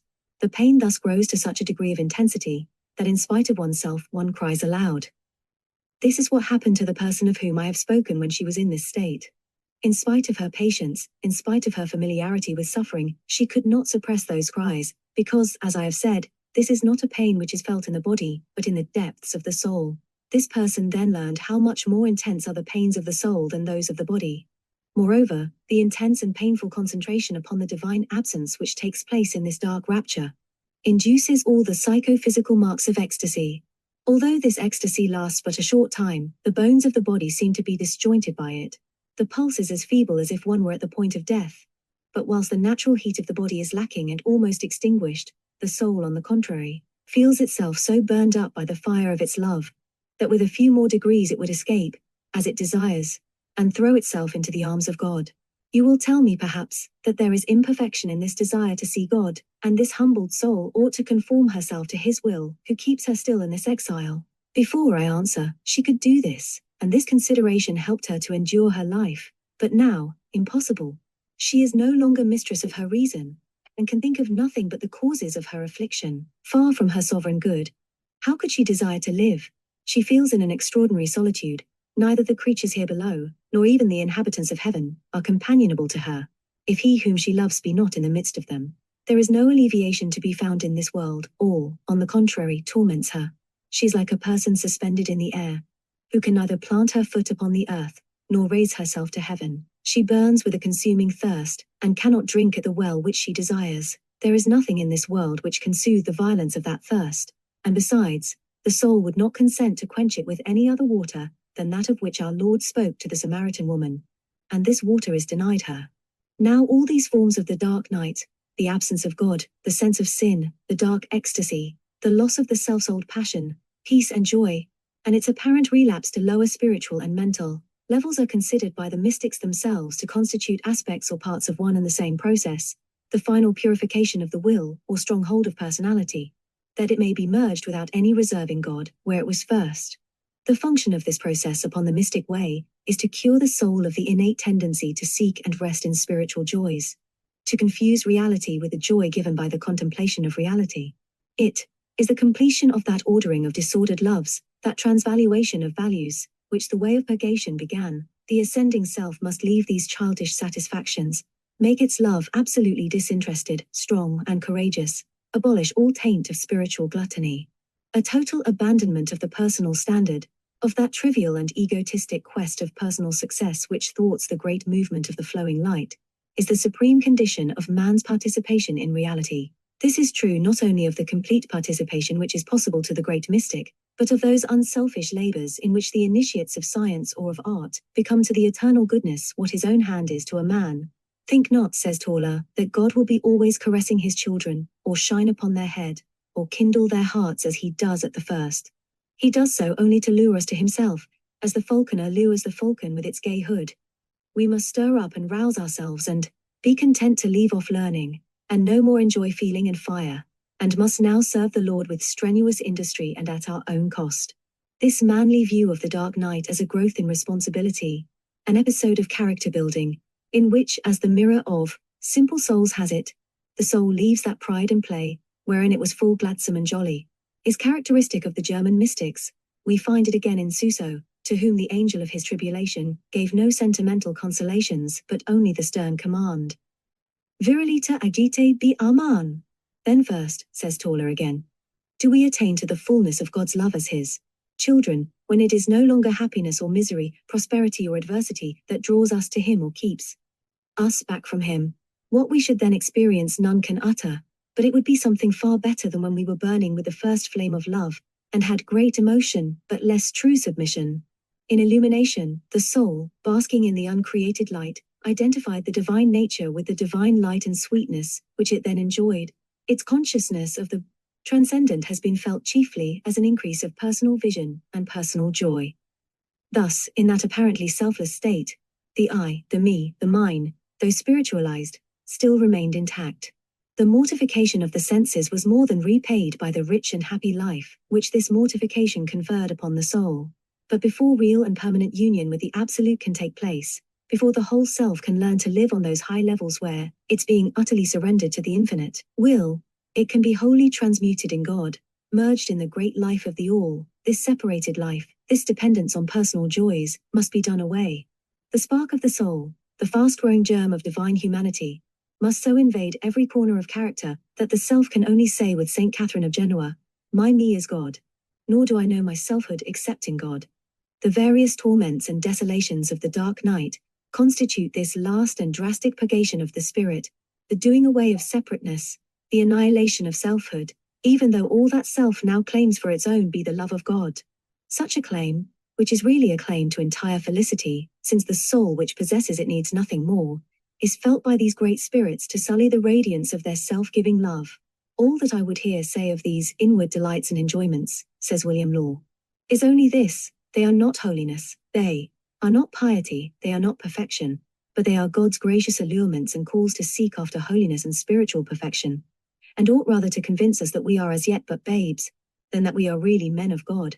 This alone is the true kingdom of God opened in the soul when, stripped of all selfishness, it has only one love and one will in it, when it has no motion or desire but what branches from the love of God, and resigns itself wholly to the will of God. To sum up all in a word, nothing hath separated us from God but our own will, or rather our own will is our separation from God. All the disorder and corruption and malady of our nature lies in a certain fixedness of our own will, imagination and desire, wherein we live to ourselves, are our own center and circumference, act wholly from ourselves, according to our own will, imagination and desires. There is not the smallest degree of evil in us, but what arises from this selfishness, because we are thus all in all to ourselves. To be humble, mortified, devout, patient in a certain degree, and to be persecuted for our virtues, is no hurt to this selfishness. Nay, spiritual self must have all these virtues to subsist upon, and his life consists in seeing, knowing, and feeling the bulk, strength, and reality of them. But still, in all this show and glitter of virtue, there is an unpurified bottom on which they stand. There is a selfishness which can no more enter into the kingdom of heaven than the grossness of flesh and blood can enter into it. What we are to feel and undergo in these last purifications, when the deepest root of all selfishness, as well spiritual as natural, is to be plucked up and torn from us, or how we shall be able to stand in that trial, are both of them equally impossible to be known by us beforehand. The self, then, has got to learn to cease to be its own center and circumference, to make that final surrender, which is the price of final peace. In the dark night, the starved and tortured spirit learns through an anguish which is, as Madame Guyon says, itself an orison to accept lovelessness for the sake of love, nothingness for the sake of the all, dies without any sure promise of life, loses when it hardly hopes to find. It sees with amazement the most sure foundations of its transcendental life crumble beneath it, dwells in a darkness which seems to hold no promise of a dawn. This is what the German mystics call the upper school of true resignation, or of suffering love. The last test of heroic detachment, of manliness, of spiritual courage. Though such an experience is passive in the sense that the self can neither enter nor leave it at will, it is a direct invitation to active endurance, a condition of stress in which work is done. Thus, when St. Catherine of Siena was tormented by hideous visions of sin, she was being led by her deeper self to the heroic acceptance of this subtle form of torture, almost unendurable to her chaste and delicate mind. When these trials had brought her to the point at which she ceased to resist them, but exclaimed, "I have chosen suffering. For my consolation, their business was done." They ceased. More significant still, when she asked, "Where wast thou, Lord, when I was tormented by this foulness?" The divine voice answered, "I was in thy heart." In order to raise the soul from imperfection, said the voice of God to St. Catherine in her dialogue, I withdraw myself from her sentiment, depriving her of former consolations, which I do in order to humiliate her, and cause her to seek me in truth, and to prove her in the light of faith, so that she come to prudence. Then if she love me without thought of self, and with lively faith and with hatred of her own sensuality, she rejoices in the time of trouble, deeming herself unworthy of peace and quietness of mind. Now comes the second of the three things of which I told thee, that is to say, how the soul arrives at perfection, and what she does when she is perfect. That is what she does. Though she perceives that I have withdrawn myself, she does not on that account look back, but perseveres with humility in her exercises, remaining barred in the house of self-knowledge, and continuing to dwell therein, awaits with lively faith the coming of the Holy Spirit, that is of me, who am the fire of love. This is what the soul does in order to rise from imperfection and arrive at perfection, and it is to this end, namely, that she may arrive at perfection, that I withdraw from her, not by grace, but by sentiment. Once more do I leave her so that she may see and know her defects, so that feeling herself deprived of consolation and afflicted by pain, she may recognize her own weakness, and learn how incapable she is of stability or perseverance, thus cutting down to the very root of spiritual self-love. For this should be the end and purpose of all her self-knowledge, to rise above herself, mounting the throne of conscience, and not permitting the sentiment of imperfect love to turn again in its death struggle, but, with correction and reproof, digging up the root of self-love, with the knife of self-hatred, and the love of virtue. Digging up the root of self-love with the knife of self-hatred. Here we see the mystical reason of that bitter self-contempt and sense of helplessness which overwhelms the soul in the dark night. Such a sense of helplessness is really, the mystics say, a mark of progress, of deeper initiation into that sphere of reality to which it is not yet acclimatized, and which brings with it a growing consciousness of the appalling disparity between that reality, that perfection, and the imperfect soul. The self is in the dark because it is blinded by a light greater than it can bear. The more clear the light, the more does it blind the eyes of the owl, and the stronger the sun's rays, the more it blinds the visual organs, overcoming them by reason of their weakness, and depriving them of the power of seeing. So the divine light of contemplation, when it beats on the soul not yet perfectly enlightened, causes spiritual darkness, not only because it surpasses its strength, but because it blinds it and deprives it of its natural perceptions. As eyes weakened and clouded by humors suffer pain when the clear light beats upon them, so the soul, by reason of its impurity, suffers exceedingly when the divine light really shines upon it. And when the rays of this pure light shine upon the soul, in order to expel its impurities, the soul perceives itself to be so unclean and miserable, that it seems as if God had set himself against it, and itself was set against God. Wonderful and piteous sight! So great are the weakness and impurity of the soul that the hand of God, so soft and so gentle, is felt to be so heavy and oppressive, though neither pressing nor resting on it but merely touching it. And that too, most mercifully, for he touches the soul, not to chastise it, but to load it with his graces. The dark night then, whichever way we look at it, is a state of disharmony, of imperfect adaptation to environment. The self, unaccustomed to that direct contact of the Absolute, which is destined to become the source of its vitality and its joy, feels the soft and gentle touch of the following love as unbearable in its weight. The self-naughting or purification of the will, which here takes place, is the struggle to resolve that disharmony, to purge away the somewhat, which still sets itself up in the soul as separate from the divine, and makes the clear light of reality a torment instead of a joy. So deeply has the soul now entered into the great stream of spiritual life, so dominant has her transcendental faculty become, that this process is, accomplished in her whether she will or no. And in this sense it is, as ascetic writers sometimes call it, a passive purgation. So long as the subject still feels himself to be somewhat he, has not yet annihilated selfhood, and come to that ground where his being can be united with the being of God. Only when he learns to cease thinking of himself at all, in however depreciatory a sense, when he abolishes even such selfhood as lies in a desire for the sensible presence of God, will that harmony be attained. This is the naughting of the soul, the utter surrender to the great movement of the absolute life, which is insisted upon at such length by all writers upon mysticism.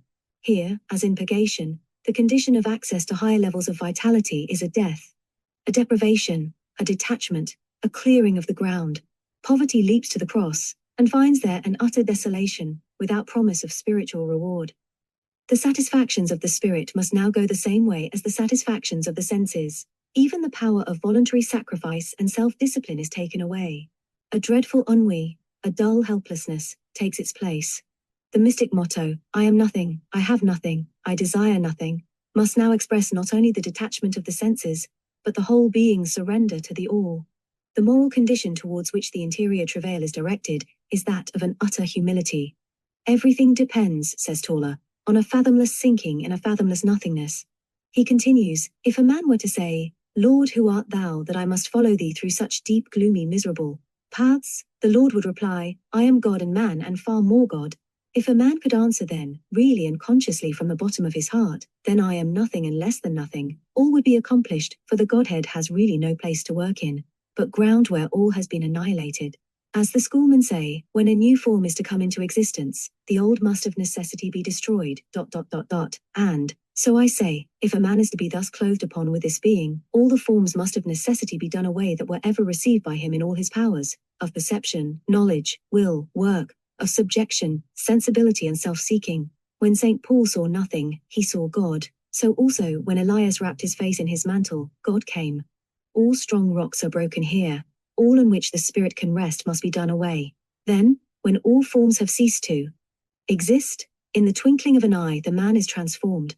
Therefore thou must make an entrance. Thereupon speaks the heavenly Father to him, Thou shalt call me Father, and shalt never cease to enter in, entering ever further in, ever nearer, so as to sink thee deeper in an unknown and unnamed abyss, and above all ways, images and forms and above all powers, to lose thyself, deny thyself, and even unform thyself.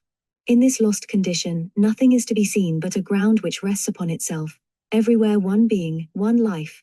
It is thus, man may say, that he becomes unknowing, unloving and senseless. It is clear that so drastic a process of unselfing is not likely to take place without stress. It is the negative aspect of deification, in which the self, deprived of perception, knowledge, will, work, self-seeking, the I, the me, the mine, loses itself, denies itself, unforms itself, drawing ever nearer to the one, till nothing is to be seen but a ground which rests upon itself, the ground of the soul, in which it has union with God. Everywhere one being, one life. This is the goal of mystical activity, the final state of equilibrium towards which the self is moving, or rather struggling, in the dimness and anguish of the dark night. The soul, says Madame Guyon, in a passage of unusual beauty, after many a redoubled death, expires at last in the arms of love, but she is unable to perceive these arms. Then, reduced to naught, there is found in her ashes a seed of immortality, which is preserved in these ashes and will germinate in its season. But she knows not this, and does not expect ever to see herself living again. Moreover, the soul which is reduced to the nothing, ought to dwell therein, without wishing, since she is now but dust, to issue from this state, nor, as before, desiring to live again. She must remain as something which no longer exists, and this, in order that the torrent may drown itself and lose itself in the sea, never to find itself in its selfhood again, that it may become one and the same thing with the sea. So Hilton says of the naughted soul, the less that it thinketh that it loveth or seeth God, the nearer it nicketh. For to perceive the gift of this blessed love, for then is love master, and worketh in the soul, and maketh it forget itself, and for to see and look on only how love worketh, and then is the soul more suffering than doing, and that is pure love.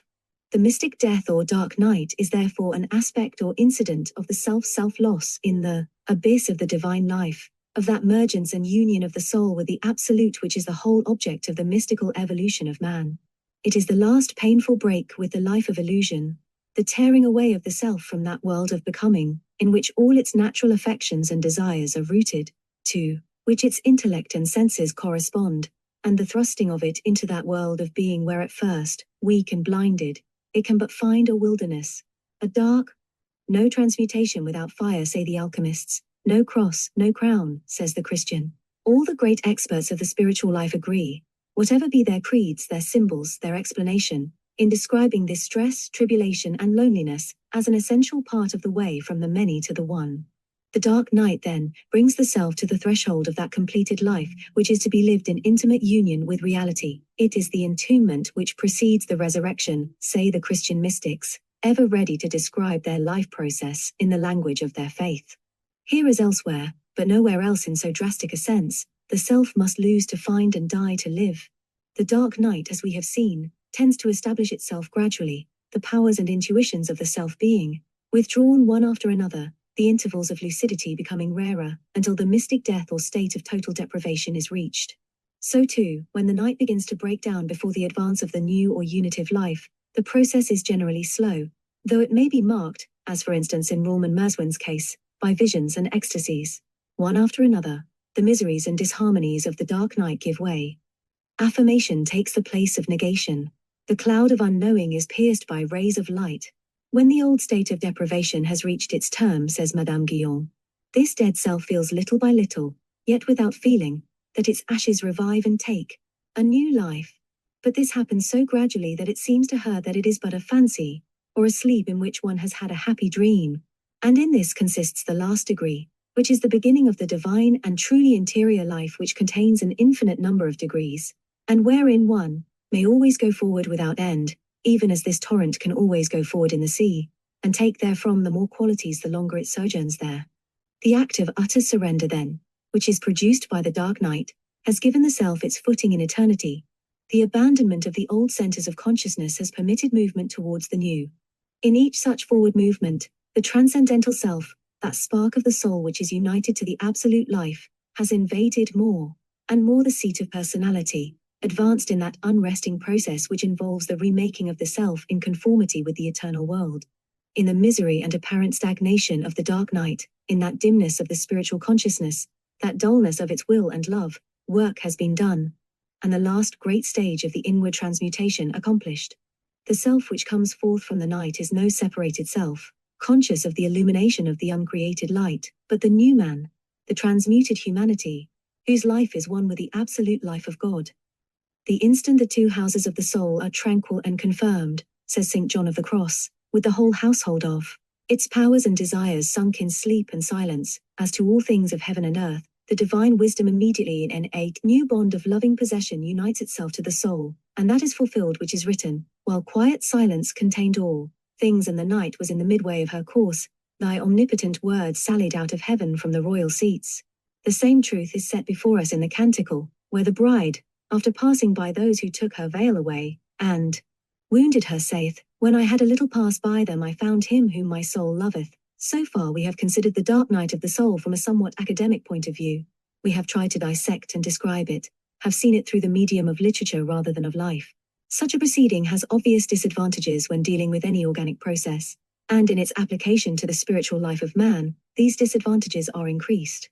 Moreover, our chief example, from the life, Madame Guyon, valuable as her passion for self-analysis, makes her to the student of mystic states, cannot be looked upon as a wholly satisfactory witness.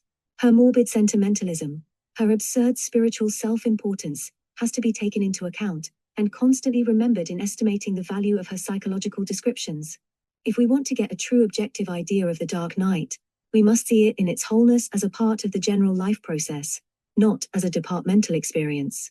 We must study the reactions of a self which is passing through this stage of development upon its normal environment, the content of its diurnal existence, not only on its intuition of the divine. As a pendant to this chapter, then, we will look at this state of pain as it expressed itself in the life of a mystic whose ardent, impressionable, and poetic nature reacted to every aspect of the contemplative experience, every mood and fluctuation of the soul.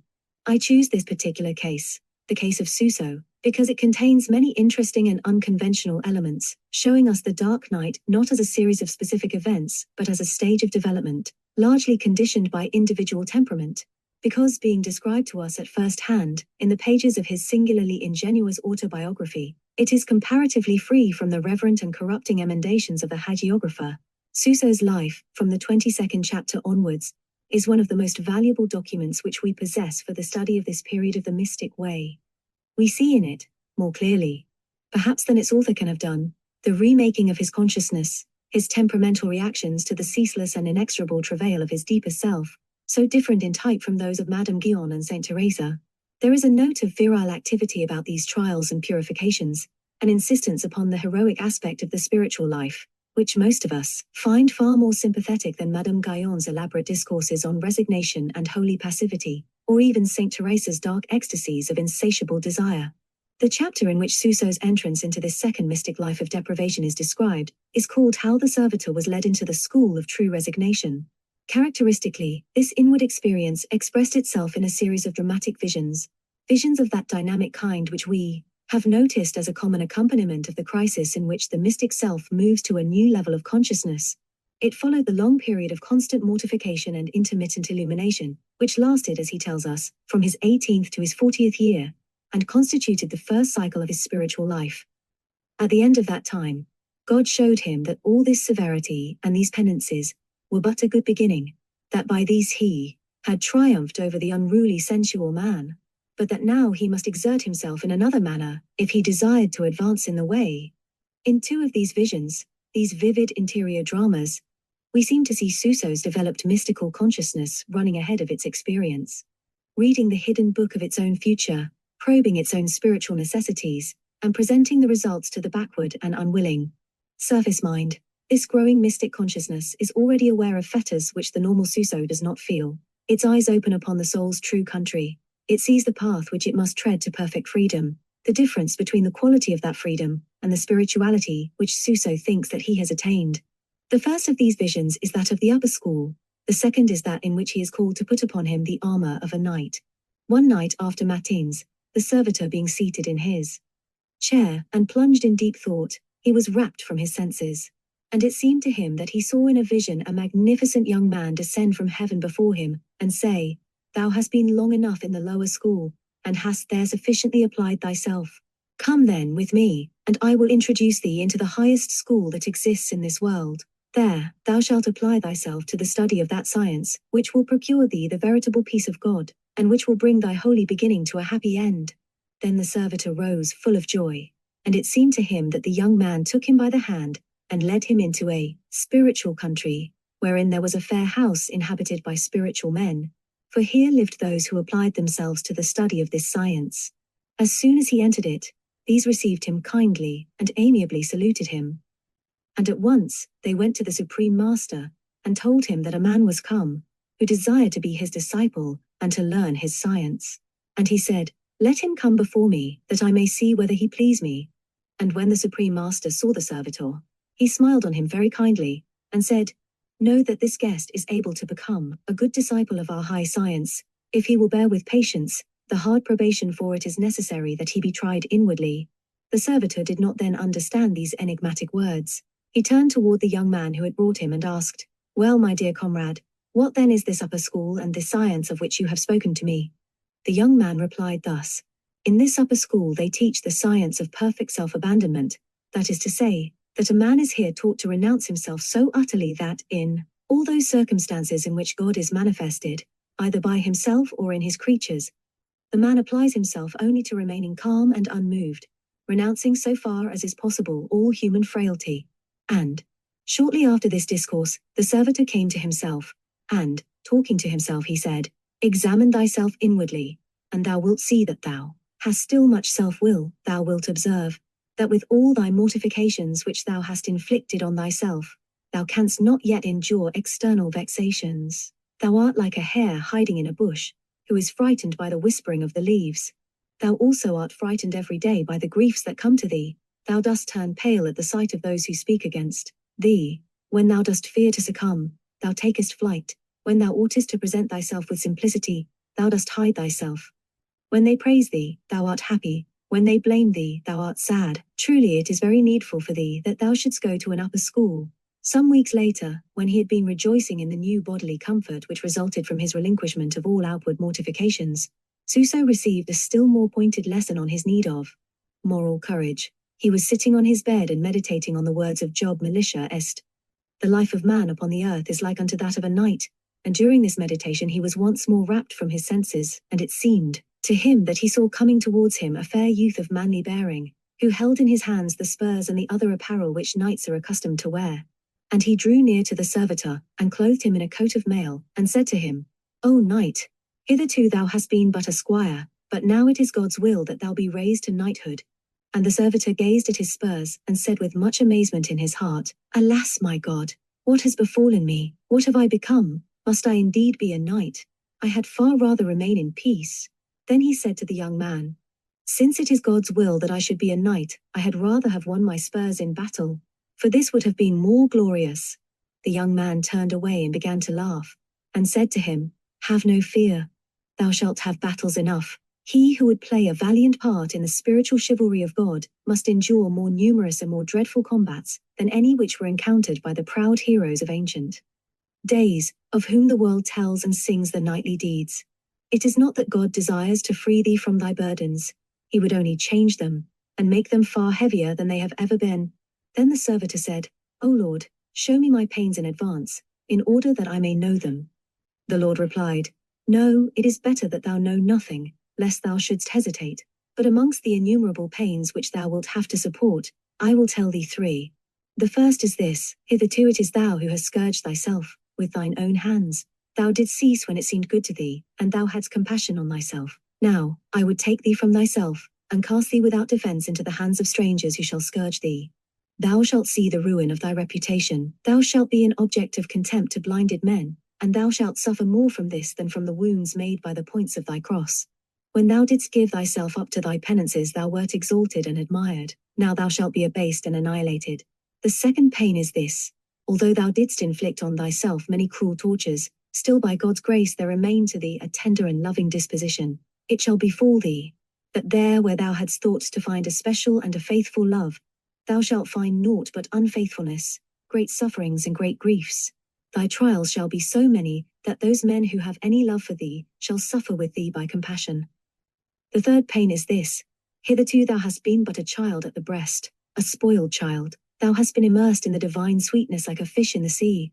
Now I will withdraw all this. It is my will that thou shouldst be deprived of it, and that thou suffer from this privation, that thou shouldst be abandoned of God and of man, that thou shouldst be publicly persecuted by the friends of thine enemies. I will tell it thee in a word: all thou shalt undertake, that might bring thee joy and consolation, shall come to nothing, and all that might make thee suffer and be vexatious to thee shall succeed. Observe here, under a highly poetic and visionary method of presentation, the characteristic pains of the dark night as described by Madame Guyon, St. John of the Cross, and almost every expert who has written upon this state of consciousness. Desolation and loneliness, abandonment by God and by man. A tendency of everything to go wrong, a profusion of unsought trials and griefs, all are here. Suso, naturally highly strung and unbalanced, sensitive and poetic, suffered acutely in this mental chaos and multiplication of woes. He was tormented by a deep and heavy depression, so that it seemed as though a mountain weighed on his heart, by doubts against faith, by temptations to despair. These miseries lasted for about 10 years. They were diversified and intensified by external trials, such as illnesses and false accusations, and relieved, as the years of purgation had been, by occasional visions and revelations. Suso's natural tendency was to an enclosed life, to secret asceticisms, dreams, outbursts of fervent devotion, long hours of rapt communion with the eternal wisdom whom he loved. Half artist, half recluse, utterly unpractical, he had all the dreamer's dread of the world of men. His deeper mystical self now ran counter to all these preferences. Like the angel which said to him in the hour of his utmost prostration and misery, Viriliter agit, it pressed him inexorably towards the more manly part, pushing him to action, sending him out from his peaceful if uncomfortable cell to the rough and tumble of the world.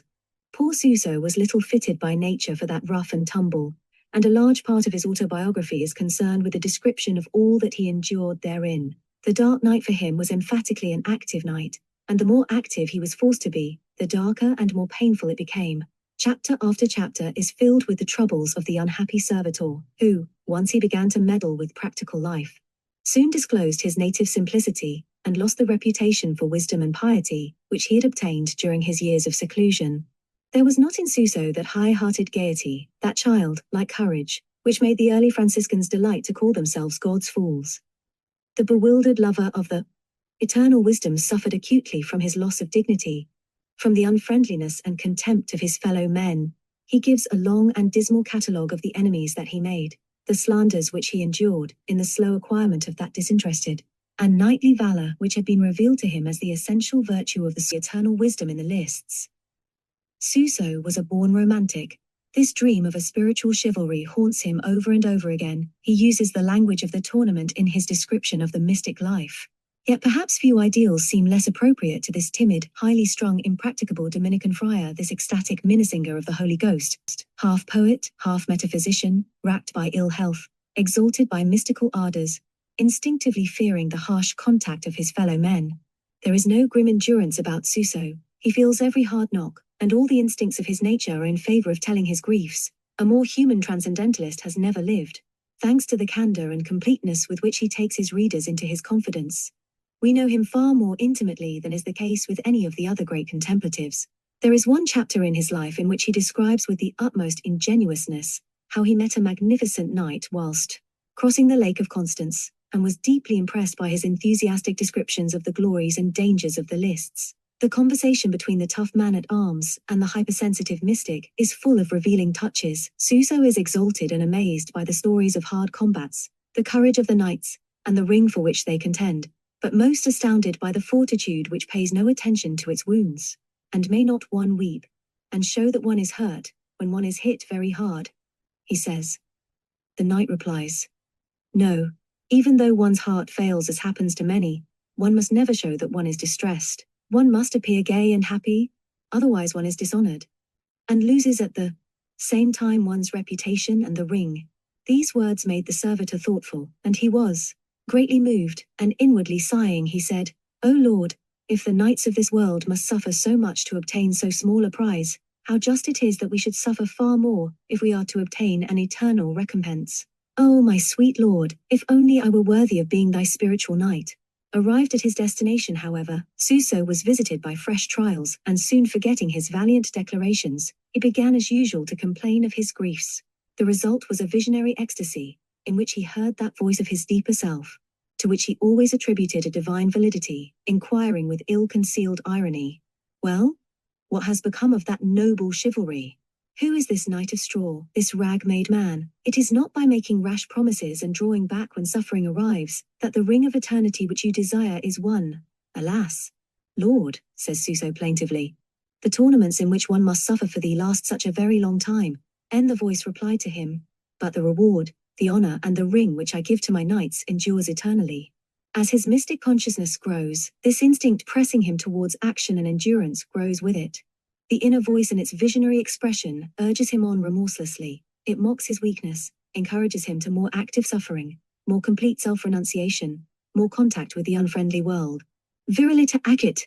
He is to be a complete personality, a whole man. Instead of the quiet cell, the secret mortifications, his selfhood is to be stripped from him, and the reality of his renunciation tested, under the unsympathetic and often inimical gaze of other men.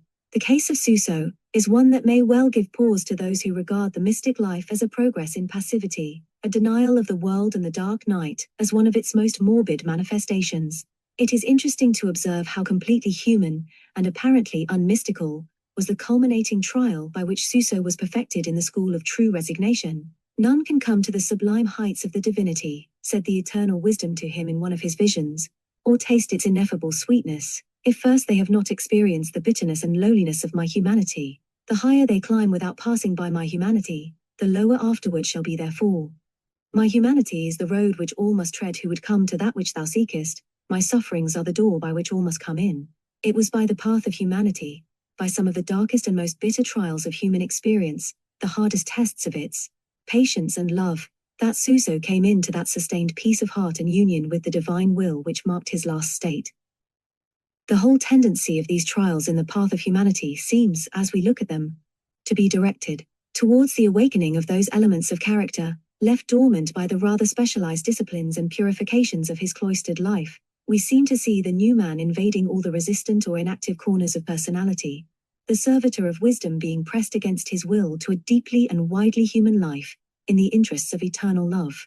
The absence of God whom he loved, the enmity of man whom he feared, were the chief forces brought to play upon him, and we watch his slow growth, under their tonic influence, in courage, humility, and love of his fellow men. Few chapters in the history of the mystics are more touching than that passage in Suso's life, where we speak of an extraordinary trial, which the servitor had to bear. It tells how a malicious woman accused him of being the father of her child, and succeeded for the time in entirely destroying his reputation, and the scandal was all the greater, says the servitor with his customary simplicity, because the rumor of that brother's sanctity had spread so far. Poor Suso was utterly crushed by this calumny, wounded to the depths of his heart. Lord, Lord, he cried, every day of my life I have worshipped thy holy name in many places, and have helped to cause it to be loved and honored by many men, and now thou wouldst drag my name through the mud. When the scandal was at its height, a woman of the neighborhood came to him in secret, and offered to destroy the child which was the cause of this gossip, in order that the tale might be more quickly forgotten and his reputation restored.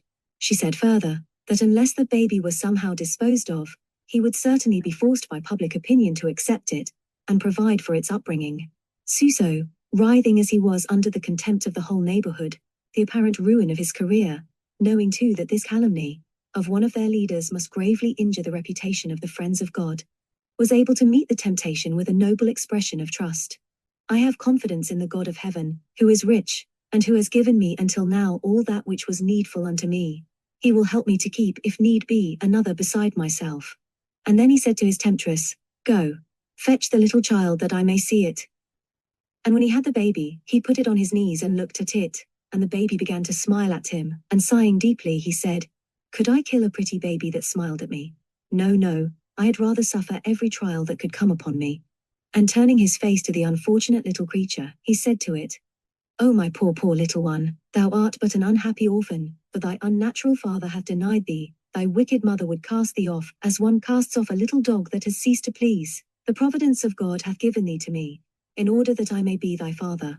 I will accept thee then, from him and from none else. Ah, dear child of my heart, thou liest on my knees, thou dost gaze at me, thou canst not yet speak. As for me, I contemplate thee with a broken heart, with weeping eyes, and lips that kiss. I bedew thy little face with my burning tears.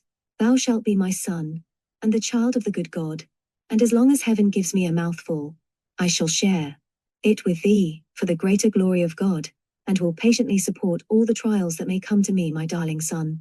How different is this from the early Suso, interested in little but his own safe spirituality, and with more than a touch of the religious aesthete.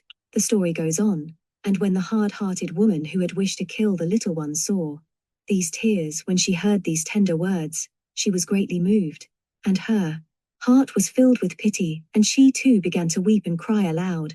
The servitor was obliged to calm her, for fear that, attracted by the noise, someone should come and see what was going on. And when she had finished weeping, the brother gave her back the baby and blessed it, and said to it, Now may God in his goodness bless thee, and may the saints protect thee against all evil that may be.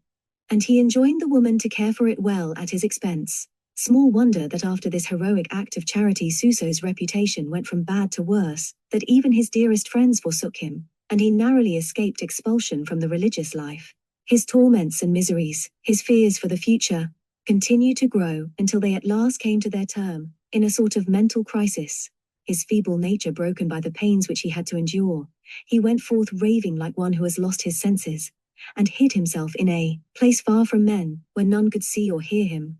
And whilst he suffered thus, several times something which came from God said within his soul, Where then is your resignation? Where is that equal humor in joy and in tribulation which you have so lightly taught other men to love? In what manner is it then, that one should rest in God and have confidence only in him?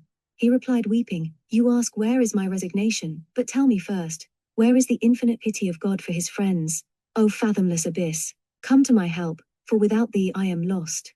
Thou knowest that thou art my only consolation, that all my trust is only in thee. O hear me, for the love of God, all you whose hearts are wounded. Behold, let none be scandalized by my insane behavior. So long as it was only a question of preaching resignation, that was easy. But now that my heart is pierced, now that I am wounded to the marrow, how can I be resigned? And after thus suffering half a day, his brain was exhausted, and at last he became calmer, and sitting down he came to himself, and turning to God, and abandoning himself to his will, he said, "If it cannot be otherwise, fiat voluntas tua." The act of submission was at once followed by an ecstasy and vision, in which the approaching end of his troubles was announced to him. And in the event, God came to the help of the servitor, and little by little, that terrible tempest died away.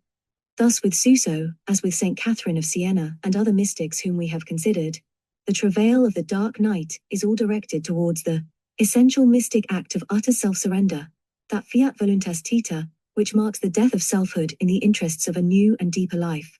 He has learned the lesson of the school of true resignation, has moved to a new stage of reality. His last state, allowing for temperamental differences, is in essence the same as Madame Guyon's holy indifference, a complete self-naughting, an utter acquiescence in the large and hidden purposes of the divine will.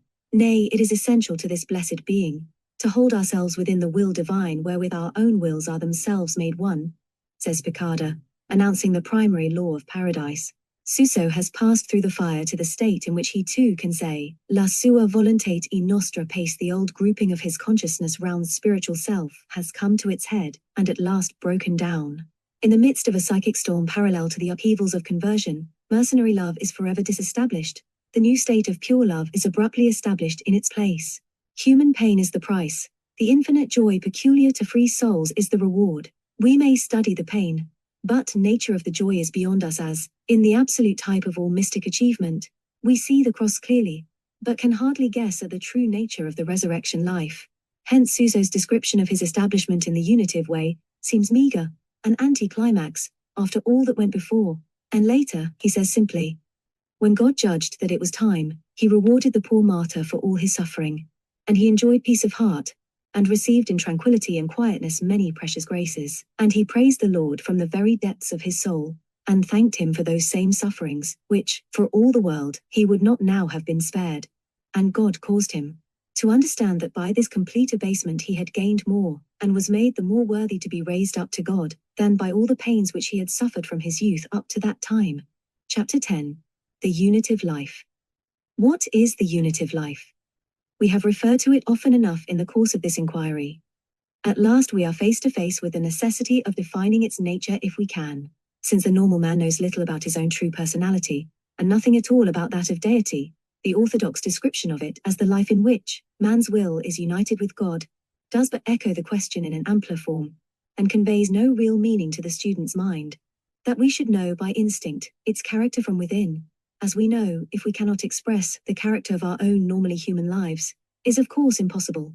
We deal here with the final triumph of the spirit, the flower of mysticism, humanity's top note, the consummation towards which the contemplative life, with its long slow growth and psychic storms, has moved from the first.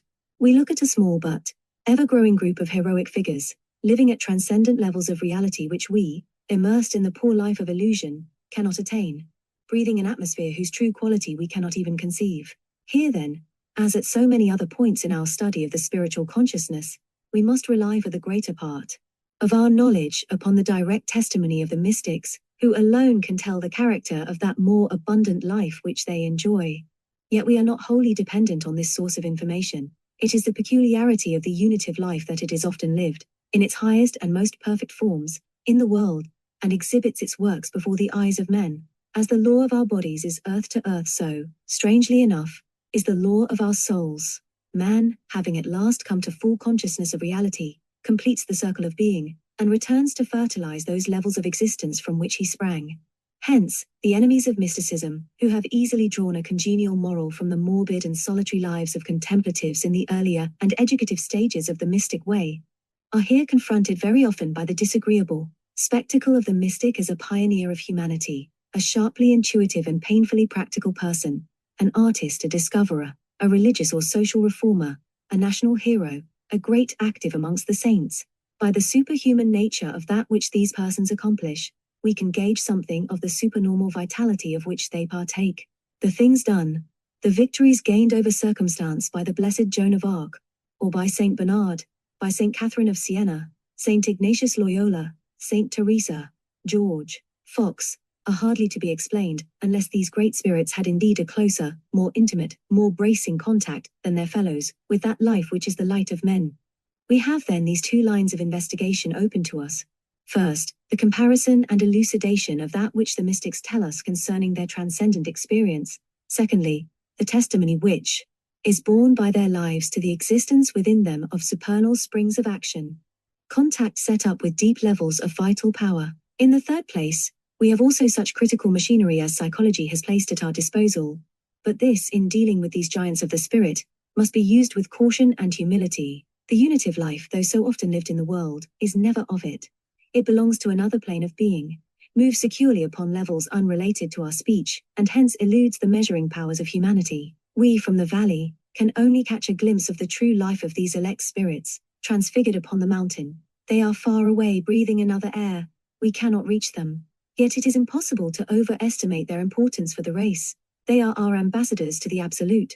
They vindicate humanity's claim to the possible and permanent attainment of reality, bear witness to the practical qualities of the transcendental life.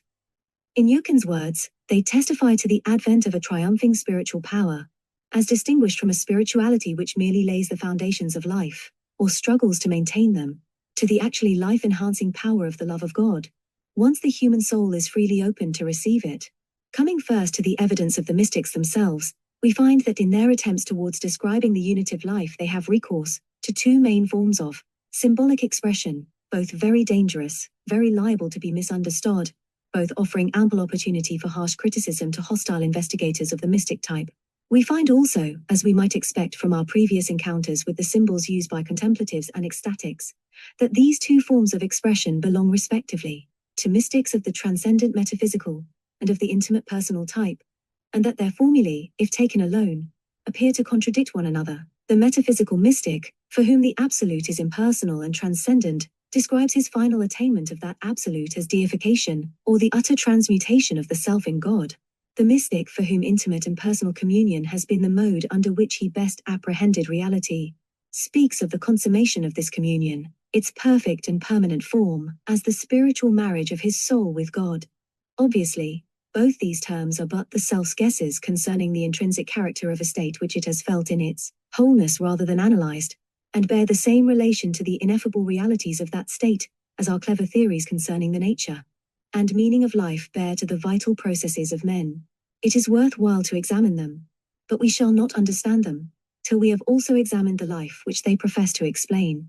The language of deification and of spiritual marriage, then, is temperamental language, and is related to subjective experience rather than to objective fact. It describes on the one hand the mystic's sudden astonished awareness of a profound change effected in his own personality, the transmutation of his salt, sulfur and mercury into spiritual gold, on the other, the rapturous consummation of his love.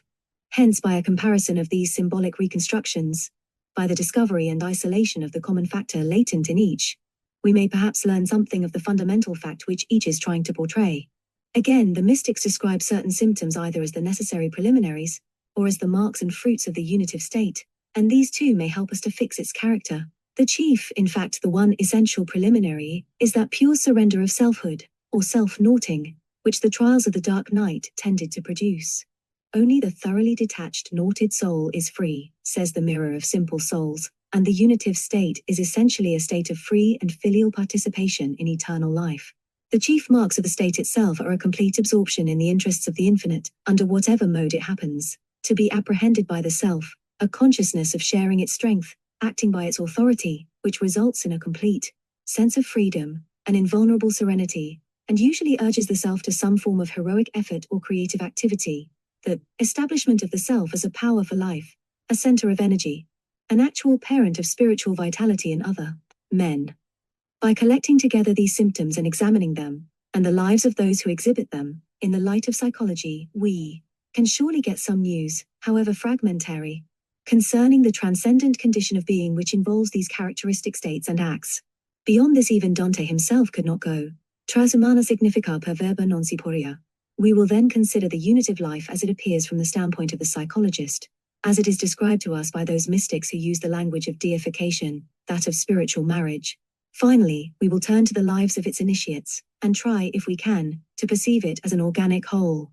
From the point of view of the pure psychologist, what do the varied phenomena of the unitive life, taken together, seem to represent? He would probably say that they indicate the final and successful establishment of that higher form of consciousness, which has been struggling for supremacy during the whole of the mystic way. The deepest, richest levels of human personality have now attained to light and freedom. The self is remade, transformed, has at last unified itself. And with the cessation of stress, power has been liberated for new purposes. The beginning of the mystic life, says Delacroix, introduced into the personal life of the subject a group of states which are distinguished by certain characteristics, and which form, so to speak, a special psychological system. At its term, it has, as it were, suppressed the ordinary self, and by the development of this system has established a new personality, with a new method of feeling and of action. Its growth results in the transformation of personality. It abolishes the primitive consciousness of selfhood, and substitutes for it a wider consciousness, the total disappearance of selfhood in the divine, the substitution of a divine self for the primitive self. If he be a psychological philosopher of Eucken school, the psychologist will say further, that man, in this unitive state, by this substitution of the divine for the primitive self, has at last risen to true freedom, entered on the fruition of reality. Hence he has opened up new paths for the inflow of that triumphing power which is the very substance of the real, has wholly remade his consciousness, and in virtue of this total regeneration, is transplanted into that universal life, which is yet not alien but our own. From contact set up with this universal life, this energetic word of God, which nothing can contain, from those deep levels of being to which his shifting, growing personality is fully adapted at last, he draws that amazing strength, that immovable peace, that power of dealing with circumstance, which is one of the most marked characteristics of the unitive life. That secret and permanent personality of a superior type, which gave to the surface self-constant and ever more insistent intimations of its existence at every stage of the mystic's growth, his real eternal self, has now consciously realized its destiny, and begins at last fully to be. In the travail of the dark night, it has conquered and invaded the last recalcitrant elements of character.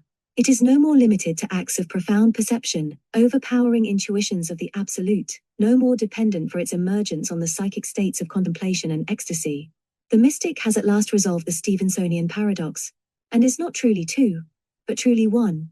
The mystic, I think, would acquiesce in these descriptions, so far as they go, but he would probably translate them into his own words and gloss them with an explanation which is beyond the power and province of psychology. He would say that his long-sought correspondence with transcendental reality, his union with God, has now been finally established, that his self, though intact, is wholly penetrated, as a sponge by the sea, by the ocean of life and love, to which he has attained.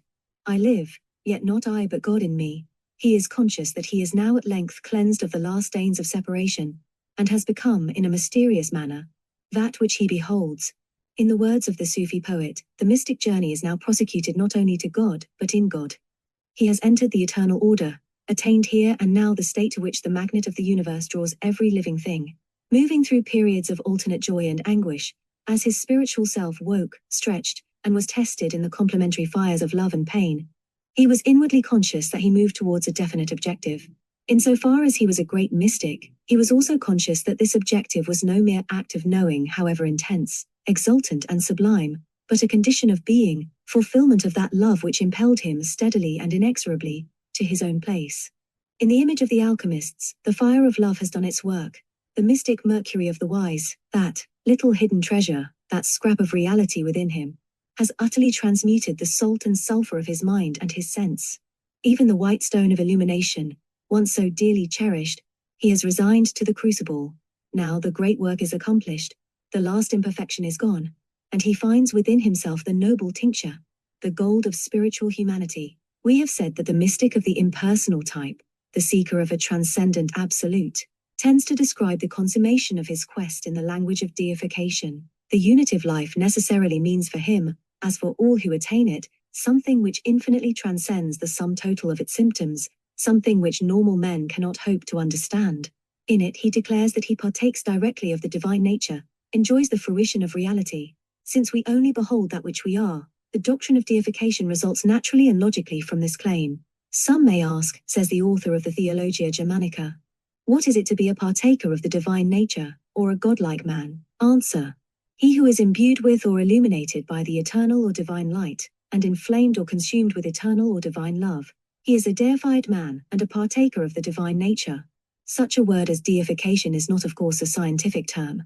It is a metaphor, an artistic expression which tries to hint at a transcendent fact utterly beyond the powers of human understanding, and therefore without equivalent in human speech, that fact of which Dante perceived the shadowy preface when he saw the saints as petals of the sempiternal rose. Since we know not the being of God, the mere statement that a soul is transformed in him may convey to us an ecstatic suggestion, but will never give exact information, except of course to those rare selves who have experienced these supernal states. Such selves, however, or a large proportion of them, accept this statement as approximately true, whilst the more clear-sighted amongst them are careful to qualify it in a sense which excludes pantheistic interpretations, and rebuts the accusation that extreme mystics preach the annihilation of the self and regard themselves as co-equal with the deity. They leave us in no doubt that it answers to a definite and normal experience of many souls who attain high levels of spiritual vitality. Its terms are chiefly used by those mystics by whom reality is apprehended as a state or place rather than a person, and who have adopted, in describing the earlier stages of their journey to God, such symbols as those of rebirth or transmutation.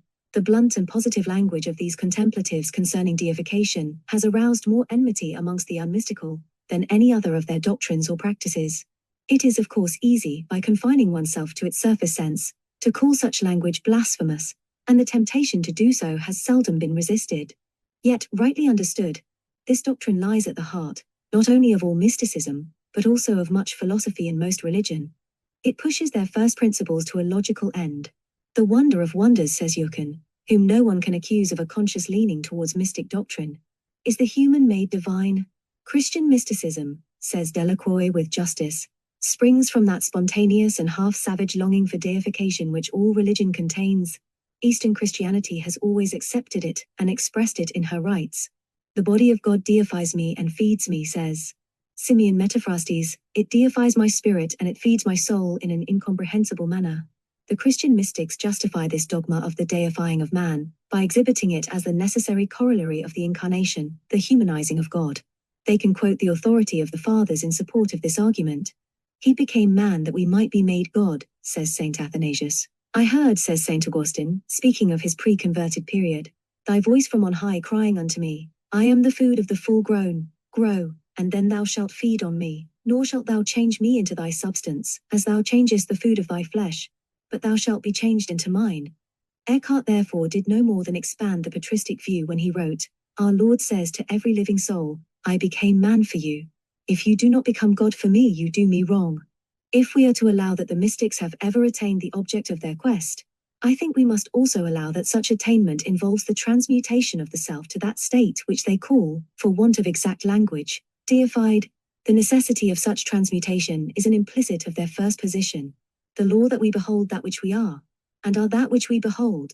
Eckhart, in whom the language of deification assumes its most extreme form, justifies it upon this necessity. If, he says, I am to know God directly, I must become completely he and he I, so that this he and this I become, and are one I.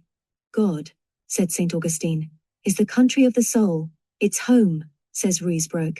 The mystic in the unitive state is living in and of his native land, no exploring alien, but a returned exile, now wholly identified with it, part of it, yet retaining his personality intact.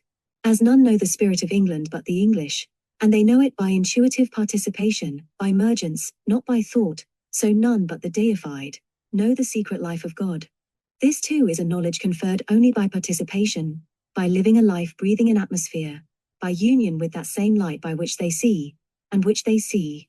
It is one of those rights of citizenship which cannot be artificially conferred. Thus it becomes important to ask the mystics what they have to tell us of their life lived upon the bosom of reality, and to receive their reports without prejudice, however hard be the sayings they contain. The first thing which emerges from these reports, and from the choice of symbols which we find in them, is that the great mystics are anxious above all things to establish and force on us the truth that by deification they intend. No arrogant claim to identification with God, but as it were a transfusion of their selves by his self, an entrance upon a new order of life, so high and so harmonious with reality that it can only be called divine.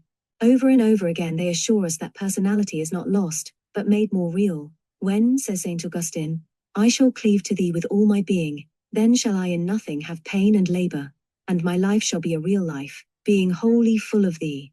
My life shall be a real life because it is full of thee. The achievement of reality and deification are then one and the same thing, necessarily so, since we know that only the divine is the real. Mechthild of Magdeburg, and after her Dante, saw deity as a flame or river of fire that filled the universe, and the deified souls of the saints as ardent sparks therein, ablaze with that fire, one thing with it, yet distinct. Ruysbroeck too saw every soul like a live coal, burned up by God on the hearth of his infinite love. Such fire imagery has seemed to many of the mystics a peculiarly exact and suggestive symbol of the transcendent state which they are struggling to describe. No longer confused by the dim cloud of unknowing, they have pierced to its heart, and there found their goal, that uncreated and energizing fire which guided the children of Israel through the night. By a deliberate appeal to the parallel of such great impersonal forces, to fire and heat, light, water, air, mystic, writers seem able to bring out a perceived aspect of the Godhead, and of the transfigured soul's participation therein, which no merely personal language, taken alone, can touch. Thus Boehme, trying to describe the union between the Word and the soul, says, I give you an earthly similitude of this. Behold a bright flaming piece of iron, which of itself is dark and black, and the fire so penetrateth and shineth through the iron, that it giveth light. Now the iron doth not cease to be, it is iron still, and the source of the fire retaineth its own propriety, it doth not take thereon into it. But it penetrateth through the iron, and it is iron then as well as before, free in itself. And so also is the source or property of the fire. In such a manner is the soul set in the deity. The deity penetrateth through the soul, and dwelleth in the soul, yet the soul doth not comprehend the deity, but the deity comprehendeth the soul, but doth not alter it, but only giveth it the divine source of the majesty. Almost exactly the same image of deification was used, 500 years before Boehme's day, by Richard of St. Victor, a mystic whom he is hardly likely to have read. When the soul is plunged in the fire of divine love, he says, like iron, it first loses its blackness, and then, growing to white heat, it becomes like unto the fire itself, and lastly, it grows liquid, and losing its nature is transmuted into an utterly different quality of being. As the difference between iron that is cold and iron that is hot, he says again, so is the difference between soul and soul, between the tepid soul, and the soul made incandescent by divine love. Other contemplatives say that the deified soul is transfigured by the inundations of the uncreated light, that it is like a brand blazing in the furnace, transformed to the likeness of the fire. These souls, says the divine voice to St. Catherine of Siena, thrown into the furnace of my charity, no part of their will remaining outside but the whole of them being, inflamed in me, are like a brand, wholly consumed in the furnace, so that no one can take hold of it to extinguish it, because it has become fire. In the same way no one can seize these souls, or draw them outside of me, because they are made one thing with me through grace, and I never withdraw myself from them by sentiment, as in the case of those whom I am leading on to perfection. For the most subtle and delicate descriptions of the unitive or deified state, understood as self-loss in the ocean Pacific of God, we must go to the great genius of Ruysbroeck.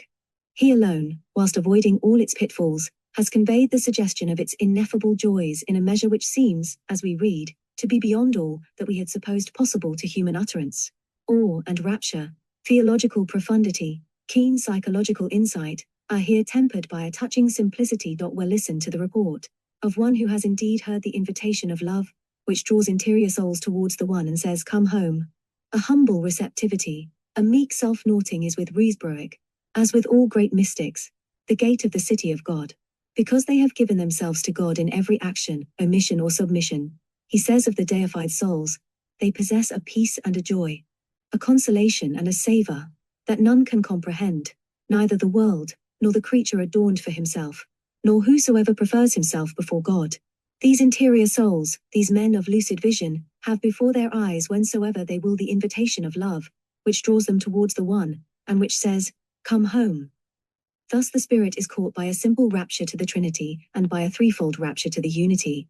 And yet never does the creature become God, never is she confounded with him. The union is brought about by love, but the creature sees and feels between God and herself, an eternal and invincible distinction. However close the union may be, yet heaven and earth, which have come forth from the hands of God, still hide impenetrable secrets from the spirit of the contemplative. When God gives himself to a soul, the chasm between herself and him appears immense, But the powers of the soul, reduced to simplicity, suffer a divine transformation. The spirit feels the truth and splendor of the divine union, yet still feels in itself an essential propensity towards its ancient state. And this propensity safeguards in it the sense of the gap which is between God and itself. There is nothing more sublime than the sense of this distance, for the unity is a force which draws towards itself all that which it has put into the world, both natural and supernatural. Further, illuminated men are caught up, above the reason, into the domain of naked vision. There the divine unity dwells and calls. Hence their bare vision, cleansed and free, penetrates the activity of all created things, and pursues it to search it out even to its heights. And this bare vision is penetrated and impregnated by the eternal light, as the air is penetrated and impregnated by the sun. The naked will is transformed by the eternal love, as fire by fire. The naked spirit stands erect, it feels itself to be wrapped round, affirmed and fixed by the formless immensity of God. Thus, far above reason, the created image is united by a threefold bond with its eternal type, the source and principle of its life. When love has carried us above all things, he says in another place, above the light, into the divine dark, there we are transformed by the eternal word, who is the image of the Father, and as the air is penetrated by the sun, thus we receive in peace the incomprehensible light, enfolding us and penetrating us. What is this light, if it be not a contemplation of the infinite, and an intuition of eternity? We behold that which we are, and we are that which we behold, because our being, without losing anything of its own personality, is united with the divine truth which respects all diversity. Here the personal aspect of the Absolute seems to be reduced to a minimum. Yet all that we value in personality, love, action, will, remains unimpaired. We seem caught up to a plane of vision beyond the categories of the human mind, to the contemplation of a something other, our home, our hope, and our passion, the completion of our personality, and the substance of all that is. Such an endless contemplation, such a dwelling within the substance of goodness, truth, and beauty, is the essence of that beatific vision, that participation of eternity. Of all things most delightful and desired, of all things most loved by them who have it, which theology presents to us as the objective of the soul. Those mystics of the metaphysical type who tend to use these impersonal symbols of place and thing often see in the unitive life a foretaste of the beatific vision, an entrance here and now into that absolute life within the divine being, which shall be lived by all perfect spirits when they have cast off the limitations of the flesh and re-entered the eternal order for which they were made. For them, in fact, the deified man, in virtue of his genius for transcendental reality, has run ahead of human history, and attained a form of consciousness which other men will only know when earthly life is past. In the Book of Truth, Suso has a beautiful and poetic comparison between the life of the blessed spirits dwelling within the ocean of divine love, and that approximate life which is lived on earth by the mystic, who has renounced all selfhood, and merged his will in that of the eternal truth. Here we find one of the best of many answers to the ancient but apparently immortal accusation that the mystics teach the total annihilation of personality as the end and object of their quest. Lord, tell me, says the servitor, what remains to a blessed soul which has wholly renounced itself. Truth says, when the good and faithful servant enters into the joy of his Lord, he is inebriated by the riches of the house of God, for he feels, in an ineffable degree, that which is felt by an inebriated man. He forgets himself. He is no longer conscious of his selfhood. He disappears and loses himself in God, and becomes one spirit with him, as a drop of water which is drowned in a great quantity of wine. For even as such a drop disappears, taking the color and the taste of wine, so it is with those who are in full possession of blessedness. All human desires are taken from them in an indescribable manner. They are wrapped from themselves, and are immersed in the divine will. If it were otherwise, if there remained in the man some human thing that was not absorbed, those words of Scripture which say that God must be all in all would be false. His being remains, but in another form, in another glory, and in another power. And all this is the result of entire and complete renunciation. Herein thou shalt find an answer to thy question. For the true renunciation and veritable abandonment of a man to the divine will in the temporal world is an imitation and reduction of that self. Abandonment of the blessed, of which Scripture speaks, and this imitation approaches its model more or less according as men are more or less united with God, and become more or less one with God. Remark well that which is said of the blessed: they are stripped of their personal initiative, and changed into another form, another glory, another power. What then is this other form, if it be not the divine nature and the divine being whereinto they pour themselves, and which pours itself into them, and becomes one thing with them? And what is that other glory, if it be not to be illuminated and made shining in the inaccessible light? What is that other power, if it be not that by means of his union with the divine personality, there is given to man a divine strength, and a divine power that he may accomplish all which pertains to his blessedness and omit all which is contrary thereto? And thus it is that, as has been said, a man comes forth from his selfhood. All the mystics agree that the stripping off of personal initiative, the I, the me, the mine, utter renouncement or naughting, self-abandonment to the direction of a larger will, is an imperative condition of the attainment of the unitive life, the temporary denudation of the mind, whereby the contemplative made space for the vision of God, must now be applied to the whole life. Here, they say, there is a final swallowing up of that willful I-hood, which we ordinarily recognize as ourselves. It goes forever, and something new is established in its room. The self is made part of the mystical body of God, and, humbly taking its place in the corporate life of reality, would fain be to the eternal goodness what his own hand is to a man. That strange hunger and thirst of God for the soul, at once avid and generous, of which they speak in their most profound passages, here makes its final demand, and receives its satisfaction. All that he has, all that he is, he gives all that we have, all that we are, he takes.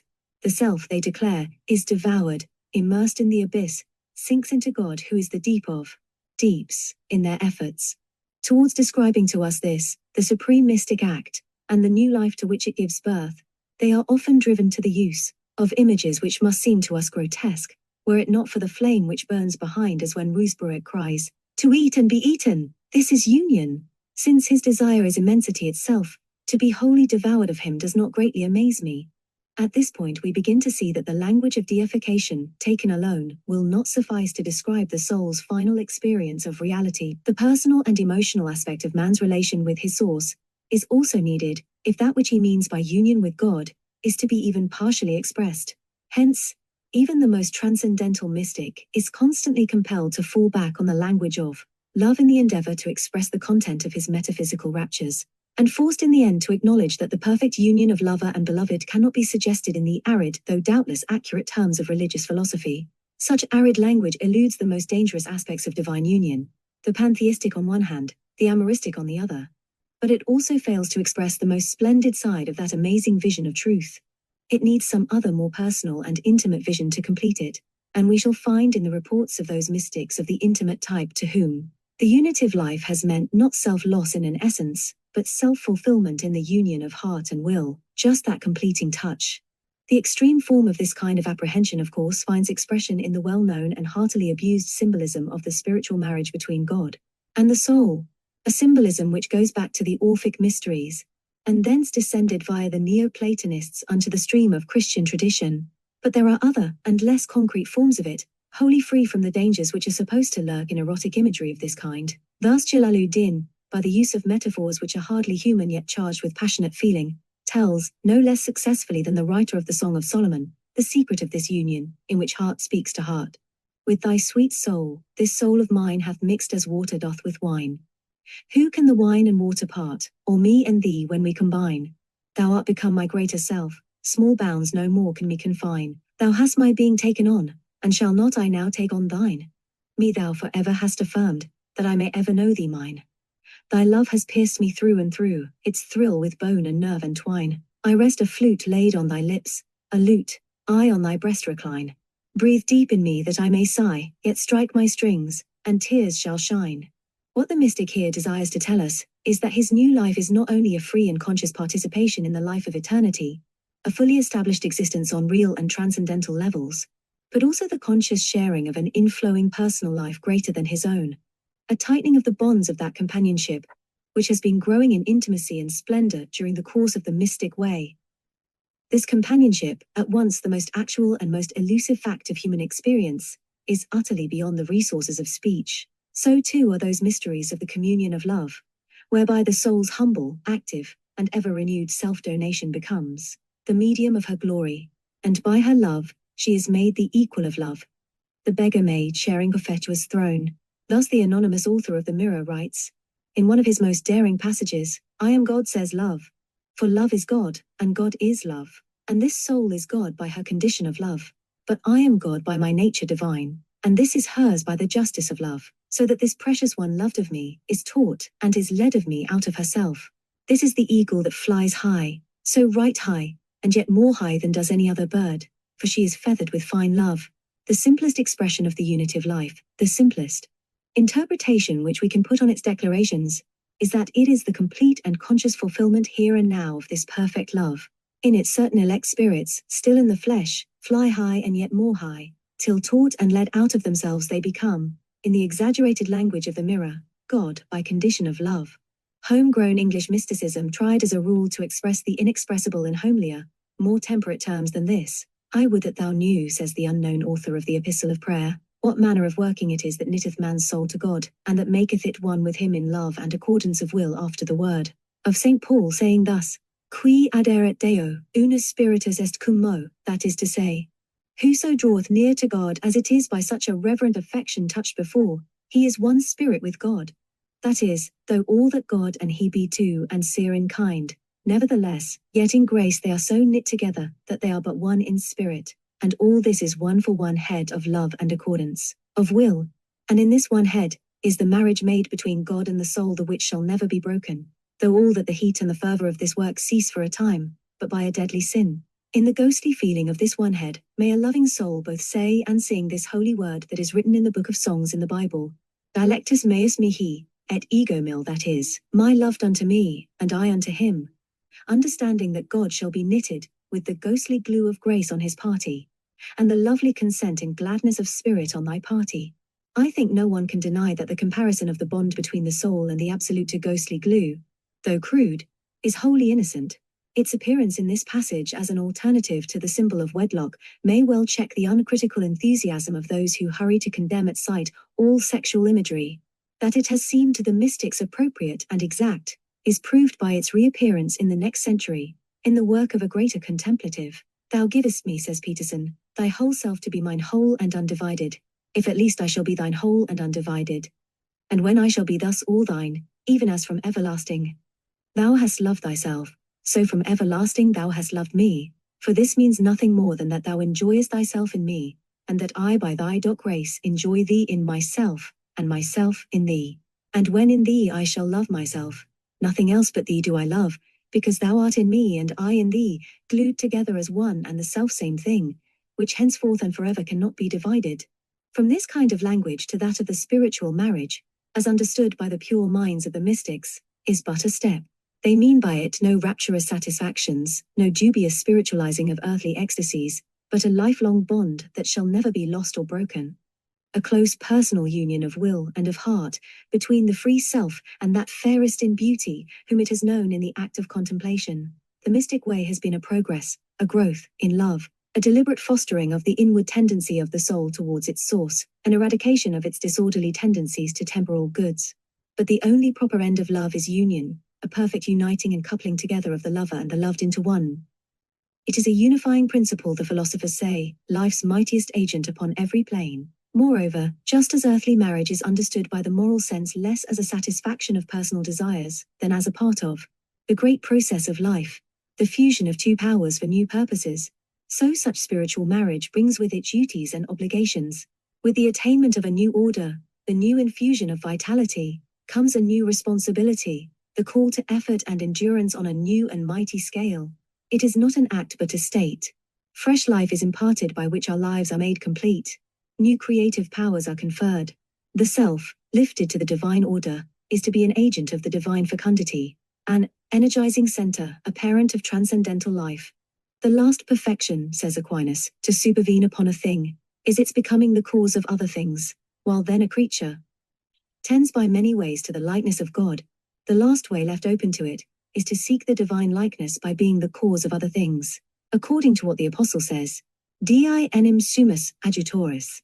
We find as a matter of fact, when we come to study the history of the mystics, that the permanent unitive state, or spiritual marriage, does mean for those who attain to it, first and above all else, such an access of creative vitality. It means man's little life invaded and enhanced by the absolute life. The appearance in human history of personalities and careers which seem superhuman when judged by the surface mind. Such activity, such a bringing forth of the fruits of the Spirit, may take many forms.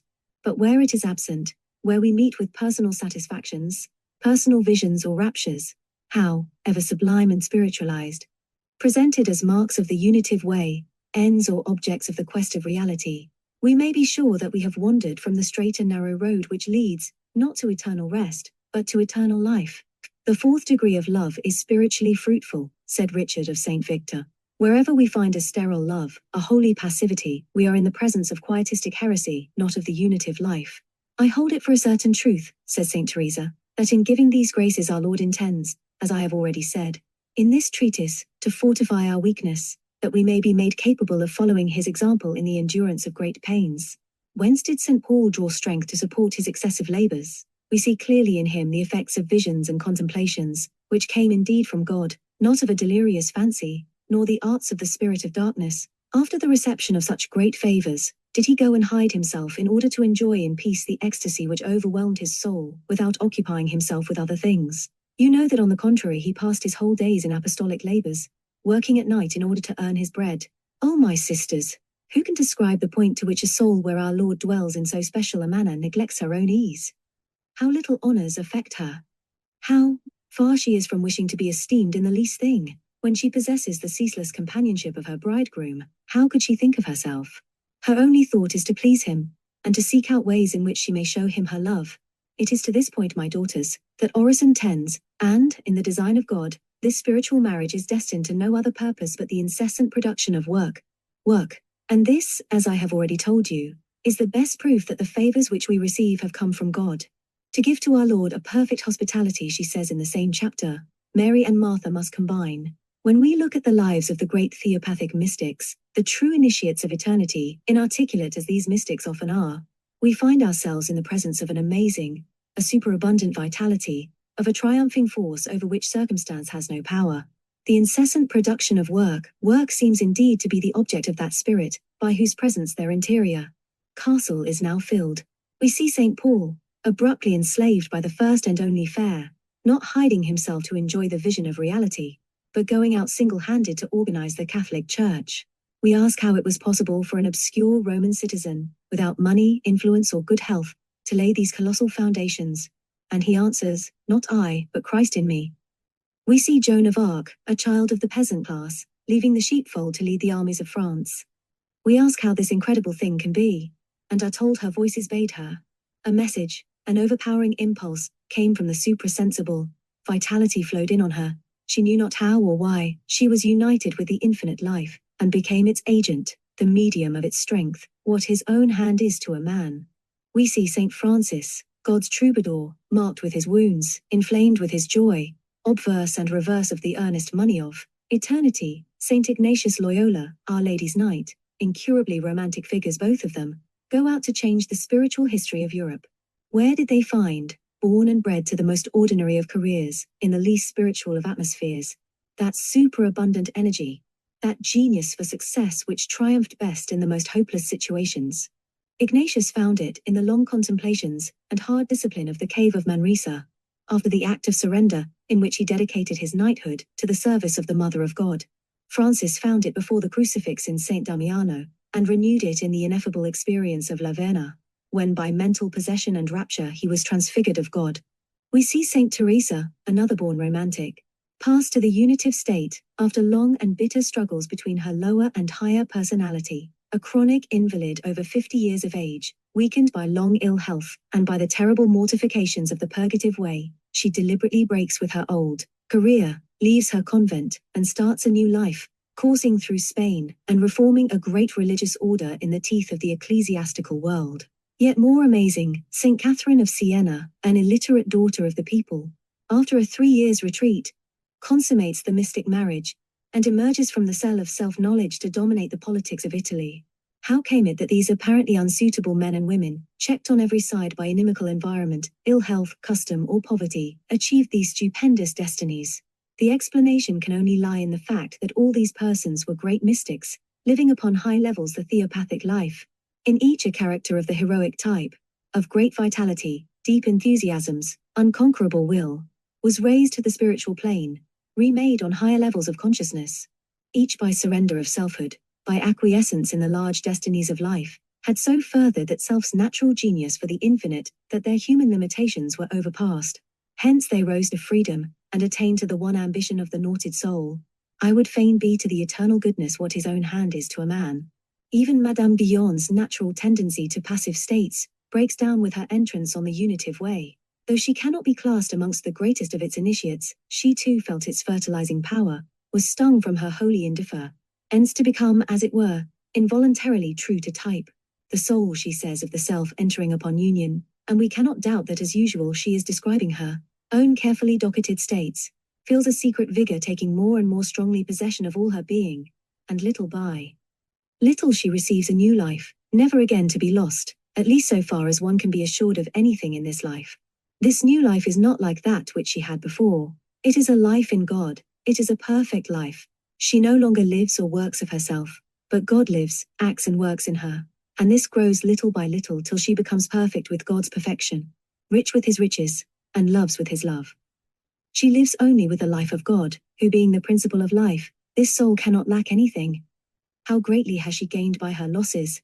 She has lost the created for the increate, the nothing for the all. All is given her, but not in herself but in God, not to be possessed of herself but to be possessed of God. Her riches are immense, for they are nothing less than God himself. I confess, she says again, that I do not understand the risen and deified state of certain persons who remain in spite of it, all their lives long in a state of impotence and deprivation. For here the soul resumes a veritable life. The acts of a risen man are vital acts, and if the soul after her resurrection remains without life, I say that she is dead or buried, but not risen. To be risen, the soul should be capable of all the acts which she performed before the time of her losses, and perform them without difficulty, since she performs them in God. This new, intense and veritable life has other, and even more vital characteristics than those which lead to the performance of acts or the incessant production of work. It is, in an actual sense, as Richard of St. Victor reminded us, fertile, creative, as well as merely active. In the fourth degree of love, the soul brings forth its children. It is the agent of a fresh outbirth of spiritual vitality into the world, the helpmate of the transcendent order, the mother of a spiritual progeny. The great unitive mystics are each of them the founders of spiritual families, centers wherefrom radiates new transcendental life. The flowing light of the Godhead is focused in them, as in a lens, only that it may pass through them to spread out on every side. So too, the great creative seers and artists are the parents, not merely of their own immediate works, but also of whole schools of art, whole groups of persons who acquire or inherit their vision of beauty or truth. Thus within the area of influence of a Paul, a Francis, an Ignatius, a Teresa, an atmosphere of reality is created, and new and vital spiritual personalities gradually appear, meet for the work which these great founders set in hand. The real witness to St. Paul's ecstatic life in God is the train of Christian churches by which his journeyings are marked. Wherever Francis passed, he left Franciscans, fragrant with a wondrous aspect, where none had been before. The friends of God spring up, individual mystics, here and there through the Rhineland and Bavaria. Each becomes the center of an ever-widening circle of transcendent life, the parent of a spiritual family. They are come, like their master, that men may have life more abundantly. From them new mystic energy is actually born into the world. Again, Ignatius leaves Manresa a solitary, maimed, ignorant and poor. He comes to Rome with his company already formed, and ablaze with his spirit, veritably his children, begotten of him, part and parcel of his life. Teresa finds the order of Mount Carmel hopelessly corrupt, all its friars and nuns blind to reality, indifferent to the obligations of the cloistered life. She is moved by the Spirit to leave her convent and begin, in abject poverty, the foundation of new houses, where the most austere and exalted life of contemplation shall be led. She enters upon this task to the accompaniment of an almost universal mockery. Mysteriously, as she proceeds, novices of the spiritual life appear and cluster around her. They come into existence, one knows not how, in the least favorable of atmospheres, but one and all are salted with the Teresian salt. They receive the infection of her abundant vitality, embrace eagerly and joyously the heroic life of the Reform.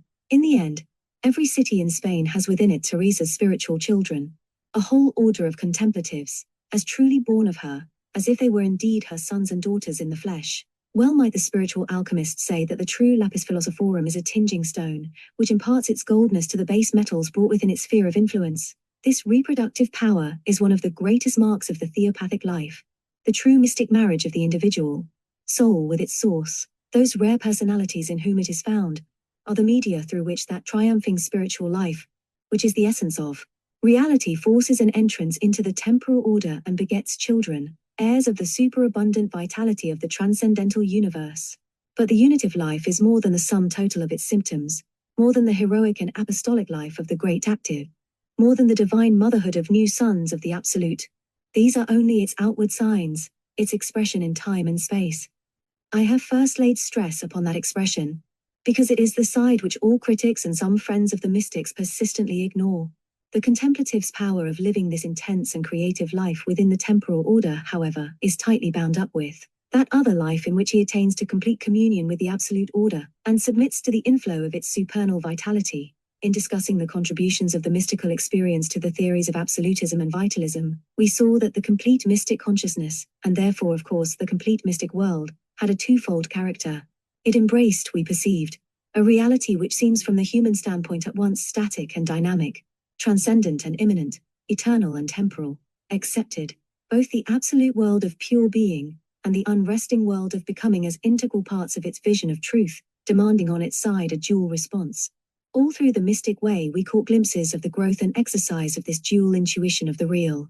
Now the mature mystic, having come to his full stature, passed through the purifications of sense and of will, and entered on his heritage, must and does take up as a part of that heritage, not merely a fruition of the divine goodness, truth and beauty, his place within the sempiternal rose, nor the creative activity of an agent of the eternal wisdom still immersed in the river of life, but both together, the twofold destiny of the spiritual world. To use the old scholastic language, he is at once patient and agent, patient as regards God, agent as regards man. In a deep sense it may be said of him that he now participates according to his measure in that divine human life which mediates between man and the eternal, and constitutes the salvation of the world.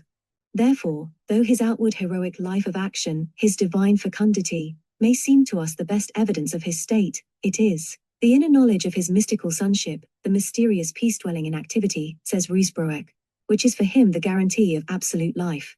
He has many ways of describing this central fact, this peculiar consciousness of his own transcendence, which coexists with, and depends on, a complete humility. Sometimes he says that whereas in the best moments of his natural life, he was but the faithful servant of the eternal order, and in the illuminated way became its secret friend, he is now advanced to the final, most mysterious state of hidden child. How great, says Ruysbroek, is the difference between the secret friend and the hidden child. The first makes lively, impassioned, but measured ascents towards God. But the second presses on to lose his own life upon the summits, in that simplicity which knoweth not itself. It is then that, caught up above all things by the sublime ardors of a stripped and naked spirit, we feel within ourselves the certitude and the perfection of the children of God, and obtain the immediate contact of the divine because we are immersed in the nothingness. Though the outer career of the great mystic, then, be one of superhuman industry, a long fight with evil and adversity, his real and inner life dwells securely upon the heights, in the perfect fruition which he can only suggest to us by the paradoxical symbols of ignorance and emptiness. He dominates existence because he thus transcends it, is a son of God, a member of the eternal order, shares its substantial life, tranquility according to his essence, activity according to his nature, absolute repose, absolute fecundity. This, says Ruysbroek again, is the twofold property of Godhead, and the secret child of the Absolute participates in this dual character of reality. For this dignity has man been made. Those two aspects of truth which he has so clumsily classified as static and dynamic, as being and becoming, now find their final reconciliation within his own nature, for that nature has become conscious in all its parts, has unified itself about its highest elements. That strange tormenting vision of a perfect peace, a joyous self-loss, annihilation in some mighty life that overpassed his own, which haunts man throughout the whole course of his history, and finds a more or less distorted expression in all his creeds, a justification in all his ecstasies, is now traced to its source, and found to be the inevitable expression of an instinct by which he recognized, though he could not attain, the noblest part of his inheritance. This recognition of his has of necessity been imperfect and oblique. It has taken in many temperaments an exaggerated form, and has been further disguised by the symbolic language used to describe it. The tendency of Indian mysticism to regard the unitive life wholly in its passive aspect, as a total self-annihilation, a disappearance into the substance of the Godhead, results, I believe, from such a one-sided distortion of truth.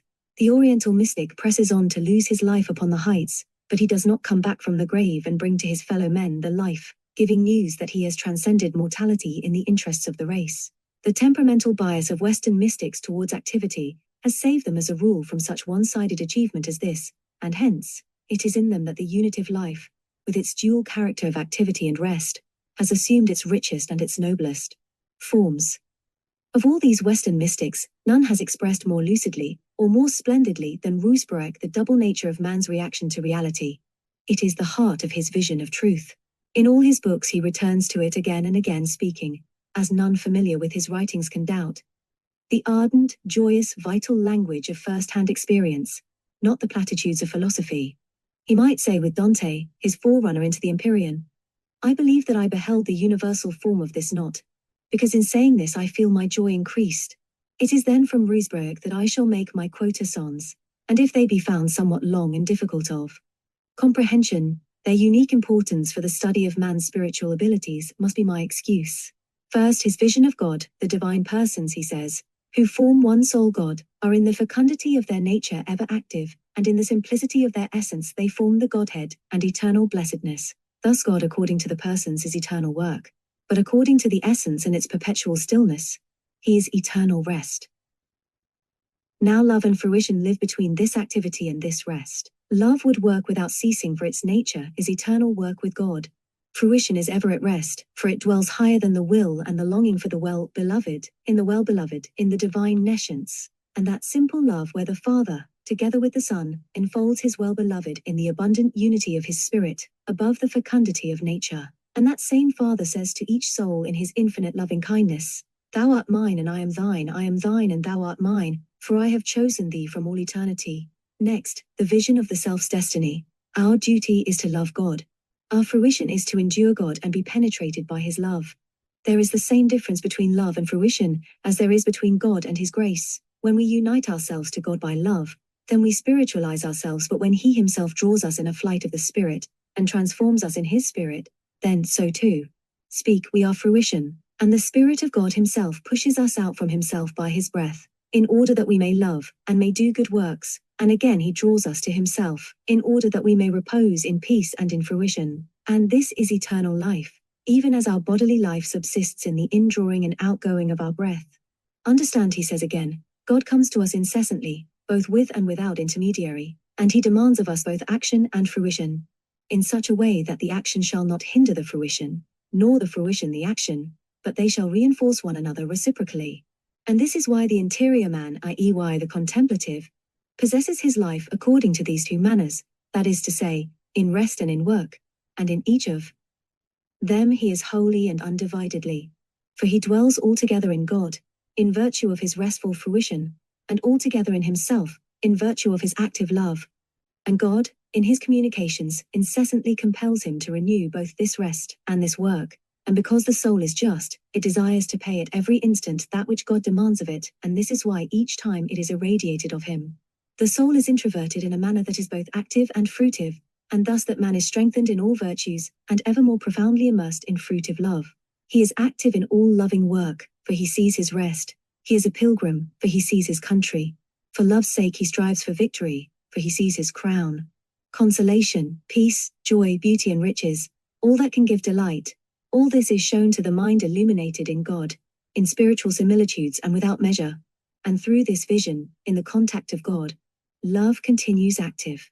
For such a just man has built up in his own soul, in rest and in work, a veritable life which shall endure forever, but which shall be transformed after this present life, to a state still more sublime. Thus this man is just, and he goes towards God by inward love, in eternal work, and he goes in God by his fruitive inclination in eternal rest, and he dwells in God. And yet he goes out towards created things, in a spirit of love towards all things, in the virtues and in works of righteousness. And this is the supreme summit of the inner life. Compare this description with the careers of the theopathetic mystics, in whom indeed action has not injured fruition, nor fruition action, who have, by some secret adjustment, some strange magic, as it seems to other men, contrived to possess their lives in rest and in work, without detriment to inward joy or outward industry. Bear in mind as you read these words, Ruysbroeck's last supreme effort to tell the true relation between man's free spirit and his God. The great public ministry of Saint Catherine of Siena, which ranged from the tending of the plague-stricken to the reforming of the papacy, and was accompanied by the inward fruitive consciousness of the companionship of Christ. Remember the humbler but not less beautiful and significant achievement of her Genoese namesake, the strenuous lives of Saint Francis of Assisi, Saint Ignatius, Saint Teresa, outwardly cumbered with much serving, observant of an infinitude of tiresome details, composing rules, setting up foundations, neglecting no aspect of their business, which could conduce to its practical success, yet altogether dwelling in God in restful fruition. Are not all these supreme examples of the state in which the self, at last fully conscious, knowing reality, because she is wholly real, pays her debt? Unable to rest entirely either in work or in fruition, she seizes on this twofold expression of the superabundant life by which she is possessed, and, on the double wings of eagerness and effort, takes flight towards her home, in dwelling as we have done, on the ways in which the great mystic makes actual to himself the circumstances of the unitive state. We must not forget that this state is, in essence, a fulfillment of love, the attainment of a heart's desire. By this attainment, this lifting of the self to free union with the real, as by the earthly marriage which dimly prefigures it, a new life is entered upon, new powers, new responsibilities are conferred. But this is not all. The three prime activities of the normal self, feeling, intellect, and will, though they seem to be fused, are really carried up to a higher term. They are unified, it is true, but still present in their integrity. And each demands and receives full satisfaction in the attainment of this final honor for which man has been made.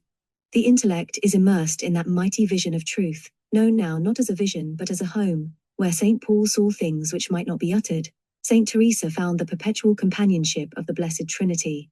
And Dante, caught to its heart for one brief moment, his mind smitten by the blinding flash of the uncreated light, knew that he had resolved reality's last paradox, the unity of Sertio and Imago, the infinite and personal aspects of God.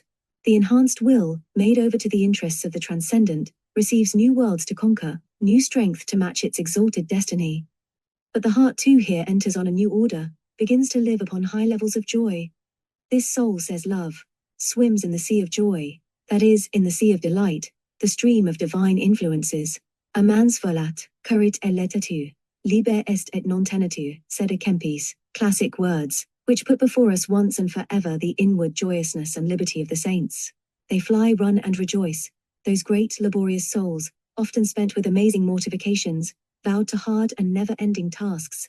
They are free, and nothing can hold them, though they seem to the world fenced in by absurd renunciations and restrictions, deprived of that cheap license which it knows as liberty. That fruition of joy of which Ruysbroeck speaks in majestic phrases, describes as constituting the interior life of mystic souls immersed in the absolute, the translation of the beatific vision into the terms of a supernal feeling state, is often realized in the secret experience of those same mystics, as the perennial possession of a childlike gaiety, an inextinguishable gladness of heart.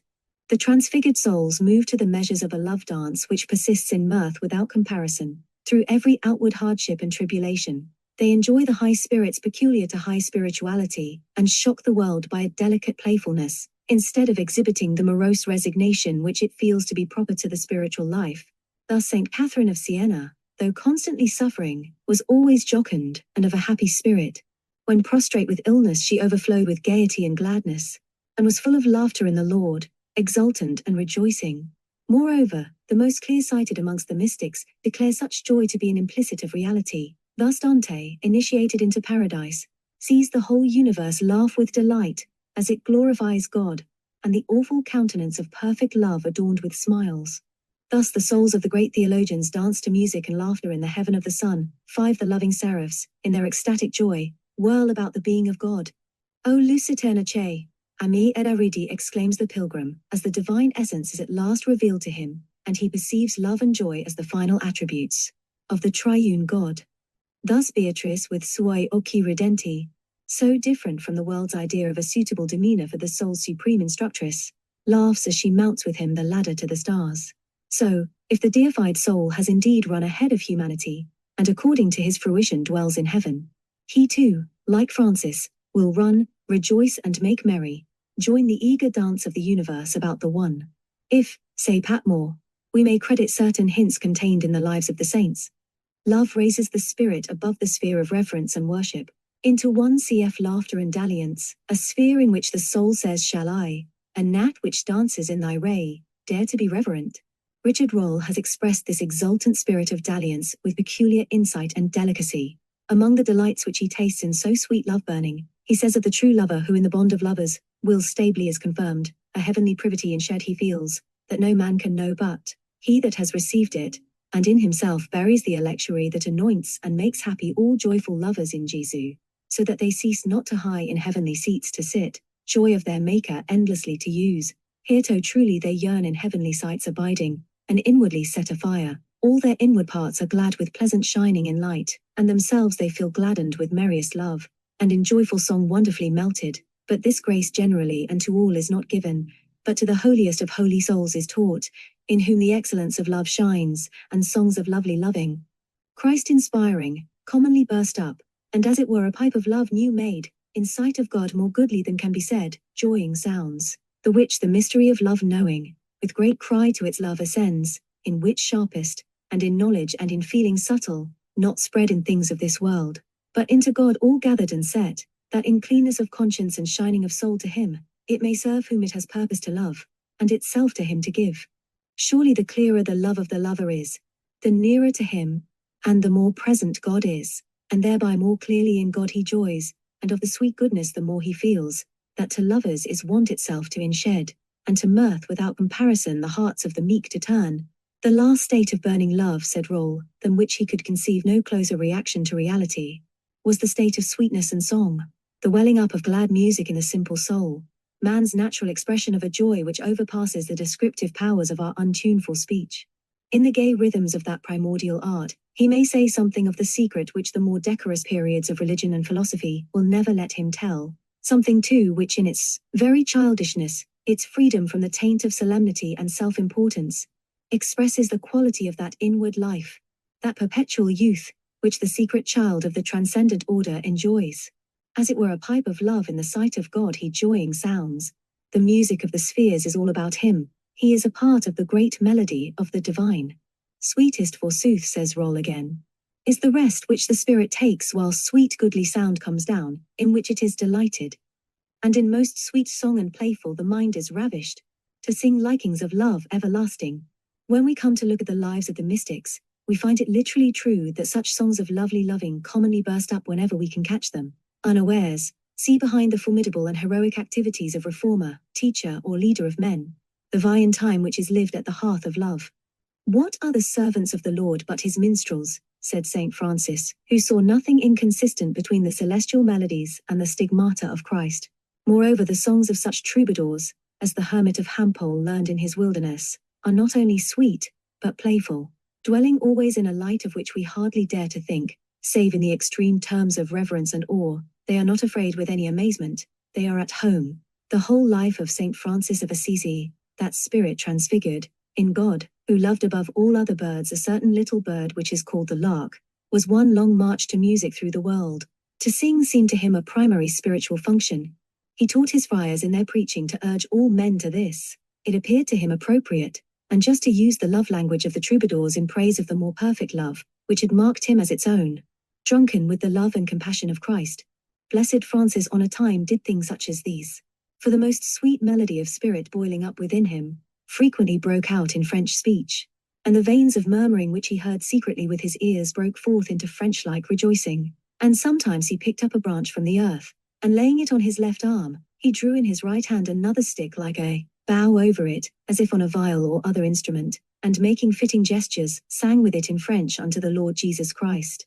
Many a time has the romantic quality of the unitive life, its gaiety, freedom, assurance and joy, broken out in French-like rejoicings, which have a terribly frivolous sound for worldly ears, and seem the more preposterous as coming from people whose outward circumstances are of the most uncomfortable kind. St. John of the Cross wrote love songs to his love. St. Rose of Lima sang duets with the birds. St. Teresa, in the austere and poverty-stricken seclusion of her first foundation, did not disdain to make rustic hymns and carols for her daughter's use in the dialect of Old Castile. Like St. Francis, she had a horror of solemnity. It was only fit for hypocrites, thought these rejuvenators of the Church, The hard life of prayer and penance on Mount Carmel was undertaken in a joyous spirit to the sound of many songs. Its great reformer was quick to snub the too spiritual sister who thought it better to contemplate than to sing, and was herself heard, as she swept the convent corridor, to sing a little ditty about the most exalted of her own mystical experiences, that ineffable transverberation, in which the fiery arrow of the seraph pierced her heart, but the most lovely and real, most human and most near to us, of all these descriptions of the celestial exhilaration which mystic surrender brings in its train, is the artless, unintentional self.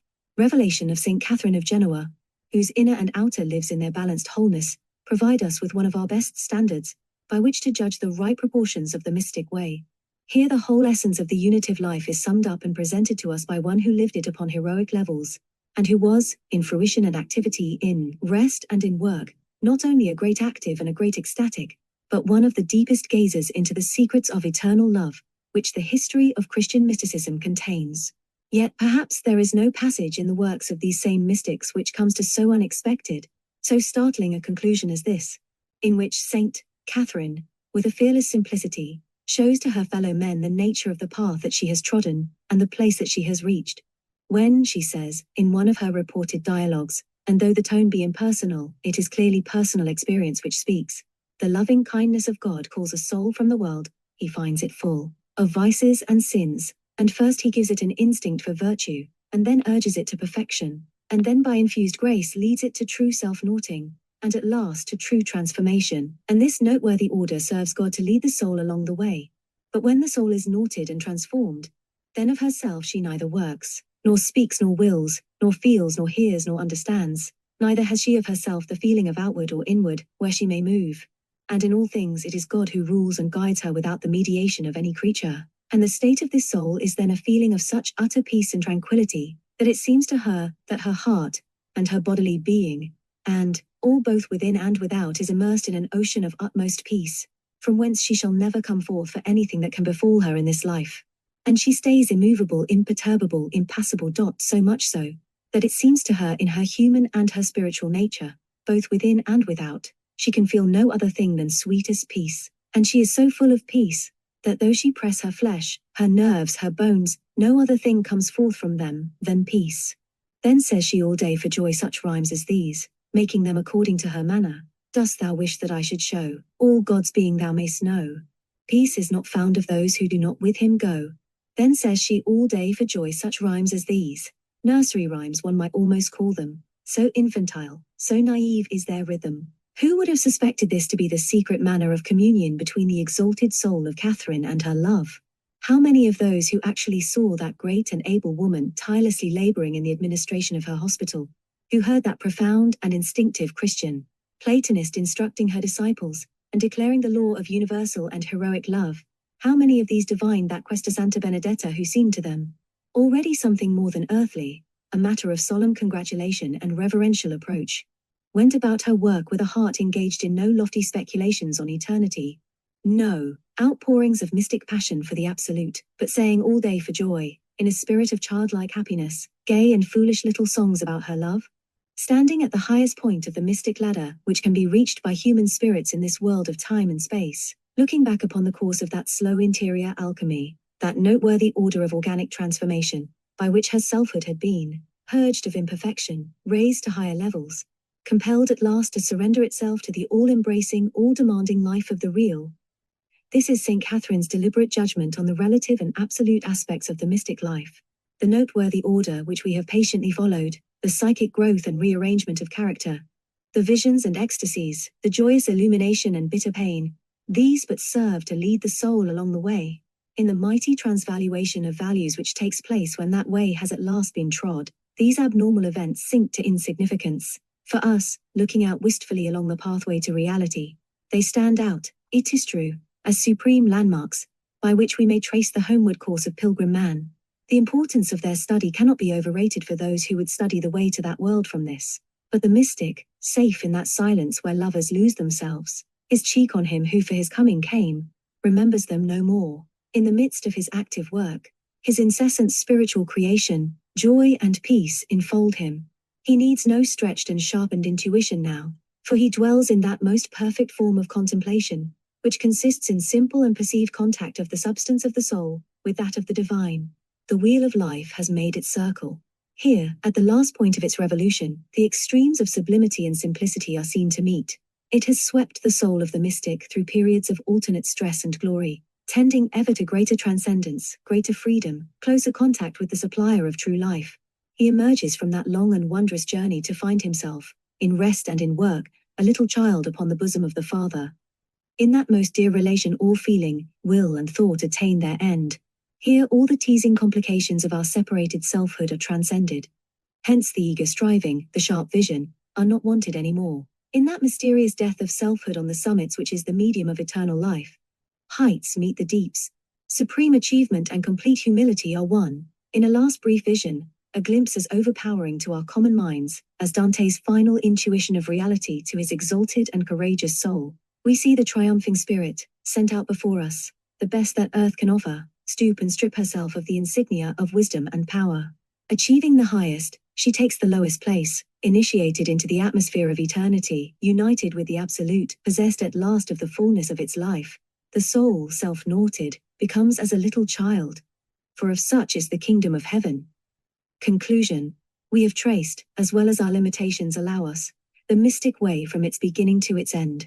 We have seen the ever-changing, ever-growing human spirit emerging from the cave of illusion, enter into consciousness of the transcendental world. The pilgrim set towards Jerusalem pass through its gates and attain his home in the bosom of reality.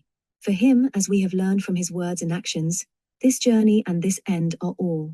Their overwhelming importance and significance swallow up, of necessity, every other aspect of life. Now, at the end of our inquiry, we are face to face with the question, what do these things mean for us, for ordinary unmystical men? What are their links with that concrete world of appearance in which we are held fast, with that mysterious, ever-changing life which we are forced to lead? What do these great and strange adventures of the spirit tell us, as to the goal of that lesser adventure of life on which we are set, as to our significance, our chances of freedom, our relation with the absolute? Do they merely represent the eccentric performances of a rare psychic type? Are the matchless declarations of the contemplatives only the fruits of unbridled imaginative genius, as unrelated to reality as music to the fluctuations of the stock exchange? Or are they the supreme manifestation of a power which is inherent in our life, reports of observations made upon an actual plane of being, which transcends and dominates our normal world of sense? The question is vital, for unless the history of the mystics can touch and light up some part of this normal experience, take its place in the general history of man, contribute something towards our understanding of his nature and destiny, its interest for us can never be more than remote, academic and unreal. Far from being academic or unreal, that history, I think, is vital for the deeper understanding of the history of humanity. It shows us, upon high levels, the psychological process to which every self which desires to rise to the perception of reality must submit, the formula under which man's spiritual consciousness, be it strong or weak, must necessarily unfold. In the great mystics, we see the highest and widest development of that consciousness, to which the human race has yet attained. We see its growth exhibited to us on a grand scale, perceptible of all men, the stages of its slow transcendence of the sense world, marked by episodes of splendor and of terror which are hard for common men to accept or understand as a part of the organic process of life. But the germ of that same transcendent life, the spring of the amazing energy which enables the great mystic to rise to freedom and dominate his world, is latent in all of us, an integral part of our humanity. Where the mystic has a genius for the absolute, we have each a little buried talent, some greater, some less, and the growth of this talent, this spark of the soul, once we permit its emergence, will conform in little, and according to its measure, to those laws of organic growth, those inexorable conditions of transcendence which we found to govern the mystic way.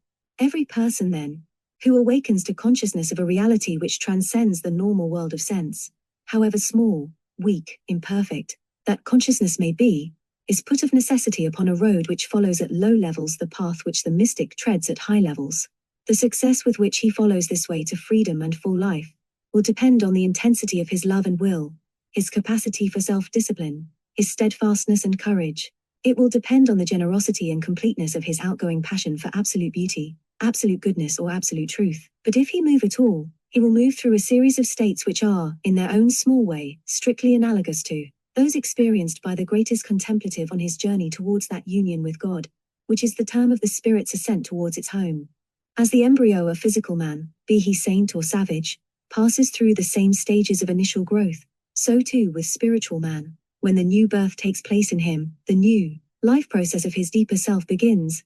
The normal individual, no less than the mystic, will know that spiral ascent towards higher levels, those violent oscillations of consciousness between light and darkness, those odd mental disturbances, abrupt invasions from the subliminal region, and disconcerting glimpses of truth, which accompany the growth of the transcendental powers, though he may well interpret them in other than the mystic sense.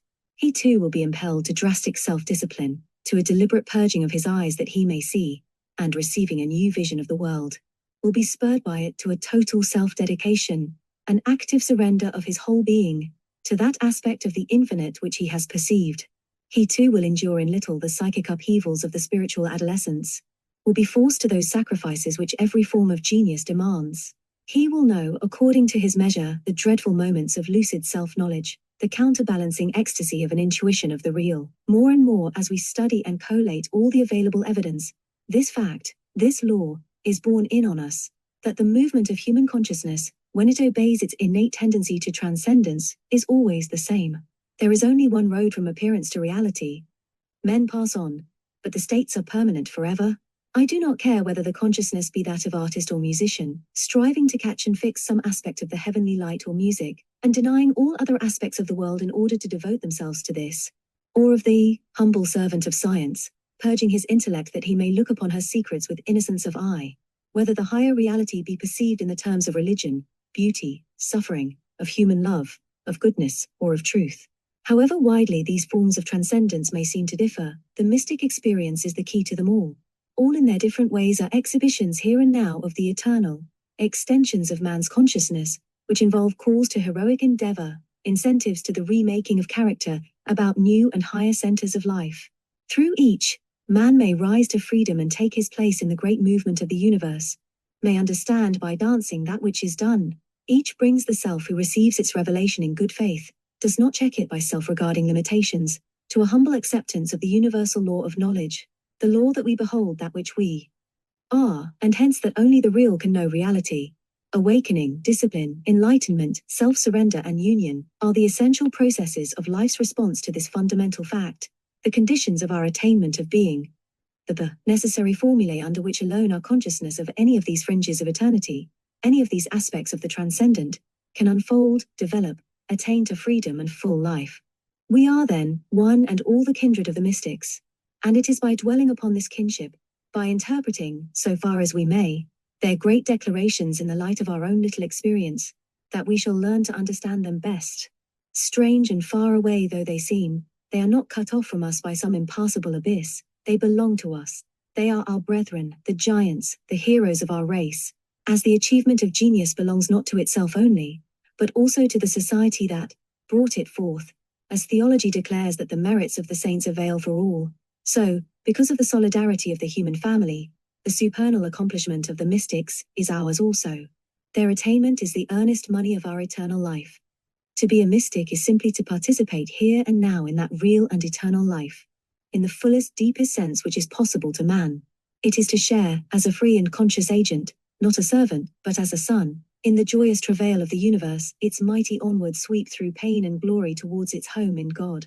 This gift of sonship, this power of free cooperation in the world process, is man's greatest honor, the ordered sequence of states, the organic development, whereby his consciousness is detached from illusion and rises to the mystic freedom which conditions, instead of being conditioned by, its normal world, is the way he must tread if that sonship is to be attained. Only by this deliberate fostering of his deeper self, this transmutation of the elements of character, can he reach those levels of consciousness upon which he hears and responds to, the measure whereto the worlds keep time on their great pilgrimage towards the Father's heart. The mystic act of union, that joyous loss of the transfigured self in God, which is the crown of man's conscious ascent towards the Absolute, is the contribution of the individual to this, the destiny of the cosmos. The mystic knows that destiny. It is laid bare to his lucid vision, as plain to him as our puzzling world of form and color is to normal sight. He is the hidden child of the eternal order, an initiate of the secret plan. Hence, whilst all creation groaneth and travaileth, slowly moving under the spur of blind desire towards that consummation in which alone it can have rest, He runs eagerly along the pathway to reality. He is the pioneer of life on its age-long voyage to the One, and shows us in his attainment the meaning and value of that life. This meaning, this secret plan of creation, flames out, had we eyes to see, from every department of existence. Its exultant declarations come to us in all great music. Its wild magic is the life of all romance. Its law, the law of love, is the substance of the beautiful, the energizing cause of the heroic. It lights the altar of every creed. It runs like ichor in the arteries of the universe. All man's dreams and diagrams concerning a transcendent perfection near him yet intangible, a transcendent vitality to which he can attain, whether he call these objects of desire, God, grace, being, spirit, beauty, pure idea, are but translations of his deeper self's intuition of its destiny, clumsy fragmentary hints at the all-inclusive, living absolute, which that deeper self knows to be real. This supernal thing, the adorable substance of all that is, the synthesis of wisdom, power, and love, and man's apprehension of it, his slow remaking in its interests, his union with it at last. This is the theme of mysticism, that twofold extension of consciousness which allows him communion with its transcendent and immanent aspects, is in all its gradual processes the mystic way.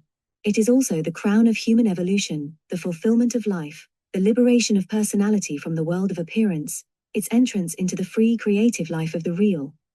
Further, Christians may well remark that the psychology of Christ, as presented to us in the Gospels, is of a piece with that of the mystics, in its pains and splendors, its dual character of action and fruition. It reflects their experience, upon the supernal plane of more abundant life. Thanks to this fact, for them the ladder of contemplation, that ladder which medieval thought counted as an instrument of the passion, discerning it as essential to the true salvation of man, stretches without a break from earth to the empyrean. It leans against the cross, it leads to the secret rose. By it the ministers of goodness, truth and beauty go up and down between the transcendent and the apparent world. Seen then, from whatever standpoint we may choose to adopt, whether of psychology, philosophy or religion, the adventure of the great mystics intimately concerns us.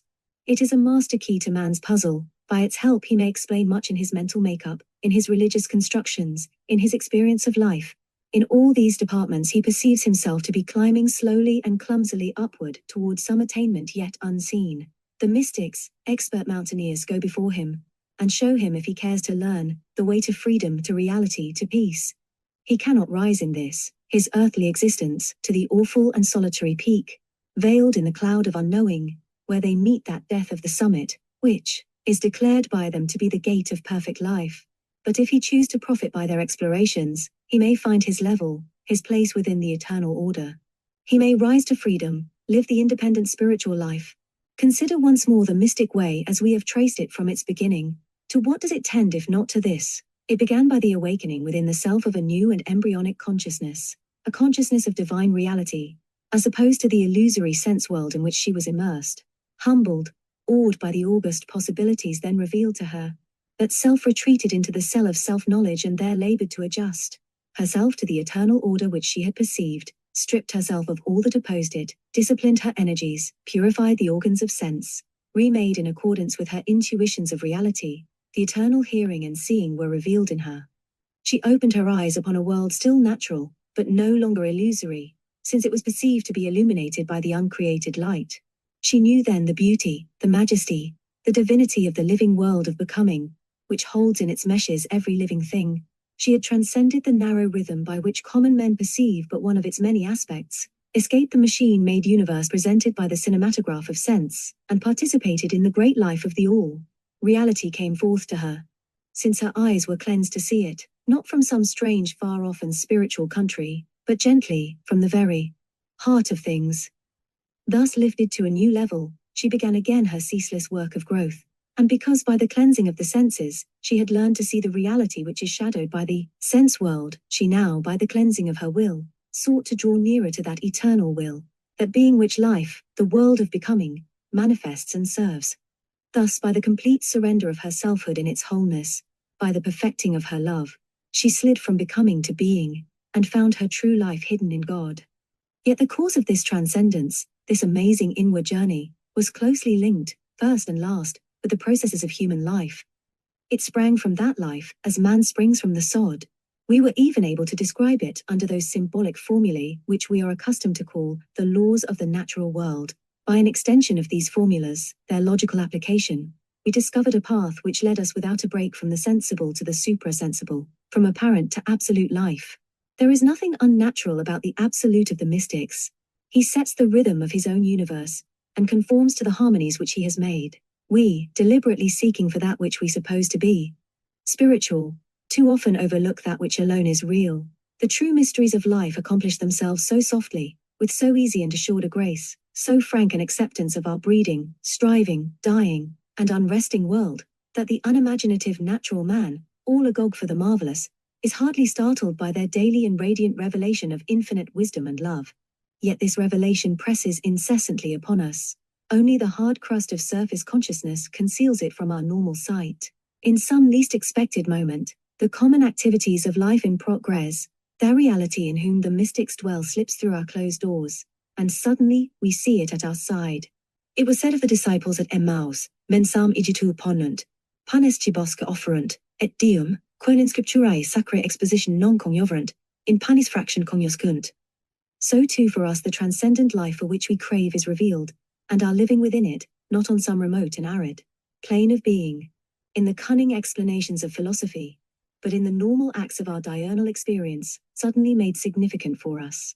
Not in the backwaters of existence, not amongst subtle arguments and occult doctrines, but in all those places where the direct and simple life of earth goes on. It is found in the soul of man so long as that soul is alive and growing, it is not found in any sterile place. This fact of experience is our link with the mystics, our guarantee of the truthfulness of their statements, the supreme importance of their adventure, their closer contact with reality. The mystics on their part are our guarantee of the end towards which the immanent love, the hidden steersman which dwells in our midst, is moving our lovely forerunners on the path towards the real. They come back to us from an encounter with life's most august secret, as Mary came running from the tomb, filled with amazing tidings which they can hardly tell. We, longing for some assurance, and seeing their radiant faces, urge them to pass on their revelation if they can. It is the old demand of the dim-sighted and incredulous, De nobis Maria quid vidisti, in via, but they cannot say, can only report fragments of the symbolic vision, angelicos testes, sudarium, et vestes, not the inner content, the final divine certainty. We must ourselves follow in their footsteps if we would have that. Like the story of the cross, so too the story of man's spirit ends in a garden, in a place of birth and fruitfulness, of beautiful and natural things. Divine fecundity is its secret existence, not for its own sake, but for the sake of a more abundant life. It ends with the coming forth of divine humanity, never again to leave us living in us and with us, a pilgrim, a worker, a guest at our table, a sharer at all hazards in life. The mystics witness to this story, waking very early they have run on before us, urged by the greatness of their love. We, incapable as yet of this sublime encounter, looking in their magic mirror, listening to their stammered tidings, may see far off the consummation of the race. According to the measure of their strength and of their passion, these, the true lovers of the Absolute, have conformed, here and now to the utmost tests of divine sonship, the final demands of life. They have not shrunk from the sufferings of the cross. They have faced the darkness of the tomb. Beauty and agony alike have called them, alike have awakened a heroic response. For them the winter is over. The time of the singing of birds is come. From the deeps of the dewy garden, life, new, unquenchable, and ever lovely, comes to meet them with the dawn.